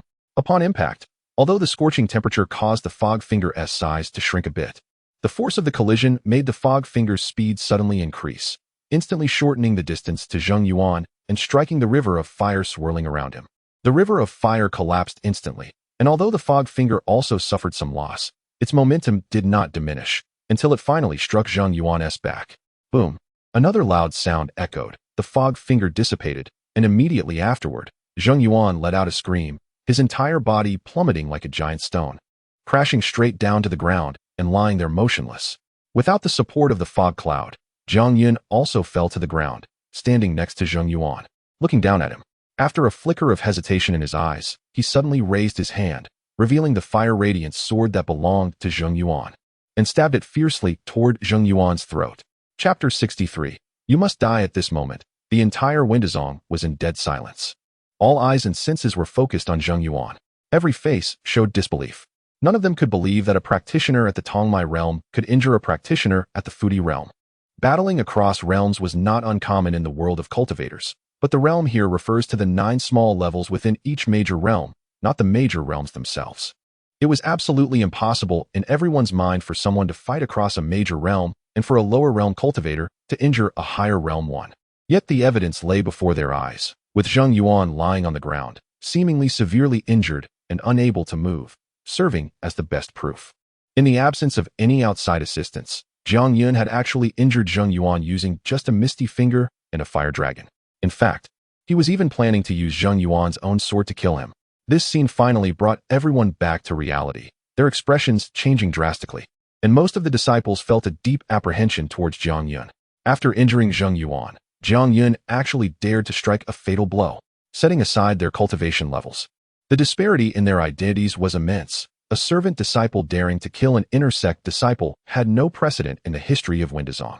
However, everything that had happened on Songfeng today, especially the repeated shocks Jiang Yun brought to everyone, had also never occurred before.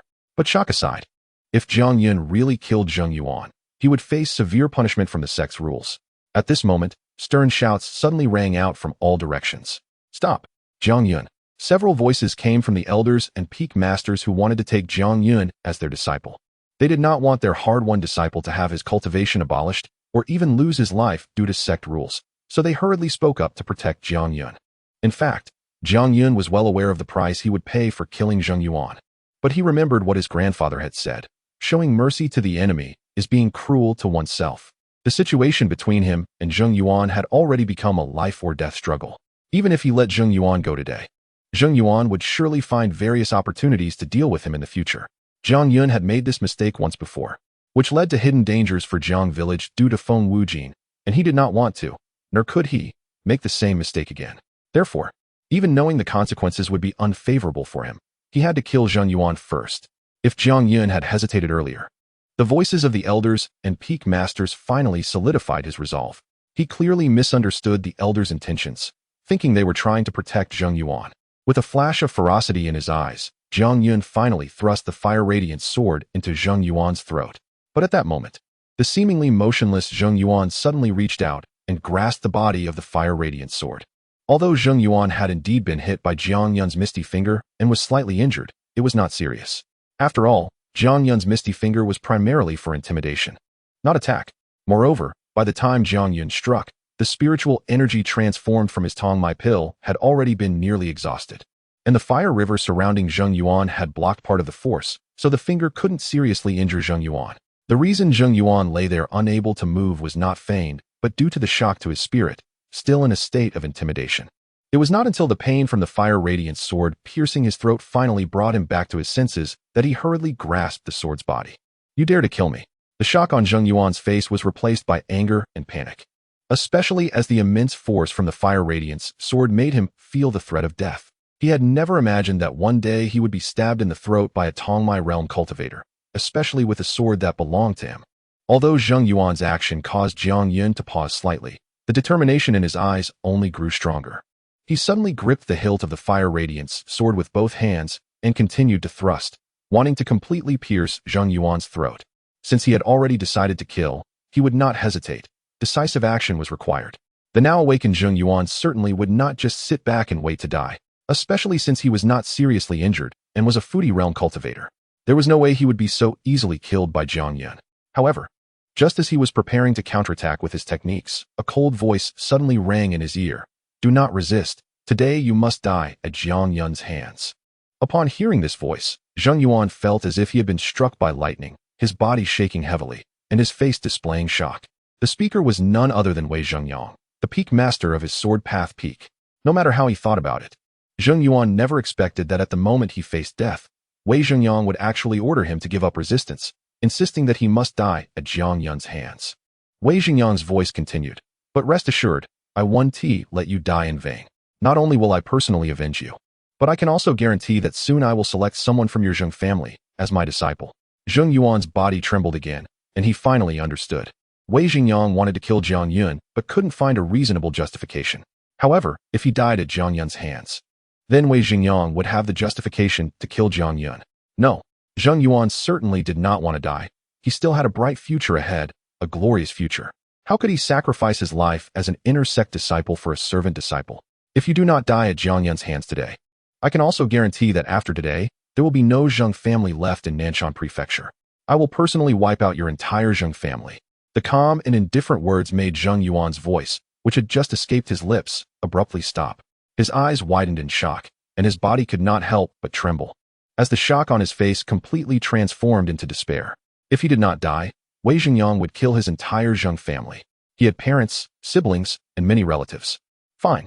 There was no need for too much hesitation. Zheng Yuan had made his choice. With a sorrowful smile on his face, he closed his eyes, and the hand that gripped the body of the fire radiance sword suddenly relaxed. Puff!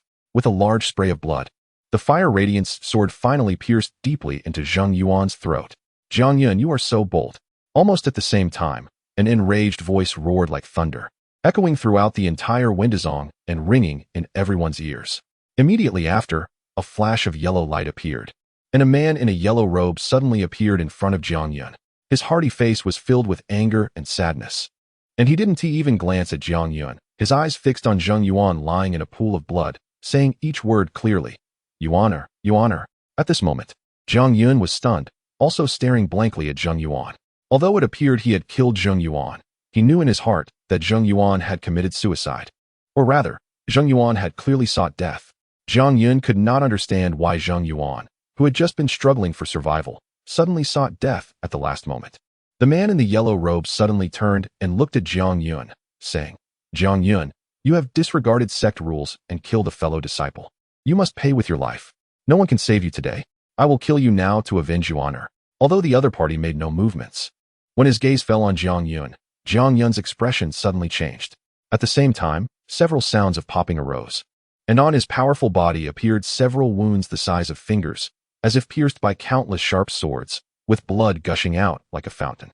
A strong sense of life and death crisis enveloped Jiang Yun. A loud roar echoed in his mind, and everything before him turned pitch black.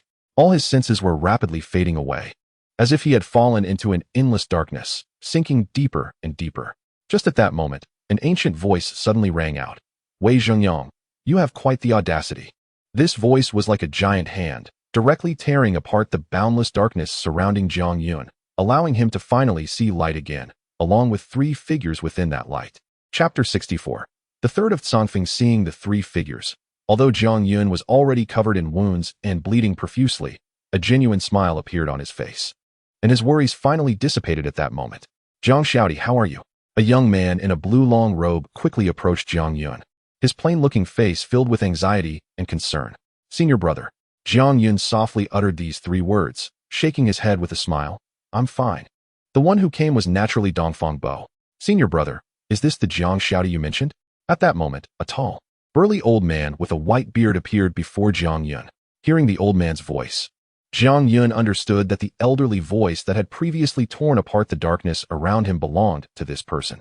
However, he was slightly taken aback upon hearing the old man's address to Dongfang Bo. He is the third of Tsongfeng, your third senior brother Xianyuan Xing. The second senior sister also stood beside Jiang Yun. Although her voice held no emotional fluctuation, her gaze, which scrutinized Jiang Yun from head to toe, gradually revealed a chilling light. Third senior brother. Looking at this old man who seemed even older than his grandfather, Jiang Yun found it hard to believe that he was indeed Dongfang Bo and the second senior sister's junior, the third person to appear from Tsongfeng so far. Suddenly, Jiang Yun recalled that when he had seen the second senior sister, who was even older than Dongfang Bo, she had told him that when he met the third senior brother, he would likely find it even stranger. It turned out that among the three from Tsongfeng, the younger they appeared, the higher their status, while the older they looked, the lower their status was. Jiang Xiaodi, what exactly happened? Dongfang Bo's voice rang out again. As he spoke, his gaze swept across the peak of Tsongfeng, landing on Jiang Yun's ruined little house, then on the bloodied Zheng Yuan, and finally resting on Wei Xingyang's changing expression. The three of them had just returned and could not understand why such a scene had unfolded, especially why Wei Xingyang, the master of the Sword Path Peak, would want to kill Jiang Yun. Before Jiang Yun could respond, Xianyuan Xing snorted coldly and glared at Wei Zhengyang, saying, Senior brother. No matter what happened, although Jiang Xiaodi is not yet our junior, he is still one of us from Tsongfeng. Anyone who bullies our people on Tsongfeng must pay the price. Such domineering words plunged the already quiet Windazong into complete silence once more. To be honest, ever since Jiang Yun prepared to kill Zheng Yuan, most of the people in Windazong had been stunned. The sudden appearance of Wei Zhengyang and his attack on Jiang Yun happened so quickly that everyone had not yet come to their senses. It was not until Dongfang Bo and the others appeared to save Jiang Yun that they finally felt a sense of relief. However, no one had expected that Xianyuan Xing would be so arrogant as to disregard Wei Xingyang, the master of the Sword Path Peak, and from what he said, it was clear he intended to take action against Wei Zhengyang. In fact, even though Tsongfeng was considered a forbidden area within the entire Windazong, not many had truly seen the four people living atop Tsongfeng, let alone witness them in action. The one most familiar to the crowd was Dongfang Bo, but they did not understand his strength, only knowing he was a talkative person. Coupled with the sect master's strict rule of not disturbing Sanfeng, they could only maintain a polite attitude towards Dongfang Bo. However, this did not mean that the crowd held true respect and fear for Sanfeng or for Dongfang Bo and others.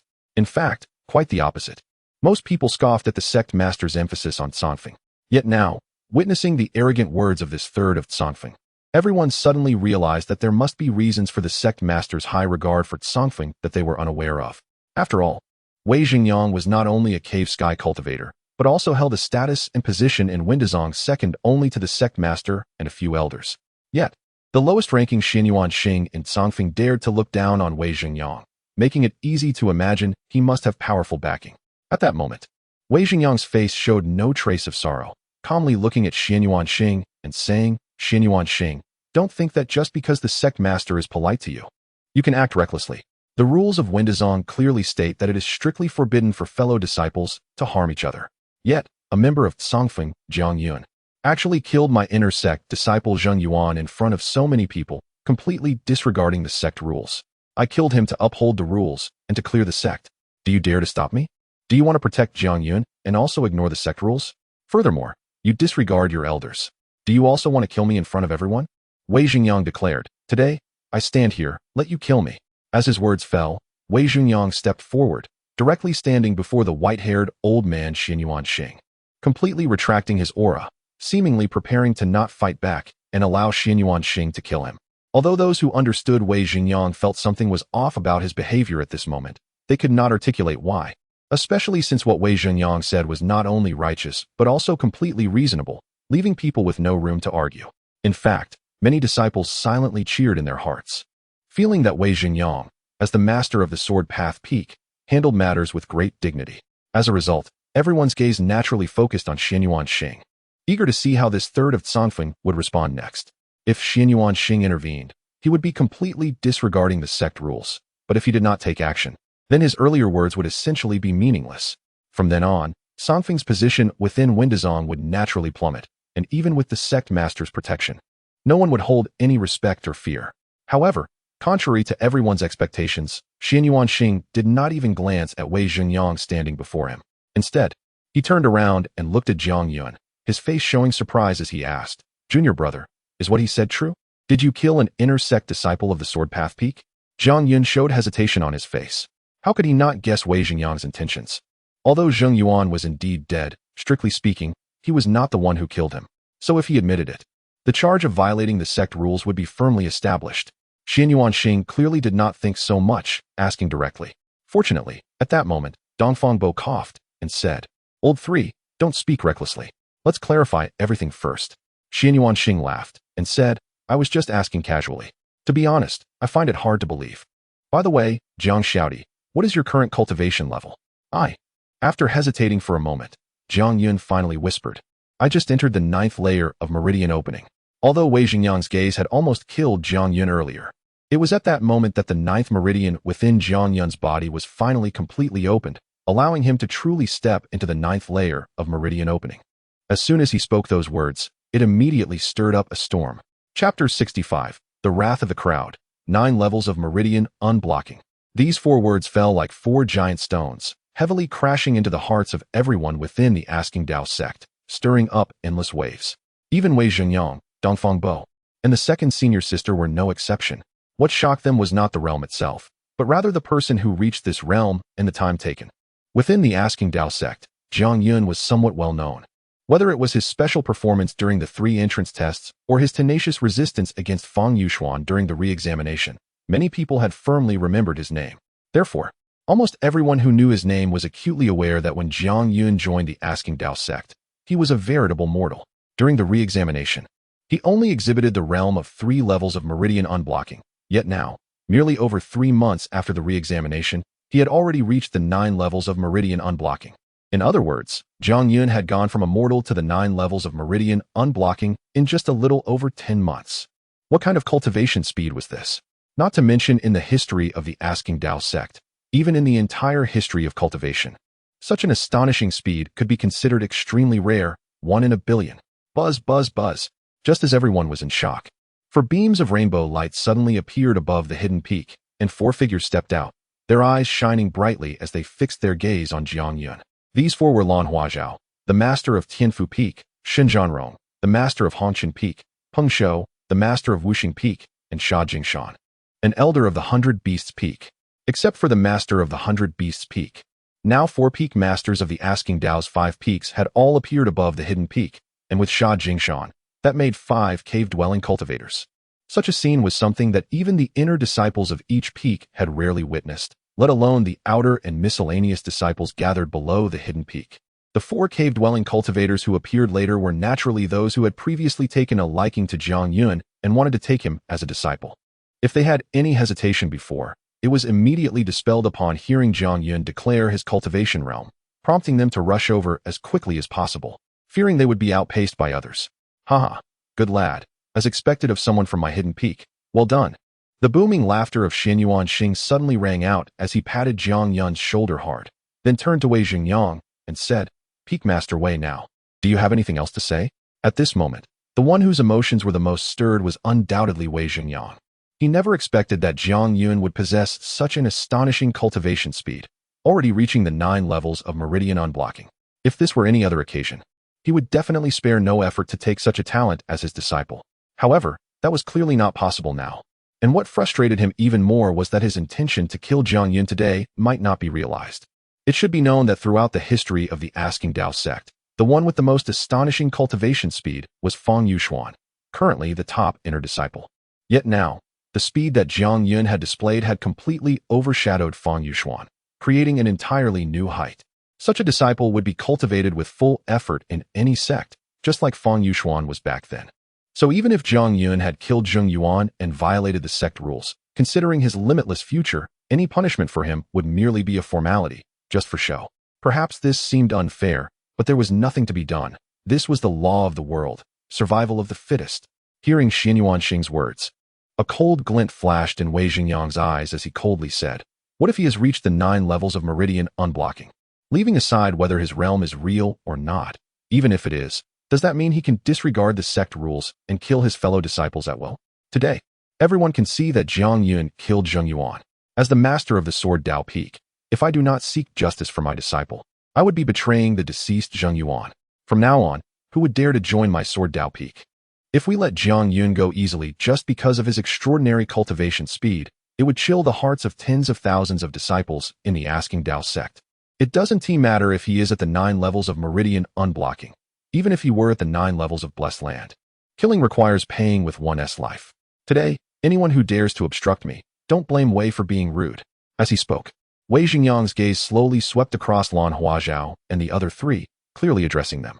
The 4 of them could not help but change their expression slightly. Although they wanted to refute, Wei Xingyang was speaking the truth.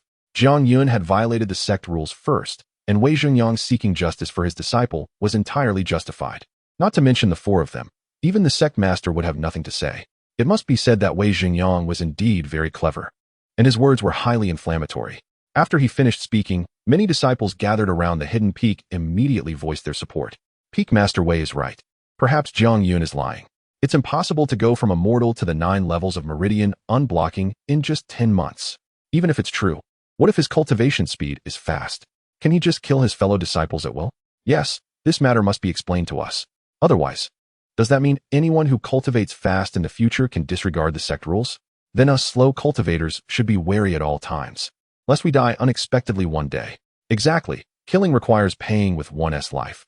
He must be severely punished. Gradually, all voices converged into 4 words, severely punish Jiang Yun. Hearing the voices of the many disciples, a trace of cold laughter flashed in Wei Xingyang's eyes, while Lan Huazhao and the others' expressions grew even darker.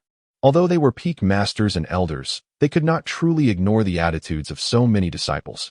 After all, the wrath of the crowd is hard to offend, and they found themselves in a difficult position. Xin Yuanxing, however, did not care about that. Coldly smiling and about to speak when Dongfang Bo stepped forward and clasped his hands. Peak Master Wei, Jiang Yun is one of us from the hidden peak.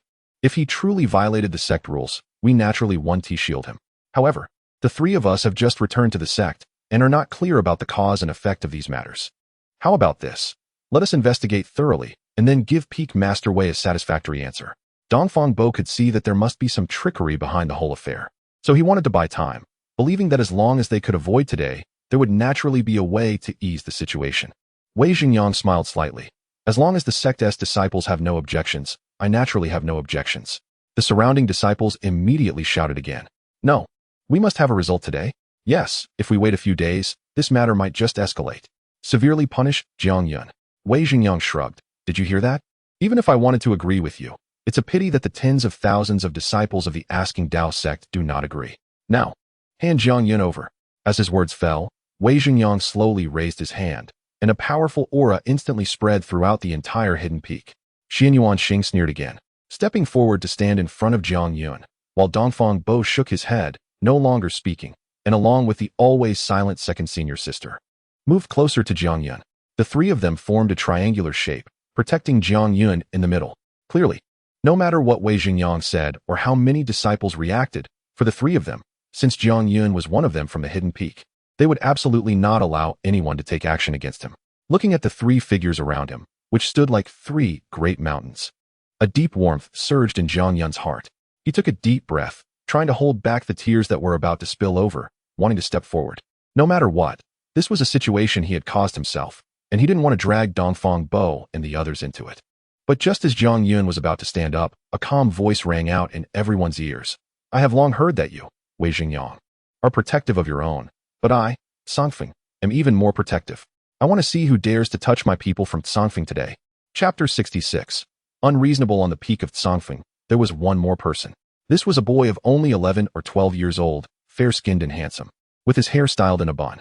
He wore a wide robe that made him look quite adorable, but his hands were clasped behind his back, and his face, which should have been filled with childlike innocence, bore an expression that was far too mature for his age.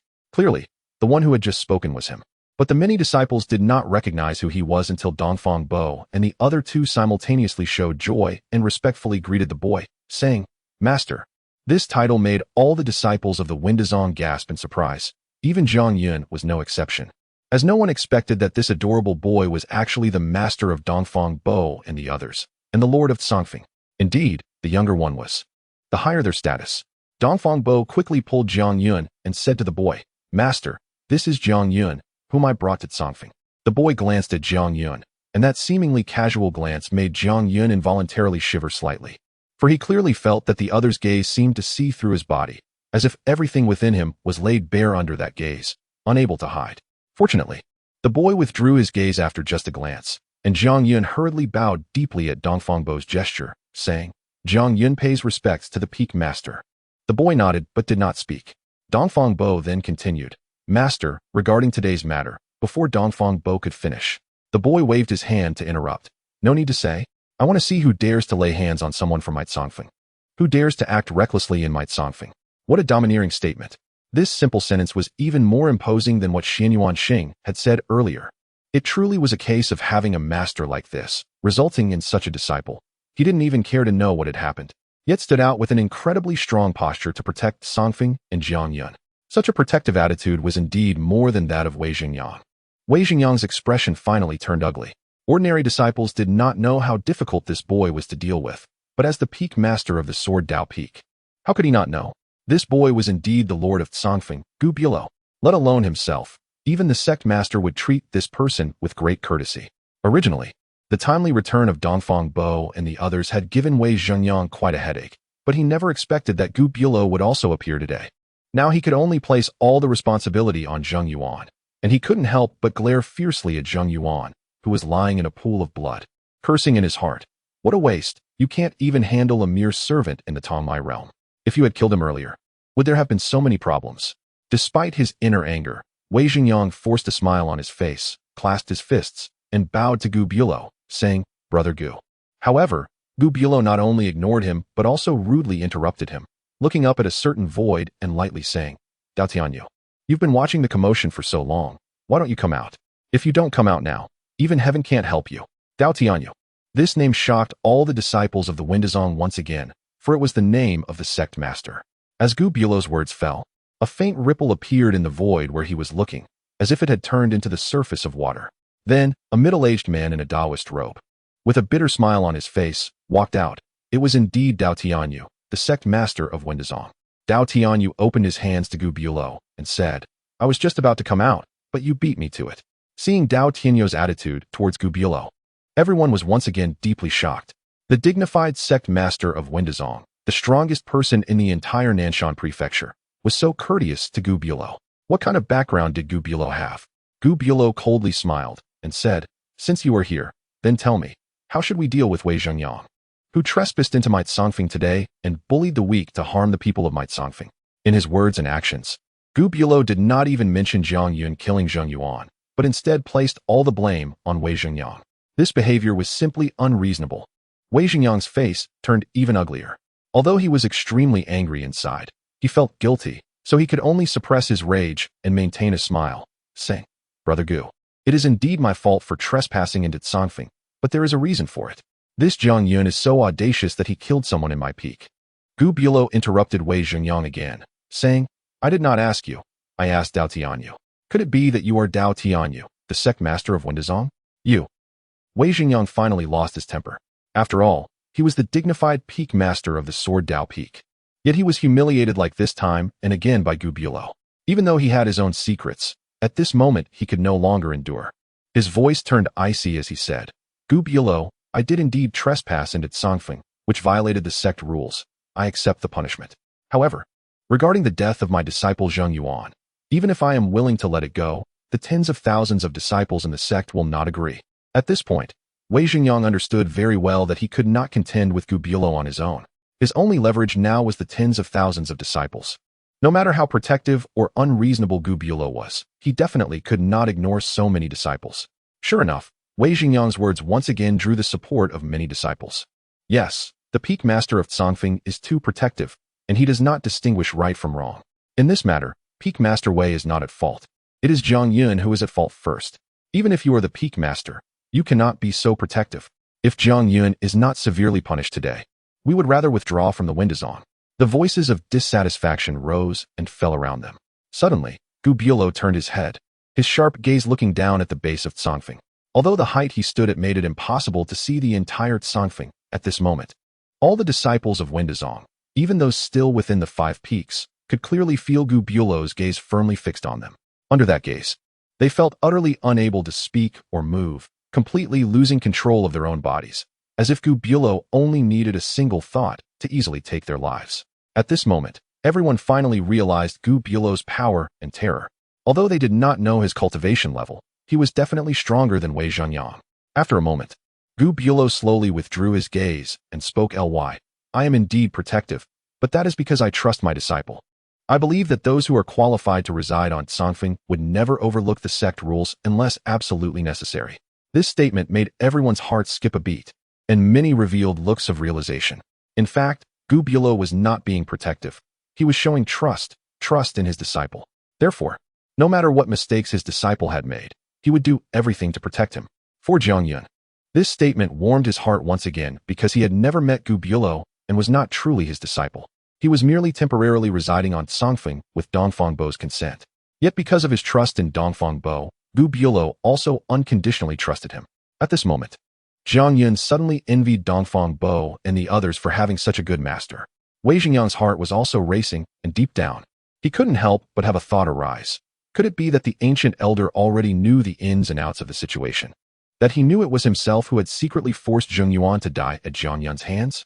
Just then, the ancient elder's gaze happened to turn toward Wei Zhengyang, and a mocking smile appeared on his face as he said, You keep claiming that you want to seek justice for your disciple.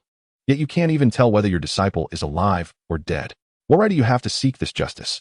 Upon hearing this, Wei Zhengyang's complexion instantly turned as pale as paper. Cough, cough. Meanwhile, Dao Tianyu gently coughed a few times and said, I made some small arrangements.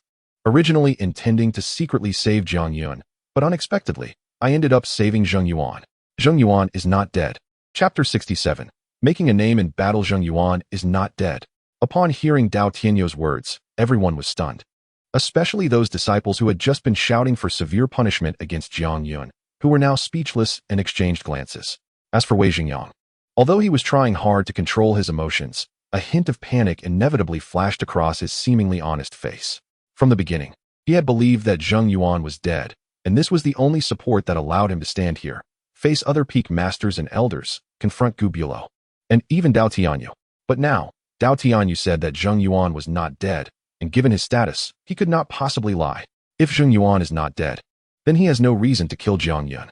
In fact, Jiang Yun, who had just been pointed at by thousands, had not violated any sect rules, and had no fault at all, as Zheng Yuan had taken the initiative to provoke at Songfeng.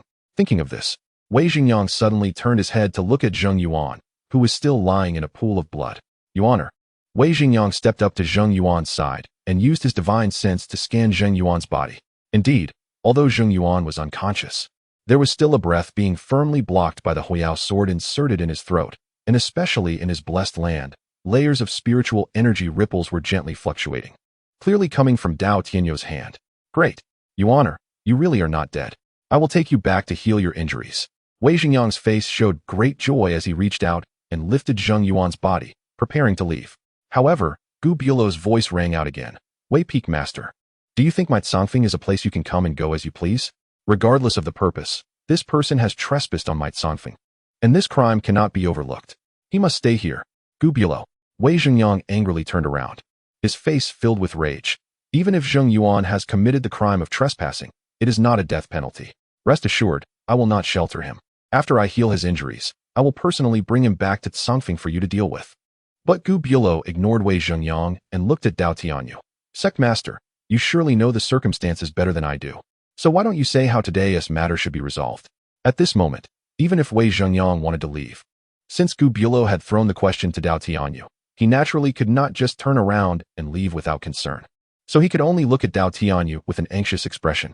Although his appearance gave everyone the impression that he was very eager to return and heal Zheng Yuan's injuries, Dao Tianyu's expression gradually became serious. Regarding today's events, Zheng Yuan's trespassing on Songfeng was the first offense, violating sect rules, and he could be kept in Songfeng, but Songfeng must ensure that Zheng Yuan does not die. And after healing his injuries, further actions can be taken. Hearing Dao Tianyu's decision, Wei Xingyang's expression changed immediately, and he hurriedly opened his mouth to say something. But Dao Tianyu shot him a cold glance, stopping him from speaking. Dao Tianyu then turned to Jiang Yun and said, although Jiang Yun injured Zheng Yuan in self-defense, he had murderous intent against Zheng Yuan. Thus he also bears some responsibility. However, since Wei Xingyang has already taken action to punish him, he will be required to reflect on his actions in Songfeng for 1 month, during which he must not leave Songfeng. Alright, today's matter ends here. Everyone disperse. After speaking, Dao Tianyu waved his sleeve and disappeared without a trace, clearly not intending to give Wei Xingyang another chance to speak. It must be said that Dao Tianyu's handling of today's events was indeed fair. Both Zheng Yuan and Jiang Yun had violated sect rules, but both were now severely injured, which could be considered as punishment, balancing the crimes. With this situation, Wei Xingyang knew he could no longer take Zheng Yuan back to Jiandao Peak. After a moment of contemplation, he stopped speaking, set Zheng Yuan's body down, cast a cold glance at Jiang Yun, and turned to leave. In fact, Wei Xingyang was not concerned about Zheng Yuan's life or death. He was worried that if Zheng Yuan stayed in Songfeng, he would reveal the truth about the matter. Once Gu Bulo and others found out that he had forced Zheng Yuan to die at Jiang Yun's hands, given their personalities, they would definitely come to Jiandao Peak to kill him.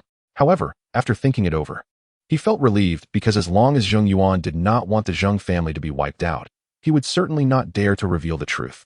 In that case, even if Gu Bulo used soul-searching techniques to probe Zheng Yuan's memories, as long as Zheng Yuan did not admit it verbally, there would be no need to worry. With even Wei Xingyang leaving without a word, the other disciples gathered at the foot of Songfeng naturally did not dare to voice any dissent and quietly dispersed, each returning to their respective peaks. However, everyone understood that today Jiang Yun had made a name for himself in battle. Whether it was his astonishing strength in killing a blessed realm cultivator with his meridian opening realm cultivation, or the speed at which he advanced from a mortal to the 9th layer of meridian opening in just over 10 months. It was enough for his reputation to echo throughout the entire Windazong. From now on, within Windazong, his fame and status might even surpass Fang Yuxuan. This was evident from the 4 peak masters and elders still remaining at Songfeng, who must be eager to take Jiang Yun as their disciple. Regardless of which one he became a disciple of, Jiang Yun would be taking a giant leap forward. You 4, are you not leaving? Gu Bulo said unceremoniously, issuing an eviction order to Lan Huazhao and the others. The 4 exchanged glances, and Lan Huazhao was the first to show a wry smile, saying to Jiang Yun, as long as you are willing, The doors of my Tianfu Peak are always open to you. The other three also said similar words to Jiang Yun before leaving one after another. Although all four clearly expressed their desire to take Jiang Yun as a disciple, none of them had any confidence about whether Jiang Yun would truly join them. After all, except for Sha Jingshan, who had once spoken up to save Jiang Yun. The other three had not made any gestures when Jiang Yun faced life and death crises several times. Finally, only Gu Bulo, his four disciples, Jiang Yun, and the unconscious Zheng Yuan remained at Songfeng. After glancing at everyone, Gu Bulo said, Situ Jing, Xinyuan Xing, you two stay? Dongfang Bo. Take Jiang Yun and this kid to heal his injuries. Yes. Dongfang Bo quickly pulled Jiang Yun over and asked, Jiang, are you alright? Although Jiang Yun was heavily injured, he was not in life-threatening danger. He had just lost too much blood and had struggled until now, making it hard for him to hold on.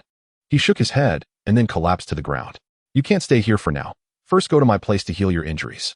After Dongfang Bo took Jiang Yun and Zheng Yuan away, Gu Bulo sat cross-legged, looking at Xianyuan Xing with a stern face, coldly saying, Your courage is getting bolder. With a thud, Xianyuan Xing directly knelt in front of Gu Bulo, saying, Disciple knows wrong. Humph, what use is it to know wrong? The poison in your body. I can't cure, only Yashinzong can. However, there is no need to worry now. I can temporarily suppress it for 3 years. Xianyuan Xing quickly bowed again. Thank you, master. Get up. From now on, remember this lesson. If it weren't for your senior brother and second senior sister arriving in time, you would have lost your life. Never be so reckless again. That Sunluo ghost prison is something even I must be wary of, yet you dared to trespass. You really don't know how to value your life. Xianyuan Xing kept his mouth shut, clearly afraid to speak. Gu Bulao didn't say anything more about him, instead turning his gaze to Situ Jing and saying, Dongfang Bo sent me a message, aside from wanting me to rush back to save Xianyuan Xing. The other purpose should be for that Jiang Yun, right? Situ Jing nodded and said, Yes, Jiang Yun was brought to Songfeng by senior brother. And both senior brother and I hold him in high regard, believing he is qualified to become master as disciple. Gu Bulao slowly closed his eyes and said, Becoming my disciple is neither easy nor difficult. First, tell me about his situation. Chapter 68. 6 bell tolls. Although Situ Jing rarely spoke, he was concise, and after a moment, he had finished discussing matters regarding Jiang Yun. Before Gu Bulao could speak, Xianyuan Xing couldn't help but raise an eyebrow and said, No Dao Heart, no Dao Spirit, and no Dao Body, truly strange. Master, I think he seems quite likable. Why don't you take him as your disciple? That way, I won't be at the bottom. Gu Bulao completely ignored Xianyuan Xing, opened his eyes, glanced at Dongfang Bo's small house, and said, This matter will be discussed later. All right, you all go back first. After saying this, Gu Bulao stood up, took a step forward, and left Songfeng, suddenly appearing in front of Dao Tianyu. Dao Tianyu was not surprised by Gu Bulao's sudden arrival and smiled slightly. Brother Gu is here to inquire about Jiang Yun, right? Gu Bulao was not polite and boldly sat down in front of Dao Tianyu, while Dongfang Bo and the others are not at Songfeng. What has happened to that kid? Dao Tianyu did not hide anything and recounted the matter of the re-examination of the small competition. After the small competition, Jiang Yun went to the beast-trapping forest. Not only did he cross the boundary of the red light, but he also safely brought Lu Xiaoyu back. At this point, Dao Tianyu paused and looked at Gu Bulao, who asked expressionlessly, What happened next? Later, he went to the beast-trapping forest again and stayed there for 3 months. He returned to Songfeng about half an hour earlier than you, and soon after, he displayed great power, injuring Zheng Yuan of the first realm of the Blessed Land, and almost killed him. 3 months. A hint of surprise finally appeared on Gu Bulao's face, and his brows slightly furrowed. Old He actually allowed a human to stay in the beast-trapping forest for such a long time? Not only did he allow him to stay for 3 months, but the techniques Jiang Yun used were somewhat similar to the cloud and mist technique. Only Old He's is black mist, while Jiang Yun's is white mist. By the way, he should be from the 10,000 Mang Mountains. Gu Bulao fell silent until after a while he finally spoke. What do you think of this child? Dao Tianyu chuckled twice. To be honest, I am a bit tempted. If you don't take him, then I won't be polite. After all, you know I've been looking for a successor for a long time. Then you can keep looking. Gu Bulao stood up, just about to leave, when Dao Tianyu spoke again. In a little over a month, the people from the reincarnation sect should be coming. Gu Bulao's figure paused slightly, and without turning back, he said, The reincarnation sect comes for the unreturning path, and I cannot intervene in matters of the unreturning path. Why are you telling me this? Cough cough. Dao Tianyu coughed twice. Of course, you don't need to intervene. I mainly hope Jiang Yun's injuries can heal. I heard the reincarnation sect recently took in a new disciple, claiming to be the first in the channeling realm. Maybe Jiang Yun will be useful then. Humph. Gubu Lao waved his sleeve, and his figure vanished, leaving only the sound of his cold snort echoing in Dao Tianyo's cave dwelling. In the blink of an eye, 10 days had passed since the battle between Jiang Yun and Zheng Yuan, and for Jiang Yun, these 10 days had been the most comfortable days of his life. His injuries were caused by Wei Xingyang's invisible sword energy, and ordinary pills were ineffective. Even with his strong physical body, he could not heal in a short time. Coupled with Dongfang Bo's strict orders, he could only lie in bed obediently. Although he couldn't get out of bed, Jiang Yun certainly wouldn't be idle, especially after witnessing the power of the cave sky cultivators, which made him even more eager to become stronger quickly.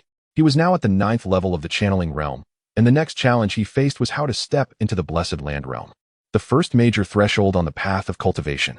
He had naturally asked Dongfang Bo about this, but Dongfang Bo rarely spoke much and told him to wait until his injuries healed before discussing it. With no other choice, Jiang Yun could only continue practicing the cloud and mist technique and solidifying his 9th level of channeling realm. During his recovery, Lu Xiaoyu visited Jiang Yun every day, and she never left when she came, needing Jiang Yun to insist that she leave each time. Initially, Jiang Yun was worried that Lu Xiaoyu staying with him for too long would delay his cultivation and provoke Sha Jingshan's displeasure. But later he realized that it was actually Sha Jingshan's arrangement. Sha Jingshan would love for Lu Xiaoyu to have more contact with Jiang Yun because there was a chance that Jiang Yun might become his disciple. Naturally, Jiang Yun knew that Sha Jingshan and even Lan Huazhao and other peak masters wanted to take him as a disciple. But he already had Gubu Lao in mind as his master, because he could always recall Gubu Lao's words. I do protect my own, but that is because I believe in my disciples. Having such a master is something to be proud of for anyone. Therefore, Jiang Yun secretly resolved that once his injuries healed, he would immediately go to take Gubu Lao as his master. One day, Lu Xiaoyu came again, but today she was clearly different from usual. Not only had her words decreased significantly, but the smile that often adorned her face had also disappeared. Under Jiang Yun's repeated questioning, Lu Xiaoyu finally revealed her heart. Lu Xian is dead. He died in the beast-trapping forest. Lu Xian, a servant disciple of the 100 Beasts Peak, was also a friend of Lu Xiaoyu. If he hadn't promptly informed Jiang Yun that Lu Xiaoyu had been deceived by Feng Ruolin to carry out a task, Lu Xiaoyu might have already died in the beast-trapping forest. Upon hearing this news, Jiang Yun was first stunned, but then he quickly realized that Lu Xian's death must have been secretly orchestrated by Feng Ruolin or Wei Xingyang. Originally, Jiang Yun thought that the grievances between him and Wei Xingyang had finally come to an end, but unexpectedly, they were still unwilling to let it go. Unable to deal with him, they vented their anger on those he knew, and the people he knew within the Dao Inquiry sect were already few. Besides Dongfang Bo and the others, there were only Lu Xian and Lu Xiaoyu. Now that Lu Xian was dead, what would happen next? Seeing Jiang Yun's dark expression, Lu Xiaoyu clearly understood his concerns and forced a smile. Brother Yun, you don't need to worry about me. I have my master to protect me. And since I'm in the Dao Inquiry sect, no one will harm me. Jiang Yun nodded. Remember, no matter what, do not leave the sect. I know. For a moment, both fell into silence, neither speaking until a melodious bell rang suddenly, waking them up. The bell rang a total of 6 times. And before the two could understand what was happening, Sha Jingshan's voice immediately followed. Xiaoyu, come back quickly. Lu Xiaoyu dared not delay and hurriedly said goodbye to Jiang Yun before leaving. As soon as Lu Xiaoyu left, Dongfang Bo walked in, and Jiang Yun quickly asked, Senior brother, what happened in the sect? Why did the bell ring 6 times? Dongfang Bo's expression was noticeably more serious than usual. 6 bell tolls signify that a guest has arrived. Guest? What guest? The Reincarnation Sect. Chapter 69. The Great Wilderness of Mountains and Seas. Reincarnation Sect. Upon hearing these 3 words, Jiang Yun's body trembled slightly, and a cold light suddenly flashed in his eyes.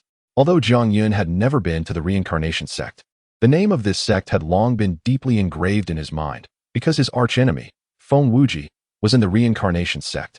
Jiang Yun originally knew nothing about the Reincarnation Sect until he arrived at the Asking Dao Sect, where he learned some information about it in the Scripture Pavilion. The Reincarnation Sect is located in Xishan Prefecture and, like the Asking Dao Sect, is a cultivation sect. However, the Asking Dao Sect is a human race sect that only accepts human disciples and will absolutely not accept disciples from other races. While the Reincarnation Sect does not have this restriction, as long as a disciple is favored by them, regardless of their race, they will be accepted into the sect. This naturally leads to a very complex situation within the reincarnation sect, and the competition for survival among the disciples is particularly brutal and fierce, with everything being based entirely on strength, even to the point of killing fellow disciples without hesitation. Although many sects disdain the actions of the reincarnation sect, they have to admit that the disciples cultivated in such a chaotic environment are indeed much stronger than those from other sections. The strength of the disciples has naturally resulted in the reincarnation sect's arrogance and tyranny. Some cultivators traveling outside, upon encountering disciples from the reincarnation sect, generally avoid them from a distance, and few dare to provoke them. However, Zhang Yun really couldn't understand why the reincarnation sect would come to the Asking Dao sect. Because of the road of no return. The road of no return? Dongfang Bo's expression remained serious as he gazed towards the southwest and said, I suppose you don't know that the world we live in is called the mountain and sea realm. The ground we are standing on is actually just an island, a boundary of mountains and seas. Zhang Yun suddenly sat up in bed, his face filled with shock as he exclaimed, An island? A very, very large island. So big that you can't even imagine it. This island is called Wushan because there are 5 giant mountains on the island, named East, South, West, North, and Center. Our Taoist temple is located on the southern mountain, and beyond this island is a vast ocean, which we call the Boundary Sea. The area of the Boundary Sea is vast, divided into internal and external seas, boundless and endless. It is said that as long as one can cross the Boundary Sea, they can reach another world, the great wilderness realm. In the Boundary Sea, dangers lurk everywhere, and even beings with life include various powerful groups, such as the Sea Clan. Throughout history, many mighty beings have indeed set foot on the Boundary Sea, but most never returned. And it remains unknown whether they truly reached the great wasteland realm or perished in the Boundary Sea. Dongfang Bo's calm narration unfolded before Zhang Yun like a magnificent painting, making him feel as if he were seeing a giant island with 5 massive mountains, surrounded by an endless expanse of ocean. The ocean serves as the boundary. On one side is the mountain and sea realm, and on the other side is a world known as the Great Wasteland. So what is the road of no return? That's a long story. Dongfang Bo's serious expression was marked by a hint of worry. Although our lives seem calm, in reality, all lives on Wushan Island are constantly living on the edge of danger. This statement left Zhang Yun even more confused, but he did not inquire further. He knew Dongfang Bo's temperament. Since he had spoken, he would certainly provide a detailed explanation. The Boundary Sea was gradually swallowing Wushan Island. Especially in the last few thousand years, the speed of this absorption had suddenly accelerated. According to some powerful beings' calculations, it wouldn't be long, perhaps 1,000 years, perhaps 100 years, or even perhaps 10 years, before the entire Wushan Island would be completely engulfed by the Boundary Sea. At that time, the entire Shanghai realm would no longer have mountains, only the sea. At this point, Dongfang Bo paused, exhaling deeply before continuing. If that day truly arrives, then forget about ordinary people. Even we cultivators, even the powerful ones in the cave heaven realm, would probably find it hard to escape death. For all lives on Wushan Island, it would be a catastrophic disaster. Zhang Yun's breathing became heavy. What Dongfang Bo said was something he had never heard of and could not even imagine, but he knew that Dongfang Bo would not lie to him. He had never cared about death, but he cared about Mongshan, cared about Jiang Village. He didn't want his loved ones to die in the Sea of Realms someday in the future. Was there really no way to deal with this? On Wushan Island, strong individuals are abundant. They definitely won't just sit back and wait, right? Dongfang Bo nodded and said, in fact, as early as thousands of years ago, the major sects and aristocratic families on Wushan Island had already begun to seek solutions, and they indeed found a feasible method, which was to open a path to the great wilderness realm above the Boundary Sea. Zhang Yun's heart stirred as he thought, the road of no return? Yes, the road of no return. Dongfang Bo nodded again and said, only cultivators can undertake the path of no return. So every sect and noble family must send someone to go. Although Zhang Yun has never seen the ocean and doesn't know how dangerous the Boundary Sea really is, based on Dongfang Bo's simple description, he can imagine that opening a road to another world on it must be extremely difficult. However, he still can't understand what this has to do with the arrival of the reincarnation sect. The path of no return, where 9 out of 10 do not return. No matter which sect or aristocratic family, once they are sent on a one-way journey, it is basically a mission from which there is no return. Over time, no one is willing to go. In desperation, the major sects and aristocratic families can only decide who goes and who doesn't through competitions. Zhang Yun frowned and said, competitions? Well, all the sects and noble families on Wushan Island hold a lottery every 5 years, where they compete in pairs. The winners do not need to send anyone, while the losers must send someone to the boundary C to carve out a one-way path. If they do not go, they will become the public enemy of all cultivators. This time, the opponent drawn by the Dao sect is the reincarnation sect.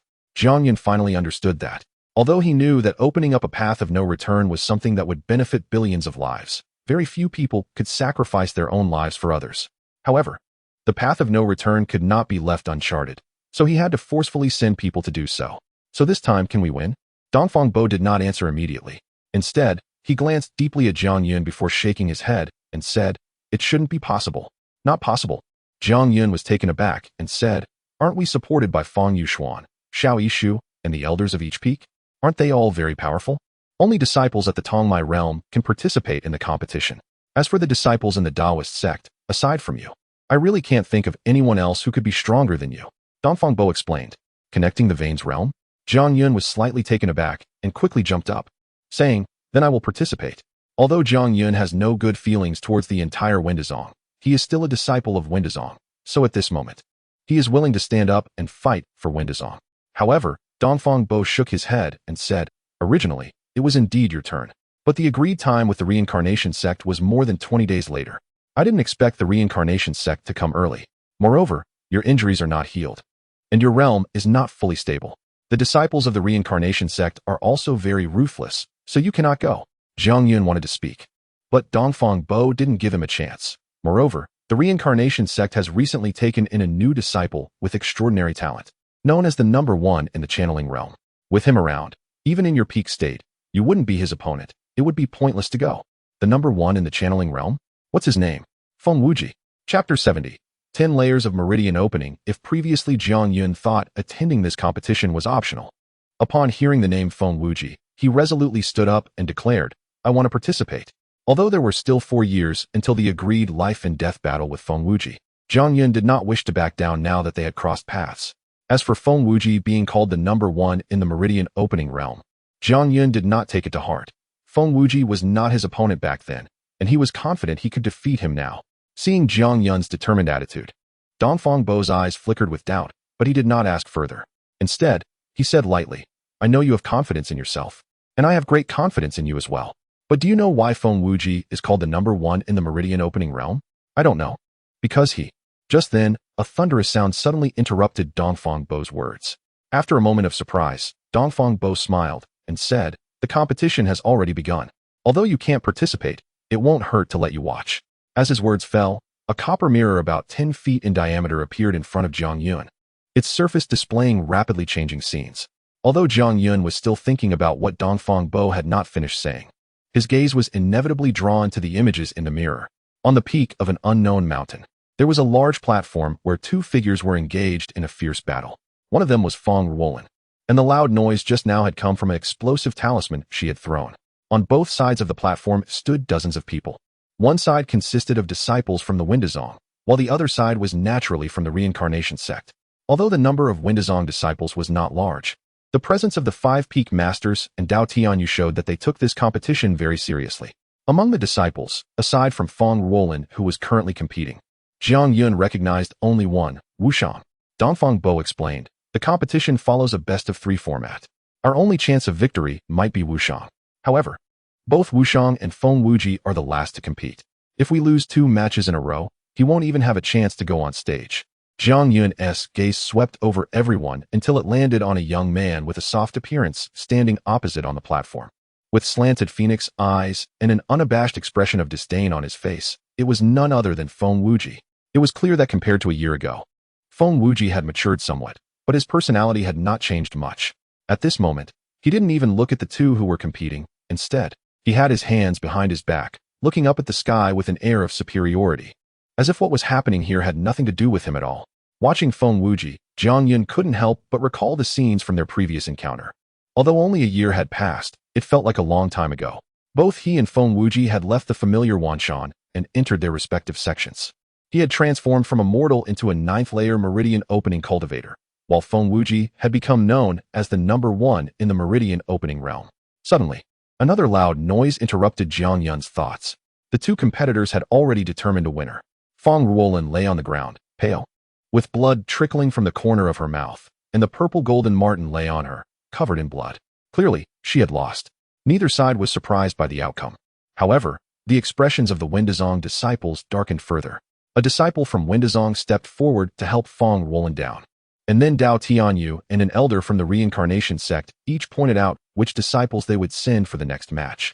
Dao Tianyu pointed to a sturdy man of medium build, but at that moment, Wushang suddenly stepped out of the crowd and stood in the center of the platform.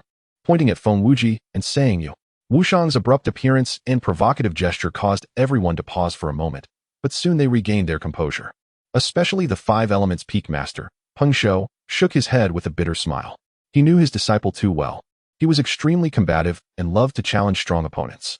Needless to say, Wushang realized that Windazong had little chance of winning this competition and might not even get a chance to go on stage, which is why he stepped forward and specifically challenged Feng Wuji.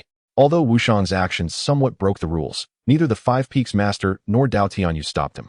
The elder from the reincarnation sect smiled faintly and said, "Since that's the case, Wuji, why don't you spar with him?"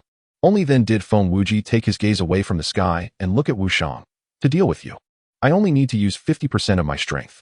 Hearing this clearly contemptuous remark, Wushang showed no reaction, but a cold smile appeared on Jiang Yun's face. The Feng Wuji of that year had also said similar things to him. As the two finally stood in the center of the platform, Feng Wuji still had his hands behind his back and boldly said, "You go first." Wushang was not polite either. He extended two fingers and gently lifted them. And suddenly two loud booms sounded as the ground cracked open, and a stone spike about a foot thick shot up directly towards Feng Wuji. With a single hand gesture, a gust of wind lifted Feng Wuji's hair and blew past the stone spike, causing it to shatter into pieces in an instant. Windblade, Jiang Yun thought to himself. Having to admit that, putting everything else aside, Feng Wuji's windblade was indeed much stronger than a year ago, almost imperceptible. As the stone spike shattered, Wushang remained unfazed and raised his hand again, sending a fireball the size of a grinding disc flying towards Feng Wuji with a whistling sound. Feng Wuji still lightly waved his hand in the air, suddenly creating a whirlwind that wrapped around the massive fireball, propelling it back towards Wushang. Wushang hurriedly retreated, while simultaneously his hands moved quickly, forming a strange posture. With this gesture, the audience suddenly heard a dripping sound, and countless water droplets appeared in the air in front of Wushang, dense and endless, forming a wall of water. Boom! The whirlwind that had captured the fireball slammed into the water wall, and the scorching heat and violent wind immediately scattered and evaporated all the water droplets. Yet the momentum did not diminish, continuing to surge towards Wushang. Although the water wall had blocked most of the force, Wushang was still knocked back several steps, barely stabilizing himself, and he let out a muffled groan, biting his tongue to swallow the blood that was about to spew out. Seeing this, Jiang Yun narrowed his eyes slightly and said, "Wushang is not Feng Wuji's opponent. I don't know what realm Wushang is in now, but in terms of spiritual energy quantity, he is clearly inferior to Feng Wuji." Dongfang Bo interjected, "Wushang's realm is the same as yours, the 9th layer of meridian opening." The 9th layer of meridian opening? Jiang Yun was taken aback. Then even if Feng Wuji is also at the 9th layer, their spiritual energy quantities shouldn't differ so greatly, right? In fact, Jiang Yun's own spiritual energy quantity was greater than that of his peers, but that was because his meridians were thicker than others. He couldn't believe that Feng Wuji's meridians were the same as his, so he found it hard to understand the current situation. Dongfang Bo glanced at him and said lightly, "Feng Wuji is not at the 9th layer of meridian opening." Not. Then that makes even less sense. Could it be that he is at the Fudi realm? He is at the meridian opening realm, the 10th layer. Chapter 71, Boundaries and Regulations, 10 Levels of Meridian Opening. Jiang Yun's pupils suddenly constricted. Although there are 12 meridians in the human body, only 9 can be opened. This is because cultivation is a defiance against the heavens. And with 9 being the ultimate number, all levels of cultivation end at 9. Jiang Yun has already reached the 9th level of meridian opening. During the past 10 days, whenever he had free time, he tried to channel spiritual energy into the last 3 meridians to see if he could open them. But the result made him realize that no matter how hard he tried, the spiritual energy simply could not enter those 3 meridians.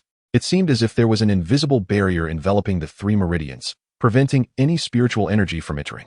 For this reason, he had specifically asked Dongfang Bo, who explained that the 9th level is within the limits allowed by the heavenly path, so the spiritual energy can enter, but exceeding 9 is considered crossing the boundary. And thus the heavenly path has its own laws to prevent cultivators from touching those last 3 meridians. In short, The heavenly path absolutely does not allow the emergence of any realm above the 9th level. However, the fact that Feng Wujia has reached the 10th level of meridian opening naturally shocked Jiang Yun and left him unable to believe it. He couldn't help but ask, how did he do it? External force, or rather, using a power not belonging to this world to forcibly open the 10th meridian. A power not belonging to this world? Jiang Yun was stunned. The power of the great wilderness realm? Buddhist practitioners have said that one flower is one world. In fact, realms are not limited to one, but are countless. Each realm has its own rules, which can be simply understood as the heaven spoken of by ordinary people and the heavenly path spoken of by cultivators. Although the world we live in does not allow realms above the 9th level to appear and does not permit any power to open the 10th meridian, if you can find a power from outside this world, you can still open it. Jiang Yun was stunned again. Does that mean that as long as one finds a power not belonging to this world, they can open even up to the 12th meridian? Reaching the 12th level of meridian opening, Dongfang Bo shook his head and said, it's not that simple. A power not belonging to this world can only open one meridian. And to open all 12 meridians, at least 3 different powers from outside this world are needed.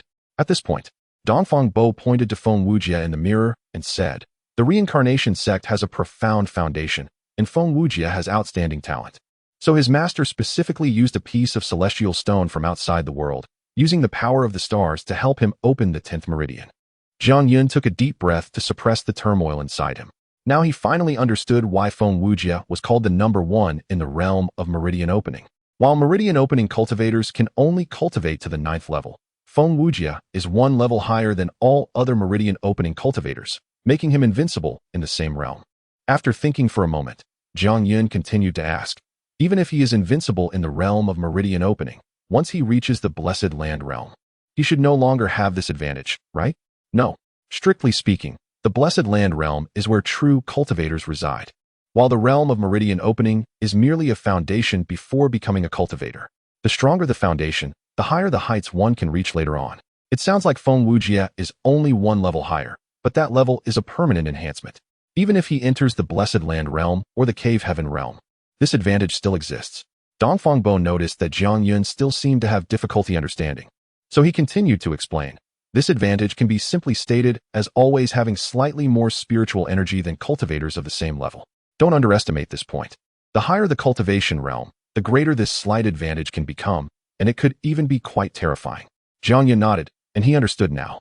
If a typical cultivator at the first level of the blessed land realm has 100 units of spiritual energy, then after reaching the first level of the blessed land realm at the 10th level of meridian opening, they will have 101, 102, or even more.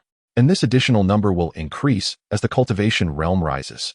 Additionally, Dongfang Bo continued, it is said that using a power not belonging to this world to open the meridians will also grant a special ability. What special ability?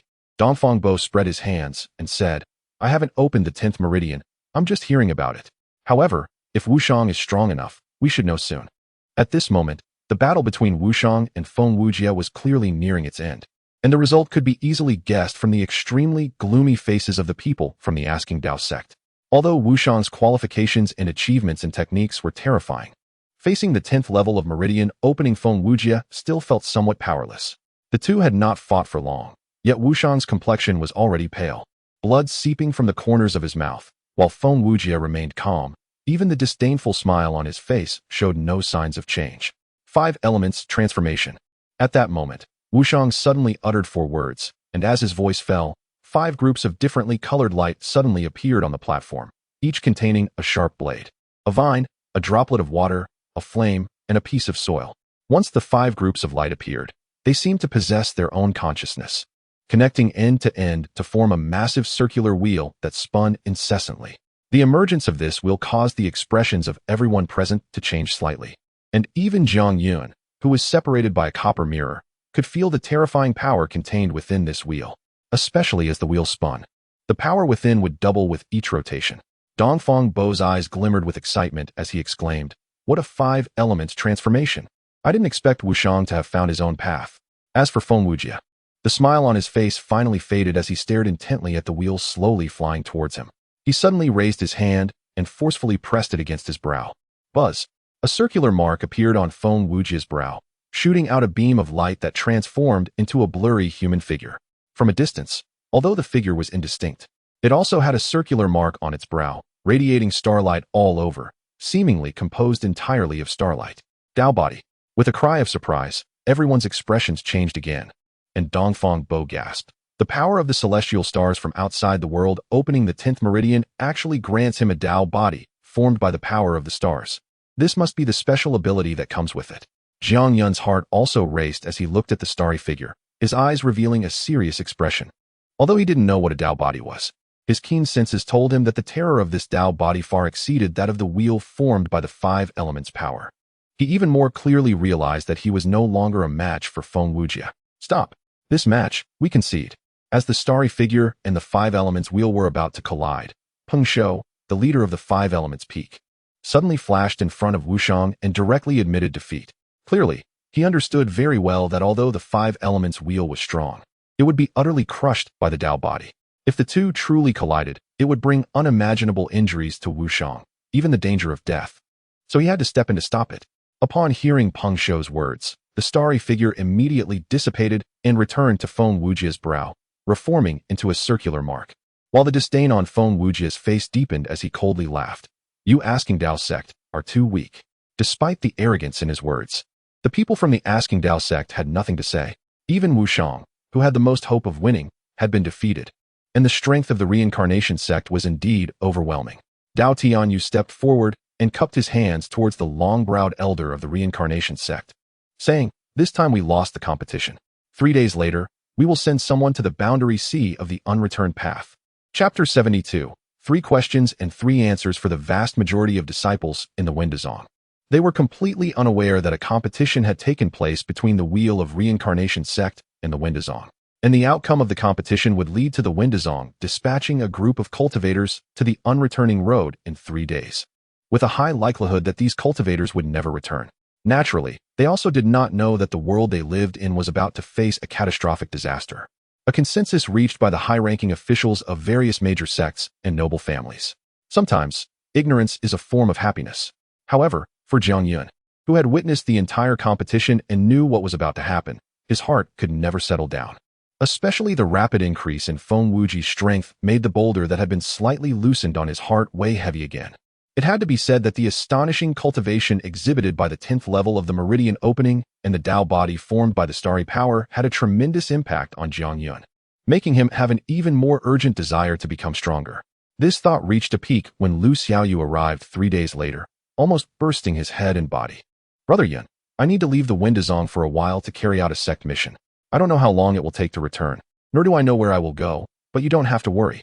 This time, I'm going with my master and over 100 senior brothers and sisters, so there will definitely be no danger. Moreover, this was proposed by my master to the sect leader, because as long as we complete the task, everyone will receive generous rewards from the sect upon our return." Looking at Lu Xiaoyu's smiling face, Jiang Yun's heart felt as if it had been pierced by thousands of swords, so painful that he wanted to scream. Lu Xiaoyu didn't know where she was going, but Jiang Yun knew. The unreturning road, 9 out of 10 do not return. As for why Sha Jingshan would take Lu Xiaoyu and a group of disciples to the unreturning road, Jiang Yun was equally clear. It was because of Wei Xingyang. Or rather, because of himself. Wei Xingyang still did not dare to act against him, but he had finally set his sights on Sha Jingshan and Lu Xiaoyu. He must have used some sinister means to force Sha Jingshan to take Lu Xiaoyu and others to the unreturning road. Otherwise, as an elder, how could Sha Jingshan not know the dangers of the unreturning road, and how could he actively request to go there? Even though Jiang Yun wanted Lu Xiaoyu to stay, he also knew that with his identity and strength, it was impossible to do so. Even Sha Jingshan could not contend with Wei Zhengyang, let alone himself. Even if he could do it, without Sha Jingshan's protection, Lu Xiaoyu's situation within the sect could become even more dangerous. Sha Jingshan must have thought of this, which is why he had to take Lu Xiaoyu with him. "Brother Yun, I have a pen here that my mother left for me. I'm worried I might lose it while I'm out, so I'd like to ask you to keep it for me. Brother Yun, I'm leaving. Take care of yourself. When I come back, we will definitely become stronger, and then we won't have to worry about being bullied anymore." Jiang Yun had never hated his weakness and insignificance as he did at this moment, to the point where he couldn't say a word. He could only watch Lu Xiaoyu's gradually receding figure, his hands clenched into fists, nails digging deeply into his flesh, blood slowly dripping down his palms. "Wei Xingyang, in this life, I will kill you."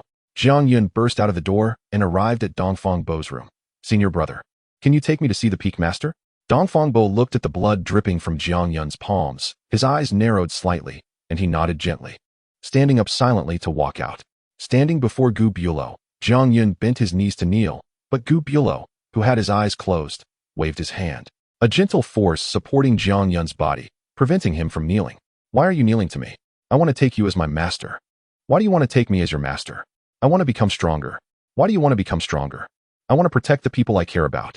After a series of 3 questions and 3 answers, Gu Bulo finally slowly opened his eyes, gazing at Jiang Yun without speaking anymore. Under Gu Bulo's gaze, Jiang Yun felt as if everything within him was being seen through, yet he did not flinch, standing there silently waiting. Beside them, Dongfang Bo opened his mouth several times to speak, but, looking at Gu Bulo and Jiang Yun, he ultimately dared not say anything. Not far away, Sidu Jing and Xianyuan Xing had also appeared at some point, standing there with tense expressions, watching Gu Bulo and Jiang Yun. For a moment, it seemed as if time in the entire Congfeng had stopped, everything becoming still, with only these 5 silent figures remaining. After a while, Gu Bulo finally spoke again. My Dao does not align with the Dao you pursue. I cannot take you as my disciple. Although Jiang Yun did not understand the meaning of Gu Bulo's words, and he did not even know what the Dao he pursued was or why it did not align with Gu Bulo's Dao, his heart had already cooled down halfway. However, Gu Bulo continued, but since you are standing before me now, it shows that there is still some connection between us, so I can take you as my disciple. Jiang Yun's heart, which had just cooled, suddenly became hot again, his expression filled with joy. Just as he was about to kneel again, Gu Bulo waved his hand. I have a condition. If you can fulfill it, then I will take you as my disciple, but if you cannot, then everything is off the table. Jiang Yun hurriedly nodded. I will do my utmost. Before you step into the blessed land realm, you must pass through the 5 peaks. Passing through the 5 peaks was not unfamiliar to Jiang Yun. It was a shortcut for all the miscellaneous disciples and outer disciples of the Windazong to be promoted to the inner sect, which meant choosing any one of the 5 peaks of Windaos and passing through it based on one's strength. Although Jiang Yun had never attempted it, he was confident. However, Gu Bulo seemed to know what he was thinking, and he said lightly, what I mean is to pass through all 5 peaks, not just one. What? Before Jiang Yun could respond, Xianyuan Xing, who was far away, could not help but exclaim, Master, the 5 peaks of Windaos, each peak is the foundation of the sect. The difficulty is so great that even those in the Blessed Land realm might not be able to pass through one peak.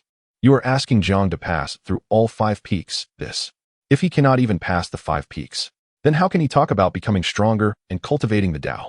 After throwing down this statement, Gu Bulo closed his eyes, waved his big sleeves, and with a gust of wind, his figure instantly disappeared without a trace.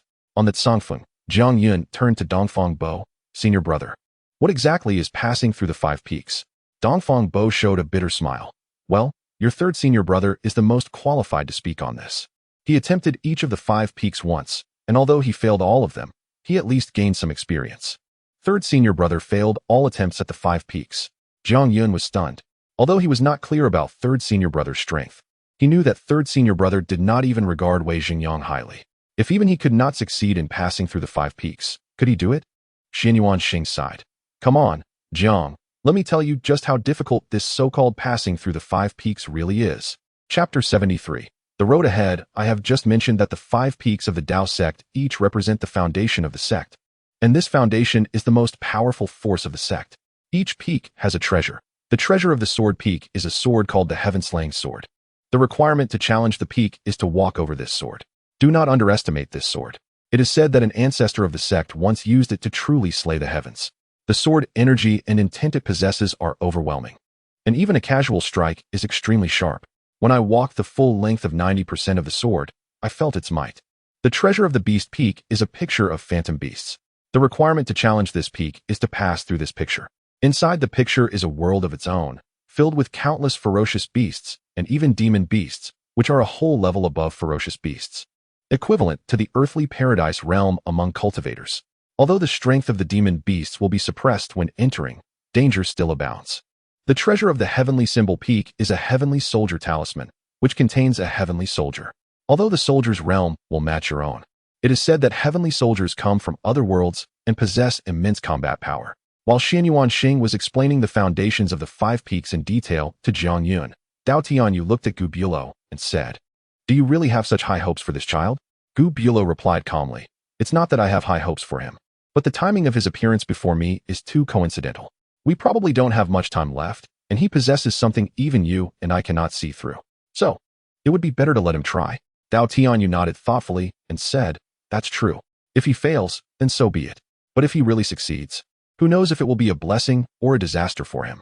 Whether it is a blessing or a disaster, that is his own choice. We need not worry." That being said, Dao Tianyu looked sideways at Gu Bulo and said, "With his current strength, it's impossible for him to pass through the 5 peaks. Are you not prepared to help him?"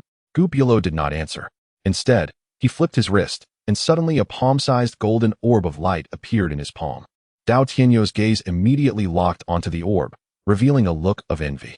Gu Bulo ignored Dao Tianyu's gaze, and after playing with the orb for a moment, he spoke.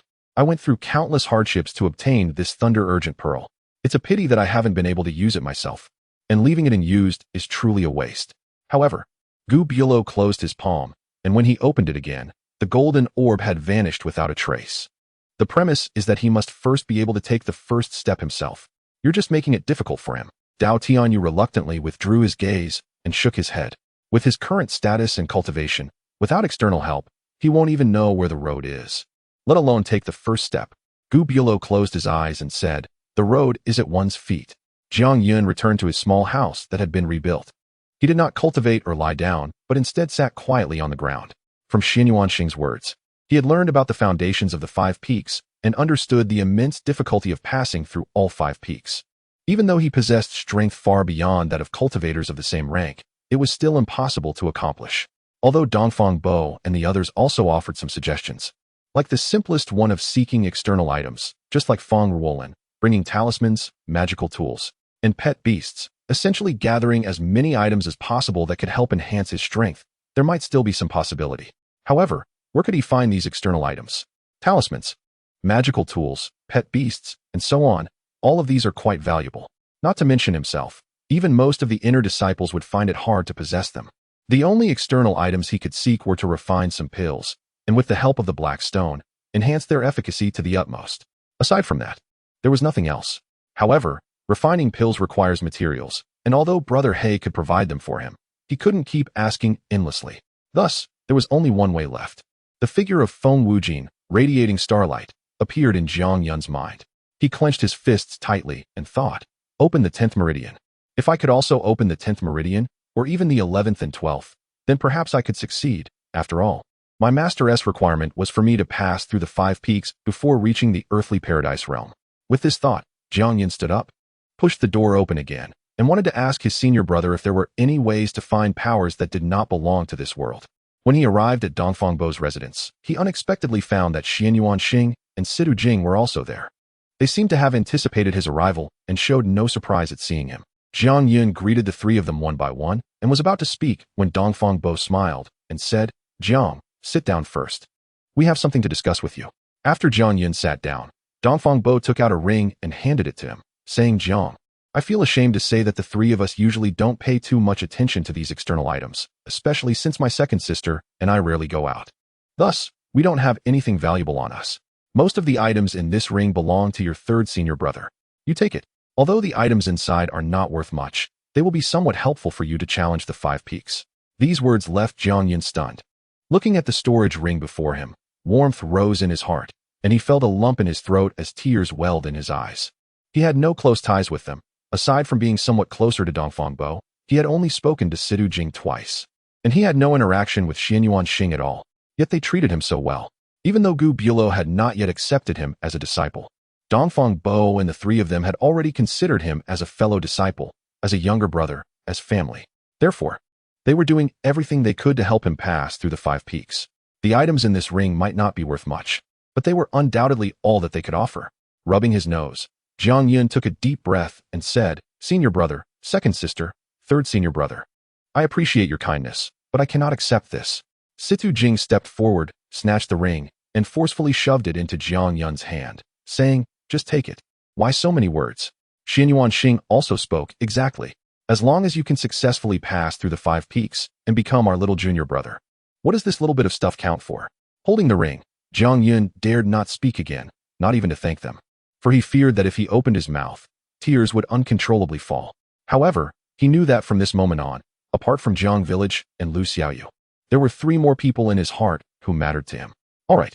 Dongfang Bo smiled and gently patted Jiang Yun's shoulder, saying, regarding the challenge of the 5 peaks, what are your thoughts? Jiang Yun took a deep breath, carefully stored the ring, calmed his emotions, and then spoke out his thoughts. I want to open the last 3 meridians. Chapter 74. Priceless Friendship. Regarding Jiang Yun's idea, Dongfang Bo and the other 2 were not too surprised, but they all shook their heads slightly, because the difficulty involved was no less than breaking through the 5 peaks. Dongfang Bo was the first to speak. In the mountain and sea realm, whether it's the spiritual energy absorbed by our human race, the sun and moon essence absorbed by the demon race, or the death energy absorbed by the ghost race, even the power transformed from the medicinal effects contained in pills, all belong to the earthly power of the mountain and sea realm. Therefore, it is impossible to break the rules of the realm and open up the remaining 3 meridians. As for those things that contain the power of other worlds, they are rare and hard to come by. Even the vast foundation of the reincarnation sect probably only has that 1 piece of extraterrestrial star stone. If it weren't for Feng Wuji's outstanding talent and the fact that he is a rare member of the Wind Clan among the demon race, they would not have allowed him to use it. Upon hearing this, Jiang Yun couldn't help but be taken aback and said, Feng Wuji is a demon. From the Wind Clan? Yes. Dongfang Bo replied, puzzled. You didn't know? He comes from the 10,000 Mang Mountains, where all the inhabitants are demons. This statement made Jiang Yun react even more strongly.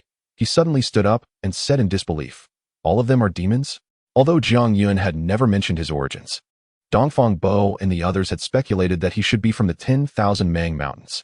As for why Jiang Yun, as a human, could live in the 10,000 Mang Mountains, they naturally wouldn't ask. Just seeing Jiang Yun's current reaction left them a bit puzzled. Xianyuan Xing nodded and said, it should all be demons. I once wanted to enter the 10,000 Mang Mountains, but I was stopped by a demon cultivator. We ended up fighting fiercely, and it ended in a draw. He told me that the Mang Mountains do not welcome humans. I think that demon cultivator seemed to be from the Lu clan, named Lu Tianren. Lu clan Lu Tianren. Wind clan Feng Wuji. All are demons. At that moment, Jiang Yun's mind felt like it had exploded, with countless thoughts and ideas rushing forth, plunging him into confusion. Ever since he learned that Jiang village was inhabited by demons in the scripture pavilion, Jiang Yun had not read any books related to demons and had not inquired about the situation in the 10,000 Mang Mountains. Thus, only at this moment did he truly realize how unfamiliar he was with the 10,000 Mang Mountains and the various races living within it. Although Jiang Yun had little interaction with people while in the Mang Mountains, once he ventured deeper into unfamiliar territory, his grandfather would first take him to visit the local villages, so he had interacted with some people. Yet, whether the villagers were kind or domineering, Jiang Yun had never considered that they were not human, but demons, especially Lu Tianren. Jiang Yun knew he was the strongest in the Mang Mountains and the village chief of Lu Village. His grandfather had used Lu Tianren's name to suppress Feng Village for 6 years. All the villages are demon villages? All the villagers in those villages are demons? Jiang Yun couldn't help but mumble. Jiang Yun's words caused Dongfang Bo and the others to exchange glances, and Xianyuan Xing continued, there are many types of demons. The most common are beast-type demons. The next are plant-type demons, like the Lu clan. Aside from these 2 categories, the remaining demon races are extremely rare. For example, the Wind clan is the result of wind becoming a demon, and mountains, rivers, etc. can also transform into demons. The rarer the demon race, the stronger they tend to be, because they can develop intelligence and cultivate into demons, which is much more difficult than for other races. Therefore, each one possesses exceptional talent and may even have innate powers. Feng Wuji, as a member of the Wind clan, has the innate ability to control the wind. Jiang Yun's heart gradually calmed down. To him, there wasn't much difference between demons and humans. He was just too shocked by the truth about the 10,000 Mang Mountains, which had caused him to lose composure. Now, hearing about Feng Wuji's talent, he nodded.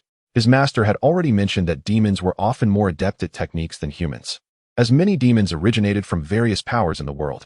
Feng Wuji, being a wind demon, would definitely have a greater mastery over wind than human cultivators. Seeing that Jiang Yun's expression had returned to normal, Dongfang Bo and the others did not continue discussing the demon race, but instead resumed their discussion on how to open the last 3 meridians. Unfortunately, in the end, they could not come to a conclusion, which was normal. If it were that easy to open the last 3 meridians, then Feng Wuji, who had mastered the 10 levels of meridian opening, would not have become the foremost person in the meridian realm. Nonetheless, Jiang Yun was still very grateful to the 3 of them. Just as he was preparing to go back and ponder it himself, Dongfang Bo suddenly called out to him again. Xiao Yuer has already come to say goodbye to you, right? Xiao Yuer was Dongfang Bo's nickname for Lu Xiaoyu. Upon hearing these 3 words, Jiang Yun's body trembled slightly, and he nodded gently. Dongfang Bo continued, you should have guessed the reason behind this matter. Although you must be very angry, you shouldn't provoke Wei Zhengyang and Fang Yuxuan anymore. After all, you still need to challenge the Sword Dao Peak. And the foundation of each peak is controlled by its peak master. Jiang Yun remained silent for a moment and said, Senior brother, please rest assured. I will not act impulsively. That's good. Dongfang Bo suddenly slapped his head and said, I almost forgot. Zheng Yuan also voluntarily asked to go with Xiao Yuer and the others. However, before he left, he asked me to give you this sword, saying that he would come back for it based on his strength in the future.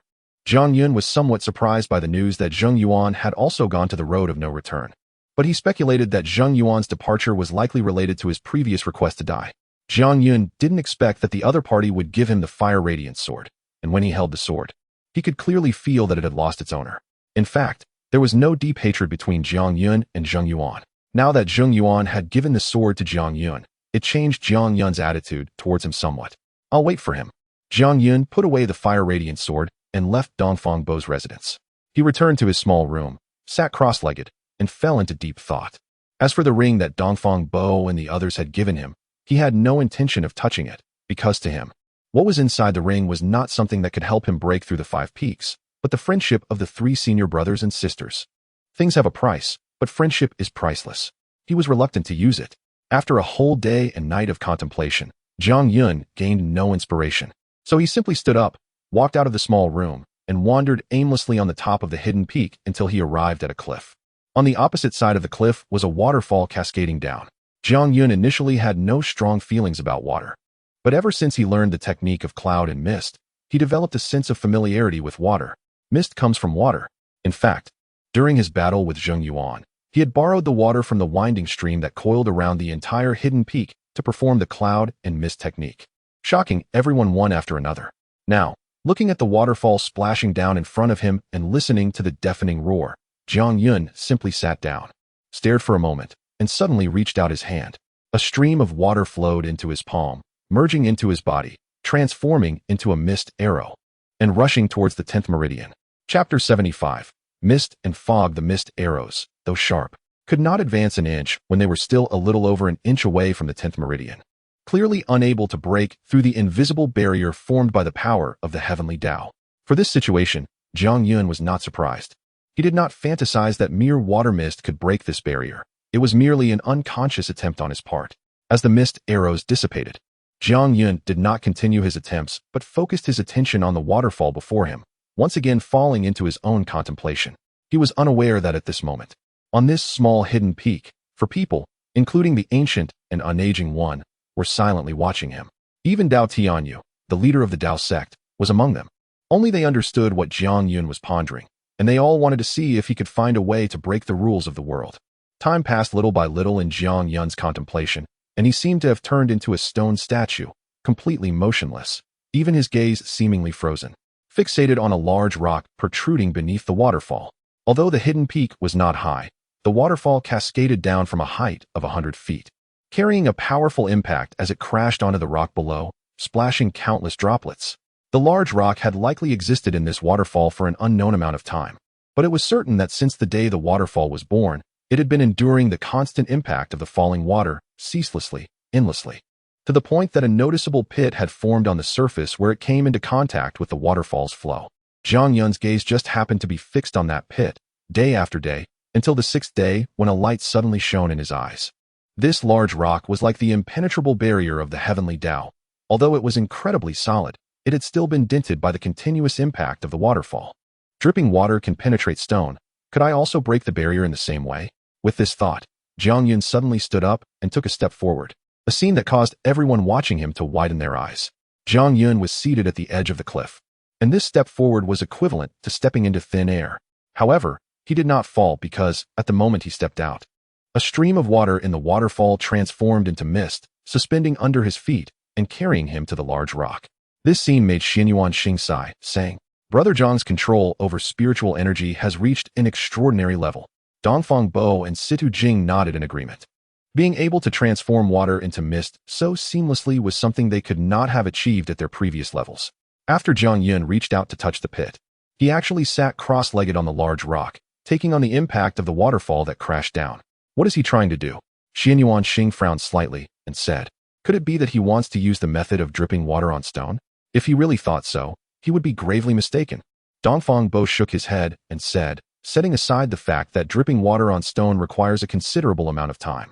The barrier formed by the power of the Heavenly Dao can only be broken by forces that do not belong to this realm. Even if he sat here for 10,000 years, it would not work. Situ Jing softly said, perhaps he has other ideas. Jiang Yun had no other ideas. He indeed wanted to use the method of dripping water on stone to break the barrier. However, he also knew that this would require a long time, and he could not truly sit here forever.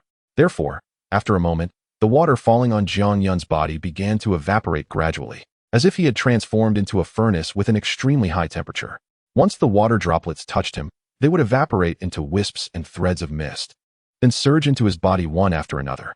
At first, only the water that touched Jiang Yun's body transformed into mist, but as time passed, the flowing water around him gradually began to turn into mist as well. More and more mist spread, obscuring the sky and blocking out the sun, wrapping Jiang Yun's still figure little by little until he was completely engulfed. Jiang Yun sat like this for 10 days, and when those 10 days passed, the once thundering waterfall, which had cascaded down for 100 feet, had completely vanished, replaced by seemingly endless mist, transforming the area into a fairyland. The eyes of Dongfang Bo and the others revealed a sense of pity, although they were shocked by the power of Jiang Yun's technique. They knew that this method could not possibly breach the barrier of the Heavenly Dao. In fact, at this moment, Jiang Yun had already realized this. But he could not think of any other way, so he was unwilling to stop and unwilling to give up. Moreover, he had not left empty-handed. 10 consecutive days of sleepless manipulation of spiritual energy to perform the technique of cloud and mist had completely stabilized his 9-meridian realm.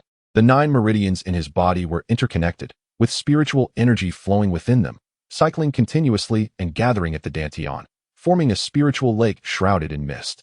He even vaguely sensed a pressure coming from the Heavenly Dao, pressing against his body and the spiritual lake within him, and he understood that this was a sign of about to enter the blessed land realm. 9 is the extreme, it cannot be surpassed, and one must ascend to another level, starting anew. If he knew how to enter the blessed land realm, if he wished to, he could begin attempting to condense it now. However, of course, he was unwilling. Whether it was the ancient and unaging one's request, Feng Wuji's 10-meridian breakthrough, or especially Wei Xingyang's presence, all required him to at least open the 10th meridian. After another 5 days passed, Jiang Yun finally opened his eyes. Although his calm face showed no expression, he knew it was time to give up. Half a month of the impact from the water mist had not loosened the Heavenly Dao barrier in the slightest. Continuing would hold no meaning. Looking at the surroundings still shrouded in overwhelming mist, a smile gradually appeared on Jiang Yun's calm face, and a hint of nostalgia emerged in his eyes. The hazy and indistinct scene reminded him of the times he soaked in medicinal baths in his grandfather's small wooden house. Every time he took a medicinal bath, the steaming hot water would fill the entire room with mist, obscuring everything. In that mist, he could see nothing clearly, only vaguely making out his grandfather's kind face. Jiang Yun closed his eyes again, but in his mind, he could clearly see his grandfather, the misty little house, the large wooden tub, and his younger self grinning in the tub. Even his ears echoed with the conversation he had with his grandfather before he turned 6 every time he took a medicinal bath.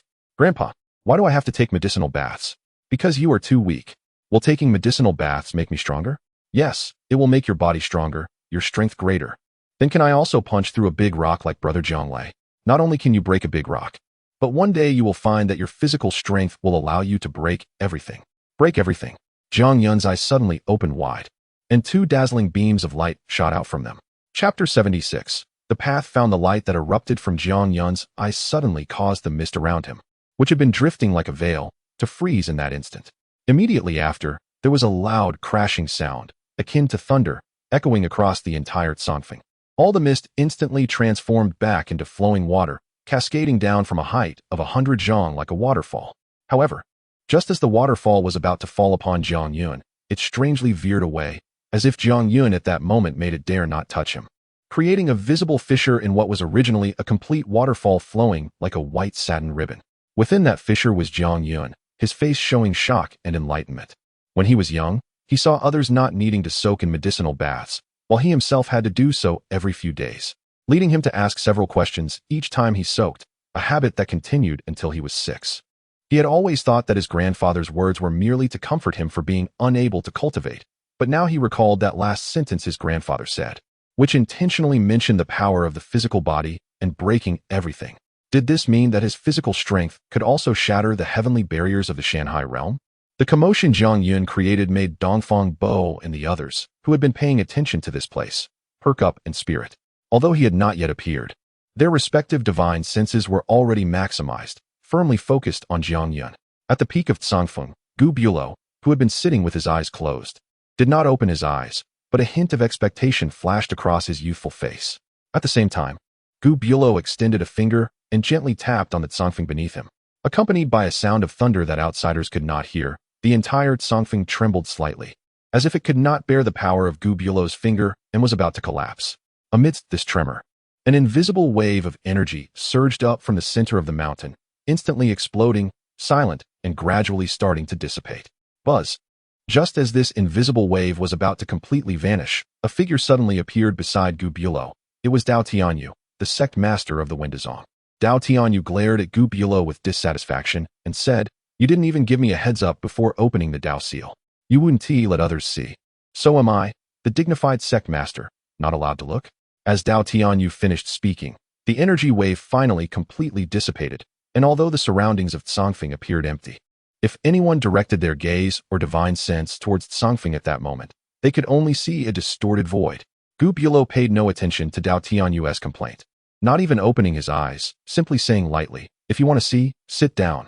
Dao Tianyu lifted his Dao robe and sat down, but his mouth remained busy. "Do you think he found the path? I wonder what path he found, and if it can open the 10th meridian?" The corner of Gu Bulo's mouth twitched slightly before he finally spoke. "How about I have Dongfang Bo come over to chat with you?" "No need." Dao Tianyu responded with surprise, quickly shaking his head, and after silently mumbling a couple of times, he finally stopped speaking, focusing his attention on Zhang Yun, who was still in the waterfall. The mist transformed back into a waterfall, along with the brilliant light in Zhang Yun's eyes, made them all realize that a full half-month of silent contemplation had surely led Zhang Yun to some discovery and insight. However, they did not know what exactly Zhang Yun had discovered or comprehended, so they all wanted to observe closely. Zhang Yun, unaware of everything happening outside, was still echoing in his mind the words his grandfather had said, "Not just breaking a big stone. One day you will find that your physical strength can let you break everything. Grandpa, whether you said it unintentionally or intentionally, today, Yuner will test with his physical strength to see if he can break this heavenly barrier and the rules of the Shanghai realm." In a soft murmur, Zhang Yun produced the fire-radiant sword in his hand, silently gazing at it for a moment before suddenly gripping the hilt and stabbing it into his right chest. Puff! The sharp blade pierced directly into Zhang Yun's chest, accompanied by a spray of blood shooting out.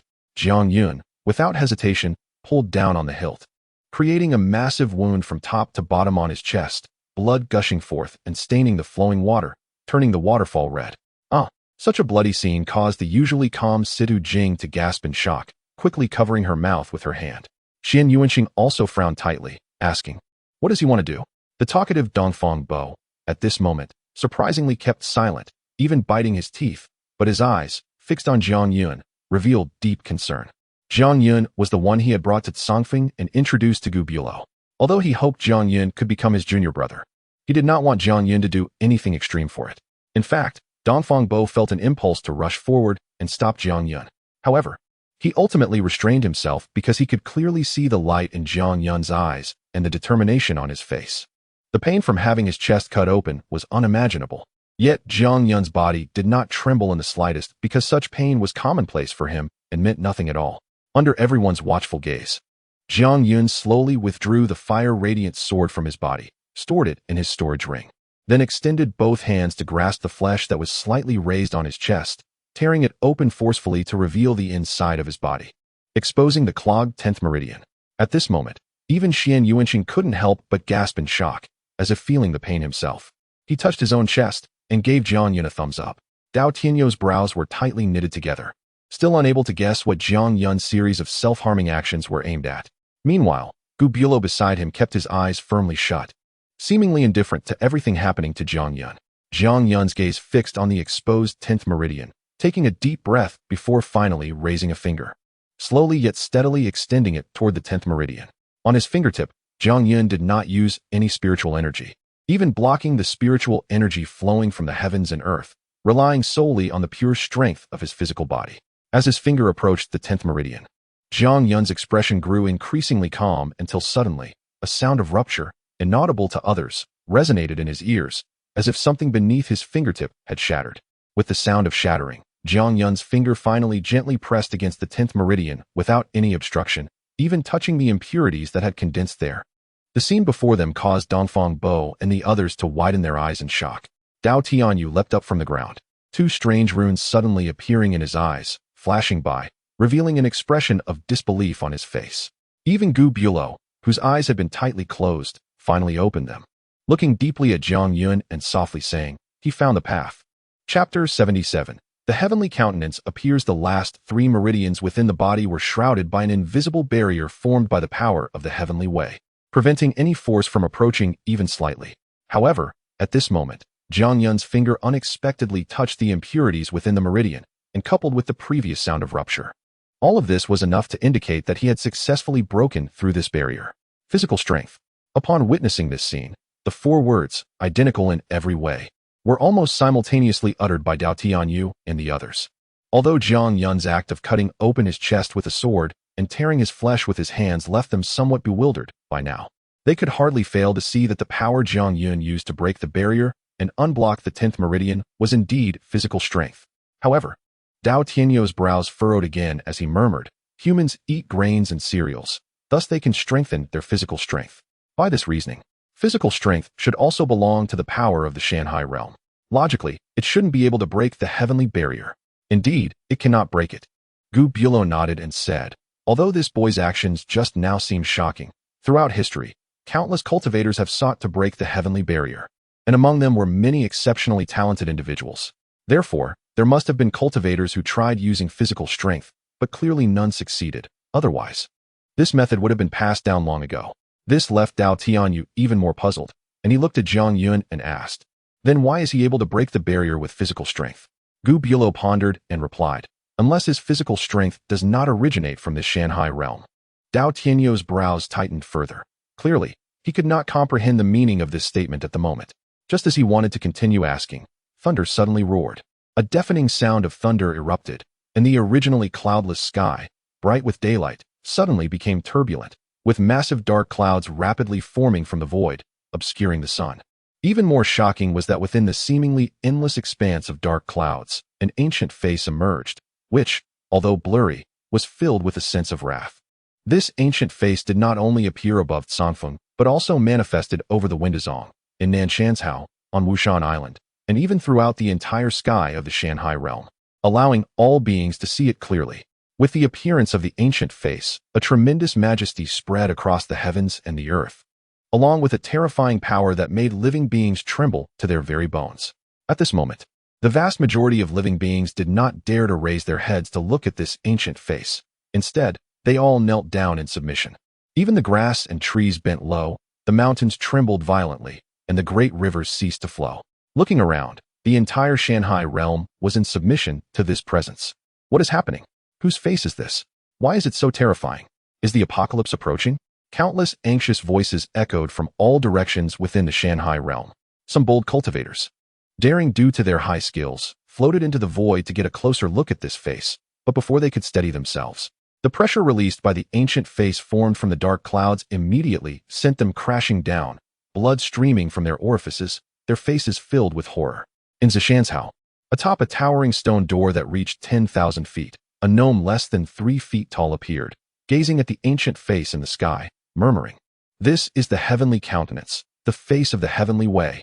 The heavenly way is enraged. Something must have violated its principles." But what could provoke the heavenly way to such anger? Even when Wuji stepped into the 10th level of the Meridian realm, the heavenly way only sent down a few bolts of tribulation lightning. Compared to the current heavenly countenance, it is trivial.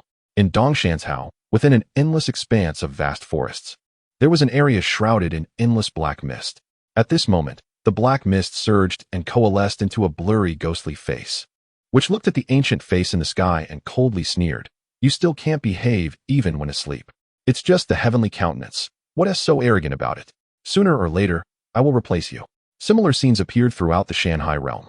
Although these people understood what the appearance of the heavenly countenance signified, they could not ascertain what event or who had caused it to manifest. Only those on Songfeng knew full well that the heavenly countenance had appeared precisely because Jiang Yun had broken through the heavenly barrier, crossing the limits set by the heavenly way. Such an act was absolutely forbidden by the heavenly way, hence its appearance to stop Jiang Yun, even to completely annihilate him. However, Gu Bulo looked at Jiang Yun with a puzzled expression and said, "Did this boy do something wicked in his past life? How could merely breaking the barrier provoke the appearance of the heavenly countenance? What if he really opens all 12 meridians and steps into the realm of blessed land in a state of great perfection? Wouldn't that awaken the heavenly way completely? No, I must think of a way." After recovering from their shock, Dongfang Bo and the others immediately returned to their senses, swiftly moving to Jiang Yun's side. Just like when they faced Wei Zhengyang, they formed a triangle, shielding Jiang Yun in the center. As for Jiang Yun, he naturally saw that ancient face, and he felt more acutely than any other being the anger and the overwhelming sense of death crisis emanating from it. The intensity of this crisis was so strong that Jiang Yun felt that if he dared to extend his finger even a fraction more, he would fall into an irretrievable situation. Yet, Jiang Yun did not show fear, especially when he saw the three figures beside him, solidly protecting him like three great mountains. A smile appeared on his face. With the emergence of that smile, Jiang Yun's finger, filled with all his physical strength and drenched in blood, fiercely pointed at the impurities within his 10th meridian. Crack! A crisp sound of rupture echoed, and the solidified impurities were actually cracked by the power of Jiang Yun's single fingertip. Boom! Thunder roared again, and the entire sky, as if drenched in thick ink, had completely turned black, obscuring all visibility. The ancient face suddenly opened its mouth, seemingly uttering a single word. As the word was spoken, it transformed into a bolt of black lightning the thickness of a water barrel, descending from the sky and striking fiercely at Jiang Yun. Although this lightning appeared to have little power during its descent, it created an endless black hole in its wake. From a distance, it looked like an endless black waterfall had appeared between heaven and earth. Chapter 78. Don't give up. It is easy to imagine that. Even if Jiang Yun is currently only at the 9th level of the meridian opening realm, even if he were at the 9th level of the blessed land, or even the 9th level of the cave heaven realm, once struck by this black lightning, he would instantly turn to ashes and vanish without a trace. At this moment, Dongfang Bo suddenly sat cross-legged, hands overlapping and forming a circle in front of his chest. Addressing Jiang Yun, "Focus on breaking through your 10th meridian." As soon as he finished speaking, Dongfang Bo closed his eyes and began to chant, "All under heaven say my Dao is great, like a fool. Only great, therefore it seems foolish, if it seems wise. It has long been too subtle." As Dongfang Bo recited, a blue light suddenly burst forth from above his head, blooming in the air and splitting into three, heading towards the black lightning. Boom, boom, boom. Three earth-shattering explosions rang out as the three blue lights collided with the black lightning, diminishing its power by at least a third. However, Dongfang Bo spat out 3 mouthfuls of blood, his face turning pale, and he became instantly weak, swaying as if about to fall. The remaining 2/3 of the black lightning, however, showed no signs of slowing down and continued to strike towards Jiang Yun. Where the divine reaches, the qi also follows. Where the qi reaches, the essence also follows. They all rely on each other to form the natural use. Just then, Situ Jing's voice rang out, and 3 beams of different colored lights burst forth from her body, meeting the black lightning and further weakening it by another third. Finally, the voice of Xianyuan Xing sounded, "I have 3 treasures, cherish them. The first is kindness, the second is frugality. The third is not daring to be the first under heaven." Boom. The coordinated efforts of the 3 finally caused the black lightning to completely dissipate. Although they were all heavily injured, they still did their best to sit in place, protecting Jiang Yun in the center. Watching everything unfold, Jiang Yun gritted his teeth. His eyes filled with endless blood vessels, and thoughts of giving up surfaced in his heart. He could face death without fear, but he did not wish for Dongfang Bo and the others to suffer a calamity because of him. However, as if sensing his thoughts, Dongfang Bo's weak voice reached his ears at that moment. "No matter what, don't give up. I'm still waiting for you to become my little junior brother." This sentence from Dongfang Bo made Jiang Yun's fingers, which had just paused, tremble slightly, but then, with even greater speed and strength, he crazily continued to strike at his 10th meridian. Buzz, buzz, buzz. The sky once again erupted with a violent roar, and the anger on the old face grew clearer, clearly indicating that Dongfang Bo and Jiang Yun's actions had thoroughly enraged him. A black lightning bolt, 10 times larger than before, spewed forth from his mouth, striking towards Jiang Yun. Just the pressure emitted by this lightning caused blood to flow from the 7 orifices of Dongfang Bo and the others. Although they wanted to continue helping Jiang Yun resist, it was evident they were powerless. Fortunately, at that moment, Dao Tianyou's figure suddenly appeared above the heads of Jiang Yun and the other 3, his yellow Dao robe billowing without wind, expanding to cover the 4 beneath him. Gazing at the black lightning descending from the sky, Dao Tianyou did not strike immediately. Instead, his aura surged violently, and 2 strange runes reappeared in his eyes. As the black lightning drew closer, just as it was about to strike Dao Tianyou's head, the 2 runes in his eyes shot out, exploding into countless points of light that rushed towards the lightning and merged with it. The originally unstoppable black lightning, which carried the power to destroy, suddenly came to a halt after these points of light merged, as if it had been frozen in place. Even more astonishingly, the black color began to rapidly turn transparent. And within a few breaths, the lightning had completely transformed into colorless, as though it had vanished. Only then did Dao Tianyou look down at the 4 beneath him, and then turned his gaze towards Gu Bulo. I can stop this lightning for at most a quarter of an hour. Gu Bulo exhaled 2 words, enough. After saying this, Gu Bulo closed his eyes, as if falling into a deep sleep, while Jiang Yun continued to use his physical strength to strive to break through his 10th meridian. Jiang Yun did not know how much time Feng Wujie had spent breaking through this meridian or how difficult it had been. He only knew that each point he struck, although it loosened the impurities, the power contained in his fingers was actually directed at himself. The excruciating pain nearly made him grind his teeth to pieces. And with the massive loss of blood from his body, his complexion became increasingly pale. Yet even so, his face remained resolute. And the continuous stabbing of his fingers became instinctive, never pausing for a moment.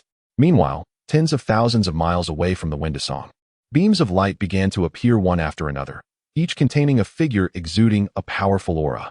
The heavens showed their anger, although the vast majority of people did not know who it was directed at. Some powerful figures closer to the Windasong could vaguely deduce that the anger of the heavenly countenance was aimed at the Windasong. Thus, they all wanted to see what had happened within the Windasong. As for those inside the Windasong, although Gu Bulo had previously activated the Dao Seal, causing the surroundings of the 2 appear distorted and void, the might of the black lightning was too great and was directly aimed at the. So they certainly understood that the target of the heavenly countenance was the. However, they could not know exactly what was happening within the. Nevertheless, the peak masters and elders, along with all the cave heaven realm cultivators, had gathered around the Windasong, including Wei Zhenyang.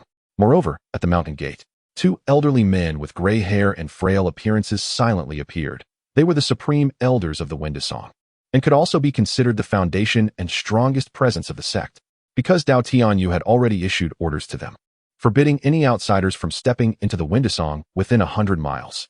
As the quarter-hour mark approached, Dao Tianyou showed a look of urgency, glancing at Gu Bulo.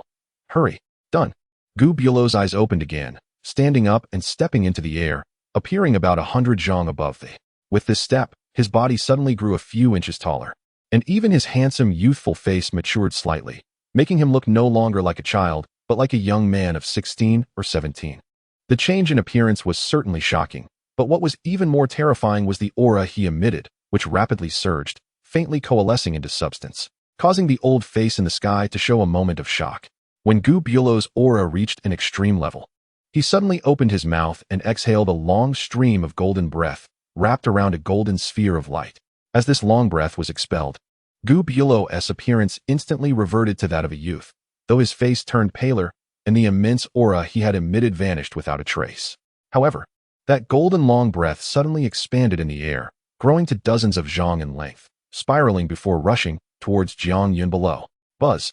The golden long breath spun around Jiang Yun like a giant dragon, and under its rotation, Jiang Yun's figure gradually began to disappear.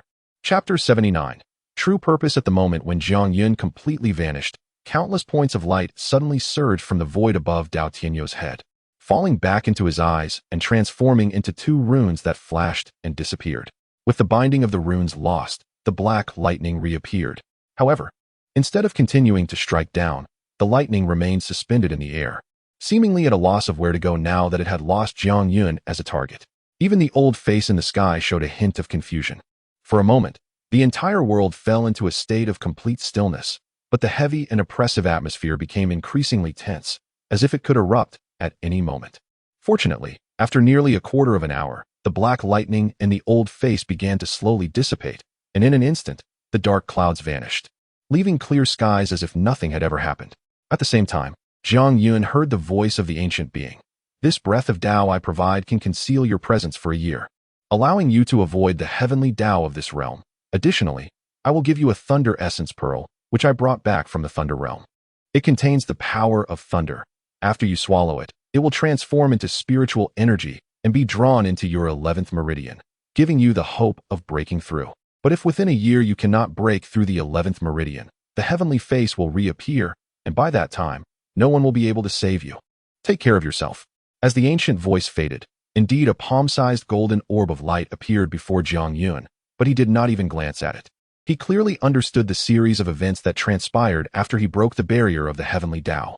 Whether it was Dongfang Bo and the others helping him neutralize the first black lightning, or Dao Tianyu blocking the second black lightning with the 2 runes.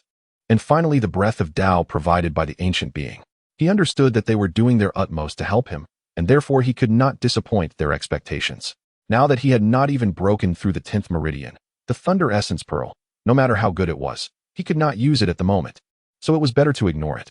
Although the breath of Dao from the ancient being completely concealed Jiang Yun's presence, in reality, he still sat cross-legged atop a boulder in the Tsangfeng waterfall, able to absorb spiritual energy into his body to repair his increasingly weak physique. Thus, while absorbing the spiritual energy of the Shanhai realm, Jiang Yun continued to use his physical strength to break through the 10th meridian, striving to surpass the limit of the 9th. In the sky, the ancient being, transformed back into a youthful form, waved his large sleeve and pulled the weary Dongfang Bo and the others back to their respective abodes. He then stepped forward and sat atop the peak of Tsangfeng, looking at Dao Tianyu approaching, and said, "In this year, unless the sect encounters a life and death crisis, do not let anything or anyone disturb Tsangfeng." Dao Tianyu's complexion was equally pale, especially his originally bright eyes had dimmed considerably. Hearing the ancient being's words, he nodded and said, "I understand." After a pause, Dao Tianyu continued, "His physical strength, combined with the Thunder Essence Pearl you provided, can at most only allow him to break through the 11th meridian, still unable to reach the great perfection of the meridian connecting realm. Isn't that a bit of a pity?" The ancient being calmly replied, "Do you know that I once had a named disciple from the demon clan?" This statement caused Dao Tianyu to pause slightly, not understanding why the ancient being suddenly brought up a disciple from the demon clan. The ancient being clearly did not want Dao Tianyu to respond. Continuing on, "After I obtained the Thunder Essence Pearl, while I could not use it myself, I would not hesitate to let others use it, especially my disciples. Initially, I gave this Thunder Essence Pearl to that demon clan disciple, hoping to assist him in breaking through the 10th meridian." Upon hearing this, Dao Tianyu vaguely understood something, but he remained silent, staring intently at the ancient being. As a result, that demon clan disciple was obliterated in an instant by the thunderous power contained within the Thunder Essence Pearl, so fast that even I could not intervene to save him. If I remember correctly, the demon clan's physical bodies are the most formidable among all clans, and that named disciple possessed the heavenly demon body. The ancient being closed his mouth and stopped speaking, while Dao Tianyu stood there in a daze, only coming to his senses after a long while. His face extremely grim as he said, "The heavenly demon body ranks 3rd among the top 10 demon bodies, much stronger than Jiang Yun's current physique. By giving the Thunder Essence Pearl to Jiang Yun, you are not helping him. You are clearly trying to kill him. What exactly do you mean?" At this point, Dao Tianyu had naturally understood the implication of the ancient being's sudden words, let alone reaching the great perfection of the meridian connecting realm. It would be a miracle if Jiang Yun could survive the power of the Thunder Essence Pearl. "It's nothing much. I just want to verify some of my speculations." "All right, we have guests arriving again. As the sect leader, you should at least entertain them." Although Dao Tianyu looked at the ancient being, whose eyes were tightly closed, with clenched teeth, he could only stamp his foot in frustration and say, "Ancient being, if there is a chance in the future, I will definitely request to change my protector." After leaving this remark, Dao Tianyu's figure vanished, and Tsangfeng finally returned to complete tranquility. However, at this moment, the ancient being slowly opened his eyes, scanning over his 3 disciples before finally looking towards Jiang Yun at the center of the waterfall. Others could not see Jiang Yun, but he could. After all, the concealed aura belonged to him. Gazing at Jiang Yun, the ancient being muttered to himself, To break the barrier of the heavenly Dao of this realm with physical strength indicates that his physical power does not originate from this realm. Yet, he does indeed carry the aura of the Shanghai realm, showing that he has lived here for at least over 10 years. Even if he truly comes from another world, the enhancement of his physical strength still occurred in this world. Thus, there is only one possibility. Although he grew up in the Shanghai realm, his physical strength was cultivated and strengthened bit by bit with something from another world. Whoever could achieve this must be a powerful being, possibly even stronger than me. The purpose of this powerful being doing so is clearly to allow Jiang Yun to shatter the heavenly Dao barrier of this realm with his physical strength, enabling him to step into the 10th level of the meridian connecting realm. Having gone through great lengths to conceal his actions from the heavenly Dao, he would certainly not let Jiang Yun fall easily. So he must have left something or some power on Jiang Yun that would be sufficient to save his life when he faced a life and death crisis.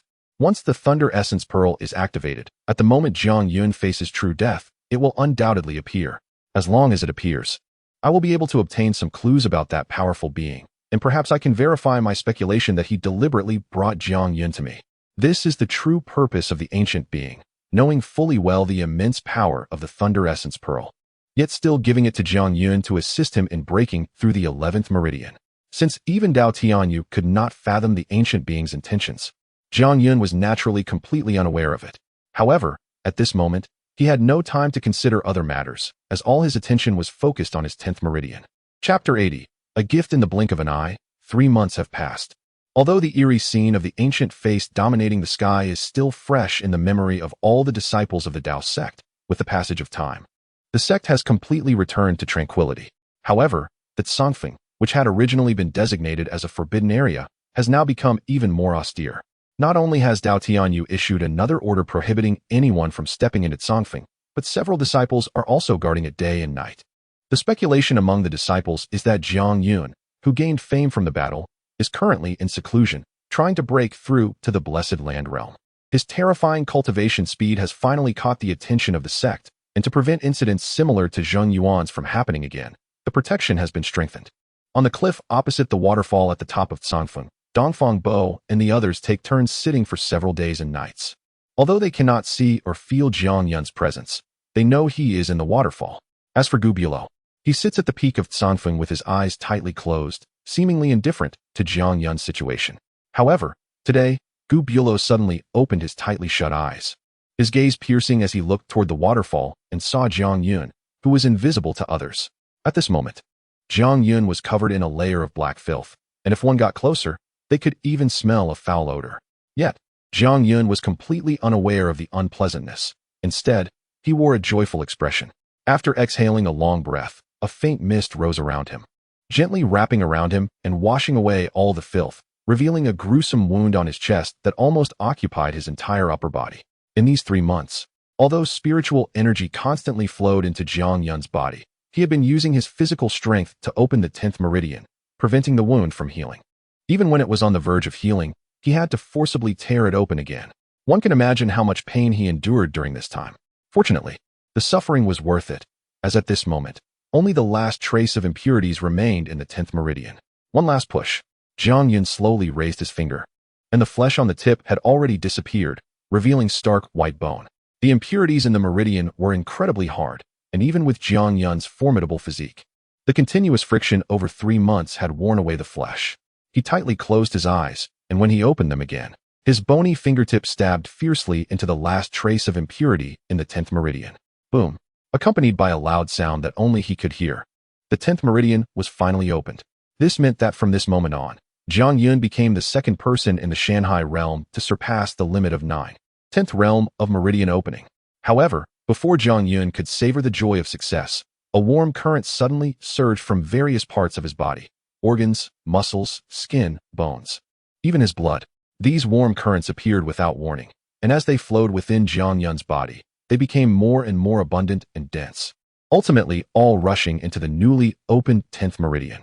When these warm currents flowed out of the 10th meridian, Jiang Yun's eyes widened in shock, and an expression of intense astonishment appeared on his face, because he could clearly feel that these warm currents were streams of physical strength. And when they made a turn in the 10th meridian and flowed out again, each stream had become at least twice as powerful, especially in the 10th meridian. It was completely filled with physical strength. This is Grandpa. After the shock, Jiang Yun suddenly realized. These streams of physical strength were actually the power his body had generated from soaking in medicinal baths since childhood, stimulated by various medicinal materials. However, he could only use a small part of this power, while the rest was hidden in various parts of his body. But with the opening of the 10th meridian, they seemed to have found a home, all rushing out together. And this was indeed the case. Since 9 is the limit allowed by the Heavenly Dao, the 10th meridian naturally could not contain the forces of the Shanghai realm. It could only harbor the external forces used to open it. As for these streams of physical strength, they were a gift prepared by Jiang Wanli for Jiang Yun. Perhaps Jiang Yun would never realize this. But as long as he could obtain them, his physical strength would reach a terrifying level. As these streams of physical strength circulated, the massive wound on Jiang Yun's chest and the bony fingertip began to heal at a visible speed. In just a moment, they were completely restored, with no trace left. Inside Jiang Yun's body, these streams of physical strength circulated like spiritual energy, providing him with an almost endless supply of physical strength. In addition, during each cycle, they would gradually enhance the resilience and strength of various parts of Jiang Yun's body. In short, from this moment on, Jiang Yun's body would always be in a state of being forged. Gu Bulo, who had been watching Jiang Yun, could see him but could not see inside Jiang Yun's body, so he was unaware of the earth-shattering changes occurring within him. This change was precisely the clue he had been seeking about that powerful figure. Nevertheless, Jiang Yun's ability to open the 10th meridian in just 3 months was still quite satisfying to him. If he could make good use of the thunder-urging pearl, then in a year, he would be able to open the 11th meridian. Now, I really have some expectations. Gu Bulo's voice suddenly rose a few degrees as he saw Jiang Yun take out the thunder-urging pearl and examine it carefully. Having just opened the 10th meridian, and not yet stabilized, he wants to open the next meridian? Such haste is not a good thing. Gu Bulo even opened his mouth to remind Jiang Yun. But when the words reached his lips, he shook his head and said, "Forget it. Let you learn the hard way." At the same time, his right hand quietly placed on the ground of Tsongfeng, ready to act immediately if Jiang Yun encountered any danger while absorbing the thunder-urging pearl. Even Dao Tianyu did not know that although Gu Bulo appeared completely unconcerned about Jiang Yun's life or death, he actually held a favorable view of him. Just as he had once said, he trusted his disciple. Since Jiang Yun was brought into Tsongfeng by Dongfang Bo, he would naturally not harbor any malice towards him. Moreover, the entire process of Jiang Yun opening the 10th meridian had made him very satisfied. Thus, although it sounded like the thunder-urging pearl could turn Jiang Yun to ashes, with the lesson learned from that demon disciple, Gu Bulo had long prepared a foolproof plan to at least ensure Jiang Yun's safety. Therefore, seeing Jiang Yun achieve a little success and almost forget himself made him somewhat displeased, so he wanted to teach Jiang Yun a lesson. In fact, he really misunderstood Jiang Yun. If it were someone else, they would indeed need some time to stabilize the 10th meridian, but Jiang Yun did not need to at all. The so-called stability of the realm is about allowing the body to adapt to the growth of cultivation and spiritual energy. For Jiang Yun, with the 10th level of channeling, the growth is in the strength of his physical body. The emergence of the physical strength hidden within him, along with his ever-growing formidable physique, means that the moment his 10th meridian is opened, it is already stabilized. In fact, in the future, as long as his physical strength keeps up with each elevation of his realm, he will hardly need to spend extra time stabilizing it. Therefore, he took out the Thunder Urgency Pearl and began to try to open the 11th meridian. Chapter 81. Thunderous Celestial Pearl. The thunderous celestial pearl is entirely golden, and its material is unknown. Within it, a strand of golden lightning can be clearly seen, constantly moving as if it were alive. Although this lightning, which is only as thick as a hair, seems unremarkable, the hand of Jiang Yun holding the pearl experiences waves of tingling pain. Now, Jiang Yun's physical body is far stronger than before, and even through the pearl, he can feel the tingling pain, which indicates that if this lightning is truly released, its power should not be underestimated. After staring at the pearl for a while, Jiang Yun unhesitatingly placed the thunderous celestial pearl into his mouth. At the same time, an expression of seriousness appeared on Gu Bulo's face. The right hand that had long been placed on the ground of Tsongfeng also suddenly revealed a series of runes, which then burrowed underground and disappeared. Even though Gu Bulo could be certain that his protection over Jiang Yun was foolproof, he still felt a bit anxious, as he had never attempted this before. Aside from the anxiety, he also felt a slight expectation, as he believed that once the thunderous celestial pearl transformed, Jiang Yun's physical body would likely collapse under the lightning, thereby revealing the protective item left within Jiang Yun by that powerful being. To be honest, he was truly curious about that powerful being. The thunderous celestial pearl had entered Jiang Yun's body and, as if it were familiar with the path, headed straight for his dantian.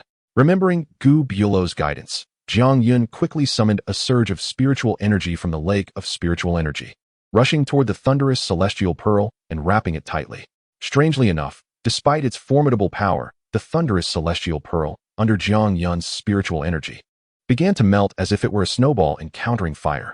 Although it was not melting quickly, when a hole the size of a sesame seed appeared, the strand of golden lightning inside suddenly charged toward the hole, instantly escaping the pearl and entering Jiang Yun's body. Boom! With the departure of the golden lightning, a loud explosion erupted, and the thunderous celestial pearl exploded instantly, transforming into countless strands of lightning, overwhelming and striking toward various parts of Jiang Yun's body. Seeing this, even with Jiang Yun's courage, his face changed dramatically, and his whole body felt numb. He had always thought that the thunderous celestial pearl was merely a container for that strand of lightning, never expecting that it was actually composed of golden lightning itself. Now that the thunderous celestial pearl had exploded and transformed into thousands of lightning strands, what was even more terrifying was that each strand contained power that was no weaker than the previous single strand of lightning. Jiang Yun had no time to think about how to deal with these lightning strikes. Years of survival in the Mongshan had cultivated a quick reflex, allowing him to instinctively summon the physical power he had just gained, which also transformed into countless strands to counter the numerous lightning strands. Boom, boom, boom. In an instant, Jiang Yun's body transformed into a brutal battlefield. When the physical power collided with the lightning power, explosions occurred immediately. The terrifying force generated by these explosions caused Jiang Yun's recently restored body to become riddled with wounds once again. And even the internal organs closest to the explosion vanished instantly, turning to ashes without even a drop of blood seeping out. The pain was indescribable. Even someone as strong as Jiang Yun could not help but let out a muffled groan at that moment. However, Jiang Yun was unaware that the moment the first wound appeared on his body, two beams of light suddenly shot from Gu Bulo's eyes, causing the countless runes surrounding Jiang Yun to pause. His physical body had not disintegrated into ashes. Since meeting Jiang Yun, although Jiang Yun had shocked countless people, Gu Bulo was not among them. He had seen too many prodigies and unimaginable miracles in his life, and had long since become accustomed to them. However, at this moment, Gu Bulo was deeply shaken. The power of the thunder from the thunderous celestial pearl could even reduce the demonic race's TNM body to ashes in an instant. Yet Jiang Yun's physical body was actually able to withstand it. Could it be that the protective item left by that powerful being within him had activated? But how come I didn't notice it at all? This thought flashed through Gu Bulo's mind, and in the next moment, he realized that if he did not act immediately, Jiang Yun, no matter how strong his physical body was, would inevitably meet the same fate as the demonic race's named disciples. Bang! Gu Bulo's right hand slammed heavily on the ground of Tsongfeng, and the sound was like a horn being blown. Countless runes immediately surged into Jiang Yun's body, each one seeming to have a spirit of its own, rushing directly toward a strand of lightning without hesitation. Although many lightning strands had already exploded alongside Jiang Yun's physical power, a considerable number still remained. When these runes accurately wrapped around each strand of lightning, the lightning struggled fiercely but could not break free, ultimately having to submit. At that moment, Jiang Yun heard Gu Bulo's voice beside his ear. Although he did not know why Gu Bulo exclaimed in surprise, he understood that these runes, which were like divine weapons descending from the sky, were Gu Bulo helping him. There was no need for reminders. He quickly endured the pain and began to guide the bound lightning power toward his 11th meridian. Because the lightning power was too strong, Jiang Yun dared not take risks and could only drive the lightning bit by bit. As the first strand of lightning power smoothly entered the meridian, the force created by its impact with impurities made Jiang Yun's whole body tremble, but his heart was filled with joy. Next, all of Jiang Yun's focus was completely immersed in opening up the meridian. While the physical power that had lost its target scattered and began to repair Jiang Yun's wounded body. Meanwhile, Gu Bulo frowned tightly and muttered to himself, "What a strange thing, after my Dao rune entered his body, it actually lost contact with me." This was naturally the reason Gu Bulo had just exclaimed in surprise. Originally, he thought that once his Dao rune entered Jiang Yun's body, he would be able to see through everything inside him. However, the reality was completely the opposite. As a result, he had completely lost the opportunity to search for clues about that mysterious powerful being. But this also made him realize that the strength of that being was far beyond his own. After a moment of silence, Gu Bulo spoke again. "No matter whether you were intentionally sent to me or not, I have done everything I can for you. As long as you can successfully pass the 5 peaks, not only will I accept you as my disciple, but I will also fulfill your requests and make you stronger. Chapter 82. The 5 peaks open. 4 months have passed since Jiang Yun's disappearance, and on this day, the bell in the Windazong once again rang, summoning all disciples of the sect. The sect leader, Dao Tianyu, personally appeared to announce a piece of news that thrilled everyone. In 2 months, the 5 peaks will open for the challenge. Challenging the 5 peaks is a shortcut for all outer disciples and miscellaneous disciples to become inner disciples. However, as the treasures representing the heritage of each peak, even the peak masters require a significant amount of spiritual energy to activate them, which is why they can only be open once a year. Calculating the time, it has been less than a year since the last opening. But now it is being opened early, which naturally delighted many disciples. It is important to note that although the difficulty of challenging the 5 peaks is immense, for the disciples, it is also a rare opportunity for training. Each of the 5 treasures contains the essence of the paths mastered by the 5 peaks. So even in failure, one can gain some insights into cultivation through the process. Many disciples who returned after failing were able to raise their realms in a short time. And some highly perceptive disciples at the 9th stage of the meridian opening could even turn misfortune into fortune, leaping into the blessed land realm. Thus, every disciple wanted to challenge the 5 peaks. Unfortunately, no matter how powerful the treasures are, there is a limit to the number of participants. Therefore, the sect established a rule that only disciples at the 6th stage of the meridian opening and above can participate. This not only gives the miscellaneous disciples hope to join, but also ensures that the number of participants for each challenge is roughly fixed at around 1,000, averaging just over 200 for each peak. Though 1,000 might sound like a lot, in comparison to the tens of thousands of disciples in the entire Windazong, it is clearly a case of too many candidates for too few spots. Thus, to gain the opportunity to challenge the 5 peaks, disciples naturally need to work hard and cultivate to reach the 6th stage of the meridian opening as soon as possible. This serves as a form of motivation for the disciples. Therefore, after hearing the news, nearly all disciples of the Windazong set aside other trivial matters and devoted themselves wholeheartedly to cultivation, especially those at the 4th and 5th stages of the meridian opening, who spared no effort in hopes of reaching the 6th stage within these 2 months to qualify for the challenge. Time passed quickly, and the 2 months soon came to an end.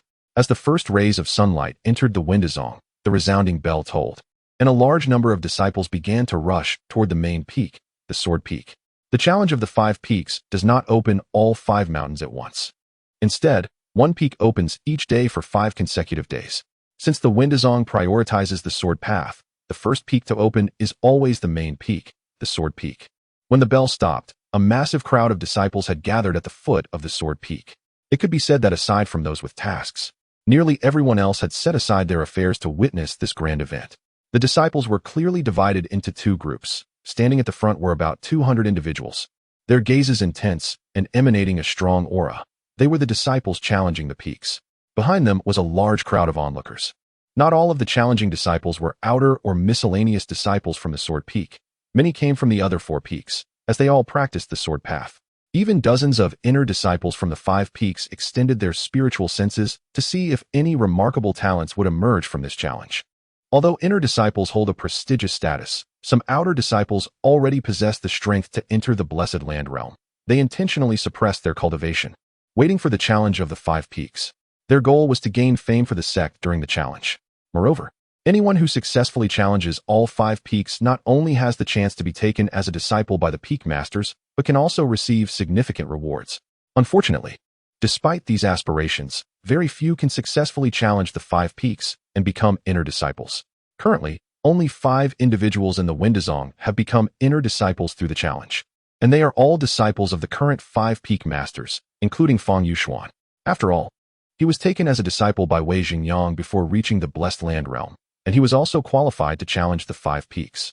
It was his astonishing performance during the Sword Peak challenge that truly established his position as the top inner disciple. However, even if one does not succeed, as long as they perform outstandingly during the process, they will still receive extra attention from the peak masters and elders, which counts as an additional boost for their future growth. At this moment, with some time left before the Sword Peak opens, many onlooking disciples could hardly contain their excitement, engaging in animated discussions and speculating who might successfully challenge the peaks this time. I don't know if others can succeed, but Wu Shang from the 5 Elements Peak will definitely succeed. Sister Lu Yurong, who has a dual cultivation body, should also be able to do it. Her cultivation speed has already reached the 8th stage of the meridian opening, and she is said to have cultivated a special technique. Shut up. You all are just new disciples. Let me tell you, the ones most likely to succeed are 2 veteran outer disciples. Just as the crowd was lively with discussion, a lazy voice suddenly cut through all the noise with a hint of disdain, drawing everyone's attention. The speaker was a short, plump man in miscellaneous disciple clothing. If Jiang Yun were present, he would recognize this person as Bao Yuanxiang, who had almost been crippled by him back then. Bao Yuanxiang was evidently quite famous, and he was immediately recognized by others. Bao Datian, what insider information have you found out this time? Bao Yuanxiang curled his lip and said, humph. This is a huge insider secret. How could I let you know so easily? Come on, we know you're well-informed and the #1 informant in our sect. Please don't keep us in suspense. Just tell us who the 2 outer disciples are. Yes, we'll treat you to a drink later. Amidst the crowd's flattering remarks, Bao Yuanxiang finally smacked his lips and said, since you're so eager for knowledge, I'll tell you. These 2 outer disciples reached the 9th stage of the meridian opening 4 years ago and could have entered the Blessed Land realm 2 years ago. But they have been deliberately suppressing their cultivation until now. They are now just a hair's breadth away from the Blessed Land realm. In fact, they initially weren't even going to appear in this challenge, but it is said that they could no longer suppress their cultivation, so they had to come out.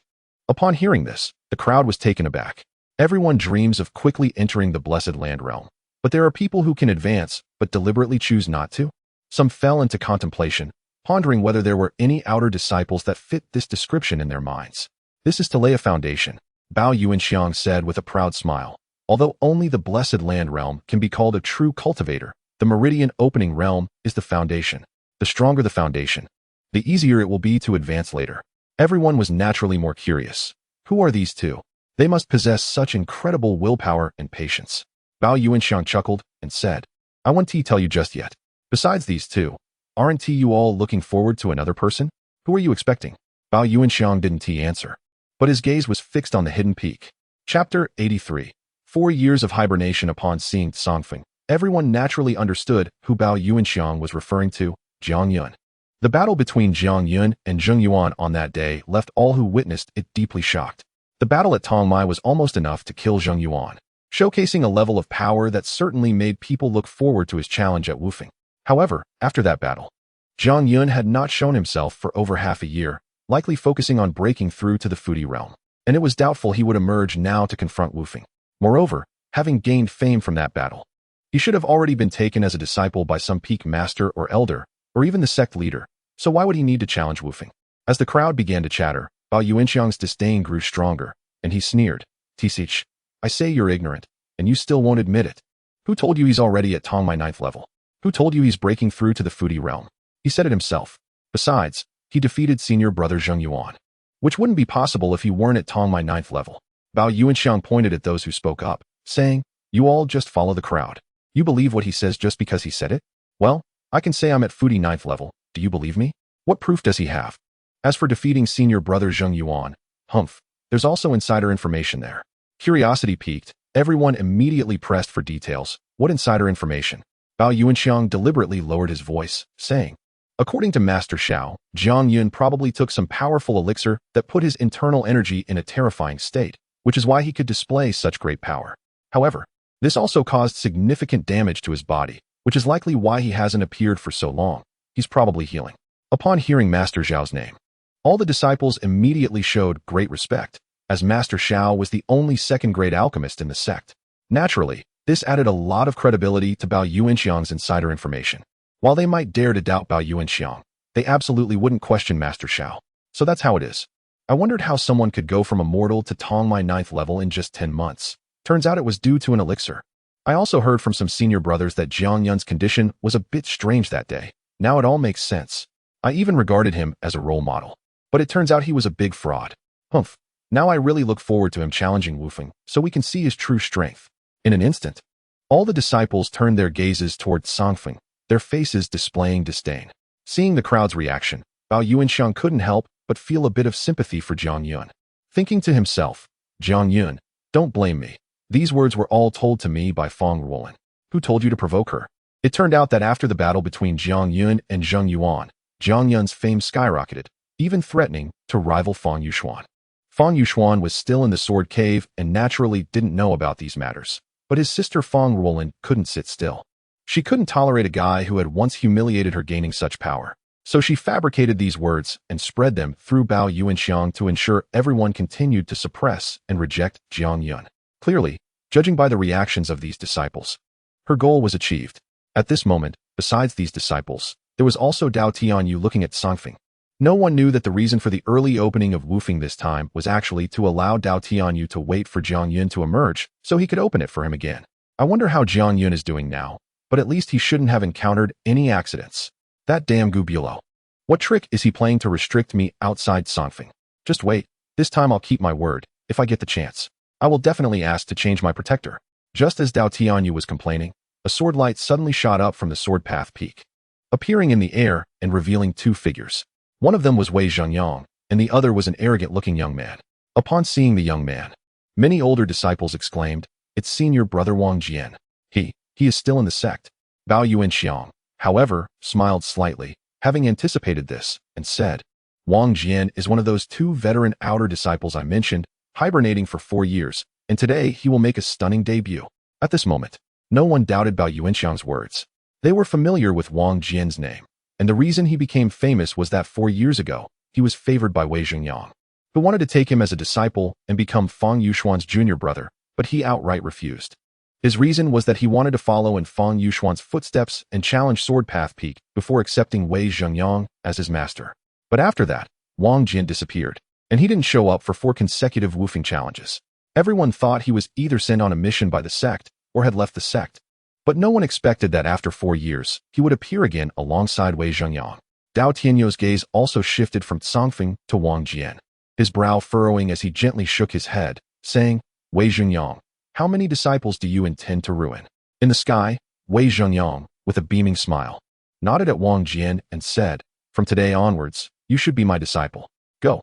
Wang Jian bowed deeply to Wei Zhengyang, and before he could straighten his body, a blue thunder sword chi suddenly erupted from within him, condensing into a dazzling sword of thunder, carrying him down from the air to the front of all the disciples preparing to challenge the peak beneath Sword Path Peak. Heavens! He has actually cultivated Thunder Sword Chi. Thunder Sword Chi is extremely difficult to cultivate, but once successful, its power far exceeds that of the same level. Whether it was Wei Zhengyang's attitude towards Wang Jian or the thunder he had just revealed, it immediately ignited everyone's emotions.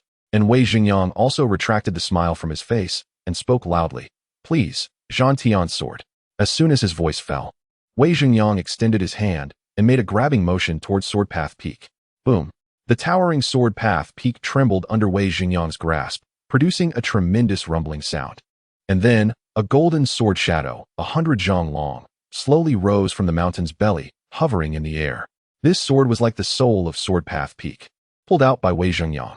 Although it had no sword light or sword chi surrounding it, merely being a sword shadow, everyone instinctively held their breath upon seeing it.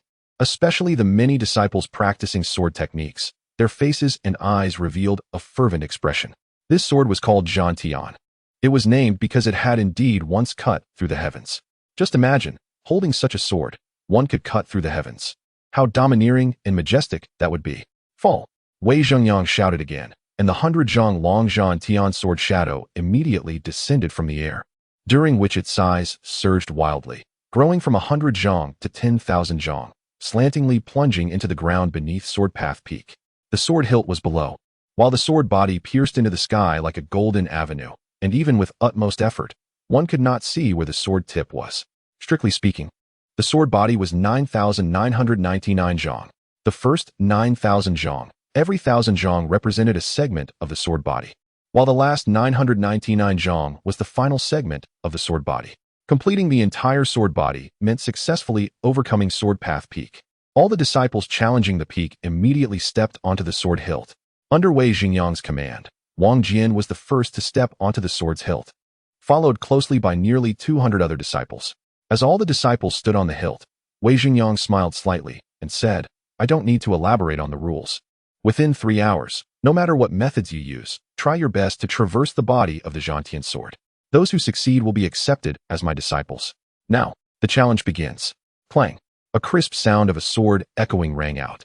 And all the disciples on the hilt immediately unleashed their strength and rushed towards the body of the Zhantian sword. At the same time, a loud noise suddenly came from the waterfall of Tsongfeng, but it was not the sound of a sword, it was the roar of thunder. Chapter 84. Sword Chi and Sword Intent. Although the thunderous roar was extremely loud, it could not be heard outside of Tsongfeng. Only the 4 disciples of Gu Bulo could hear it clearly. Gu Bulo squinted slightly and said, "Is it time to come out? This little guy really knows how to manage his time." At the same moment, Dongfang Bo and the other 2 had already appeared on the cliff opposite the waterfall, their faces showing surprise and anticipation as they gazed downwards. Although they still could not see Jiang Yun's figure, the thunderous sound continued to resonate without interruption, causing their expressions to gradually shift from surprise to seriousness. Dongfang Bo frowned and said, "What is Brother Jiang doing? Making such a big commotion, could it be dangerous?" Although Situ Jing did not speak, worry was evident in her eyes. Xian Yuanqing secretly glanced at the unshakable Gu Bulo atop the peak and grinned, saying, "Don't worry. Master isn't anxious at all. Nothing will happen. You little rascal." Just as Xian Yuanqing finished speaking, Gu Bulo's voice rang in the ears of the 3, and it was easy to hear a hint of joy in his tone. "Master." Upon hearing their master finally speak, the spirits of the 3 were instantly lifted. They were well aware of their master's temperament, which usually kept emotions hidden.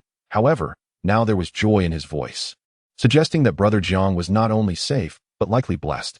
Indeed, Gu Bulo continued, "Don't worry, this little guy should be coming out soon." This statement not only relieved the 3, but also brought smiles of great joy to their faces.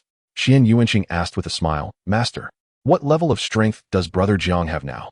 You'll know when he comes out." After saying this, Gu Bulo fell silent, and Dongfang Bo and the others did not dare to ask further. After exchanging glances, Xian Yuanqing suddenly said with a dawning realization, "Do you think Brother Jiang is coming out now to challenge the 5 peaks?" In the past 6 months, although the 3 had not left Tsongfeng, they naturally knew that the 5 peaks had already opened. Gu Bulo's condition for accepting Jiang Yun as a disciple was to have him conquer the 5 peaks. So Xian Yuanqing's guess had some merit. Dongfang Bo couldn't help but frown again and said, "But the sword peak has been open for over a moment now. Even if Brother Jiang comes out immediately, it might be too late." Situ Jing said calmly, "There's always next year." Yes, Brother Jiang is still young. Being late by a year, doesn't he matter? The 3 then fell silent, continuing to watch the waterfall and patiently waiting for Jiang Yun's appearance. Unbeknownst to them, more than an hour had passed. During their wait, the competition on the Zhantian sword had already reached a boiling point. Initially, the disciples who stepped onto the sword handle rushed onto the blade almost simultaneously, but shortly after, the distance between them began to widen, and many disciples had already fallen off the Zhantian sword. Once they stepped onto the sword body, the sword Chi and sword intent contained within the Zhantian sword would immediately be unleashed, attacking everyone indiscriminately. Moreover, the sword Chi and sword intent would gradually increase with the distance from the sword body, meaning the further you walked, the more intense and frequent the attacks would be. Although Wei Zhengyang controlled the power of the sword Chi and sword intent so that it would not endanger the lives of the disciples, injuries were unavoidable. The sword Chi was manageable, as it was a tangible existence that could be seen with the naked eye. As long as one thought of ways to avoid or block it, it could be dealt with. The truly terrifying aspect was the sword intent. Sword intent was formless and intangible. One could feel it but not see it, and it could attack the mind, affecting one's consciousness, making it impossible to defend against. This was also the most testing part for everyone, or rather, it was a kind of fortune bestowed by the Zhantian sword. If one had enough comprehension, it was possible to feel the sword intent while being attacked by it, thereby giving birth to one's own sword intent. The strength of a sword cultivator also has standards for classification. Those who can only wield a precious sword are the lowest level of sword cultivators. Those who can cultivate sword Chi are a step higher, and those who can manifest sword Chi are at an even higher level. For example, Fang Yuxuan had already achieved the manifestation of sword Chi, but even he merely stood at the threshold of sword cultivation. To truly step beyond this threshold and embark on the true path of sword cultivation, one must give birth to one's own unique sword intent. However, giving birth to sword intent is also something that can be encountered but not sought after. Besides strength, it requires opportunity and some external aid.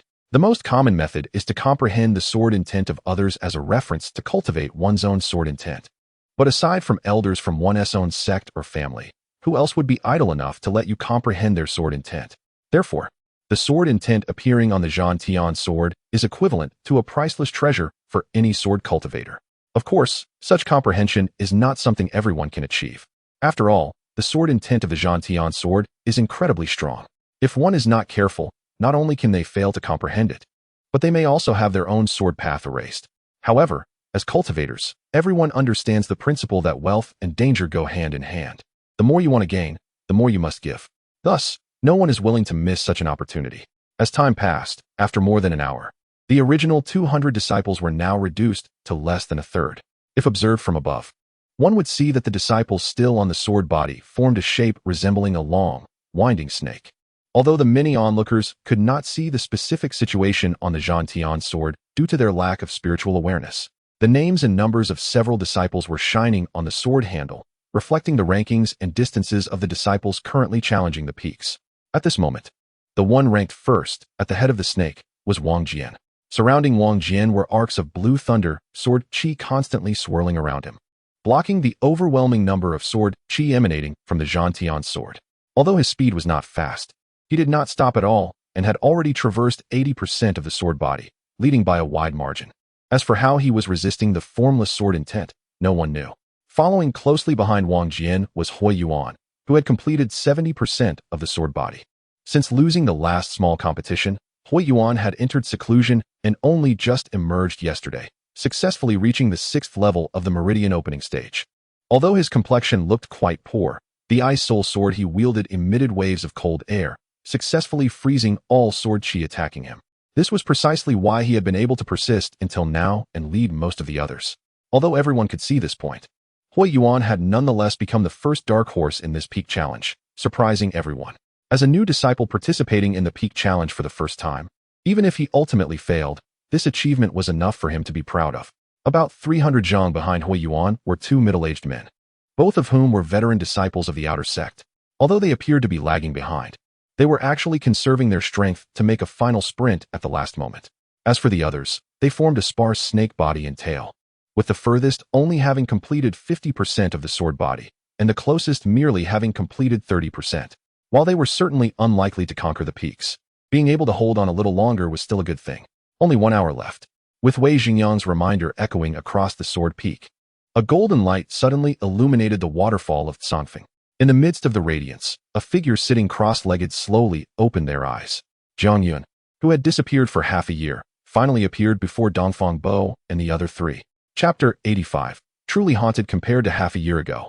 Jiang Yun appeared unchanged on the outside, even carrying a hint of confusion on his face as he sat there motionless, as if awakening from a deep dream. Little brother Jiang. It was not until a warm call rang out that he was startled back to reality. He looked up and saw three figures smiling at him from above the cliff. Senior brother, second senior sister, third senior brother. Upon seeing Dongfang Bo and the others, the confusion on Jiang Yun's face was instantly replaced by a smile. He stood up and took a step forward, abruptly crossing nearly 100 feet in height to appear before the three. However, at that moment, Jiang Yun's heart suddenly stirred slightly.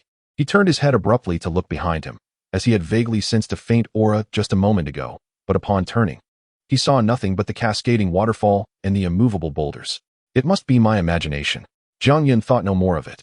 He turned back to face Dongfang Bo and the others, clasped his hands in salute, and deeply bowed to the ground. Without the three of them, there would be no current self. Haha, what are you doing? Get up quickly. Dongfang Bo laughed heartily, reaching out to help Jiang Yun up, while scanning him from head to toe with a look of satisfaction. Little brother, you look good. Xian Yuanxing also extended his hand and gave Jiang Yun a heavy punch on his bare chest, but his expression suddenly changed. The rebound force from Jiang Yun's chest actually made his palm feel slightly numb. Just as Xian Yuanxing was about to speak in surprise, Gu Bulow's somewhat dissatisfied voice came from afar. If I had known you only needed half a year, I should have held back on the Dao Qi I gave you. But since I've given it to you, don't waste it. I'll help you seal it within your body, so you can use it later if needed. As the voice echoed, the golden light that still enveloped Jiang Yun's body instantly converged into his body, disappearing without a trace. Thank you, Peak Master. Jiang Yun understood that Gu Bulow's Dao Qi was extremely precious, and now that half of it remained, he could summon it at any time in the future, allowing him to continue concealing his aura for another half a year. He hurriedly bowed deeply again towards Gu Bulow at the peak. Now that you've come out, why not go and try to challenge the 5 peaks? If you miss today, you'll have to wait another year. Gu Bulow's words made Jiang Yun's eyes widen in shock. And even Dongfang Bo and the others looked astonished. although Xian Yuanxing had previously speculated that Jiang Yun was coming out to challenge the 5 peaks. 2 hours had already passed since the Sword Dao Peak had opened. Now Gu Bulo was telling Jiang Yun to challenge it. Aiming to traverse the 10,000-foot sword body of the Zhantian sword was simply impossible. Jiang Yun was naturally stunned. The challenge to the 5 peaks has begun? Dongfang Bo nodded yes. Today is the opening of the first peak, Sword Dao Peak, and 2 hours have already passed. If you want to go, you need to hurry. There's less than an hour left. Senior brothers and sisters, I'm going to challenge the peak first. As soon as he finished speaking, Jiang Yun's figure shot down like a flash of lightning toward the base of the hidden peak, and as he moved, there was indeed a flicker of thunder around him. This sudden change caused Dongfang Bo and the others to exchange glances, but after regaining their senses, Dongfang Bo shouted, "Little brother Jiang, at least put on some clothes." Before he could finish, the 3 of them also moved in an instant, quickly following Jiang Yun toward the Sword Dao Peak. Regardless of Gu Bulo's intentions or whether Jiang Yun would ultimately succeed in the challenge, Jiang Yun was one of their own from the hidden peak, and they naturally wanted to witness it in person. At the base of the hidden peak, more than a dozen outer disciples responsible for guarding the area were grumbling. Others could go to watch the peak challenge, but they had to stay here and could not leave a step. Is it really necessary to guard this place? Gu Peak Master's reputation for protecting his own has now surpassed that of Wei Peak Master, who would dare to intrude on the hidden peak. Exactly. It's been half a year, and not even a ghostly shadow has been seen. It's impossible for anyone to come. Just as one disciple finished speaking, a shadow suddenly flashed before their eyes. As they questioned whether they were seeing things, 3 more figures followed closely behind, also vanishing in an instant. What was that? Did you see it? Or am I really seeing ghosts? For figures. Look, I saw it. There are supposedly only 5 people in the hidden peak. And now 4 figures have appeared, moving so fast. They must be Gu Peak Master's disciples. Based on their direction, they should be heading to Sword Dao Peak. Are they preparing to participate in the peak challenge? Who cares if they are or not? There's only one Gu Peak Master left in the hidden peak now. It's probably unnecessary to guard anymore. Let us go take a look. This suggestion was immediately supported by everyone, although leaving their posts was against the rules. Their curiosity about the 4 figures that had just left made them willing to accept any punishment. Almost at the same time as Jiang Yun dashed down the hidden peak, Dao Tianyu, who was observing the performances of the many disciples on the Zhantian sword with his divine sense, suddenly trembled, disbelief written across his face. Jiang Yun. Has he come out? He has only been gone for half a year, and he has already back? Did he ultimately fail? No, if he failed, how could he dare to go to Sword Dao Peak? He must be planning to challenge the peak. So he succeeded? In Dao Tianyu's mind, half a year was hardly enough time to open the 10th and 11th meridians, let alone the 9th. Thus, he speculated that Jiang Yun had likely failed. However, Jiang Yun's current actions indicated he must have succeeded. Otherwise, how could he have the confidence to challenge the Sword Dao Peak? Thinking of this, Dao Tianyu's figure flashed. And the next moment, he appeared beside Gu Bulo at the peak of the hidden peak. Gu Bulo, did Jiang Yun succeed or fail? See for yourself. You. Although Dao Tianyu was furious, he found himself powerless against Gu Bulo and could only sit beside him in frustration, focusing his attention on the Sword Dao Peak. At this moment, the many disciples gathered at the base of the Sword Dao Peak had already begun to cheer for their fellow disciples on the sword body. As time was running out, and no matter who it was, they had to exert their full strength. Amidst the cheers, a figure suddenly descended from the sky, directly stepping onto the sword hilt of the Zhantian sword, and without any pause, charged up the sword body at incredible speed. By the time the crowd regained their senses, only a small silhouette remained in their sight. In a mere instant, the figure that had fallen from the sky had already traveled 1,000 feet along the Zhantian sword. The crowd that had just been cheering suddenly fell silent, all staring in shock at the figure on the sword body, momentarily unsure of who it was. It was not until 3 more figures appeared in the air that everyone finally realized what was happening. Dongfang Bo, Situ Jing, Xian Yuanxing, those who were so significant that they even risked appearing to watch. The person who had just stepped onto the sword body was undoubtedly. A name shining brightly appeared on the hilt of the Zhantian sword, Jiang Yun. The Jiang Yun who had been missing for half a year finally reappeared, and he was bound to make a remarkable entrance. Chapter 86. Tongmai 11 to traverse the nearly 10,000 zhang long blade of the Sword of Heaven's decapitation in less than an hour is something that has never happened in the history of the Wendazong, and no one even dared to think about it.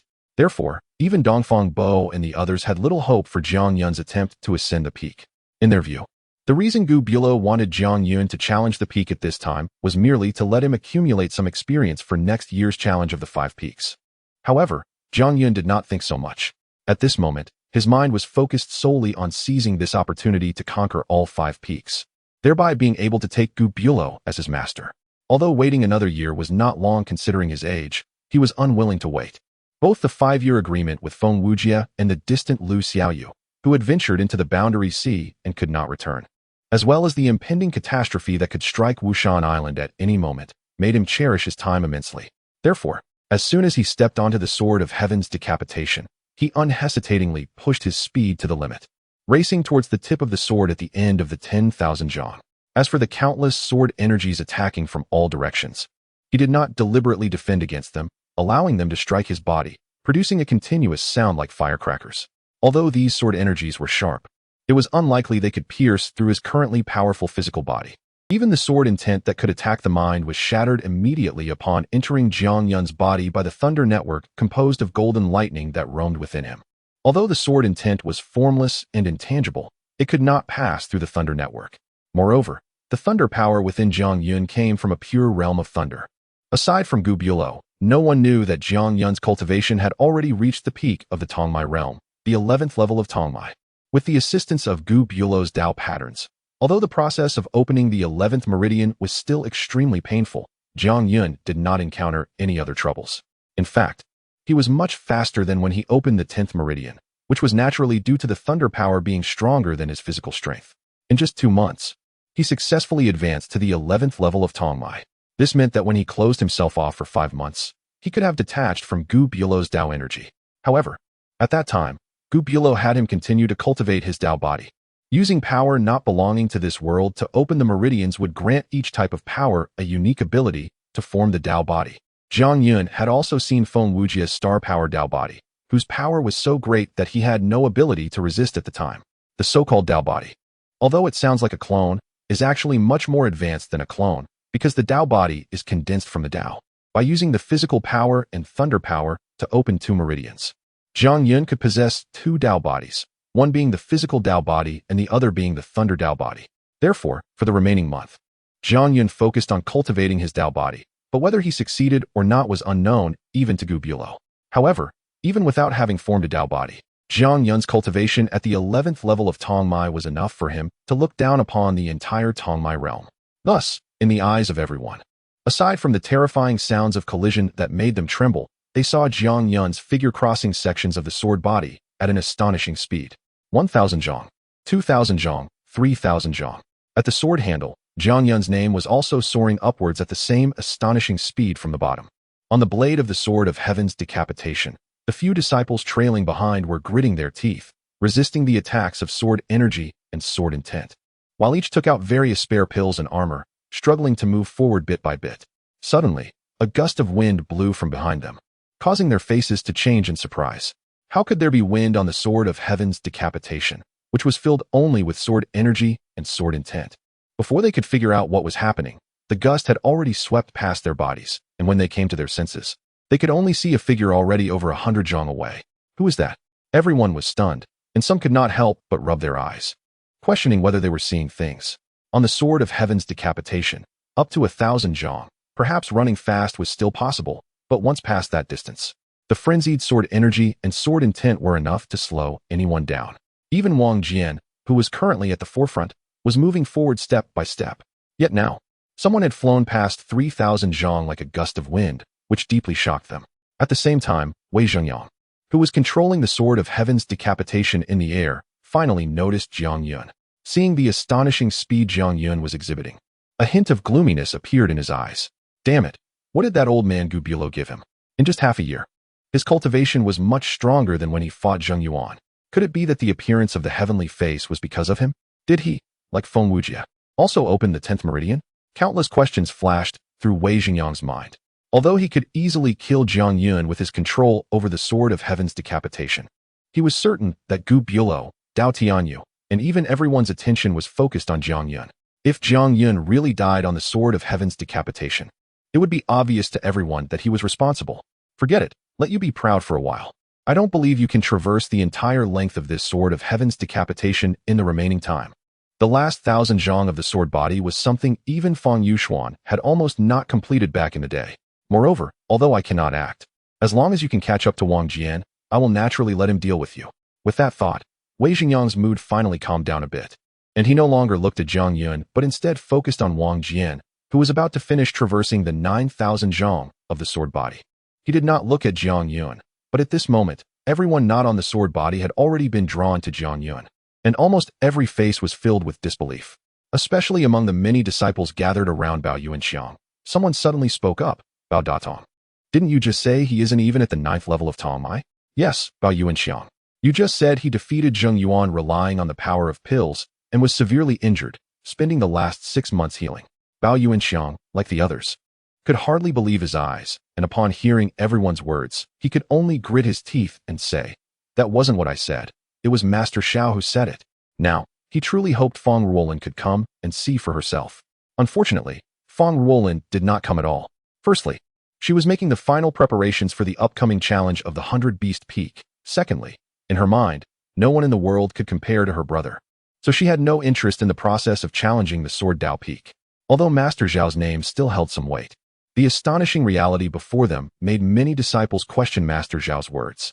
Aside from the numerous disciples, the elders and peak masters all showed even greater shock, as they had the divine sense to see Jiang Yun's performance on the sword body. Lan Huazhao, the peak master of Tianfu Peak, shook his head with a bitter smile. It seems I've missed out on a good disciple. Gu Bulo is indeed lucky.